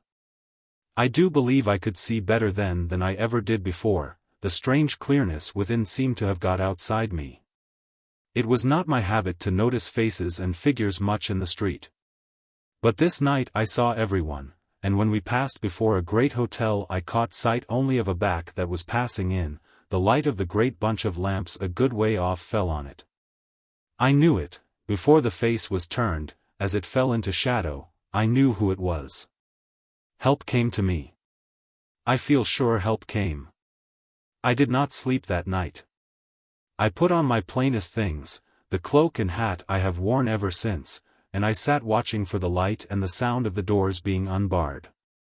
Someone rose early, at 4 o'clock, to go to the railway. That gave me courage. I slipped out, with my little bag under my cloak, and none noticed me. I had been along while attending to the railway guide that I might learn the way to England, and before the sun had risen I was in the train for Dresden. Then I cried for joy.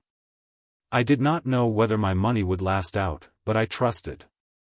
I could sell the things in my bag, and the little rings in my ears, and I could live on bread only. My only terror was lest my father should follow me. But I never paused. I came on, and on, and on, only eating bread now and then. When I got to Brussels I saw that I should not have enough money, and I sold all that I could sell, but here a strange thing happened. Putting my hand into the pocket of my cloak, I found a half-Napoleon. Wondering and wondering how it came there, I remembered that on the way from Cologne there was a young workman sitting against me. I was frightened at everyone, and did not like to be spoken to. At first he tried to talk, but when he saw that I did not like it, he left off. It was a long journey. I ate nothing but a bit of bread, and he once offered me some of the food he brought in, but I refused it. I do believe it was he who put that bit of gold in my pocket. Without it I could hardly have got to Dover, and I did walk a good deal of the way from Dover to London. I knew I should look like a miserable beggar girl. I wanted not to look very miserable, because if I found my mother it would grieve her to see me so. But oh, how vain my hope was that she would be there to see me come. As soon as I set foot in London, I began to ask for Lambeth and Blackfriars Bridge, but they were a long way off, and I went wrong. At last I got to Blackfriars Bridge and asked for Coleman Street. People shook their heads. None knew it. I saw it in my mind, our doorsteps, and the white tiles hung in the windows, and the large brick building opposite with wide doors. But there was nothing like it. At last when I asked a tradesman where the Coburg Theatre and Coleman Street were, he said, "Oh, my little woman, that's all done away with. The old streets have been pulled down, everything is new." I turned away and felt as if death had laid a hand on me. He said, "Stop, stop. Young woman. What is it you're wanting with Coleman Street?" Meaning well, perhaps. But his tone was what I could not bear, and how could I tell him what I wanted? I felt blinded and bewildered with a sudden shock. I suddenly felt that I was very weak and weary, and yet where could I go? For I looked so poor and dusty, and had nothing with me, I looked like a street beggar. And I was afraid of all places where I could enter. I lost my trust. I thought I was forsaken. It seemed that I had been in a fever of hope, delirious, all the way from Prague. I thought that I was helped, and I did nothing but strain my mind forward and think of finding my mother. And now, there I stood in a strange world. All who saw me would think ill of me, and I must herd with beggars. I stood on the bridge and looked along the river. People were going on to a steamboat. Many of them seemed poor, and I felt as if it would be a refuge to get away from the streets. Perhaps the boat would take me where I could soon get into a solitude. I had still some pence left, and I bought a loaf when I went on the boat. I wanted to have a little time and strength to think of life and death. How could I live? And now again it seemed that if ever I were to find my mother again, death was the way to her. I ate, that I might have strength to think. The boat set me down at a place along the river, I don't know where, and it was late in the evening. I found some large trees apart from the road, and I sat down under them that I might rest through the night. Sleep must have soon come to me, and when I awoke it was morning. The birds were singing, and the dew was white about me. I felt chill and oh, so lonely. I got up and walked and followed the river a long way and then turned back again. There was no reason why I should go anywhere. The world about me seemed like a vision that was hurrying by while I stood still with my pain. My thoughts were stronger than I was. They rushed in and forced me to see all my life from the beginning. Ever since I was carried away from my mother, I had felt myself a lost child taken up and used by strangers, who did not care what my life was to me, but only what I could do for them. It seemed all a weary wandering and heart loneliness, as if I had been forced to go to merrymakings without the expectation of joy. And now it was worse. I was lost again, and I dreaded lest any stranger should notice me and speak to me. I had a terror of the world. None knew me, all would mistake me. I had seen so many in my life who made themselves glad with scorning, and laughed at another's shame. What could I do? This life seemed to be closing in upon me with a wall of fire. Everywhere there was scorching that made me shrink. The high sunlight made me shrink. And I began to think that my despair was the voice of God telling me to die. But it would take me long to die of hunger. Then I thought of my people, how they had been driven from land to land and been afflicted, and multitudes had died of misery in their wandering. Was I the first? And in the wars and troubles when Christians were cruelest, our fathers had sometimes slain their children and afterward themselves. It was to save them from being false apostates. That seemed to make it right for me to put an end to my life, for calamity had closed me in two, and I saw no pathway but to evil. But my mind got into war with itself, for there were contrary things in it. I knew that some had held it wrong to hasten their own death, though they were in the midst of flames. And while I had some strength left, it was a longing to bear if I ought to bear, else where was the good of all my life? It had not been happy since the first years. When the light came every morning I used to think, I will bear it. But always before I had some hope, now it was gone. With these thoughts I wandered and wandered, inwardly crying to the Most High, from whom I should not flee in death more than in life, though I had no strong faith that He cared for me. The strength seemed departing from my soul. Deep below all my cries was the feeling that I was alone and forsaken. The more I thought the wearier I got, till it seemed I was not thinking at all, but only the sky and the river and the eternal God were in my soul. And what was it whether I died or lived? If I lay down to die in the river, was it more than lying down to sleep? For there too I committed my soul, I gave myself up. I could not bear memories any more. I could only feel what was present in me. It was all one longing to cease from my weary life, which seemed only a pain outside the great peace that I might enter into. That was how it was. When the evening came and the sun was gone, it seemed as if that was all I had to wait for. And a new strength came into me to will what I would do. You know what I did. I was going to die. You know what happened, did He not tell you? Faith came to me again, I was not forsaken. He told you how He found me? Mrs. Merrick gave no audible answer, but pressed her lips against Mira's forehead. She's just a pearl. The mud has only washed her, was the fervid little woman's closing commentary when, tête-à-tête with Deronda in the back parlor that evening. She had conveyed Mira's story to him with much vividness. What is your feeling about a search for this mother? Said Deronda. Have you no fears? I have, I confess. Oh, I believe the mother's good, said Mrs. Merrick, with rapid decisiveness. Or was good. She may be dead, that's my fear. A good woman, you may depend, you may know it by the scoundrel the father is. Where did the child get her goodness from? Wheaten flour has to be accounted for. Deronda was rather disappointed at this answer. He had wanted a confirmation of his own judgment, and he began to put in demurs. The argument about the mother would not apply to the brother, and Mrs. Merrick admitted that the brother might be an ugly likeness of the father. Then, as to advertising, if the name was Cohen, you might as well advertise for 2 undescribed terriers, and here Mrs. Merrick helped him, for the idea of an advertisement, already mentioned to Mira, had roused the poor child's terror. She was convinced that her father would see it. He saw everything in the papers. Certainly there were safer means than advertising. Men might be set to work whose business it was to find missing persons, but Deronda wished Mrs. Merrick to feel with him that it would be wiser to wait, before seeking a dubious, perhaps a deplorable result, especially as he was engaged to go abroad the next week for a couple of months.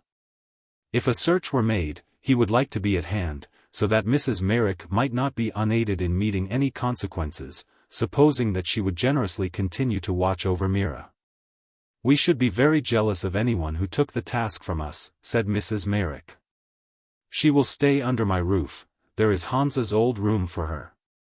"Will she be content to wait?" said Deronda, anxiously. "No trouble there. It is not her nature to run into planning and devising, only to submit. See how she submitted to that father. It was a wonder to herself how she found the will and contrivance to run away from him. About finding her mother, her only notion now is to trust. Since you were sent to save her and we are good to her, she trusts that her mother will be found in the same unsought way. And when she is talking I catch her feeling like a child." Mrs. Merrick hoped that the sum Deronda put into her hands as a provision for Mira's wants was more than would be needed. After a little while Mira would perhaps like to occupy herself as the other girls did, and make herself independent. Deronda pleaded that she must need a long rest. "Oh, yes. We will hurry nothing," said Mrs. Merrick. "Rely upon it, she shall be taken tender care of. If you like to give me your address abroad, I will write to let you know how we get on. It is not fair that we should have all the pleasure of her salvation to ourselves. And besides, I want to make believe that I am doing something for you as well as for Mira. That is no make-believe. What should I have done without you last night? Everything would have gone wrong. I shall tell Hans that the best of having him for a friend is, knowing his mother." After that they joined the girls in the other room, where Mira was seated placidly, while the others were telling her what they knew about Mr. Deronda, his goodness to Hans, and all the virtues that Hans had reported of him. "Kate burns a pastille before his portrait every day," said Mab. "And I carry his signature in a little black silk bag round my neck to keep off the cramp. And Amy says the multiplication table in his name. We must all do something extra in honor of him, now he has brought you to us." "I suppose he is too great a person to want anything," said Mira, smiling at Mab, and appealing to the graver Amy. "He is perhaps very high in the world." "He is very much above us in rank," said Amy. "He is related to grand people. I dare say he leans on some of the satin cushions we prick our fingers over." "I am glad he is of high rank," said Mira, with her usual quietness. "Now, why are you glad of that?" said Amy, rather suspicious of this sentiment, and on the watch for Jewish peculiarities which had not appeared. "Because I have always disliked men of high rank before." "Oh, Mr. Deronda is not so very high," said Kate, "he need not hinder us from thinking ill of the whole peerage and baronetage if we like." When he entered, Mira rose with the same look of grateful reverence that she had lifted to him the evening before. Impossible to see a creature freer at once from embarrassment and boldness. Her theatrical training had left no recognizable trace, probably her manners had not much changed since she played the forsaken child at 9 years of age. And she had grown up in her simplicity and truthfulness like a little flower seed that absorbs the chance confusion of its surrounding into its own definite mold of beauty. Deronda felt that he was making acquaintance with something quite new to him in the form of womanhood. For Mira was not childlike from ignorance, her experience of evil and trouble was deeper and stranger than his own. He felt inclined to watch her and listen to her as if she had come from a far-off shore inhabited by a race different from our own. But for that very reason he made his visit brief with his usual activity of imagination as to how his conduct might affect others. He shrank from what might seem like curiosity or the assumption of a right to know as much as he pleased of one to whom he had done a service. For example, he would have liked to hear her sing, but he would have felt the expression of such a wish to be rudeness in him, since she could not refuse. And he would all the while have a sense that she was being treated like one whose accomplishments were to be ready on demand. And whatever reverence could be shown to woman, he was bent on showing to this girl. Why? He gave himself several good reasons. But whatever one does with a strong unhesitating outflow of will has a store of motive that it would be hard to put into words. Some deeds seem little more than interjections which give vent to the long passion of a life. So Deronda soon took his farewell for the 2 months during which he expected to be absent from London, and in a few days he was on his way with Sir Hugo and Lady Mallinger to Leubronn. He had fulfilled his intention of telling them about Mira. The baronet was decidedly of opinion that the search for the mother and brother had better be let alone. Lady Mallinger was much interested in the poor girl, observing that there was a society for the conversion of the Jews, and that it was to be hoped Mira would embrace Christianity. But perceiving that Sir Hugo looked at her with amusement, she concluded that she had said something foolish. Lady Mallinger felt apologetically about herself as a woman who had produced nothing but daughters in a case where sons were required, and hence regarded the apparent contradictions of the world as probably due to the weakness of her own understanding. But when she was much puzzled, it was her habit to say to herself, "I will ask Daniel." Deronda was altogether a convenience in the family.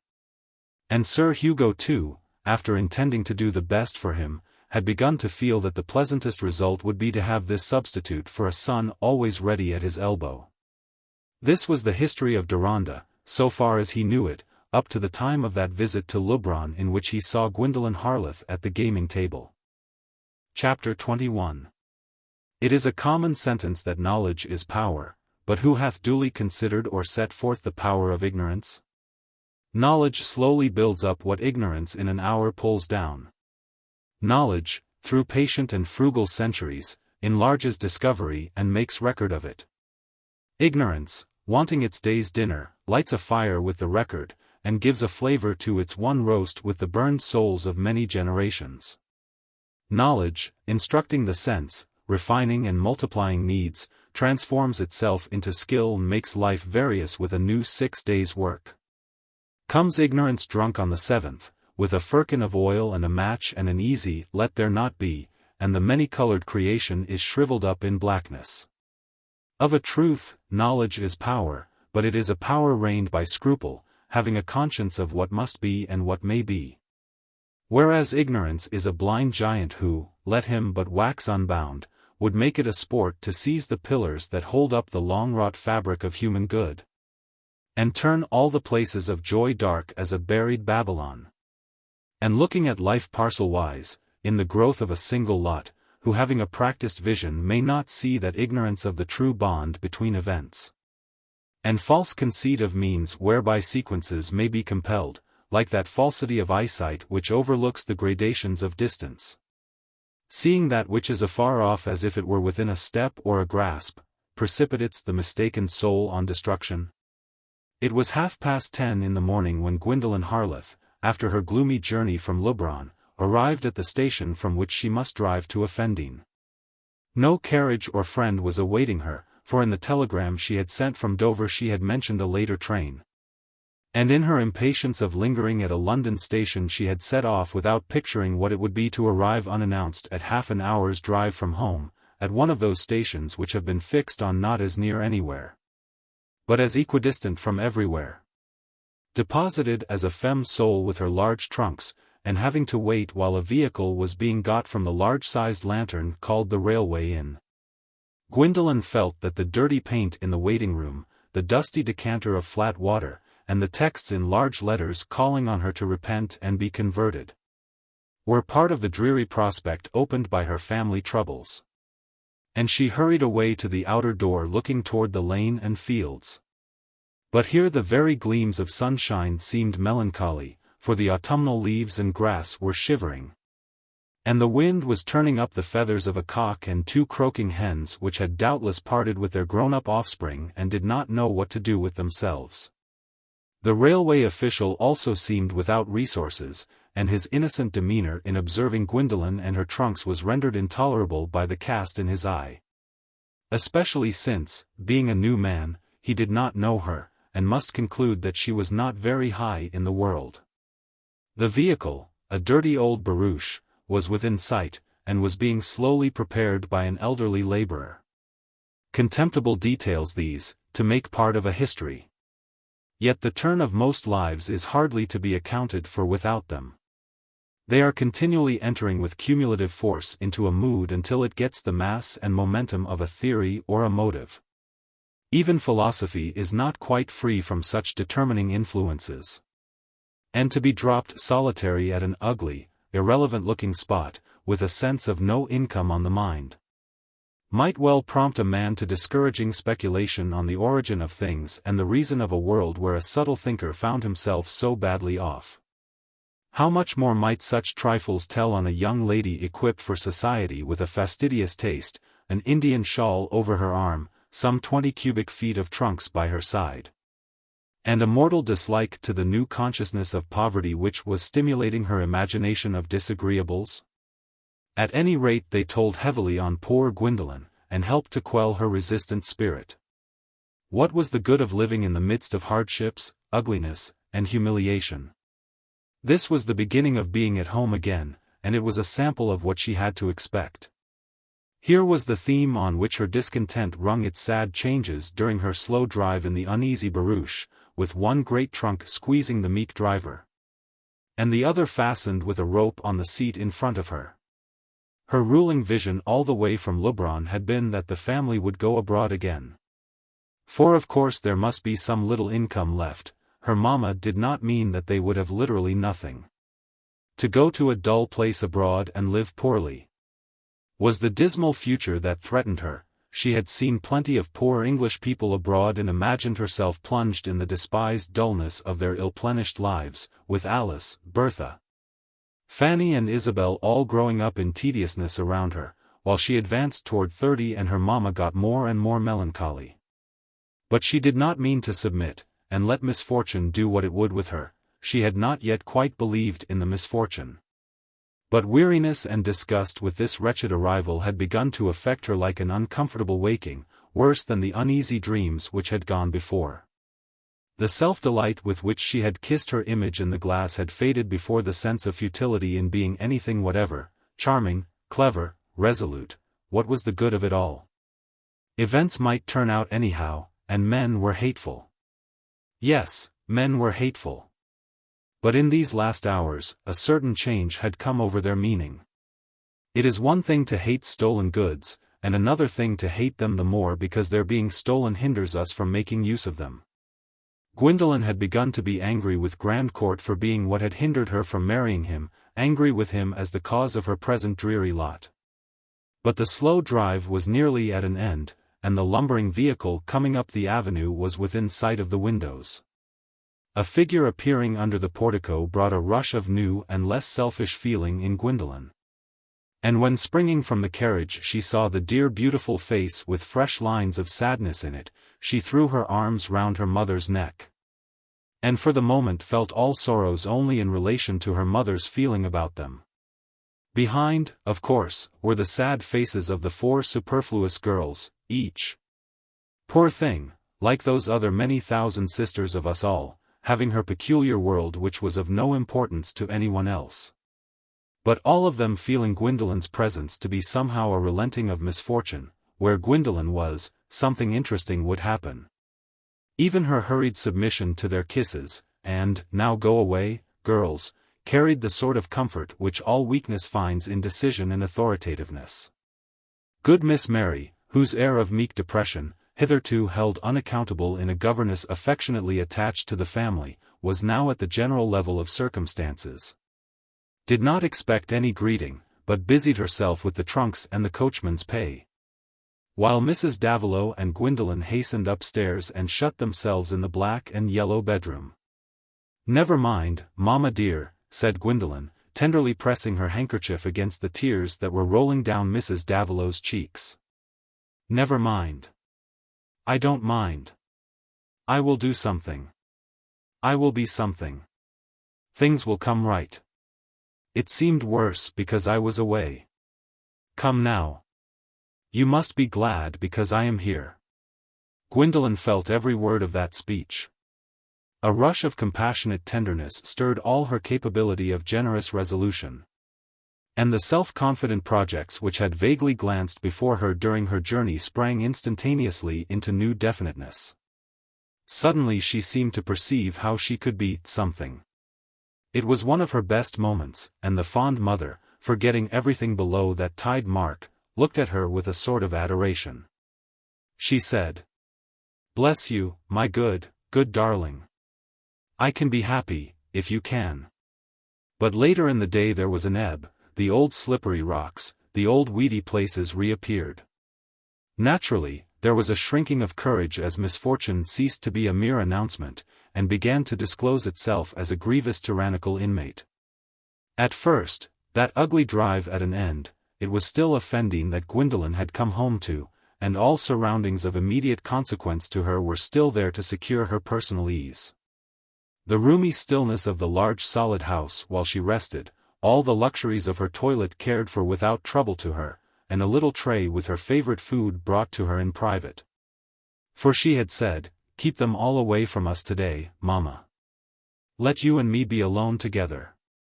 When Gwendolen came down into the drawing-room, fresh as a newly dipped swan, and sat leaning against the cushions of the settee beside her mamma, their misfortune had not yet turned its face and breath upon her. She felt prepared to hear everything, and began in a tone of deliberate intention.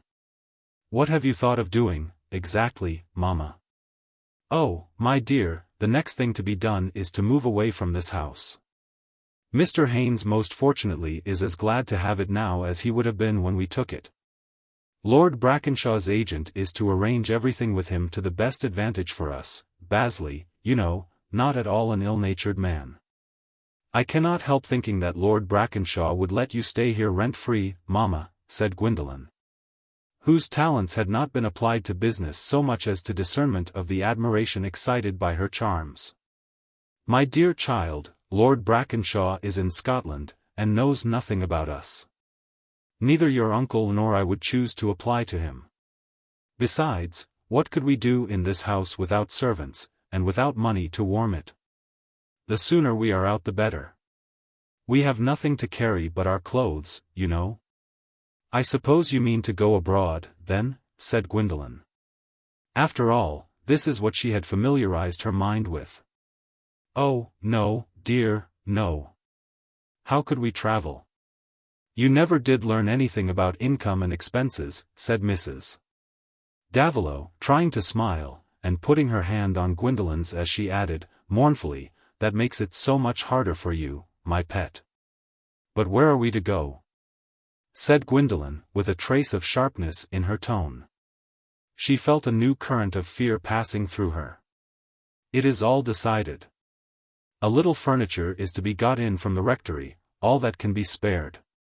Mrs. Davilow hesitated. She dreaded the reality for herself less than the shock she must give to Gwendolen, who looked at her with tense expectancy, but was silent. "It is Sawyer's cottage we are to go to." At first, Gwendolen remained silent, paling with anger, justifiable anger, in her opinion. Then she said with haughtiness, "That is impossible. Something else than that ought to have been thought of. My uncle ought not to allow that. I will not submit to it. My sweet child, what else could have been thought of? Your uncle, I am sure, is as kind as he can be, but he is suffering himself, he has his family to bring up. And do you quite understand? You must remember, we have nothing. We shall have absolutely nothing except what he and my sister give us. They have been as wise and active as possible, and we must try to earn something.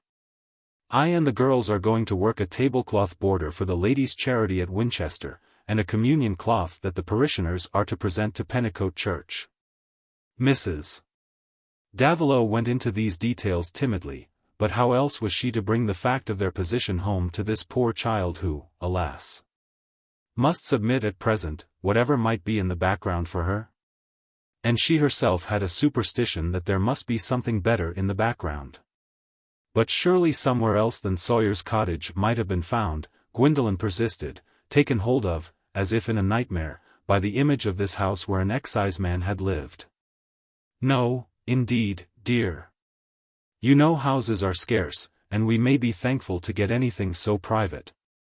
It is not so very bad. There are 2 little parlors and 4 bedrooms. You shall sit alone whenever you like.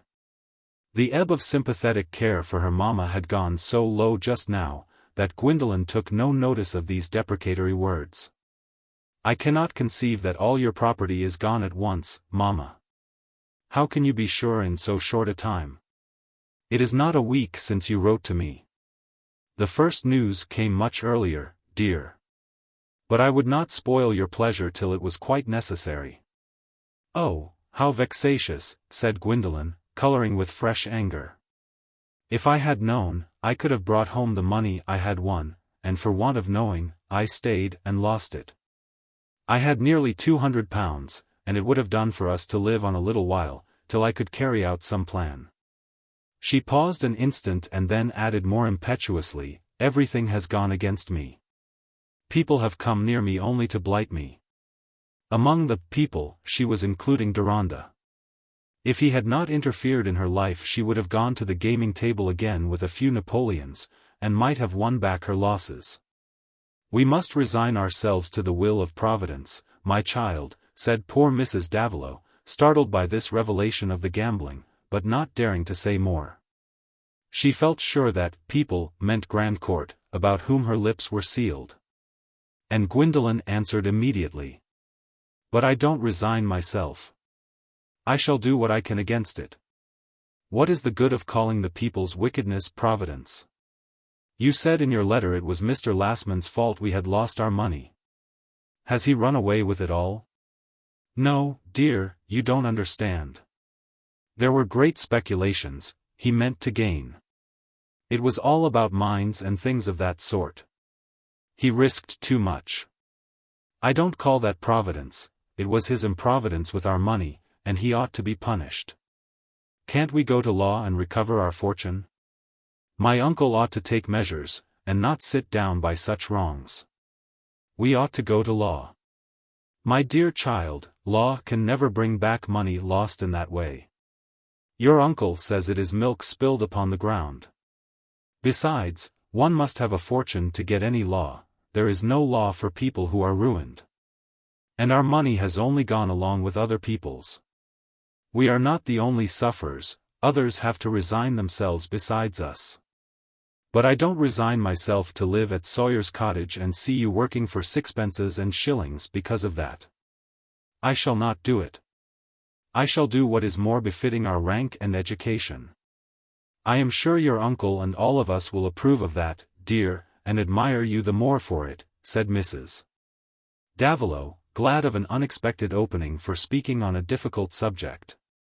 I didn't mean that you should resign yourself to worse when anything better offered itself. Both your uncle and aunt have felt that your abilities and education were a fortune for you, and they have already heard of something within your reach. What is that, mamma? Some of Gwendolen's anger gave way to interest, and she was not without romantic conjectures. There are two situations that offer themselves. One is in a bishop's family, where there are 3 daughters, and the other is in quite a high class of school. And in both, your French, and music, and dancing, and then your manners and habits as a lady, are exactly what is wanted. Each is 100 a year, and, just for the present, Mrs. Davilow had become frightened and hesitating. To save you from the petty, common way of living that we must go to, you would perhaps accept one of the two. What? Be like Miss Graves at Madame Monier's? No. I think, myself, that Dr. Montpert's would be more suitable. There could be no hardship in a bishop's family. Excuse me, mamma. There are hardships everywhere for a governess. And I don't see that it would be pleasanter to be looked down on in a bishop's family than in any other. Besides, you know very well I hate teaching. Fancy me shut up with 3 awkward girls, something like Alice. I would rather emigrate than be a governess. What it precisely was to emigrate, Gwendolen was not called on to explain. Mrs. Davilow was mute, seeing no outlet, and thinking with dread of the collision that might happen when Gwendolen had to meet her uncle and aunt. There was an air of reticence in Gwendolen's haughty, resistant speeches which implied that she had a definite plan in reserve. And her practical ignorance continually exhibited, could not nullify the mother's belief in the effectiveness of that forcible will and daring which had held mastery over herself. "I have some ornaments, mamma, and I could sell them," said Gwendolen. "They would make a sum. I want a little sum, just to go on with. I dare say Marshall, at Wanchester, would take them. I know he showed me some bracelets once that he said he had bought from a lady. Jocosa might go and ask him. Jocosa is going to leave us, of course. But she might do that first. She would do anything she could, poor, dear soul. I have not told you yet, she wanted me to take all her savings, her £300. I tell her to set up a little school. It will be hard for her to go into a new family now she has been so long with us." "Oh, recommend her for the bishop's daughters," said Gwendolen, with a sudden gleam of laughter in her face. "I am sure she will do better than I should." "Do take care not to say such things to your uncle," said Mrs. Davilow. "He will be hurt at your despising what he has exerted himself about. But I dare say you have something else in your mind that he might not disapprove, if you consulted him. There is someone else I want to consult first. Are the Arrowpoints at XVIII still, and is her klezmer there? But I dare say you know nothing about it, poor, dear mamma.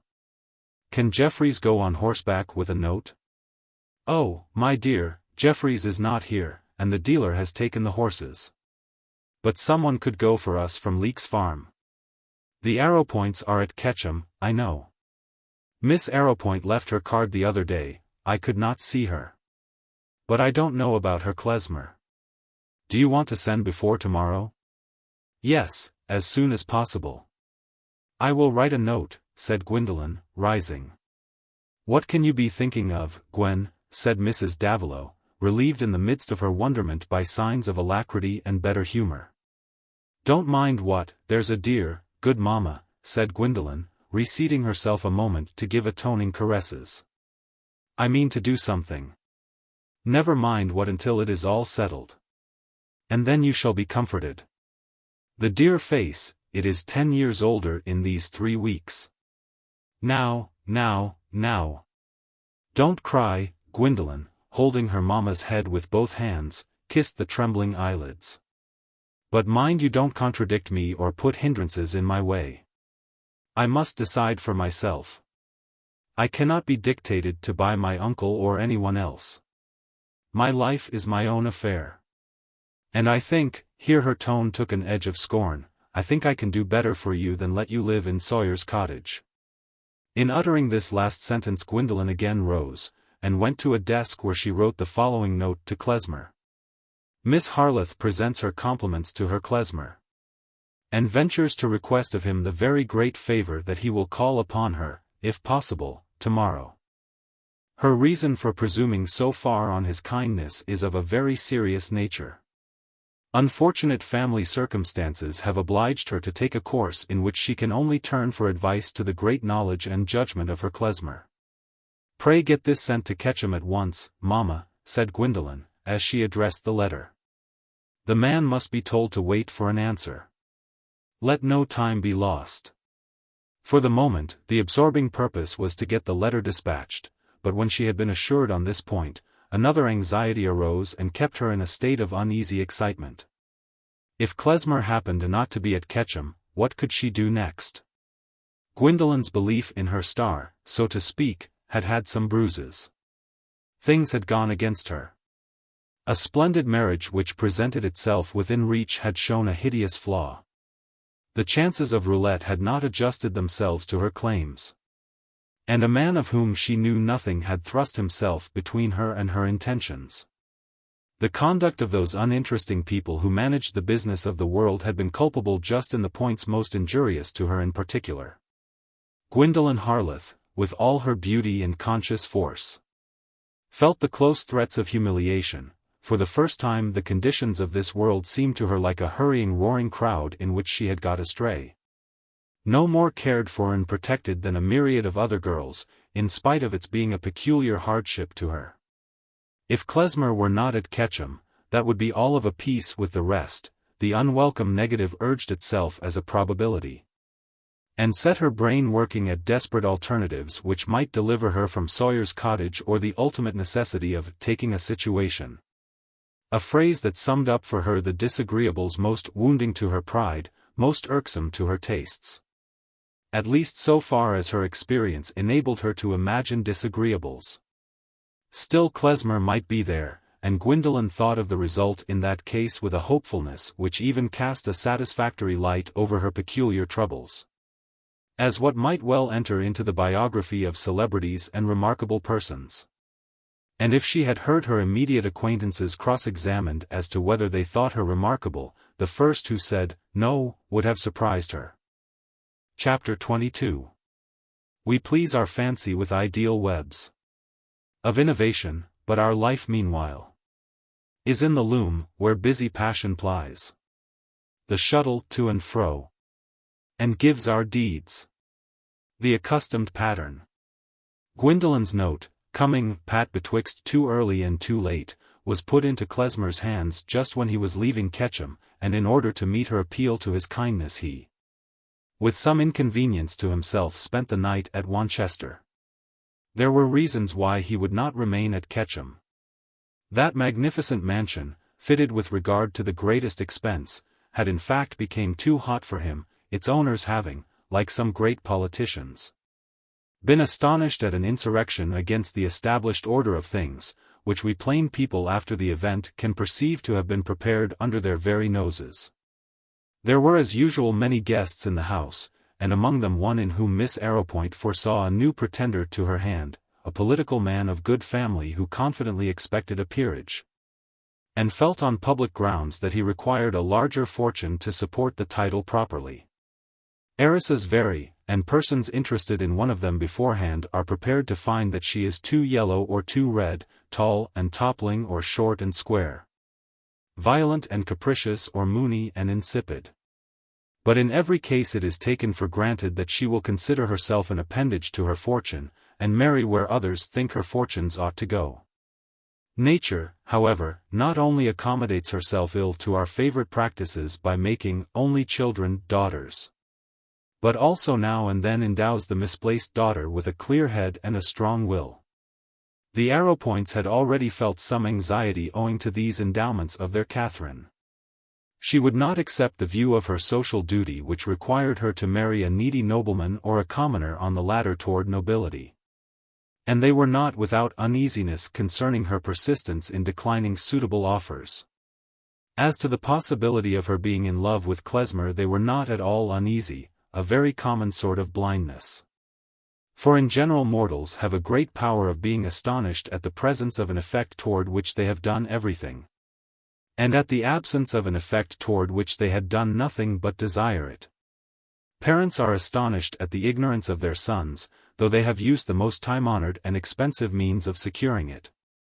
Husbands and wives are mutually astonished at the loss of affection which they have taken no pains to keep, and all of us in our turn are apt to be astonished that our neighbors do not admire us. In this way it happens that the truth seems highly improbable. The truth is something different from the habitual lazy combinations begotten by our wishes. The Arrowpoint's hour of astonishment was come. When there is a passion between an heiress and a proud independent-spirited man, it is difficult for them to come to an understanding. But the difficulties are likely to be overcome unless the proud man secures himself by a constant alibi. Brief meetings after studied absence are potent in disclosure, but more potent still is frequent companionship, with full sympathy in taste and admirable qualities on both sides. Especially where the one is in the position of teacher and the other is delightedly conscious of receptive ability which also gives the teacher delight. The situation is famous in history, and has no less charm now than it had in the days of Abelard. But this kind of comparison had not occurred to the Arrowpoints when they first engaged klezmer to come down to Ketchum. To have a first-rate musician in your house is a privilege of wealth.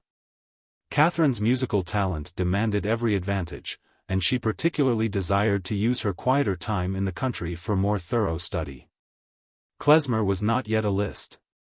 Understood to be adored by ladies of all European countries with the exception of Lapland, and even with that understanding it did not follow that he would make proposals to an heiress. No musician of honor would do so. Still less was it conceivable that Catherine would give him the slightest pretext for such daring. The large check that Mr. Arrowpoint was to draw in Klezmer's name seemed to make him as safe an inmate as a footman. Where marriage is inconceivable, a girl's sentiments are safe. Klezmer was eminently a man of honor, but marriages rarely begin with formal proposals, and moreover, Catherine's limit of the conceivable did not exactly correspond with her mother's. Outsiders might have been more apt to think that Klezmer's position was dangerous for himself if Miss Arrowpoint had been an acknowledged beauty. Not taking into account that the most powerful of all beauty is that which reveals itself after sympathy and not before it. There is a charm of eye and lip which comes with every little phrase that certifies delicate perception or fine judgment, with every unostentatious word or smile that shows a heart awake to others. And no sweep of garment or turn of figure is more satisfying than that which enters as a restoration of confidence that one person is present on whom no intention will be lost. What dignity of meaning goes on gathering in frowns and laughs which are never observed in the wrong place? What suffused adorableness in a human frame where there is a mind that can flash out comprehension and hands that can execute finely? The more obvious beauty, also adorable sometimes, one may say it without blasphemy, begins by being an apology for folly, and ends like other apologies in becoming tiresome by iteration. And that Klezmer, though very susceptible to it, should have a passionate attachment to Miss Arrowpoint, was no more a paradox than any other triumph of a manifold sympathy over a monotonous attraction. We object less to be taxed with the enslaving excess of our passions than with our deficiency in wider passion. But if the truth were known, our reputed intensity is often the dullness of not knowing what else to do with ourselves. Tannhauser, one suspects, was a knight of ill-furnished imagination, hardly of larger discourse than a heavy guardsman. Merlin had certainly seen his best days, and was merely repeating himself, when he fell into that hopeless captivity. And we know that Ulysses felt so manifest an ennui under similar circumstances that Calypso herself furthered his departure. There is indeed a report that he afterward left Penelope. But since she was habitually absorbed in worsted work, and it was probably from her that Telemachus got his mean, pettifogging disposition. Always anxious about the property and the daily consumption of meat, no inference can be drawn from this already dubious scandal as to the relation between companionship and constancy. Klezmer was as versatile and fascinating as a young Ulysses on a sufficient acquaintance, one whom nature seemed to have first made generously and then to have added music as a dominant power using all the abundant rest. And, as in Mendelssohn, finding expression for itself not only in the highest finish of execution, but in that fervor of creative work and theoretic belief which pierces the whole future of a life with the delight of congruous devoted purpose. His foibles of arrogance and vanity did not exceed such as may be found in the best English families. And Catherine Arrowpoint had no corresponding restlessness to clash with his, notwithstanding her native kindliness she was perhaps too coolly firm and self-sustained. But she was one of those satisfactory creatures whose intercourse has the charm of discovery, whose integrity of faculty and expression begets a wish to know what they will say on all subjects or how they will perform whatever they undertake. So that they end by raising not only a continual expectation but a continual sense of fulfillment, the systole and diastole of blissful companionship. In such cases the outward presentment easily becomes what the image is to the worshipper. It was not long before the two became aware that each was interesting to the other. But the "how far" remained a matter of doubt. Klezmer did not conceive that Miss Arrowpoint was likely to think of him as a possible lover, and she was not accustomed to think of herself as likely to stir more than a friendly regard, or to fear the expression of more from any man who was not enamored of her fortune. Each was content to suffer some unshared sense of denial for the sake of loving the other's society a little too well. And under these conditions no need had been felt to restrict Klezmer's visits for the last year either in country or in town. He knew very well that if Miss Arrowpoint had been poor he would have made ardent love to her instead of sending a storm through the piano, or folding his arms and pouring out a hyperbolical tirade about something as impersonal as the North Pole. And she was not less aware that if it had been possible for Klezmer to wish for her hand she would have found overmastering reasons for giving it to him. Here was the safety of full cups, which are as secure from overflow as the half-empty, always supposing no disturbance. Naturally, silent feeling had not remained at the same point any more than the stealthily dial hand, and in the present visit to Ketchum, Klezmer had begun to think that he would not come again. While Catherine was more sensitive to his frequent brusquerie, which she rather resented as a needless effort to assert his footing of superior in every sense except the conventional. Meanwhile enters the expectant peer, Mr. Bolt, an esteemed party man who, rather neutral in private life, had strong opinions concerning the districts of the Niger, was much at home also in Brazils. Spoke with decision of affairs in the South Seas, was studious of his parliamentary and itinerant speeches, and had the general solidity and suffusive pinkness of a healthy Briton on the central tableland of life. Catherine, aware of a tacit understanding that he was an undeniable husband for an heiress, had nothing to say against him but that he was thoroughly tiresome to her. Mr. Bolt was amiably confident, and had no idea that his insensibility to counterpoint could ever be reckoned against him. Klezmer he hardly regarded in the light of a serious human being who ought to have a vote. And he did not mind Miss Arrowpoint's addiction to music any more than her probable expenses in antique lace. He was consequently a little amazed at an after-dinner outburst of Klezmer's on the lack of idealism in English politics, which left all mutuality between distant races to be determined simply by the need of a market. The Crusades, to his mind, had at least this excuse, that they had a banner of sentiment round which generous feelings could rally. Of course, the scoundrels rallied too, but what then? They rally in equal force round your advertisement van of, buy cheap, sell dear. On this theme Klezmer's eloquence, gesticulatory and other, went on for a little while like stray fireworks accidentally ignited, and then sank into a movable silence. Mr.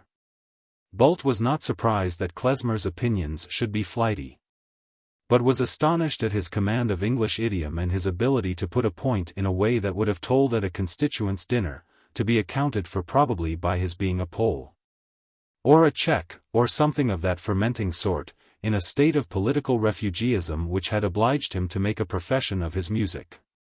And that evening in the drawing-room he for the first time went up to Klezmer at the piano, Miss Arrowpoint being near, and said, "I had no idea before that you were a political man."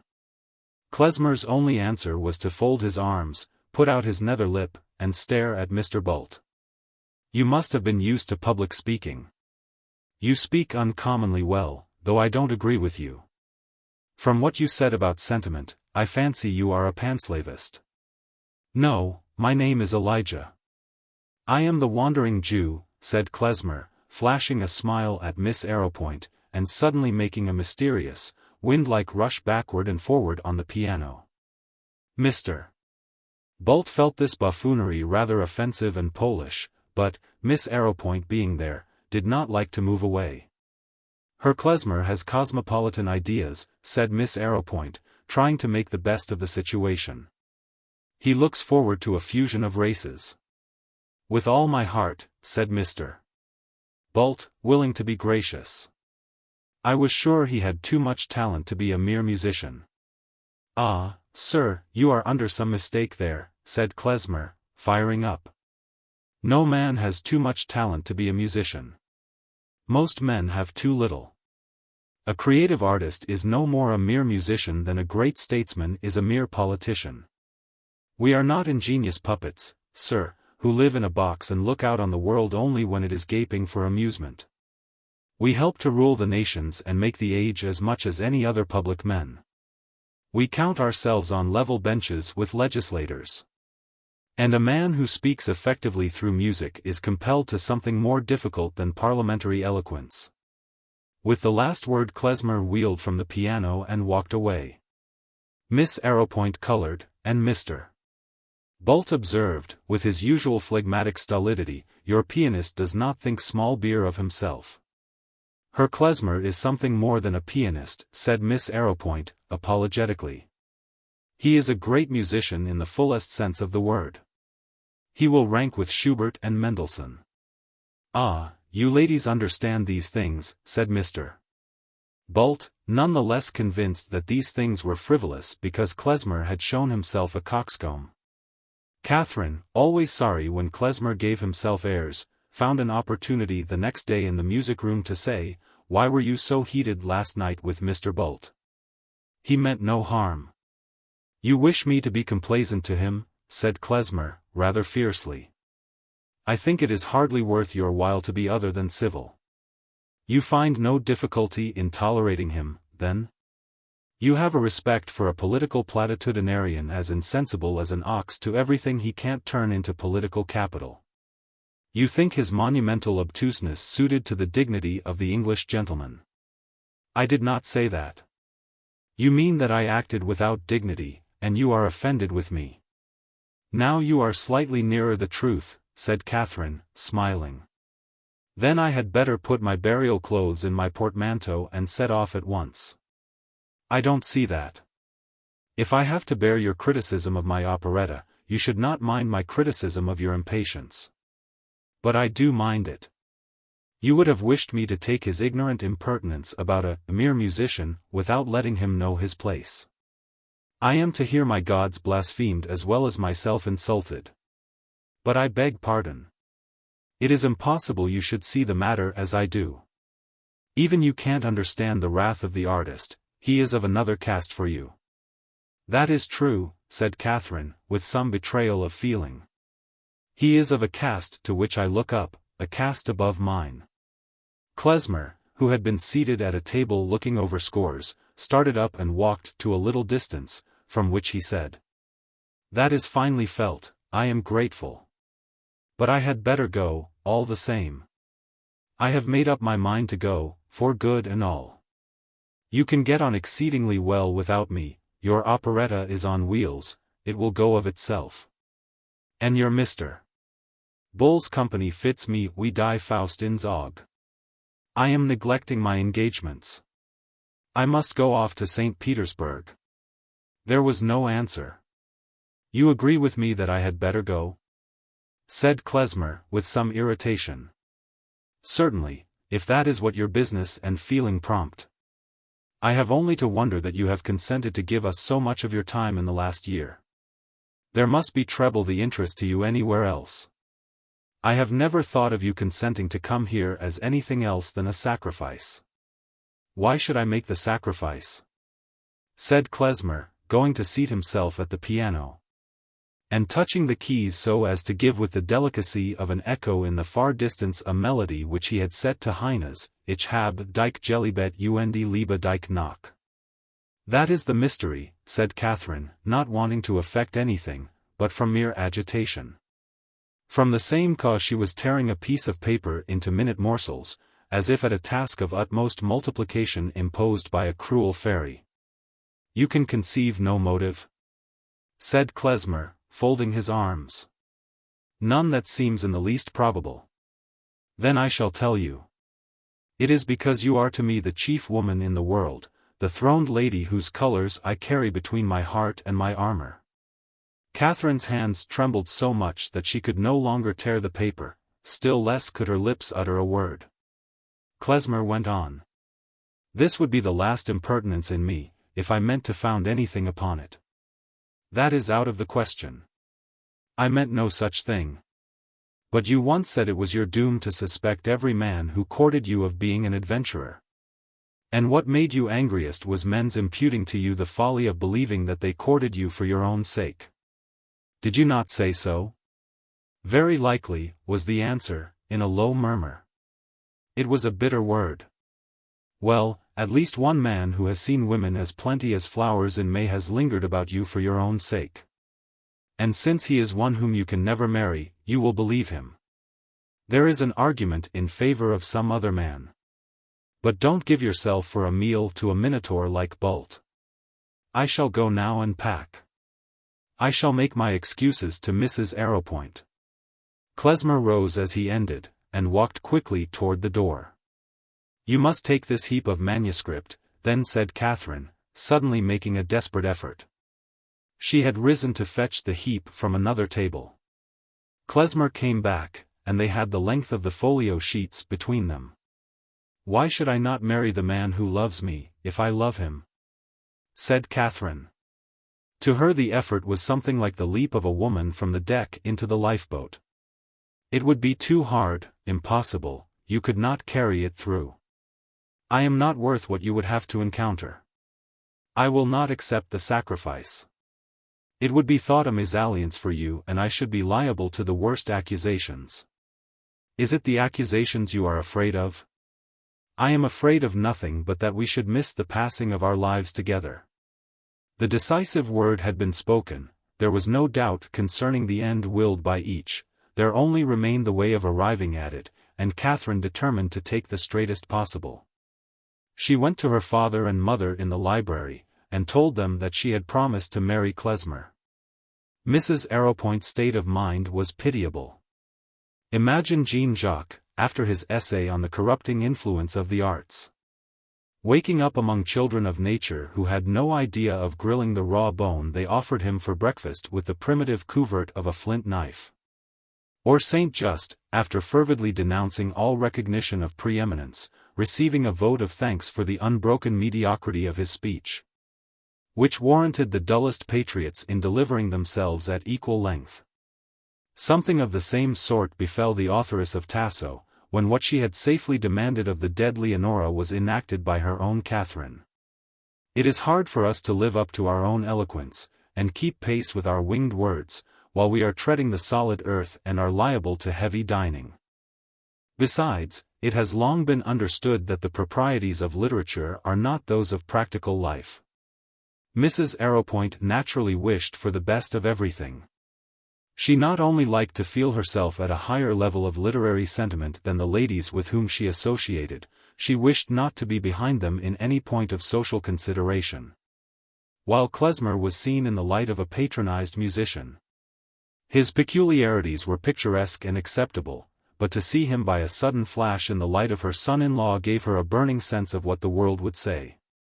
And the poor lady had been used to represent her Catherine as a model of excellence. Under the first shock she forgot everything but her anger, and snatched at any phrase that would serve as a weapon. "If Klezmer has presumed to offer himself to you, your father shall horsewhip him off the premises. Pray, speak, Mr. Arrowpoint." The father took his cigar from his mouth, and rose to the occasion by saying, "This will never do, Cath." "Do?" cried Mrs. Arrowpoint, who in their senses ever thought it would do? "You might as well say poisoning and strangling will not do. It is a comedy you have got up, Catherine. Else you are mad." "I am quite sane and serious, mamma, and her Klezmer is not to blame. He never thought of my marrying him. I found out that he loved me, and loving him, I told him I would marry him." "Leave that unsaid, Catherine," said Mrs. Arrowpoint, bitterly. "Everyone else will say that for you. You will be a public fable. Everyone will say that you must have made an offer to a man who has been paid to come to the house, who is nobody knows what, a gypsy, a Jew, a mere bubble of the earth." "Never mind, mamma," said Catherine, indignant in her turn. "We all know he is a genius, as Tasso was." "Those times were not these, nor is Klezmer Tasso," said Mrs. Arrowpoint, getting more heated. There is no sting in that sarcasm, except the sting of undutifulness. "I am sorry to hurt you, mamma. But I will not give up the happiness of my life to ideas that I don't believe in and customs I have no respect for." "You have lost all sense of duty, then? You have forgotten that you are our only child, that it lies with you to place a great property in the right hands?" "What are the right hands?" "My grandfather gained the property in trade." "Mr. Arrowpoint, will you sit by and hear this without speaking? I am a gentleman, Cath." "We expect you to marry a gentleman," said the father, exerting himself. "And a man connected with the institutions of this country," said the mother. "A woman in your position has serious duties. Where duty and inclination clash, she must follow duty." "I don't deny that," said Catherine, getting colder in proportion to her mother's heat. But one may say very true things and apply them falsely. People can easily take the sacred word duty as a name for what they desire anyone else to do. Your parents' desire makes no duty for you, then?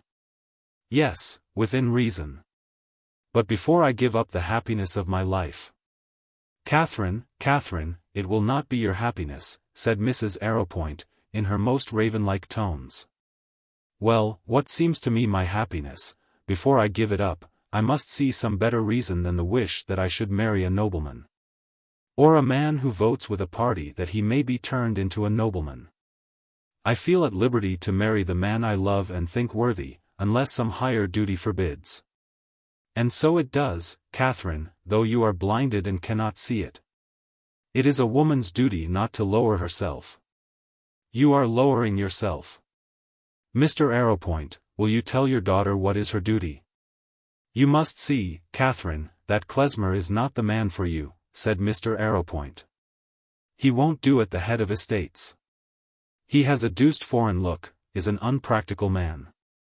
I really can't see what that has to do with it, Papa. The land of England has often passed into the hands of foreigners, Dutch soldiers.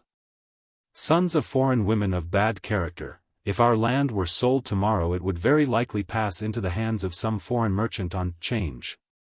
It is in everybody's mouth that successful swindlers may buy up half the land in the country.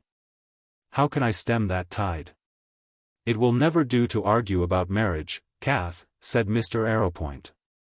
It's no use getting up the subject like a parliamentary question.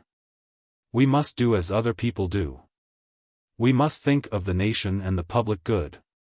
I can't see any public good concerned here, Papa, said Catherine. Why is it to be expected of any heiress that she should carry the property gained in trade into the hands of a certain class? That seems to be a ridiculous mishmash of superannuated customs and false ambition. I should call it a public evil. People had better make a new sort of public good by changing their ambitions. That is mere sophistry, Catherine, said Mrs. Arrowpoint. Because you don't wish to marry a nobleman, you are not obliged to marry a mountebank or a charlatan. I cannot understand the application of such words, Mamma. No, I dare say not, rejoined Mrs. Arrowpoint, with significant scorn. You have got to a pitch at which we are not likely to understand each other.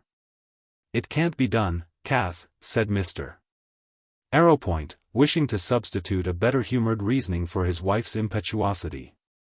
A man like Klezmer can't marry such a property as yours. It can't be done.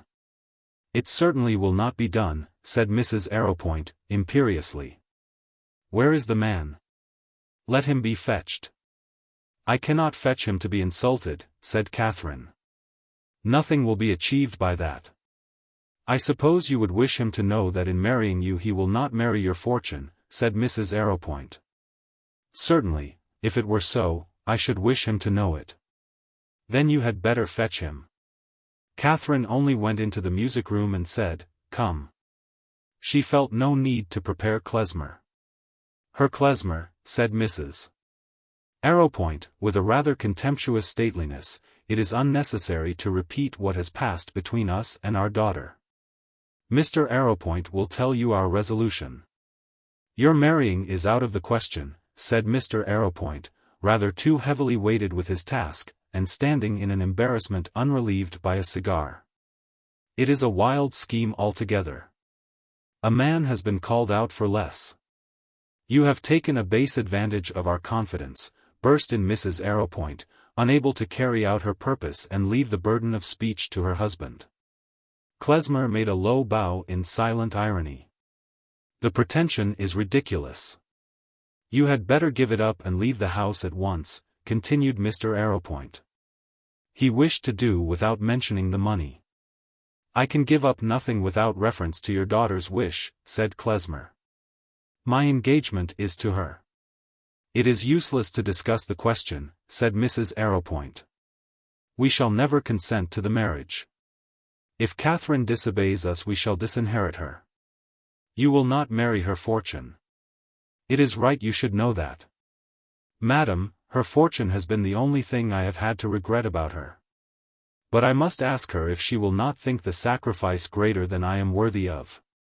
It is no sacrifice to me, said Catherine, except that I am sorry to hurt my father and mother. I have always felt my fortune to be a wretched fatality of my life. You mean to defy us, then? Said Mrs. Arrowpoint. I mean to marry her klezmer, said Catherine, firmly. He had better not count on our relenting, said Mrs. Arrowpoint, whose manners suffered from that impunity in insult which has been reckoned among the privileges of women. Madam, said Klezmer, certain reasons forbid me to retort. But understand that I consider it out of the power of either of you, or of your fortune, to confer on me anything that I value. My rank as an artist is of my own winning, and I would not exchange it for any other. I am able to maintain your daughter, and I ask for no change in my life but her companionship. You will leave the house, however, said Mrs. Arrowpoint. I go at once, said Klezmer, bowing and quitting the room. Let there be no misunderstanding, Mamma, said Catherine. I consider myself engaged to her Klezmer, and I intend to marry him. The mother turned her head away and waved her hand in sign of dismissal. It's all very fine, said Mr. Arrowpoint, when Catherine was gone, but what the deuce are we to do with the property? There is Harry Brendall. He can take the name. Harry Brendall will get through it all in no time, said Mr. Arrowpoint, relighting his cigar. And thus, with nothing settled but the determination of the lovers, Klezmer had left Ketchum. Chapter 23. Among the heirs of art, as is the division of the promised land, each has to win his portion by hard fighting. The bestowal is after the manner of prophecy, and is a title without possession. To carry the map of an ungotten estate in your pocket is a poor sort of copyhold. And in fancy to cast his shoe over Eden is little warrant that a man shall ever set the sole of his foot on an acre of his own there. The most obstinate beliefs that mortals entertain about themselves are such as they have no evidence for beyond a constant, spontaneous pulsing of their self-satisfaction, as it were a hidden seed of madness, a confidence that they can move the world without precise notion of standing place or lever. Pray go to church, Mamma, said Gwendolen the next morning. I prefer seeing her Klezmer alone. He had written in reply to her note that he would be with her at 11. That is hardly correct, I think, said Mrs. Davilow, anxiously. Our affairs are too serious for us to think of such nonsensical rules, said Gwendolen, contemptuously. They are insulting as well as ridiculous. You would not mind Isabel sitting with you? She would be reading in a corner. No, she could not, she would bite her nails and stare. It would be too irritating. Trust my judgment, Mamma, I must be alone. Take them all to church. Gwendolen had her way, of course. Only that Miss Mary and two of the girls stayed at home, to give the house a look of habitation by sitting at the dining-room windows. It was a delicious Sunday morning. The melancholy waning sunshine of autumn rested on the half-strown grass and came mildly through the windows in slanting bands of brightness over the old furniture, and the glass panel that reflected the furniture. Over the tapestried chairs with their faded flower wreaths, the dark enigmatic pictures. The superannuated organ at which Gwendolen had pleased herself with acting Saint Cecilia on her first joyous arrival, the crowd of pallid, dusty knickknacks seen through the open doors of the antechamber where she had achieved the wearing of her Greek dress as Hermione. This last memory was just now very busy in her, for had not Klezmer then been struck with admiration of her pose and expression? Whatever he had said, whatever she imagined him to have thought, was at this moment pointed with keenest interest for her. Perhaps she had never before in her life felt so inwardly dependent, so consciously in need of another person's opinion. There was a new fluttering of spirit within her, a new element of deliberation in her self-estimate which had hitherto been a blissful gift of intuition. Still it was the recurrent burden of her inward soliloquy that Klezmer had seen but little of her, and any unfavorable conclusion of his must have too narrow a foundation. She really felt clever enough for anything. To fill up the time she collected her volumes and pieces of music, and laying them on the top of the piano, set herself to classify them.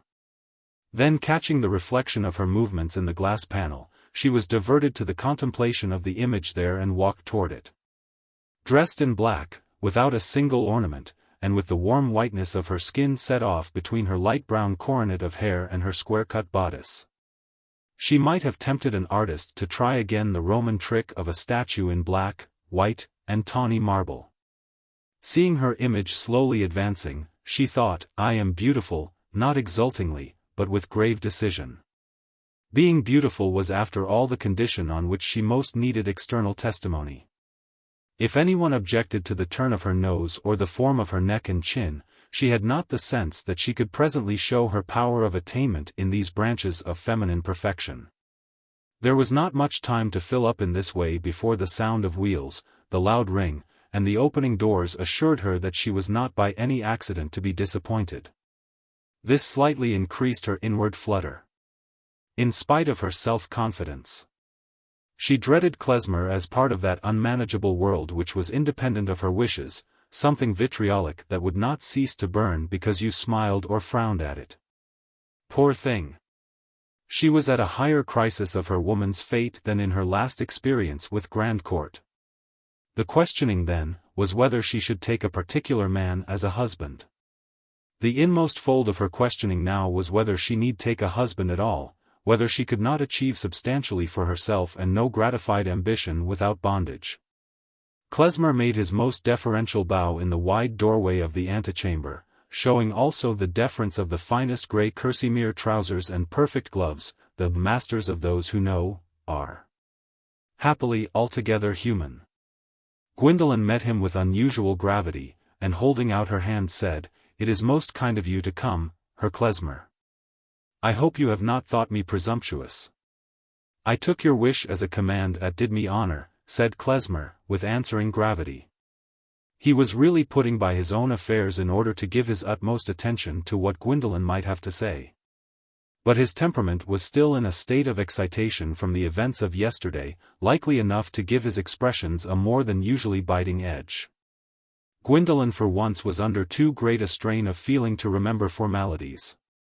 She continued standing near the piano, and Klezmer took his stand near the other end of it with his back to the light and his terribly omniscient eyes upon her.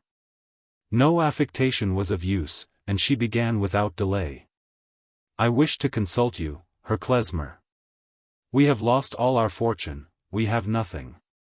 I must get my own bread, and I desire to provide for my mamma, so as to save her from any hardship. The only way I can think of, and I should like it better than anything, is to be an actress, to go on the stage.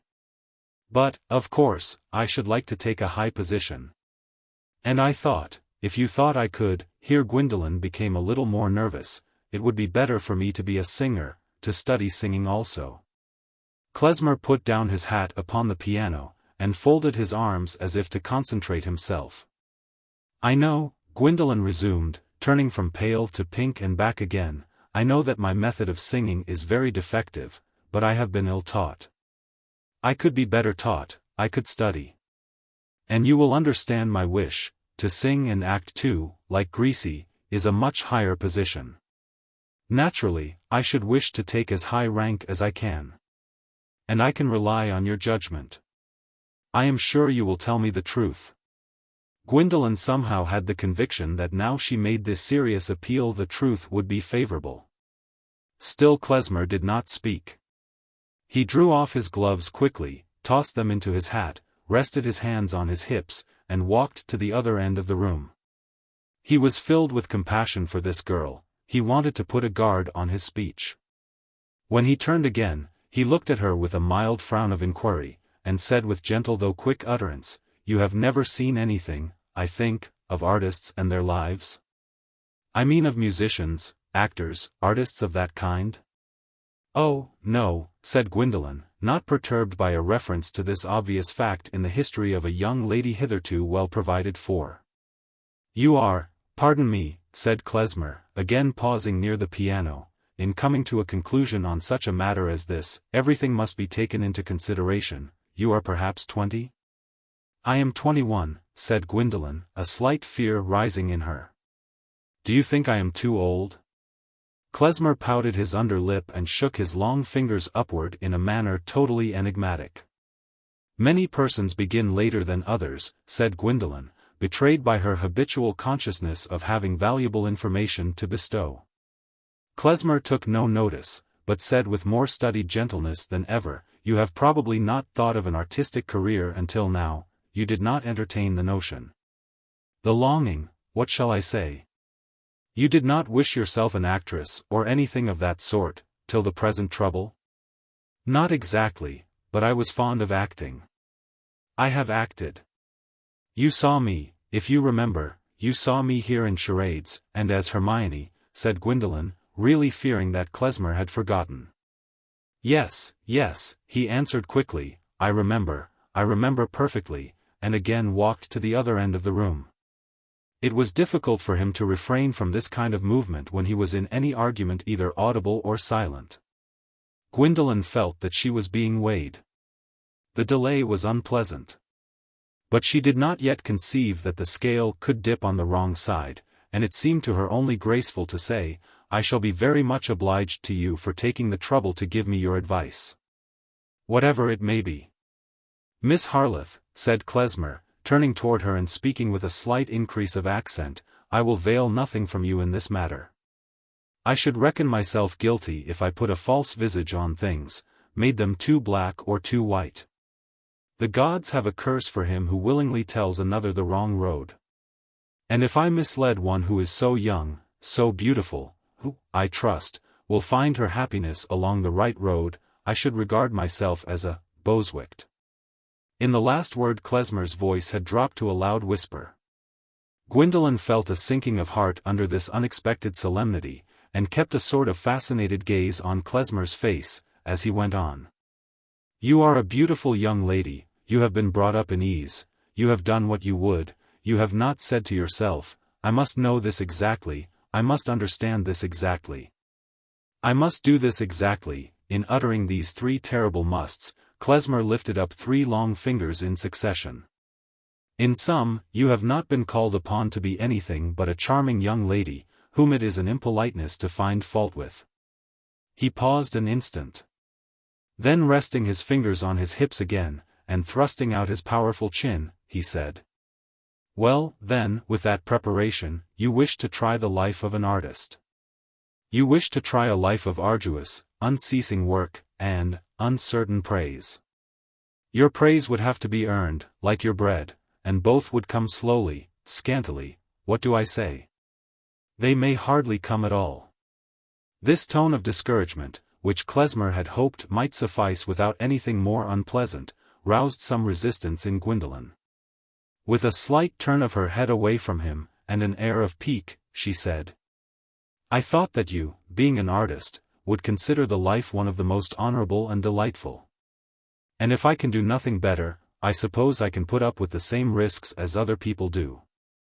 "Do nothing better," said Klezmer, a little fired. "No, my dear Miss Harleth, you could do nothing better, neither man nor woman could do anything better, if you could do what was best or good of its kind. I am not decrying the life of the true artist. I am exalting it. I say, it is out of the reach of any but choice organizations, natures framed to love perfection and to labor for it. Ready, like all true lovers, to endure, to wait, to say, I am not yet worthy, but she, art, my mistress, is worthy, and I will live to merit her. An honorable life? Yes. But the honor comes from the inward vocation and the hard-won achievement. There is no honor in donning the life as a livery. Some excitement of yesterday had revived in Klezmer and hurried him into speech a little aloof from his immediate friendly purpose. He had wished as delicately as possible to rouse in Gwendolen a sense of her unfitness for a perilous, difficult course. But it was his wont to be angry with the pretensions of incompetence, and he was in danger of getting chafed. Conscious of this, he paused suddenly. But Gwendolen's chief impression was that he had not yet denied her the power of doing what would be good of its kind.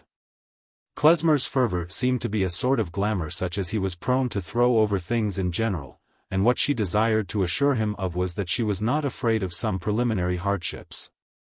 The belief that to present herself in public on the stage must produce an effect such as she had been used to feel certain of in private life was like a bit of her flesh. It was not to be peeled off readily, but must come with blood and pain.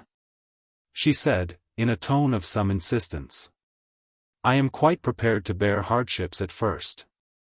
Of course no one can become celebrated all at once.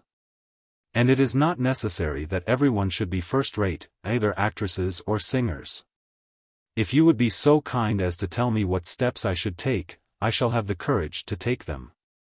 I don't mind going uphill. It will be easier than the dead level of being a governess. I will take any steps you recommend." Klezmer was convinced now that he must speak plainly. "I will tell you the steps, not that I recommend, but that will be forced upon you. It is all one, so far, what your goal will be, excellence, celebrity, second, third-rateness, it is all one. You must go to town under the protection of your mother. You must put yourself under training, musical, dramatic, theatrical, whatever you desire to do you have to learn." Here Gwendolen looked as if she were going to speak. But Klezmer lifted up his hand and said, decisively, "I know. You have exercised your talents, you recite, you sing, from the drawing-room standpunkt. My dear Fräulein, you must unlearn all that. You have not yet conceived what excellence is, you must unlearn your mistaken admirations. You must know what you have to strive for, and then you must subdue your mind and body to unbroken discipline. Your mind, I say. For you must not be thinking of celebrity, put that candle out of your eyes, and look only at excellence. You would of course earn nothing, you could get no engagement for a long while. You would need money for yourself and your family. But that," here Klezmer frowned and shook his fingers as if to dismiss a triviality, "that could perhaps be found." Gwendolen turned pink and pale during this speech. Her pride had felt a terrible knife edge, and the last sentence only made the smart keener. She was conscious of appearing moved, and tried to escape from her weakness by suddenly walking to a seat and pointing out a chair to Klezmer. He did not take it, but turned a little in order to face her and leaned against the piano. At that moment she wished that she had not sent for him.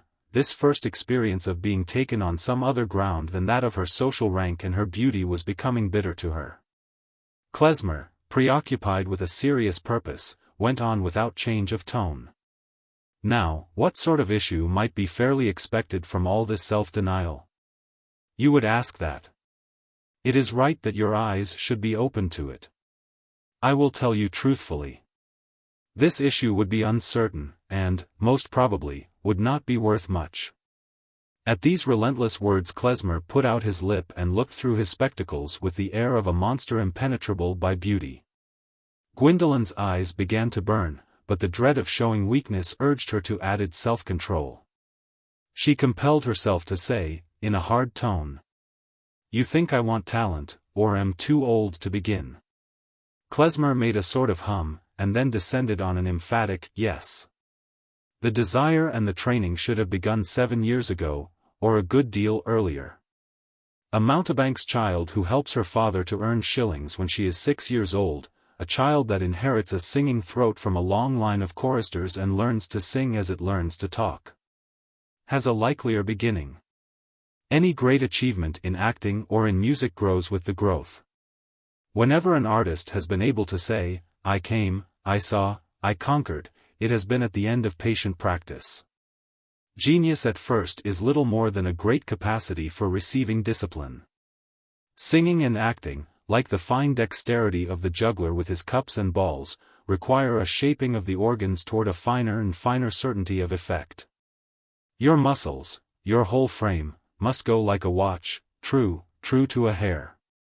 That is the work of springtime, before habits have been determined.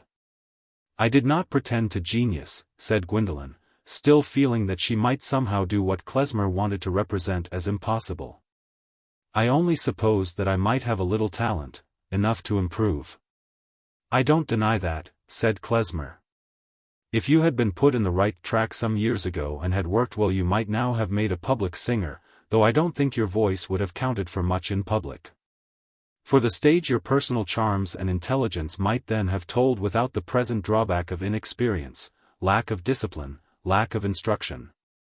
Certainly klezmer seemed cruel, but his feeling was the reverse of cruel. Our speech, even when we are most single-minded, can never take its line absolutely from one impulse. But klezmer's was, as far as possible, directed by compassion for poor Gwendolen's ignorant eagerness to enter on a course of which he saw all the miserable details with a definiteness which he could not if he would have conveyed to her mind. Gwendolen, however, was not convinced.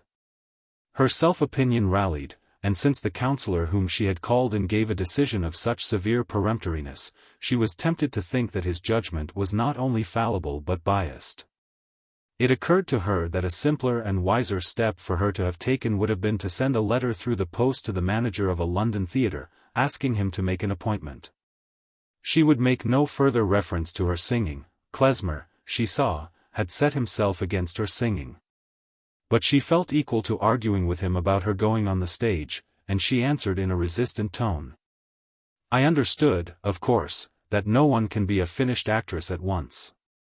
It may be impossible to tell beforehand whether I should succeed, but that seems to me a reason why I should try. I should have thought that I might have taken an engagement at a theatre meanwhile, so as to earn money and study at the same time. Can't be done, my dear Miss Harleth, I speak plainly, it can't be done. I must clear your mind of these notions which have no more resemblance to reality than a pantomime. Ladies and gentlemen think that when they have made their toilet and drawn on their gloves they are as presentable on the stage as in a drawing-room. No manager thinks that.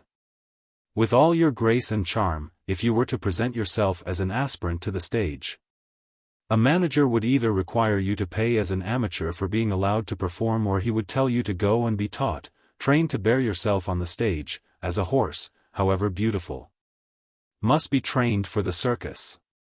To say nothing of that study which would enable you to personate a character consistently, and animate it with the natural language of face, gesture, and tone. For you to get an engagement fit for you straight away is out of the question.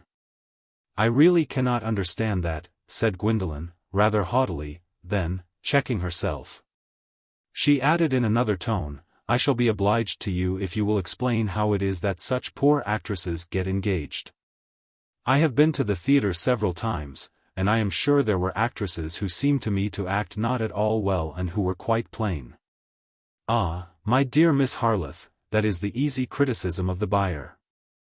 We who buy slippers toss away this pair and the other as clumsy, but there went an apprenticeship to the making of them.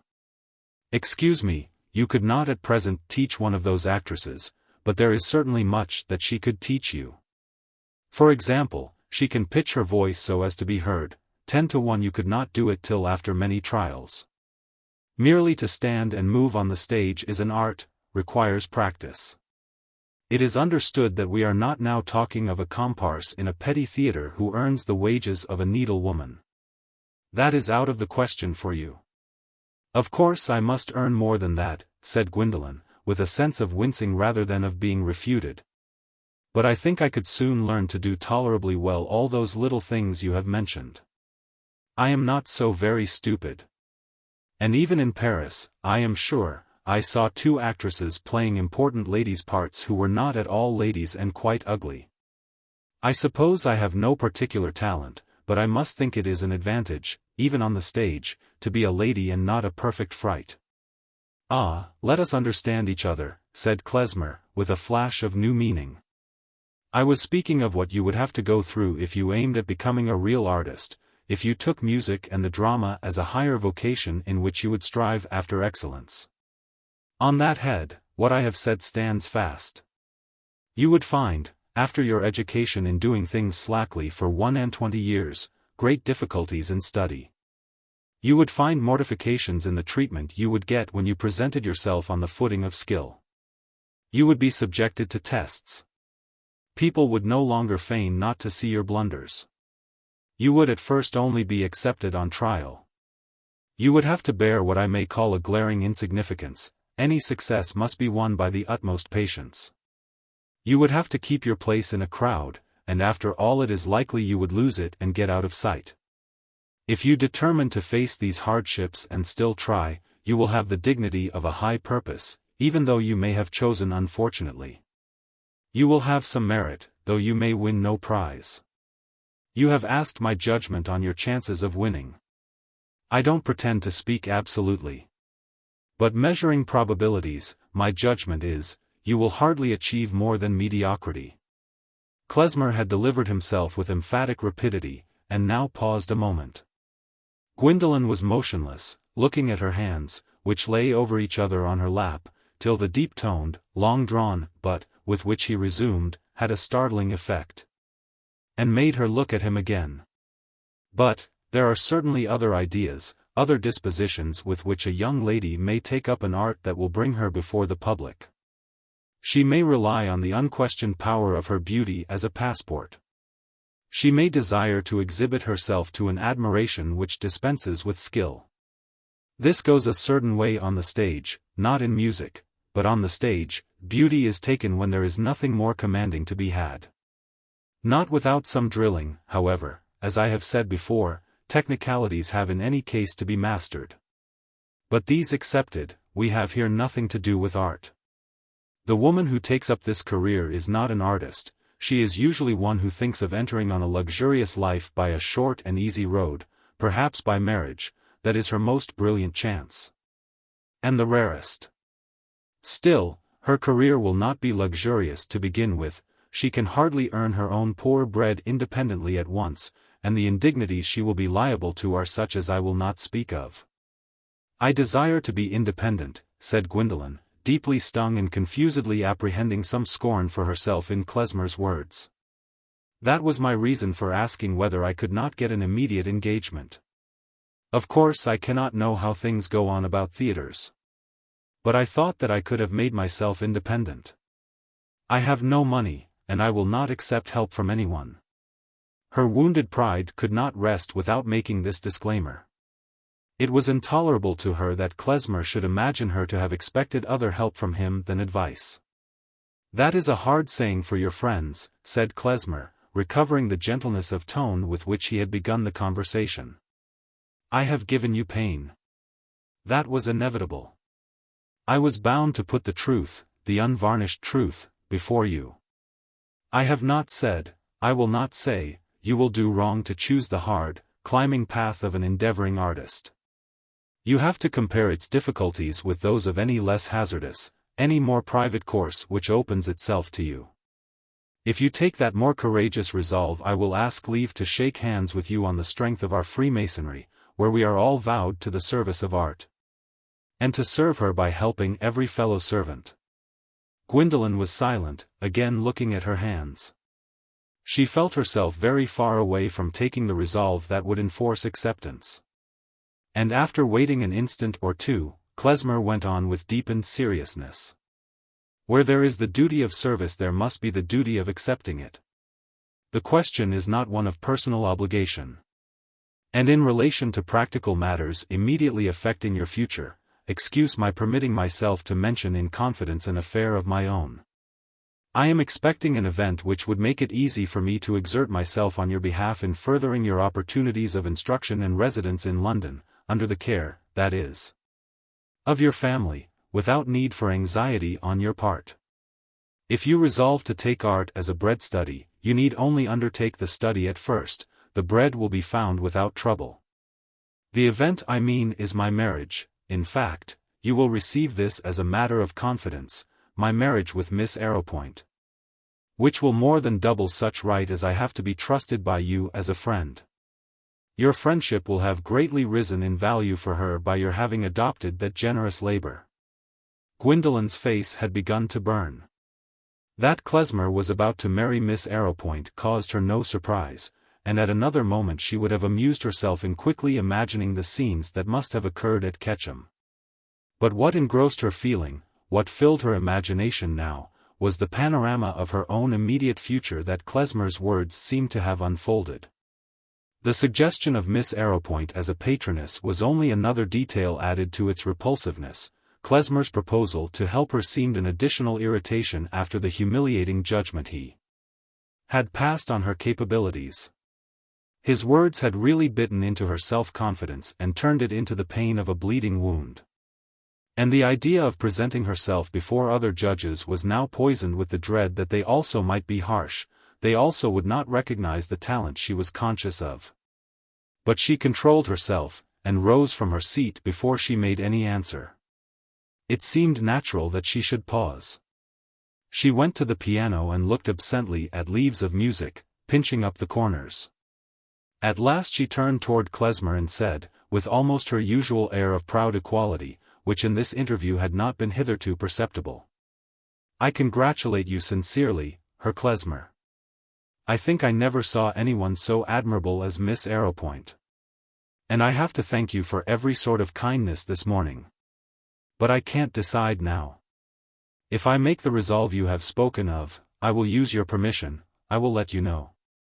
But I fear the obstacles are too great. In any case, I am deeply obliged to you. It was very bold of me to ask you to take this trouble." Klezmer's inward remark was, "She will never let me know." But with the most thorough respect in his manner, he said, "Command me at any time. There is an address on this card which will always find me with little delay." When he had taken up his hat and was going to make his bow, Gwendolen's better self, conscious of an ingratitude which the clear-seeing Klezmer must have penetrated, made a desperate effort to find its way above the stifling layers of egoistic disappointment and irritation. Looking at him with a glance of the old gaiety, she put out her hand, and said with a smile, "If I take the wrong road, it will not be because of your flattery. God forbid that you should take any road but one where you will find and give happiness," said Klezmer, fervently. Then, in foreign fashion, he touched her fingers lightly with his lips, and in another minute she heard the sound of his departing wheels getting more distant on the gravel. Gwendolen had never in her life felt so miserable. No sob came, no passion of tears, to relieve her.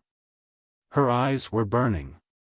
And the noonday only brought into more dreary clearness the absence of interest from her life.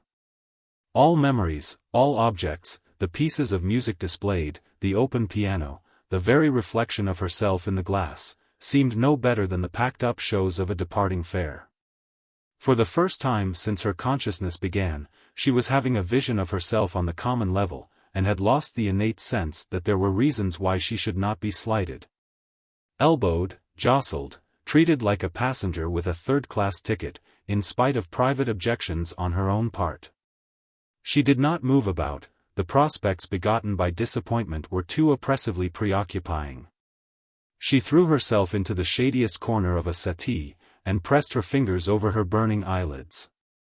Every word that Klezmer had said seemed to have been branded into her memory, as most words are which bring with them a new set of impressions and make an epoch for us. Only a few hours before, the dawning smile of self-contentment rested on her lips as she vaguely imagined a future suited to her wishes. It seemed but the affair of a year or so for her to become the most approved Juliet of the time, or, if Klezmer encouraged her idea of being a singer, to proceed by more gradual steps to her place in the opera, while she won money and applause by occasional performances. Why not? At home, at school, among acquaintances, she had been used to have her conscious superiority admitted. And she had moved in a society where everything, from low arithmetic to high art, is of the amateur kind. Politely supposed to fall short of perfection only because gentlemen and ladies are not obliged to do more than they like, otherwise they would probably give forth abler writings, and show themselves more commanding artists than any the world is at present obliged to put up with. The self-confident visions that had beguiled her were not of a highly exceptional kind. And she had at least shown some rationality in consulting the person who knew the most and had flattered her the least. In asking Klezmer's advice, however, she had rather been borne up by a belief in his latent admiration than bent on knowing anything more unfavorable that might have lain behind his slight objections to her singing. And the truth she had asked for, with an expectation that it would be agreeable, had come like a lacerating thong. Too old, should have begun 7 years ago. You will not, at best, achieve more than mediocrity, hard, incessant work, uncertain praise, bread coming slowly, scantily. Perhaps not at all, mortifications, people no longer feigning not to see your blunders, glaring insignificance, all these phrases rankled in her.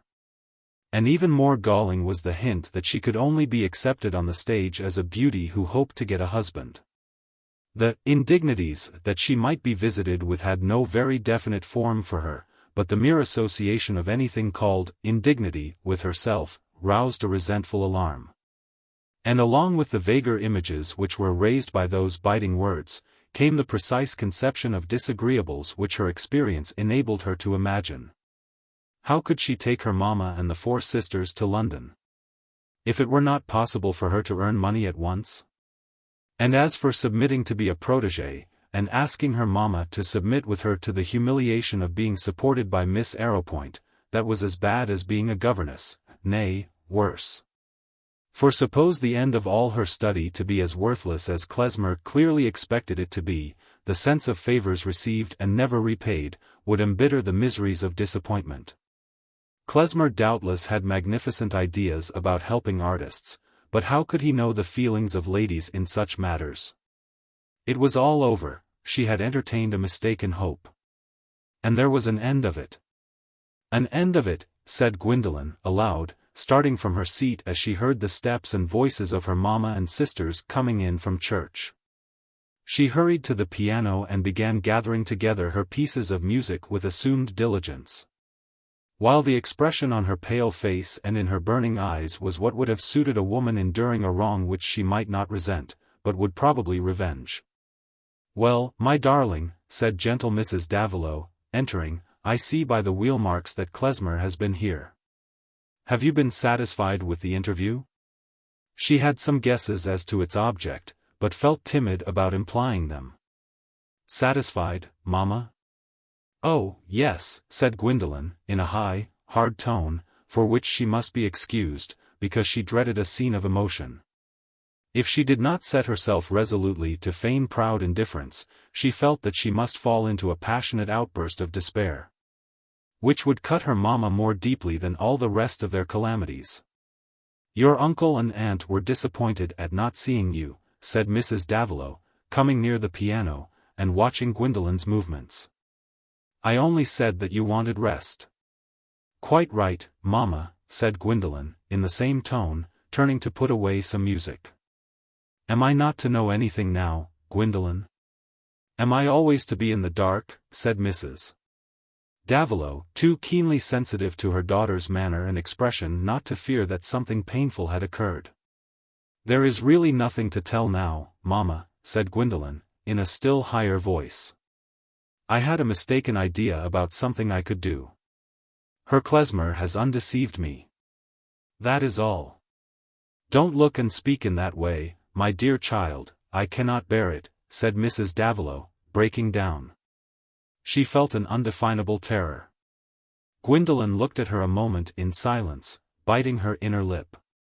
Then she went up to her, and putting her hands on her mamma's shoulders, said, with a drop in her voice to the lowest undertone, "Mamma, don't speak to me now. It is useless to cry and waste our strength over what can't be altered.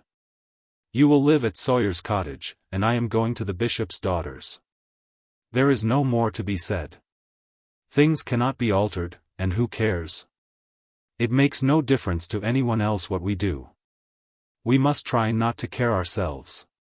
We must not give way. I dread giving way. Help me to be quiet." Mrs. Davilow was like a frightened child under her daughter's face and voice. Her tears were arrested and she went away in silence. Chapter 24.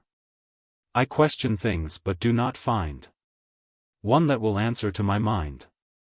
And all the world appears unkind. Wordsworth. Gwendolen was glad that she had got through her interview with Klezmer before meeting her uncle and aunt. She had made up her mind now that there were only disagreeables before her, and she felt able to maintain a dogged calm in the face of any humiliation that might be proposed. The meeting did not happen until the Monday, when Gwendolen went to the rectory with her mamma. They had called at Sawyer's Cottage by the way, and had seen every cranny of the narrow rooms in a midday light, unsoftened by blinds and curtains. For the furnishing to be done by gleanings from the rectory had not yet begun. "How shall you endure it, mamma?" said Gwendolen, as they walked away. She had not opened her lips while they were looking round at the bare walls and floors, and the little garden with the cabbage stalks, and the yew arbor all dust and cobwebs within. "You and the 4 girls all in that closet of a room, with the green and yellow paper pressing on your eyes? And without me? It will be some comfort that you have not to bear it too, dear. If it were not that I must get some money, I would rather be there than go to be a governess. Don't set yourself against it beforehand, Gwendolen. If you go to the palace you will have every luxury about you. And you know how much you have always cared for that. You will not find it so hard as going up and down those steep narrow stairs, and hearing the crockery rattle through the house, and the dear girls talking." "It is like a bad dream," said Gwendolen, impetuously. "I cannot believe that my uncle will let you go to such a place. He ought to have taken some other steps. Don't be unreasonable, dear child. What could he have done? That was for him to find out. It seems to me a very extraordinary world if people in our position must sink in this way all at once," said Gwendolen. The other worlds with which she was conversant being constructed with a sense of fitness that arranged her own future agreeably. It was her temper that framed her sentences under this entirely new pressure of evils. She could have spoken more suitably on the vicissitudes in other people's lives. Though it was never her aspiration to express herself virtuously so much as cleverly, a point to be remembered in extenuation of her words, which were usually worse than she was. And, notwithstanding the keen sense of her own bruises, she was capable of some compunction when her uncle and aunt received her with a more affectionate kindness than they had ever shown before. She could not but be struck by the dignified cheerfulness with which they talked of the necessary economies in their way of living, and in the education of the boys. Mr.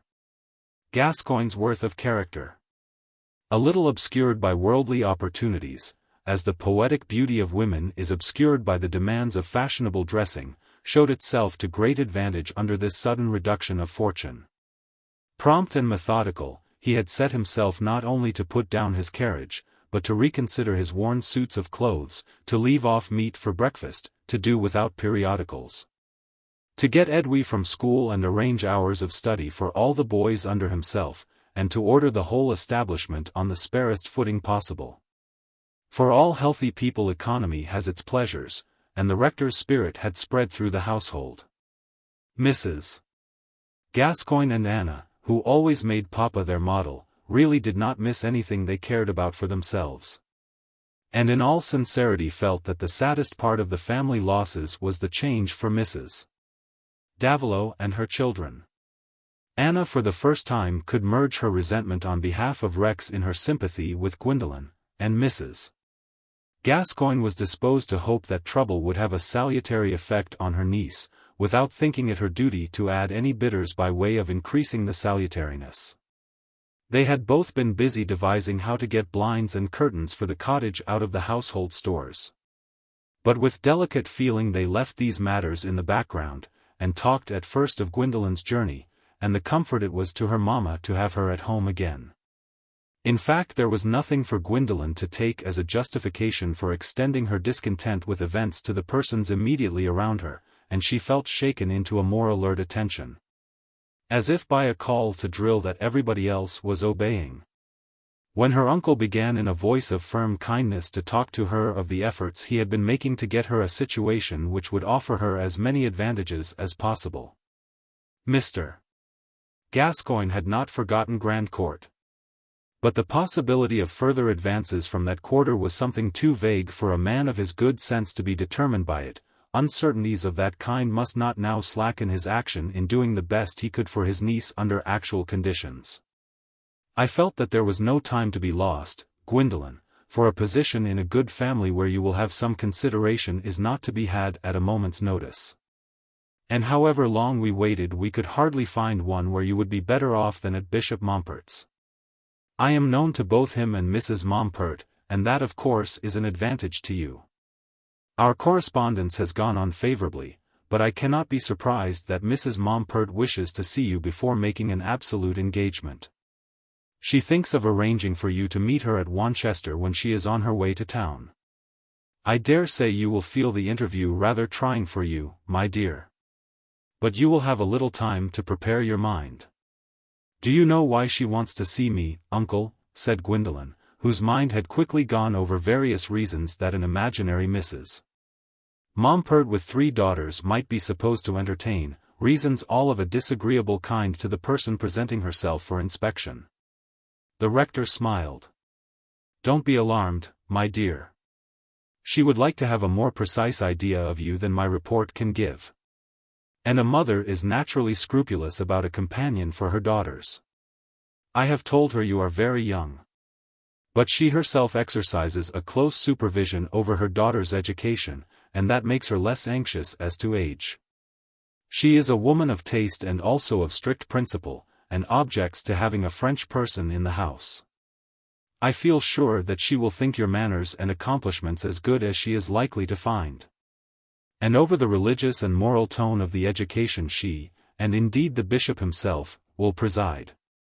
Gwendolen dared not answer, but the repression of her decided dislike to the whole prospect sent an unusually deep flush over her face and neck, subsiding as quickly as it came.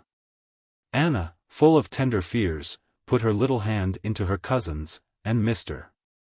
Gascoigne was too kind a man not to conceive something of the trial which this sudden change must be for a girl like Gwendolen. Bent on giving a cheerful view of things, he went on, in an easy tone of remark, not as if answering supposed objections. I think so highly of the position that I should have been tempted to try and get it for Anna, if she had been at all likely to meet Mrs. Mompert's wants. It is really a home, with a continuance of education in the highest sense. Governess is a misnomer. The bishop's views are of a more decidedly low church color than my own. He is a close friend of Lord Grampian's, but, though privately strict, he is not by any means narrow in public matters. Indeed, he has created as little dislike in his diocese as any bishop on the bench. He has always remained friendly to me, though before his promotion, when he was an incumbent of this diocese, we had a little controversy about the Bible Society. The rector's words were too pregnant with satisfactory meaning to himself for him to imagine the effect they produced in the mind of his niece. Continuance of education, bishop's views, privately strict, Bible Society. It was as if he had introduced a few snakes at large for the instruction of ladies who regarded them as all alike furnished with poison bags, and biting or stinging, according to convenience. To Gwendolen, already shrinking from the prospect open to her, such phrases came like the growing heat of a burning glass, not at all as the links of persuasive reflection which they formed for the good uncle. She began, desperately, to seek an alternative. There was another situation, I think, Mamma spoke of, she said, with determined self-mastery. Yes, said the rector, in rather a depreciatory tone, but that is in a school. I should not have the same satisfaction in your taking that. It would be much harder work, you are aware, and not so good in any other respect. Besides, you have not an equal chance of getting it. Oh dear no, said Mrs. Gascoigne, it would be much harder for you, my dear, it would be much less appropriate. You might not have a bedroom to yourself. And Gwendolen's memories of school suggested other particulars which forced her to admit to herself that this alternative would be no relief. She turned to her uncle again and said, apparently in acceptance of his ideas. When is Mrs. Mompert likely to send for me? That is rather uncertain, but she has promised not to entertain any other proposal till she has seen you. She has entered with much feeling into your position. It will be within the next fortnight, probably. But I must be off now. I am going to let part of my glebe uncommonly well. The rector ended very cheerfully, leaving the room with the satisfactory conviction that Gwendolen was going to adapt herself to circumstances like a girl of good sense. Having spoken appropriately, he naturally supposed that the effects would be appropriate. Being accustomed, as a household and parish authority, to be asked to speak to refractory persons, with the understanding that the measure was morally coercive. What a stay Henry is to us all! said Mrs. Gascoigne, when her husband had left the room. "He is indeed," said Mrs. Davilow, cordially. "I think cheerfulness is a fortune in itself. I wish I had it." "And Rex is just like him," said Mrs. Gascoigne. "I must tell you the comfort we have had in a letter from him. I must read you a little bit," she added, taking the letter from her pocket, while Anna looked rather frightened, she did not know why. Except that it had been a rule with her not to mention Rex before Gwendolen. The proud mother ran her eyes over the letter, seeking for sentences to read aloud. But apparently she had found it sown with what might seem to be closer allusions than she desired to the recent past, for she looked up, folding the letter, and saying, "However, he tells us that our trouble has made a man of him. He sees a reason for any amount of work, he means to get a fellowship, to take pupils, to set one of his brothers going, to be everything that is most remarkable. The letter is full of fun, just like him. He says, 'Tell mother she has put out an advertisement for a jolly good hard-working son, in time to hinder me from taking ship. And I offer myself for the place.' The letter came on Friday. I never saw my husband so much moved by anything since Rex was born. It seemed a gain to balance our loss." This letter, in fact, was what had helped both Mrs. Gascoigne and Anna to show Gwendolen an unmixed kindliness. And she herself felt very amiably about it, smiling at Anna, and pinching her chin, as much as to say, "Nothing is wrong with you now, is it?" She had no gratuitously ill-natured feeling, or egoistic pleasure in making men miserable. She only had an intense objection to their making her miserable. But when the talk turned on furniture for the cottage, Gwendolen was not roused to show even a languid interest. She thought that she had done as much as could be expected of her this morning, and indeed felt at an heroic pitch in keeping to herself the struggle that was going on within her. The recoil of her mind from the only definite prospect allowed her, was stronger than even she had imagined beforehand. The idea of presenting herself before Mrs. Mompert in the first instance, to be approved or disapproved, came as pressure on an already painful bruise. Even as a governess, it appeared she was to be tested and was liable to rejection. After she had done herself the violence to accept the bishop and his wife, they were still to consider whether they would accept her. It was at her peril that she was to look, speak, or be silent. And even when she had entered on her dismal task of self-constraint in the society of three girls whom she was bound incessantly to edify, the same process of inspection was to go on. There was always to be Mrs. Mompert's supervision, always something or other would be expected of her to which she had not the slightest inclination, and perhaps the bishop would examine her on serious topics. Gwendolen, lately used to the social successes of a handsome girl, whose lively venturesomeness of talk has the effect of wit, and who 6 weeks before would have pitied the dullness of the bishop rather than have been embarrassed by him, saw the life before her as an entrance into a penitentiary. Wild thoughts of running away to be an actress, in spite of klezmer, came to her with the lure of freedom, but his words still hung heavily on her soul. They had alarmed her pride and even her maidenly dignity. Dimly she conceived herself getting amongst vulgar people who would treat her with rude familiarity, odious men, whose grins and smirks would not be seen through the strong grating of polite society. Gwendolen's daring was not in the least that of the adventuress. The demand to be held a lady was in her very marrow. And when she had dreamed that she might be the heroine of the gaming table, it was with the understanding that no one should treat her with the less consideration, or presume to look at her with irony as Deronda had done. To be protected and petted, and to have her susceptibilities consulted in every detail, had gone along with her food and clothing as matters of course in her life. Even without any such warning as klezmer's, she could not have thought it an attractive freedom to be thrown in solitary dependence on the doubtful civility of strangers. The endurance of the episcopal penitentiary was less repulsive than that, though here too she would certainly never be petted or have her susceptibilities consulted. Her rebellion against this hard necessity which had come just to her of all people in the world, to her whom all circumstances had concurred in preparing for something quite different, was exaggerated instead of diminished as 1 hour followed another. With the imagination of what she might have expected in her lot and what it was actually to be. The family troubles, she thought, were easier for everyone than for her, even for poor dear Mama, because she had always used herself to not enjoying. As to hoping that if she went to the Momperts and was patient a little while, things might get better, it would be stupid to entertain hopes for herself after all that had happened.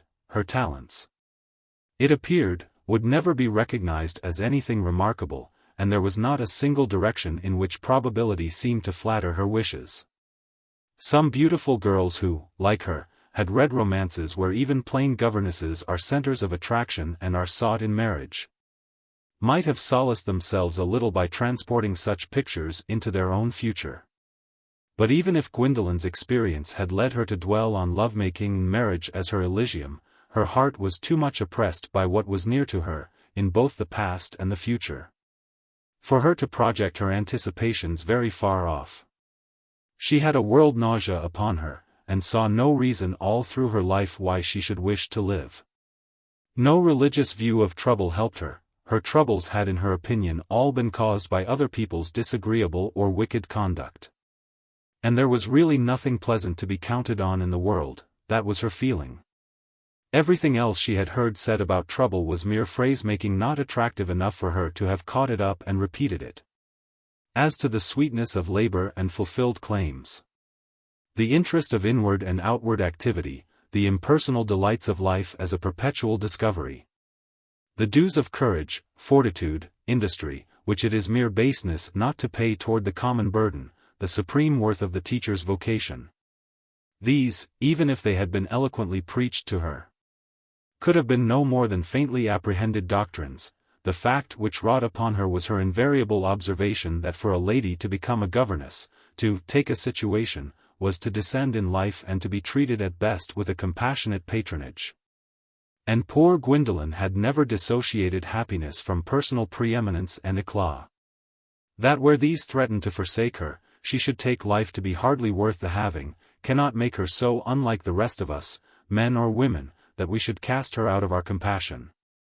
Our moments of temptation to a mean opinion of things in general being usually dependent on some susceptibility about ourselves and some dullness to subjects which everyone else would consider more important.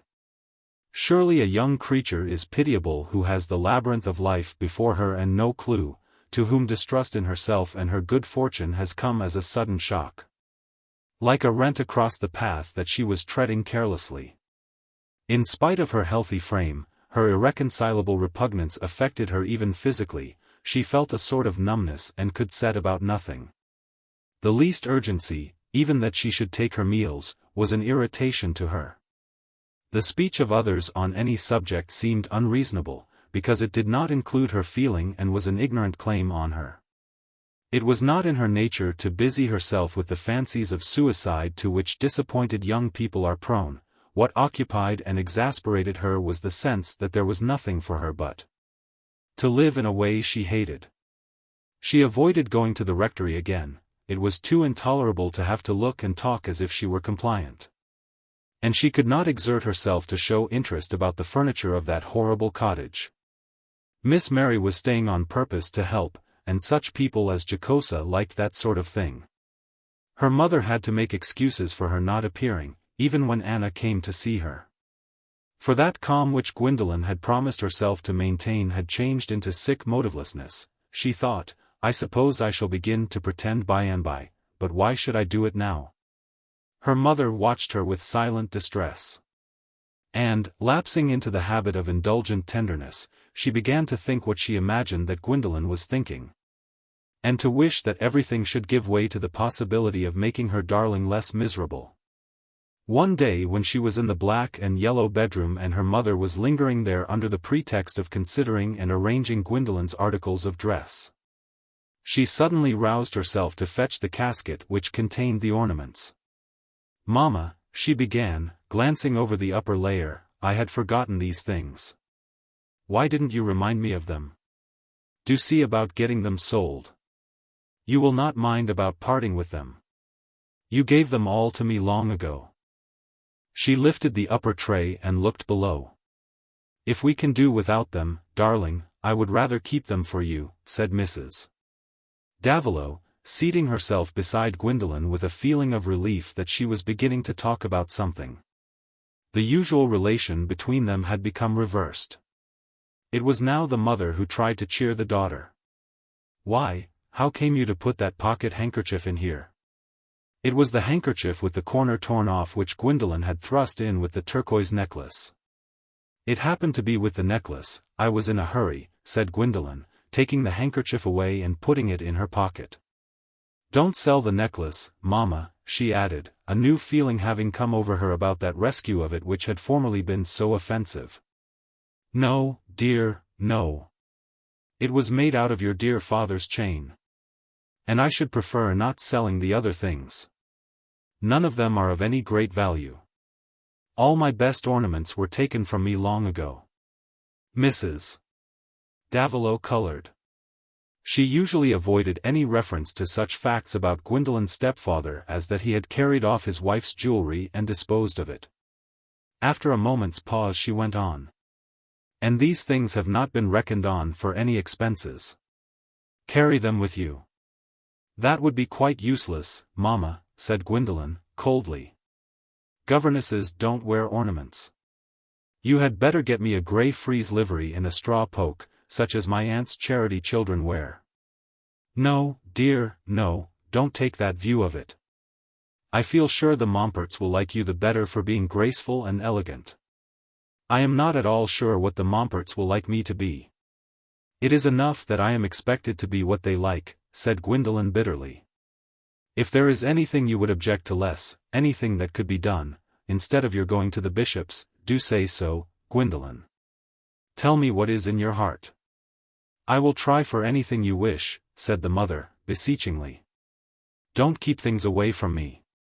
Let us bear them together." "Oh, Mama, there is nothing to tell. I can't do anything better. I must think myself fortunate if they will have me. I shall get some money for you. That is the only thing I have to think of. I shall not spend any money this year, you will have all the £80. I don't know how far that will go in housekeeping. But you need not stitch your poor fingers to the bone, and stare away all the sight that the tears have left in your dear eyes." Gwendolen did not give any caresses with her words as she had been used to do. She did not even look at her mother, but was looking at the turquoise necklace as she turned it over her fingers. "Bless you for your tenderness, my good darling," said Mrs. Davilow, with tears in her eyes. "Don't despair because there are clouds now. You are so young. There may be great happiness in store for you yet." "I don't see any reason for expecting it, Mama," said Gwendolen, in a hard tone, and Mrs. Davilow was silent, thinking as she had often thought before, what did happen between her and Mr. Grandcourt. "I will keep this necklace, Mama," said Gwendolen, laying it apart and then closing the casket. "But do get the other things sold, even if they will not bring much. Ask my uncle what to do with them. I shall certainly not use them again. I am going to take the veil. I wonder if all the poor wretches who have ever taken it felt as I do. Don't exaggerate evils, dear. How can anyone know that I exaggerate, when I am speaking of my own feeling? I did not say what anyone else felt." She took out the torn handkerchief from her pocket again, and wrapped it deliberately round the necklace. Mrs. Davilow observed the action with some surprise, but the tone of her last words discouraged her from asking any question. The feeling Gwendolen spoke of with an air of tragedy was not to be explained by the mere fact that she was going to be a governess. She was possessed by a spirit of general disappointment. It was not simply that she had a distaste for what she was called on to do, the distaste spread itself over the world outside her penitentiary. Since she saw nothing very pleasant in it that seemed attainable by her even if she were free. Naturally her grievances did not seem to her smaller than some of her male contemporaries held theirs to be when they felt a profession too narrow for their powers, and had an a priori conviction that it was not worth while to put forth their latent abilities. Because her education had been less expensive than theirs, it did not follow that she should have wider emotions or a keener intellectual vision. Her griefs were feminine. But to her as a woman they were not the less hard to bear, and she felt an equal right to the Promethean tone. But the movement of mind which led her to keep the necklace, to fold it up in the handkerchief, and rise to put it in her nécessaire, where she had first placed it when it had been returned to her, was more peculiar, and what would be called less reasonable. It came from that streak of superstition in her which attached itself both to her confidence and her terror, a superstition which lingers in an intense personality even in spite of theory and science. Any dread or hope for self being stronger than all reasons for or against it. Why she should suddenly determine not to part with the necklace was not much clearer to her than why she should sometimes have been frightened to find herself in the fields alone. She had a confused state of emotion about Deronda. Was it wounded pride and resentment? Or a certain awe and exceptional trust? It was something vague and yet mastering, which impelled her to this action about the necklace. There is a great deal of unmapped country within us which would have to be taken into account in an explanation of our gusts and storms. Chapter 25. How trace the why and wherefore in a mind reduced to the barrenness of a fastidious egoism, in which all direct desires are dulled, and have dwindled from motives into a vacillating expectation of motives, a mind made up of moods, where a fitful impulse springs here and there conspicuously rank amid the general weediness? 'Tis a condition apt to befall a life too much at large, unmoulded by the pressure of obligation. Nam deteriores omnes summus licentiae, or, as a more familiar tongue might deliver it, as you like, is a bad finger-post. Potentates make known their intentions and affect the funds at a small expense of words. So when Grandcourt, after learning that Gwendolen had left Leubronn, incidentally pronounced that resort of fashion a beastly hole, worse than Baden, the remark was conclusive to Mr. Lush that his patron intended straightway to return to Diplo. The execution was sure to be slower than the intention, and, in fact, Grandcourt did loiter through the next day without giving any distinct orders about departure, perhaps because he discerned that Lush was expecting them. He lingered over his toilet, and certainly came down with a faded aspect of perfect distinction which made fresh complexions and hands with the blood in them seem signs of raw vulgarity. He lingered on the terrace, in the gambling rooms, in the reading room, occupying himself in being indifferent to everybody and everything around him. When he met Lady Mallinger, however, he took some trouble, raised his hat, paused, and proved that he listened to her recommendation of the waters by replying, "Yes. I heard somebody say how providential it was that there always happened to be springs at gambling places."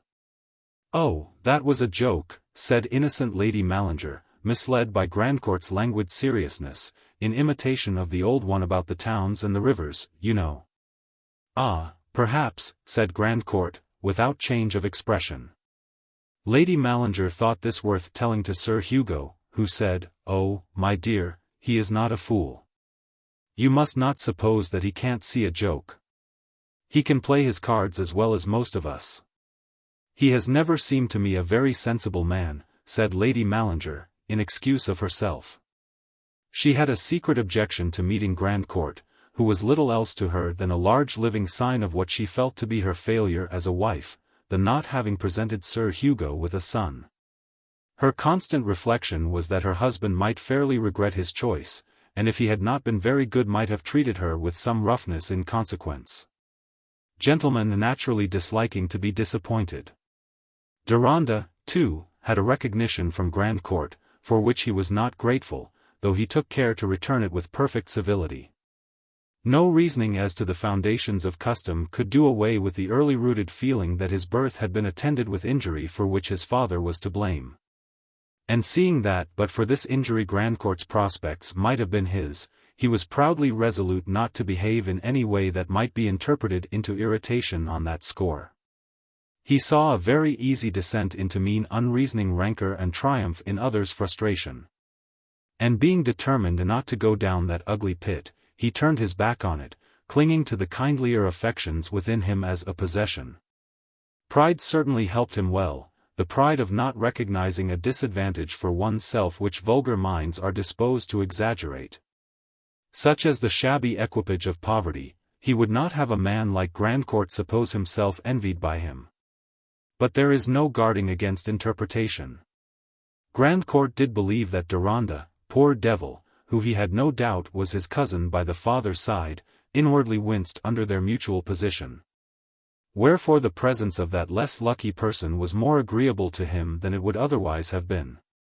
An imaginary envy, the idea that others feel their comparative deficiency, is the ordinary cortege of egoism.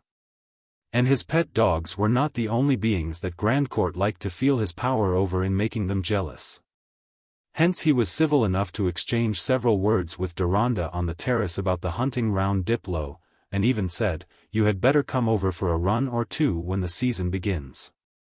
Lush, not displeased with delay, amused himself very well.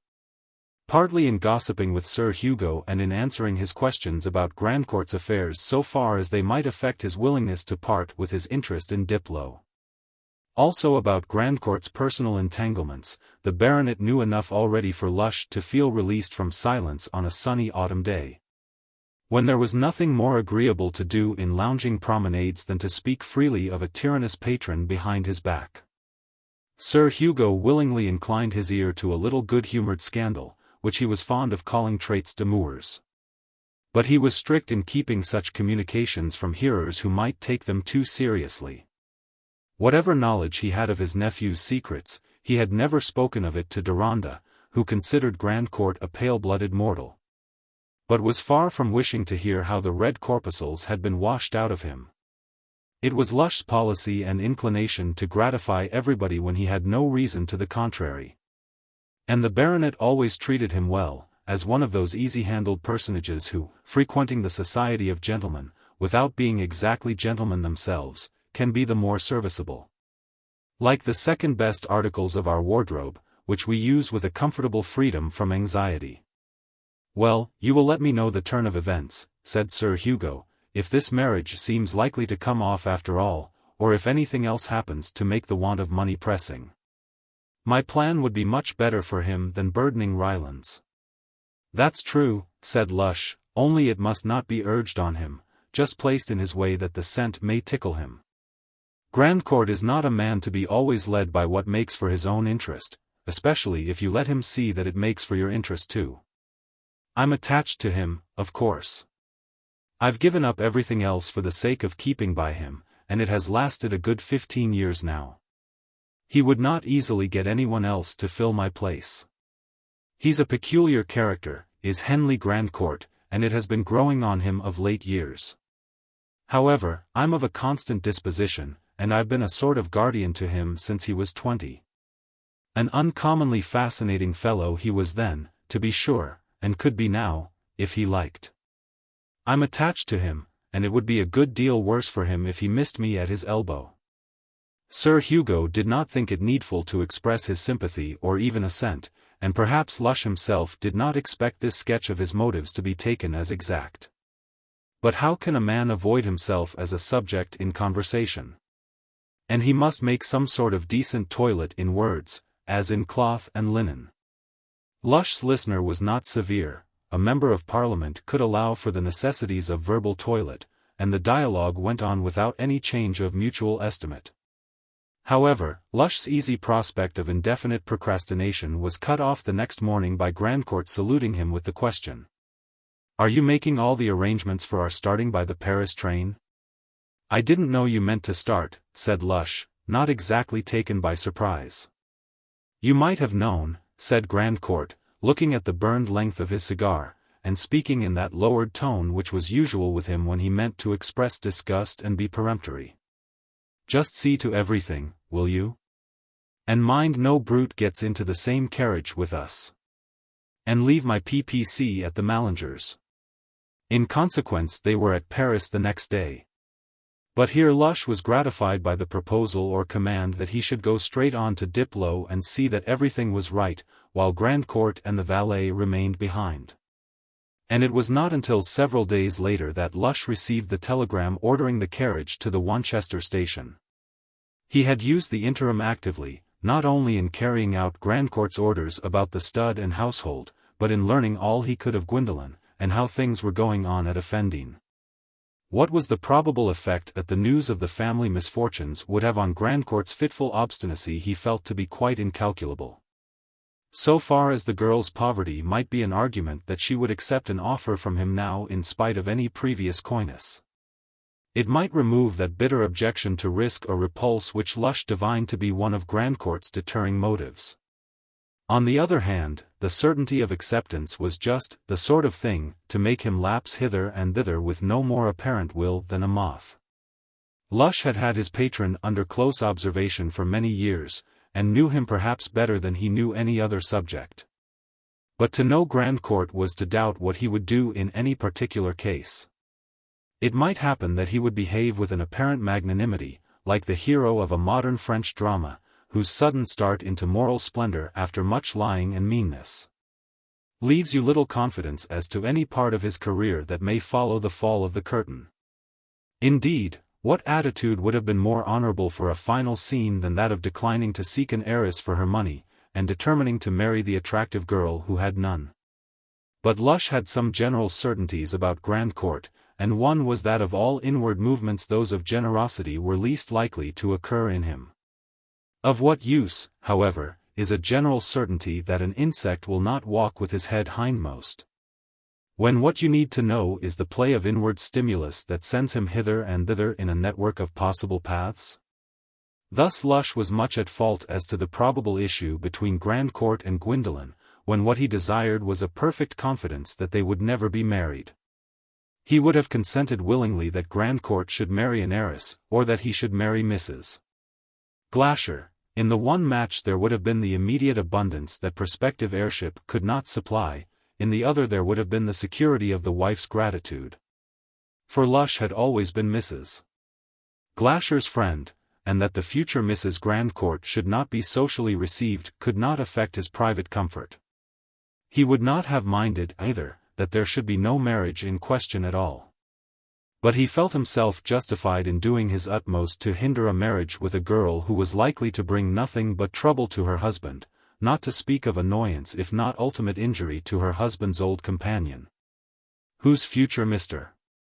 Lush earnestly wished to make as easy as possible, considering that he had well deserved such compensation for leading a dog's life, though that of a dog who enjoyed many tastes undisturbed, and who profited by a large establishment.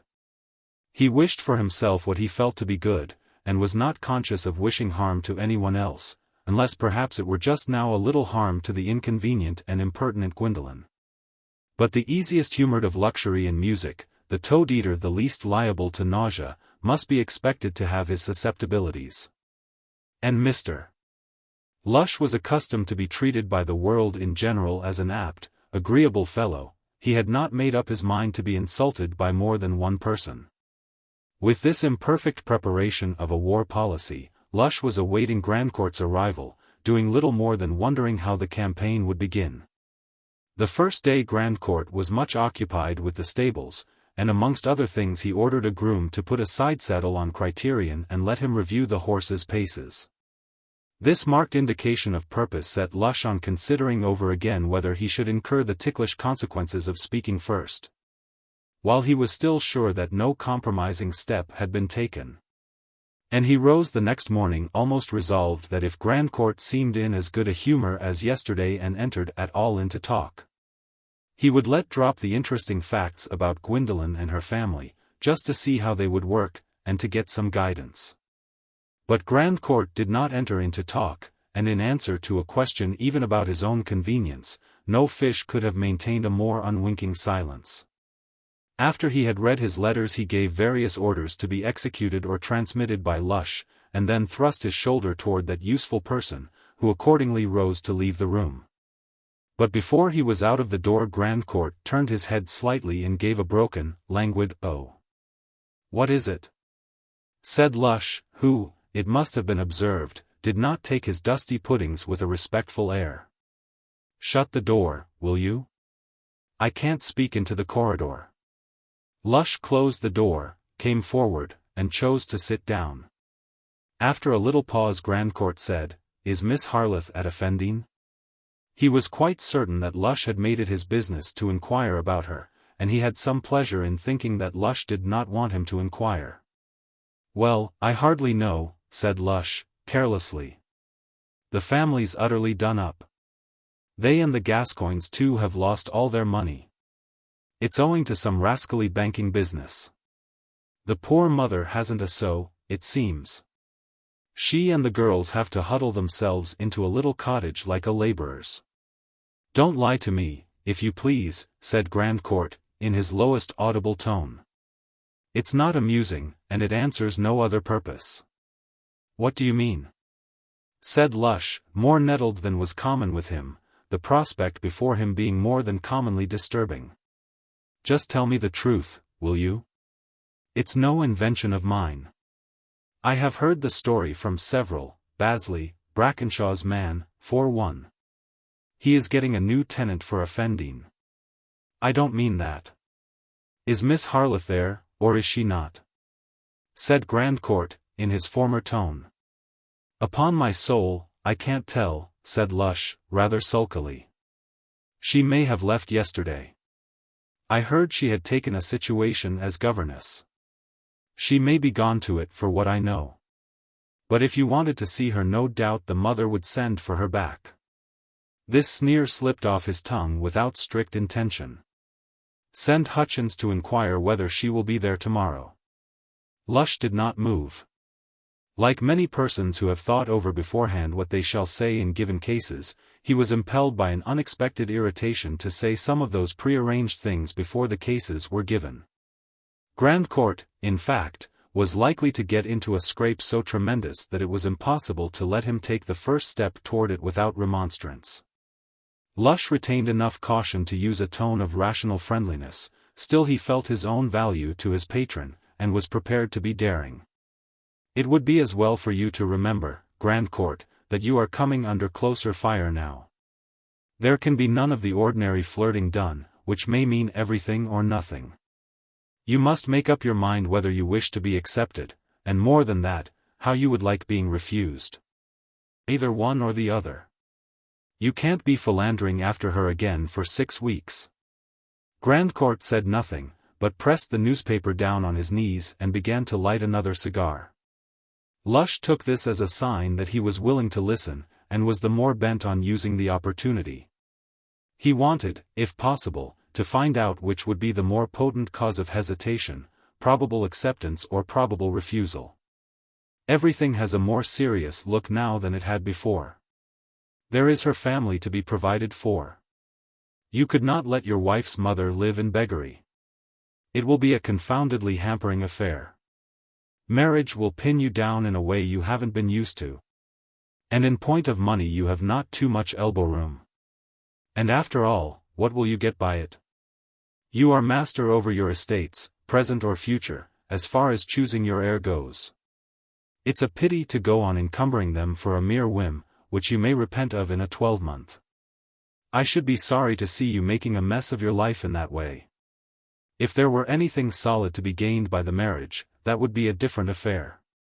Lush's tone had gradually become more and more unctuous in its friendliness of remonstrance, and he was almost in danger of forgetting that he was merely gambling in argument. When he left off, Grandcourt took his cigar out of his mouth, and looking steadily at the moist end while he adjusted the leaf with his delicate fingertips, said, I knew before that you had an objection to my marrying Miss Harleth. Here he made a little pause before he continued. But I never considered that a reason against it. I never supposed you did, answered Lush, not unctuously but dryly. It was not that I urged as a reason. I should have thought it might have been a reason against it, after all your experience, that you would be acting like the hero of a ballad, and making yourself absurd, and all for what? You know you couldn't make up your mind before. It's impossible you can care much about her. And as for the tricks she is likely to play, you may judge of that from what you heard at Leubronn. However, what I wished to point out to you was, that there can be no shilly-shally now. Perfectly, said Grandcourt, looking round at Lush and fixing him with narrow eyes. I don't intend that there should be. I dare say it's disagreeable to you. But if you suppose I care a damn for that, you are most stupendously mistaken. Oh, well, said Lush, rising with his hands in his pockets, and feeling some latent venom still within him, if you have made up your mind, only there's another aspect of the affair. I have been speaking on the supposition that it was absolutely certain she would accept you, and that destitution would have no choice. But I am not so sure that the young lady is to be counted on. She is kittle-cattle to shoe, I think. And she had her reasons for running away before. Lush had moved a step or two till he stood nearly in front of Grandcourt, though at some distance from him. He did not feel himself much restrained by consequences, being aware that the only strong hold he had on his present position was his serviceableness. And even after a quarrel the want of him was likely sooner or later to recur. He foresaw that Gwendolen would cause him to be ousted for a time, and his temper at this moment urged him to risk a quarrel. She had her reasons, he repeated more significantly. I had come to that conclusion before, said Grandcourt, with contemptuous irony. Yes, but I hardly think you know what her reasons were. You do, apparently, said Grandcourt, not betraying by so much as an eyelash that he cared for the reasons. Yes, and you had better know too, that you may judge of the influence you have over her if she swallows her reasons and accepts you. For my own part one would take odds against it. She saw Lydia in Cardell Chase and heard the whole story. Grandcourt made no immediate answer, and only went on smoking. He was so long before he spoke that Lush moved about and looked out of the windows, unwilling to go away without seeing some effect of his daring move. He had expected that Grandcourt would tax him with having contrived the affair, since Mrs. Glasher was then living at Gadsmere, 100 miles off. And he was prepared to admit the fact.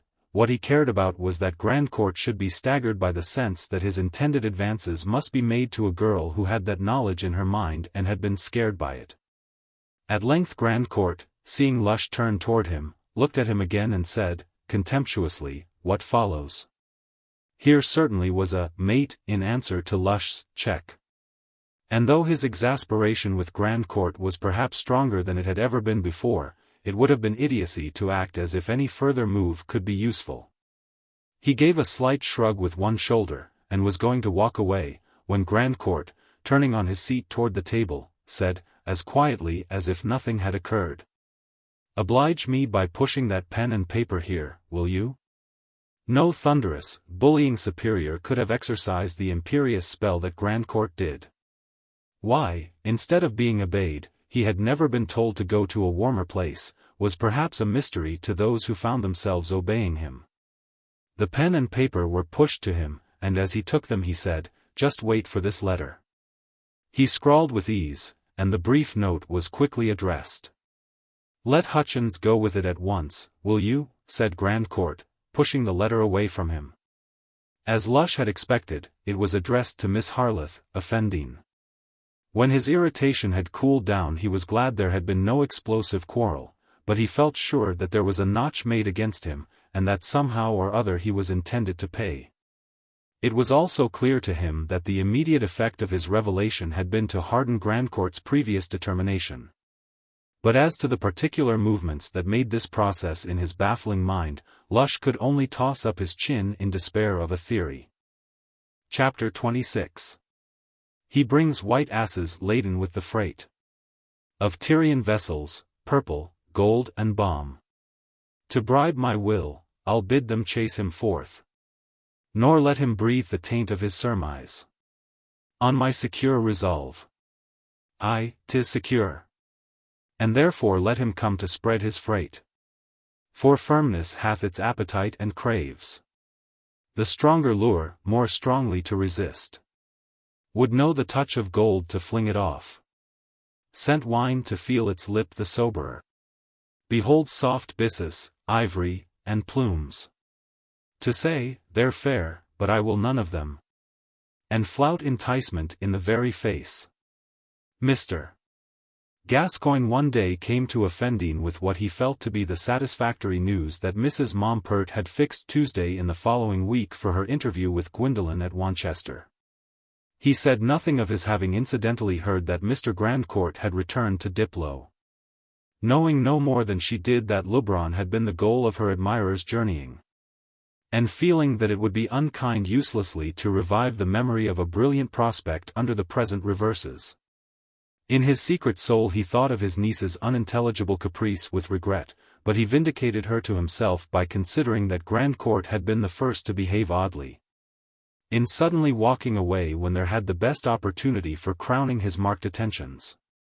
The rector's practical judgment told him that his chief duty to his niece now was to encourage her resolutely to face the change in her lot, since there was no manifest promise of any event that would avert it. You will find an interest in varied experience, my dear, and I have no doubt you will be a more valuable woman for having sustained such a part as you are called to. I cannot pretend to believe that I shall like it, said Gwendolen, for the first time showing her uncle some petulance. But I am quite aware that I am obliged to bear it. She remembered having submitted to his admonition on a different occasion when she was expected to like a very different prospect. And your good sense will teach you to behave suitably under it, said Mr. Gascoigne, with a shade more gravity. I feel sure that Mrs. Mompert will be pleased with you. You will know how to conduct yourself to a woman who holds in all senses the relation of a superior to you. This trouble has come on you young, but that makes it in some respects easier, and there is a benefit in all chastisement if we adjust our minds to it. This was precisely what Gwendolen was unable to do, and after her uncle was gone, the bitter tears, which had rarely come during the late trouble, rose and fell slowly as she sat alone. Her heart denied that the trouble was easier because she was young. When was she to have any happiness, if it did not come while she was young? Not that her visions of possible happiness for herself were as unmixed with necessary evil as they used to be, not that she could still imagine herself plucking the fruits of life without suspicion of their core. But this general disenchantment with the world, nay, with herself, since it appeared that she was not made for easy preeminence, only intensified her sense of forlornness. It was a visibly sterile distance enclosing the dreary path at her feet, in which she had no courage to tread. She was in that first crisis of passionate youthful rebellion against what is not fitly called pain, but rather the absence of joy, that first rage of disappointment in life's morning, which we whom the years have subdued are apt to remember but dimly as part of our own experience, and so to be intolerant of its self-enclosed unreasonableness and impiety. What passion seems more absurd, when we have got outside it and looked at calamity as a collective risk, than this amazed anguish that I and not thou, he or she, should be just the smitten one? Yet perhaps some who have afterward made themselves a willing fence before the breast of another, and have carried their own heart wound in heroic silence, some who have made their deeds great, nevertheless began with this angry amazement at their own smart, and on the mere denial of their fantastic desires raged as if under the sting of wasps which reduced the universe for them to an unjust infliction of pain. This was nearly poor Gwendolen's condition. What though such a reverse as hers had often happened to other girls? The one point she had been all her life learning to care for was that it had happened to her.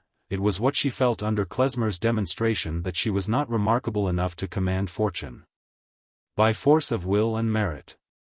It was what she would feel under the rigors of Mrs. Mompert's constant expectation, under the dull demand that she should be cheerful with 3 Miss Momperts, under the necessity of showing herself entirely submissive, and keeping her thoughts to herself. To be a queen dethroned is not so hard as some other downstepping.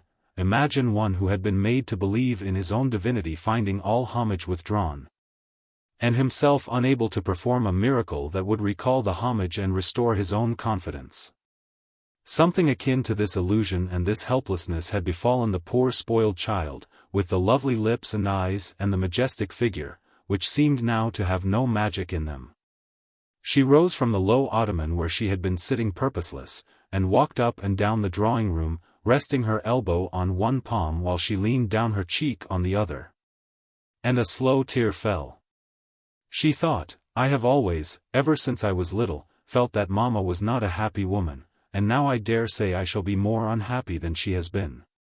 Her mind dwelt for a few moments on the picture of herself losing her youth and ceasing to enjoy, not minding whether she did this or that, but such picturing inevitably brought back the image of her mother. Poor Mamma. It will be still worse for her now. I can get a little money for her, that is all I shall care about now. And then with an entirely new movement of her imagination, she saw her mother getting quite old and white, and herself no longer young but faded. And their two faces meeting still with memory and love, and she knowing what was in her mother's mind, poor Gwen too is sad and faded now, and then, for the first time, she sobbed, not in anger, but with a sort of tender misery. Her face was toward the door, and she saw her mother enter. She barely saw that, for her eyes were large with tears, and she pressed her handkerchief against them hurriedly. Before she took it away she felt her mother's arms round her, and this sensation, which seemed a prolongation of her inward vision, overcame her will to be reticent. She sobbed anew in spite of herself, as they pressed their cheeks together. Mrs. Davilow had brought something in her hand which had already caused her an agitating anxiety, and she dared not speak until her darling had become calmer. But Gwendolen, with whom weeping had always been a painful manifestation to be resisted, if possible, again pressed her handkerchief against her eyes, and, with a deep breath, drew her head backward and looked at her mother, who was pale and tremulous. "It was nothing, mamma," said Gwendolen, thinking that her mother had been moved in this way simply by finding her in distress. "It is all over now." But Mrs. Davilow had withdrawn her arms, and Gwendolen perceived a letter in her hand. "What is that letter, worse news still?" she asked, with a touch of bitterness. "I don't know what you will think it, dear," said Mrs. Davilow, keeping the letter in her hand. "You will hardly guess where it comes from." "Don't ask me to guess anything," said Gwendolen, rather impatiently, as if a bruise were being pressed. "It is addressed to you, dear." Gwendolen gave the slightest perceptible toss of the head. "It comes from Diplow," said Mrs. Davilow, giving her the letter. She knew Grandcourt's indistinct handwriting, and her mother was not surprised to see her blush deeply. But watching her as she read, and wondering much what was the purport of the letter, she saw the color die out. Gwendolen's lips even were pale as she turned the open note toward her mother. The words were few and formal. "Mr. Grandcourt presents his compliments to Miss Harleth, and begs to know whether he may be permitted to call at Effendine tomorrow after 2 and to see her alone. Mr. Grandcourt has just returned from Leubronn, where he had hoped to find Miss Harleth." Mrs. Davilow read, and then looked at her daughter inquiringly, leaving the note in her hand. Gwendolen let it fall to the floor, and turned away. "It must be answered, darling," said Mrs. Davilow, timidly. "The man waits." Gwendolen sank on the settee, clasped her hands, and looked straight before her, not at her mother. She had the expression of one who had been startled by a sound and was listening to know what would come of it. The sudden change of the situation was bewildering. A few minutes before she was looking along an inescapable path of repulsive monotony, with hopeless inward rebellion against the imperious lot which left her no choice, and lo, now, a moment of choice was come. Yet, was it triumph she felt most or terror? Impossible for Gwendolen not to feel some triumph in a tribute to her power at a time when she was first tasting the bitterness of insignificance. Again she seemed to be getting a sort of empire over her own life. But how to use it? Here came the terror. Quick, quick, like pictures in a book beaten open with a sense of hurry, came back vividly, yet in fragments, all that she had gone through in relation to Grandcourt, the allurements, the vacillations, the resolve to accede, the final repulsion. The incisive face of that dark-eyed lady with the lovely boy, her own pledge, was it a pledge not to marry him? The new disbelief in the worth of men and things for which that scene of disclosure had become a symbol. That unalterable experience made a vision at which in the first agitated moment, before tempering reflections could suggest themselves, her native terror shrank. Where was the good of choice coming again? What did she wish? Anything different? No. And yet in the dark seed growths of consciousness a new wish was forming itself. I wish I had never known it. Something, anything she wished for that would have saved her from the dread to let Grandcourt come. It was no long while, yet it seemed long to Mrs. Davilow, before she thought it well to say, gently, It will be necessary for you to write, dear. Or shall I write an answer for you, which you will dictate? No, mamma, said Gwendolen, drawing a deep breath. But please lay me out the pen and paper. That was gaining time. Was she to decline Grandcourt's visit, close the shutters, not even look out on what would happen, though with the assurance that she should remain just where she was? The young activity within her made a warm current through her terror and stirred toward something that would be an event, toward an opportunity in which she could look and speak with the former. Effectiveness. The interest of the morrow was no longer at a deadlock. There is really no reason on earth why you should be so alarmed at the man's waiting a few minutes, mamma, said Gwendolen, remonstrantly, as Mrs. Davilow, having prepared the writing materials, looked toward her expectantly. Servants expect nothing else than to wait. It is not to be supposed that I must write on the instant. No, dear, said Mrs. Davilow, in the tone of one corrected, turning to sit down and take up a bit of work that lay at hand. He can wait another quarter of an hour, if you like. It was very simple speech and action on her part, but it was what might have been subtly calculated. Gwendolen felt a contradictory desire to be hastened. Hurry would save her from deliberate choice. I did not mean him to wait long enough for that needlework to be finished, she said, lifting her hands to stroke the backward curves of her hair, while she rose from her seat and stood still. But if you don't feel able to decide, said Mrs. Davilow, sympathizingly. I must decide, said Gwendolen, walking to the writing table and seating herself. All the while there was a busy undercurrent in her, like the thought of a man who keeps up a dialogue while he is considering how he can slip away. Why should she not let him come? It bound her to nothing. He had been to Leubronn after her. Of course he meant a direct unmistakable renewal of the suit which before had been only implied. What then? She could reject him. Why was she to deny herself the freedom of doing this, which she would like to do? If Mr. Grandcourt has only just returned from Leubronn, said Mrs. Davilow, observing that Gwendolen leaned back in her chair after taking the pen in her hand, I wonder whether he has heard of our misfortunes? That could make no difference to a man in his position, said Gwendolen, rather contemptuously. It would to some men, said Mrs. Davilow. They would not like to take a wife from a family in a state of beggary almost, as we are. Here we are at Effendine with a great shell over us, as usual. But just imagine his finding us at Sawyer's cottage. Most men are afraid of being bored or taxed by a wife's family. If Mr. Grandcourt did know, I think it a strong proof of his attachment to you. Mrs. Davilow spoke with unusual emphasis. It was the first time she had ventured to say anything about Grandcourt which would necessarily seem intended as an argument in favor of him. Her habitual impression being that such arguments would certainly be useless and might be worse. The effect of her words now was stronger than she could imagine. They raised a new set of possibilities in Gwendolen's mind, a vision of what Grandcourt might do for her mother if she, Gwendolen, did what she was not going to do. She was so moved by a new rush of ideas that, like one conscious of being urgently called away, she felt that the immediate task must be hastened, the letter must be written. Else it might be endlessly deferred.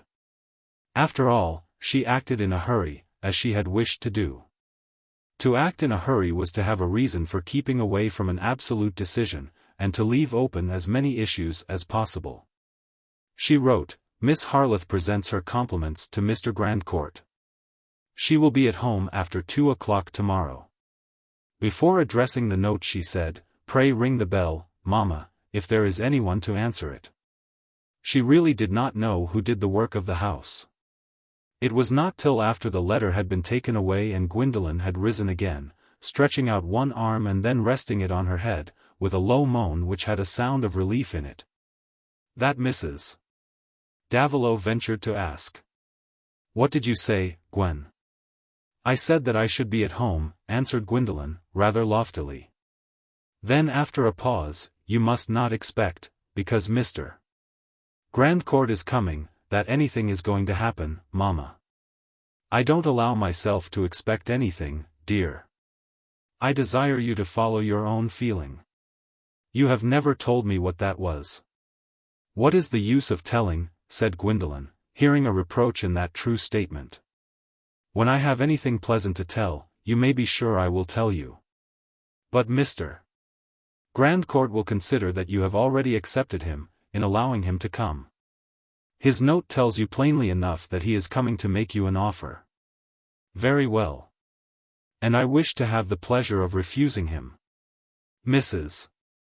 Davilow looked up in wonderment, but Gwendolen implied her wish not to be questioned further by saying, "Put down that detestable needlework, and let us walk in the avenue. I am stifled." Chapter 27. Desire has trimmed the sails, and circumstance brings but the breeze to fill them. While Grandcourt on his beautiful black Jericho, the groom behind him on Criterion, was taking the pleasant ride from Diplow to Offendene, Gwendolen was seated before the mirror while her mother gathered up the lengthy mass of light brown hair which she had been carefully brushing. "Only gather it up easily and make a coil, Mamma," said Gwendolen. "Let me bring you some earrings, Gwen," said Mrs. Davilow, when the hair was adjusted, and they were both looking at the reflection in the glass. It was impossible for them not to notice that the eyes looked brighter than they had done of late, that there seemed to be a shadow lifted from the face, leaving all the lines once more in their placid youthfulness. The mother drew some inference that made her voice rather cheerful. "You do want your earrings?" "No, Mamma, I shall not wear any ornaments, and I shall put on my black silk." "Black is the only wear when one is going to refuse an offer," said Gwendolen, with one of her old smiles at her mother, while she rose to throw off her dressing gown. "Suppose the offer is not made after all," said Mrs. Davilow, not without a sly intention. "Then that will be because I refuse it beforehand," said Gwendolen.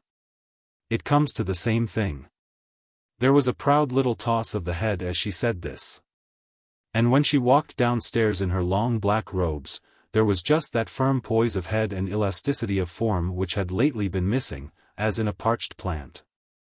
Her mother thought, "She is quite herself again. It must be pleasure in his coming.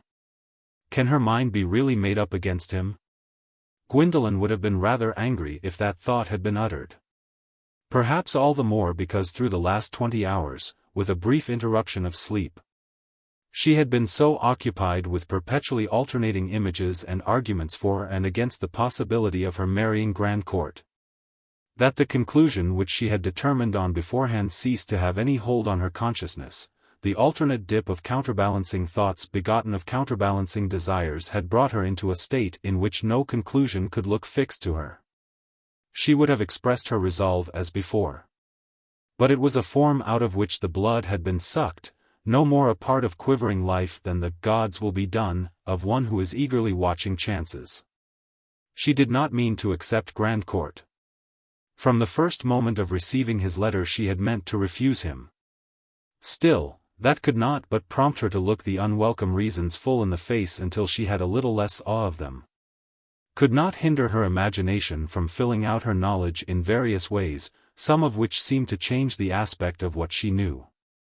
By dint of looking at a dubious object with a constructive imagination, one can give it 20 different shapes. Her indistinct grounds of hesitation before the interview at the Whispering Stones, at present counted for nothing, they were all merged in the final repulsion. If it had not been for that day in Cardell Chase, she said to herself now, there would have been no obstacle to her marrying Grandcourt. On that day and after it, she had not reasoned and balanced. She had acted with a force of impulse against which all questioning was no more than a voice against a torrent. The impulse had come, not only from her maidenly pride and jealousy, not only from the shock of another woman's calamity thrust close on her vision, but from her dread of wrongdoing, which was vague, it was true, and aloof from the daily details of her life, but not the less strong. Whatever was accepted as consistent with being a lady she had no scruple about, but from the dim region of what was called disgraceful, wrong, guilty, she shrunk with mingled pride and terror. And even apart from shame, her feeling would have made her place any deliberate injury of another in the region of guilt. But now, Did she know exactly what was the state of the case with regard to Mrs. Glasher and her children? She had given a sort of promise, had said, "I will not interfere with your wishes." But would another woman who married Grandcourt be in fact the decisive obstacle to her wishes, or be doing her and her boy any real injury? Might it not be just as well, nay better, that Grandcourt should marry? For what could not a woman do when she was married, if she knew how to assert herself? Here all was constructive imagination. Gwendolen had about as accurate a conception of marriage, that is to say, of the mutual influences, demands, duties of man and woman in the state of matrimony, as she had of magnetic currents and the law of storms. Mamma managed badly, was her way of summing up what she had seen of her mother's experience. She herself would manage quite differently. And the trials of matrimony were the last theme into which Mrs. Davilow could choose to enter fully with this daughter. I wonder what Mamma and my uncle would say if they knew about Mrs. Glasher, thought Gwendolen in her inward debating, not that she could imagine herself telling them, even if she had not felt bound to silence. I wonder what anybody would say, or what they would say to Mr. Grandcourt's marrying someone else and having other children. To consider what anybody would say, was to be released from the difficulty of judging where everything was obscure to her when feeling had ceased to be decisive. She had only to collect her memories, which proved to her that anybody regarded the illegitimate children as more rightfully to be looked shy on and deprived of social advantages than illegitimate fathers. The verdict of anybody seemed to be that she had no reason to concern herself greatly on behalf of Mrs. Glasher and her children. But there was another way in which they had caused her concern. What others might think could not do away with a feeling which in the first instance would hardly be too strongly described as indignation and loathing that she should have been expected to unite herself with an outworn life, full of backward secrets which must have been more keenly felt than any association with her. True, the question of love on her own part had occupied her scarcely at all in relation to Grandcourt. The desirability of marriage for her had always seemed due to other feeling than love. And to be enamored was the part of the man, on whom the advances depended. Gwendolen had found no objection to Grandcourt's way of being enamored before she had had that glimpse of his past, which she resented as if it had been a deliberate offense against her. His advances to her were deliberate, and she felt a retrospective disgust for them. Perhaps other men's lives were of the same kind, full of secrets which made the ignorant suppositions of the women they wanted to marry a farce at which they were laughing in their sleeves. These feelings of disgust and indignation had sunk deep. And though other troublous experience in the last weeks had dulled them from passion into remembrance, it was chiefly their reverberating activity which kept her firm to the understanding with herself, that she was not going to accept Grandcourt. She had never meant to form a new determination. She had only been considering what might be thought or said. If anything could have induced her to change, it would have been the prospect of making all things easy for poor Mamma. That, she admitted, was a temptation. But no. She was going to refuse him. Meanwhile, the thought that he was coming to be refused was inspiriting. She had the white reins in her hands again. There was a new current in her frame, reviving her from the beaten-down consciousness in which she had been left by the interview with Klezmer. She was not now going to crave an opinion of her capabilities, she was going to exercise her power. Was this what made her heart palpitate annoyingly when she heard the horse's footsteps on the gravel? When Miss Mary, who opened the door to Grandcourt, came to tell her that he was in the drawing-room? The hours of preparation and the triumph of the situation were apparently of no use. She might as well have seen Grandcourt coming suddenly on her in the midst of her despondency. While walking into the drawing-room, she had to concentrate all her energy in that self-control, which made her appear gravely gracious, as she gave her hand to him, and answered his hope that she was quite well in a voice as low and languid as his own. A moment afterward, when they were both of them seated on two of the wreath-painted chairs, Gwendolen upright with downcast eyelids, Grandcourt about 2 yards distant, leaning one arm over the back of his chair and looking at her, while he held his hat in his left hand, anyone seeing them as a picture would have concluded that they were in some stage of love-making suspense. And certainly the lovemaking had begun. She already felt herself being wooed by this silent man seated at an agreeable distance, with the subtlest atmosphere of attar of roses and an attention bent wholly on her. And he also considered himself to be wooing. He was not a man to suppose that his presence carried no consequences. And he was exactly the man to feel the utmost piquancy in a girl whom he had not found quite calculable. "I was disappointed not to find you at Leubronn," he began, his usual broken drawl having just a shade of amorous languor in it. "The place was intolerable without you. A mere kennel of a place. Don't you think so?" "I can't judge what it would be without myself," said Gwendolen, turning her eyes on him, with some recovered sense of mischief. "With myself I like it well enough to have stayed longer, if I could. But I was obliged to come home on account of family troubles." "It was very cruel of you to go to Leubronn," said Grandcourt, taking no notice of the troubles, on which Gwendolen, she hardly knew why, wished that there should be a clear understanding at once. "You must have known that it would spoil everything. You knew you were the heart and soul of everything that went on. Are you quite reckless about me?" It would be impossible to say yes in a tone that would be taken seriously, equally impossible to say no, but what else could she say? In her difficulty, she turned down her eyelids again and blushed over face and neck. Grandcourt saw her in a new phase, and believed that she was showing her inclination. But he was determined that she should show it more decidedly. "Perhaps there is some deeper interest. Some attraction, some engagement, which it would have been only fair to make me aware of? Is there any man who stands between us?" Inwardly the answer framed itself. "No, but there is a woman." Yet how could she utter this?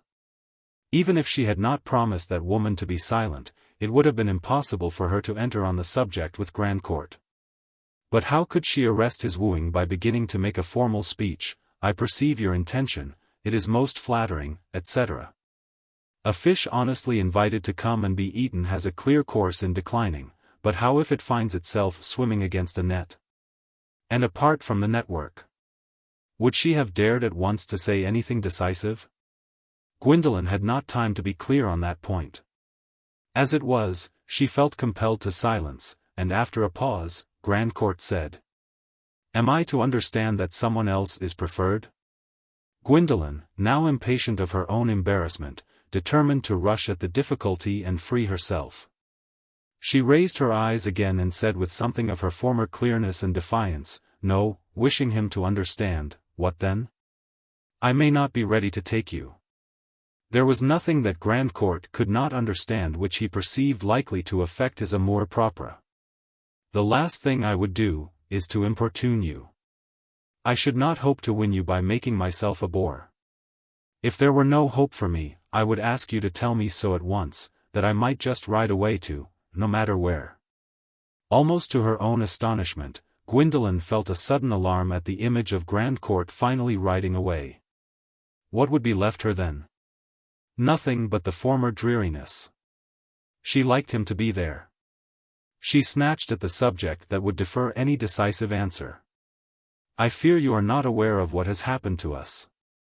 I have lately had to think so much of my mamma's troubles, that other subjects have been quite thrown into the background.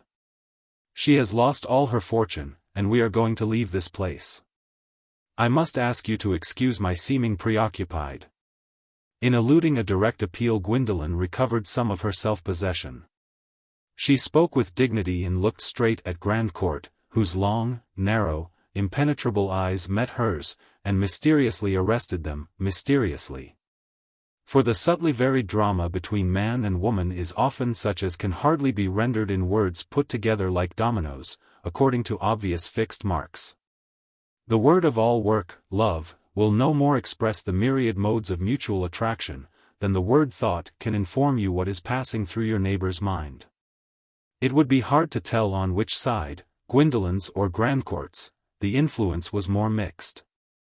At that moment his strongest wish was to be completely master of this creature, this piquant combination of maidenliness and mischief, that she knew things which had made her start away from him, spurred him to triumph over that repugnance.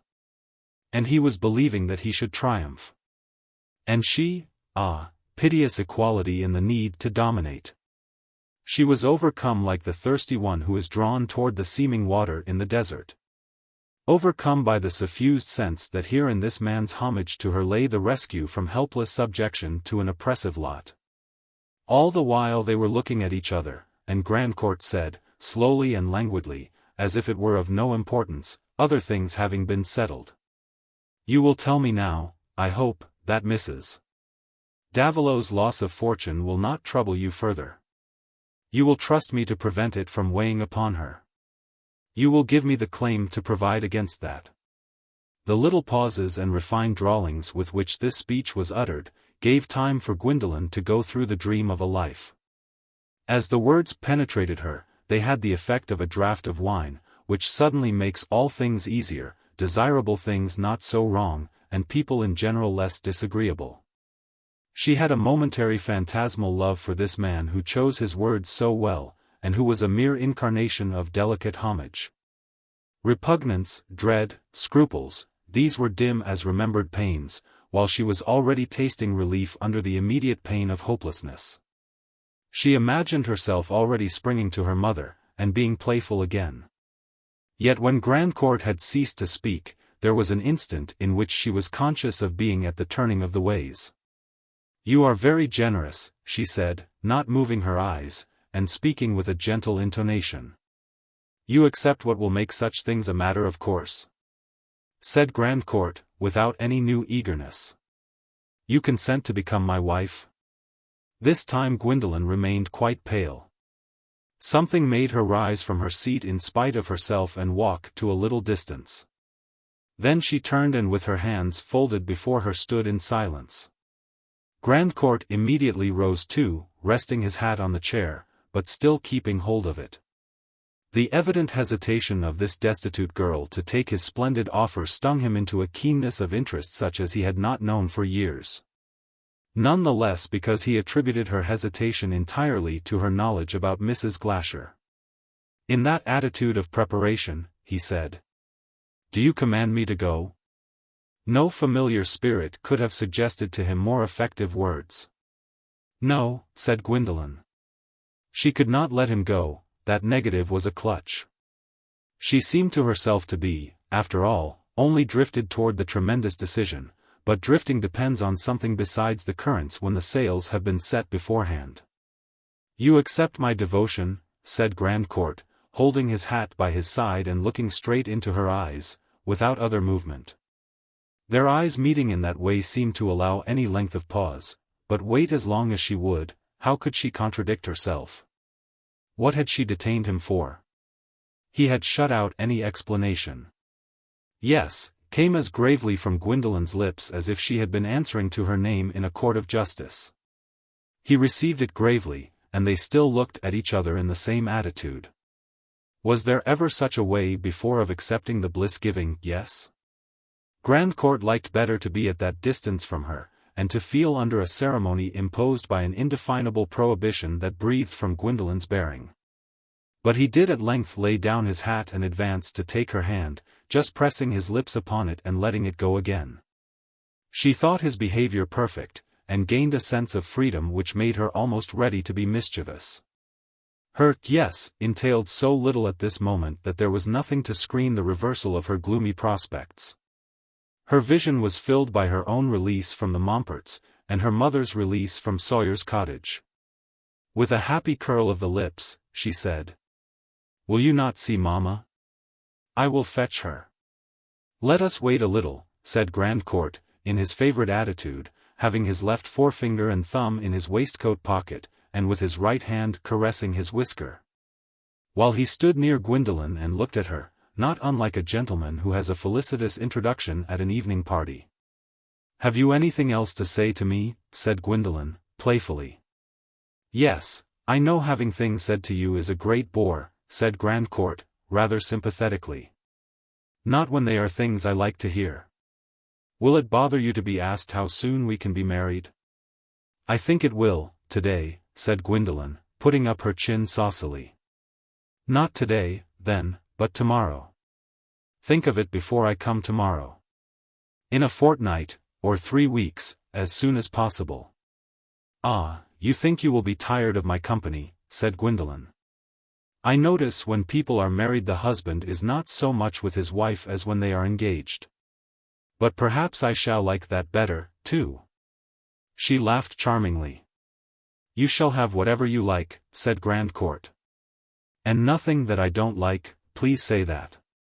Because I think I dislike what I don't like more than I like what I like, said Gwendolen, finding herself in the woman's paradise, where all her nonsense is adorable. Grandcourt paused. These were subtleties in which he had much experience of his own. I don't know, this is such a brute of a world, things are always turning up that one doesn't like. I can't always hinder your being bored. If you like to ride Criterion, I can't hinder his coming down by some chance or other. Ah, my friend Criterion, how is he? He is outside, I made the groom ride him, that you might see him. He had the side saddle on for an hour or 2 yesterday. Come to the window and look at him.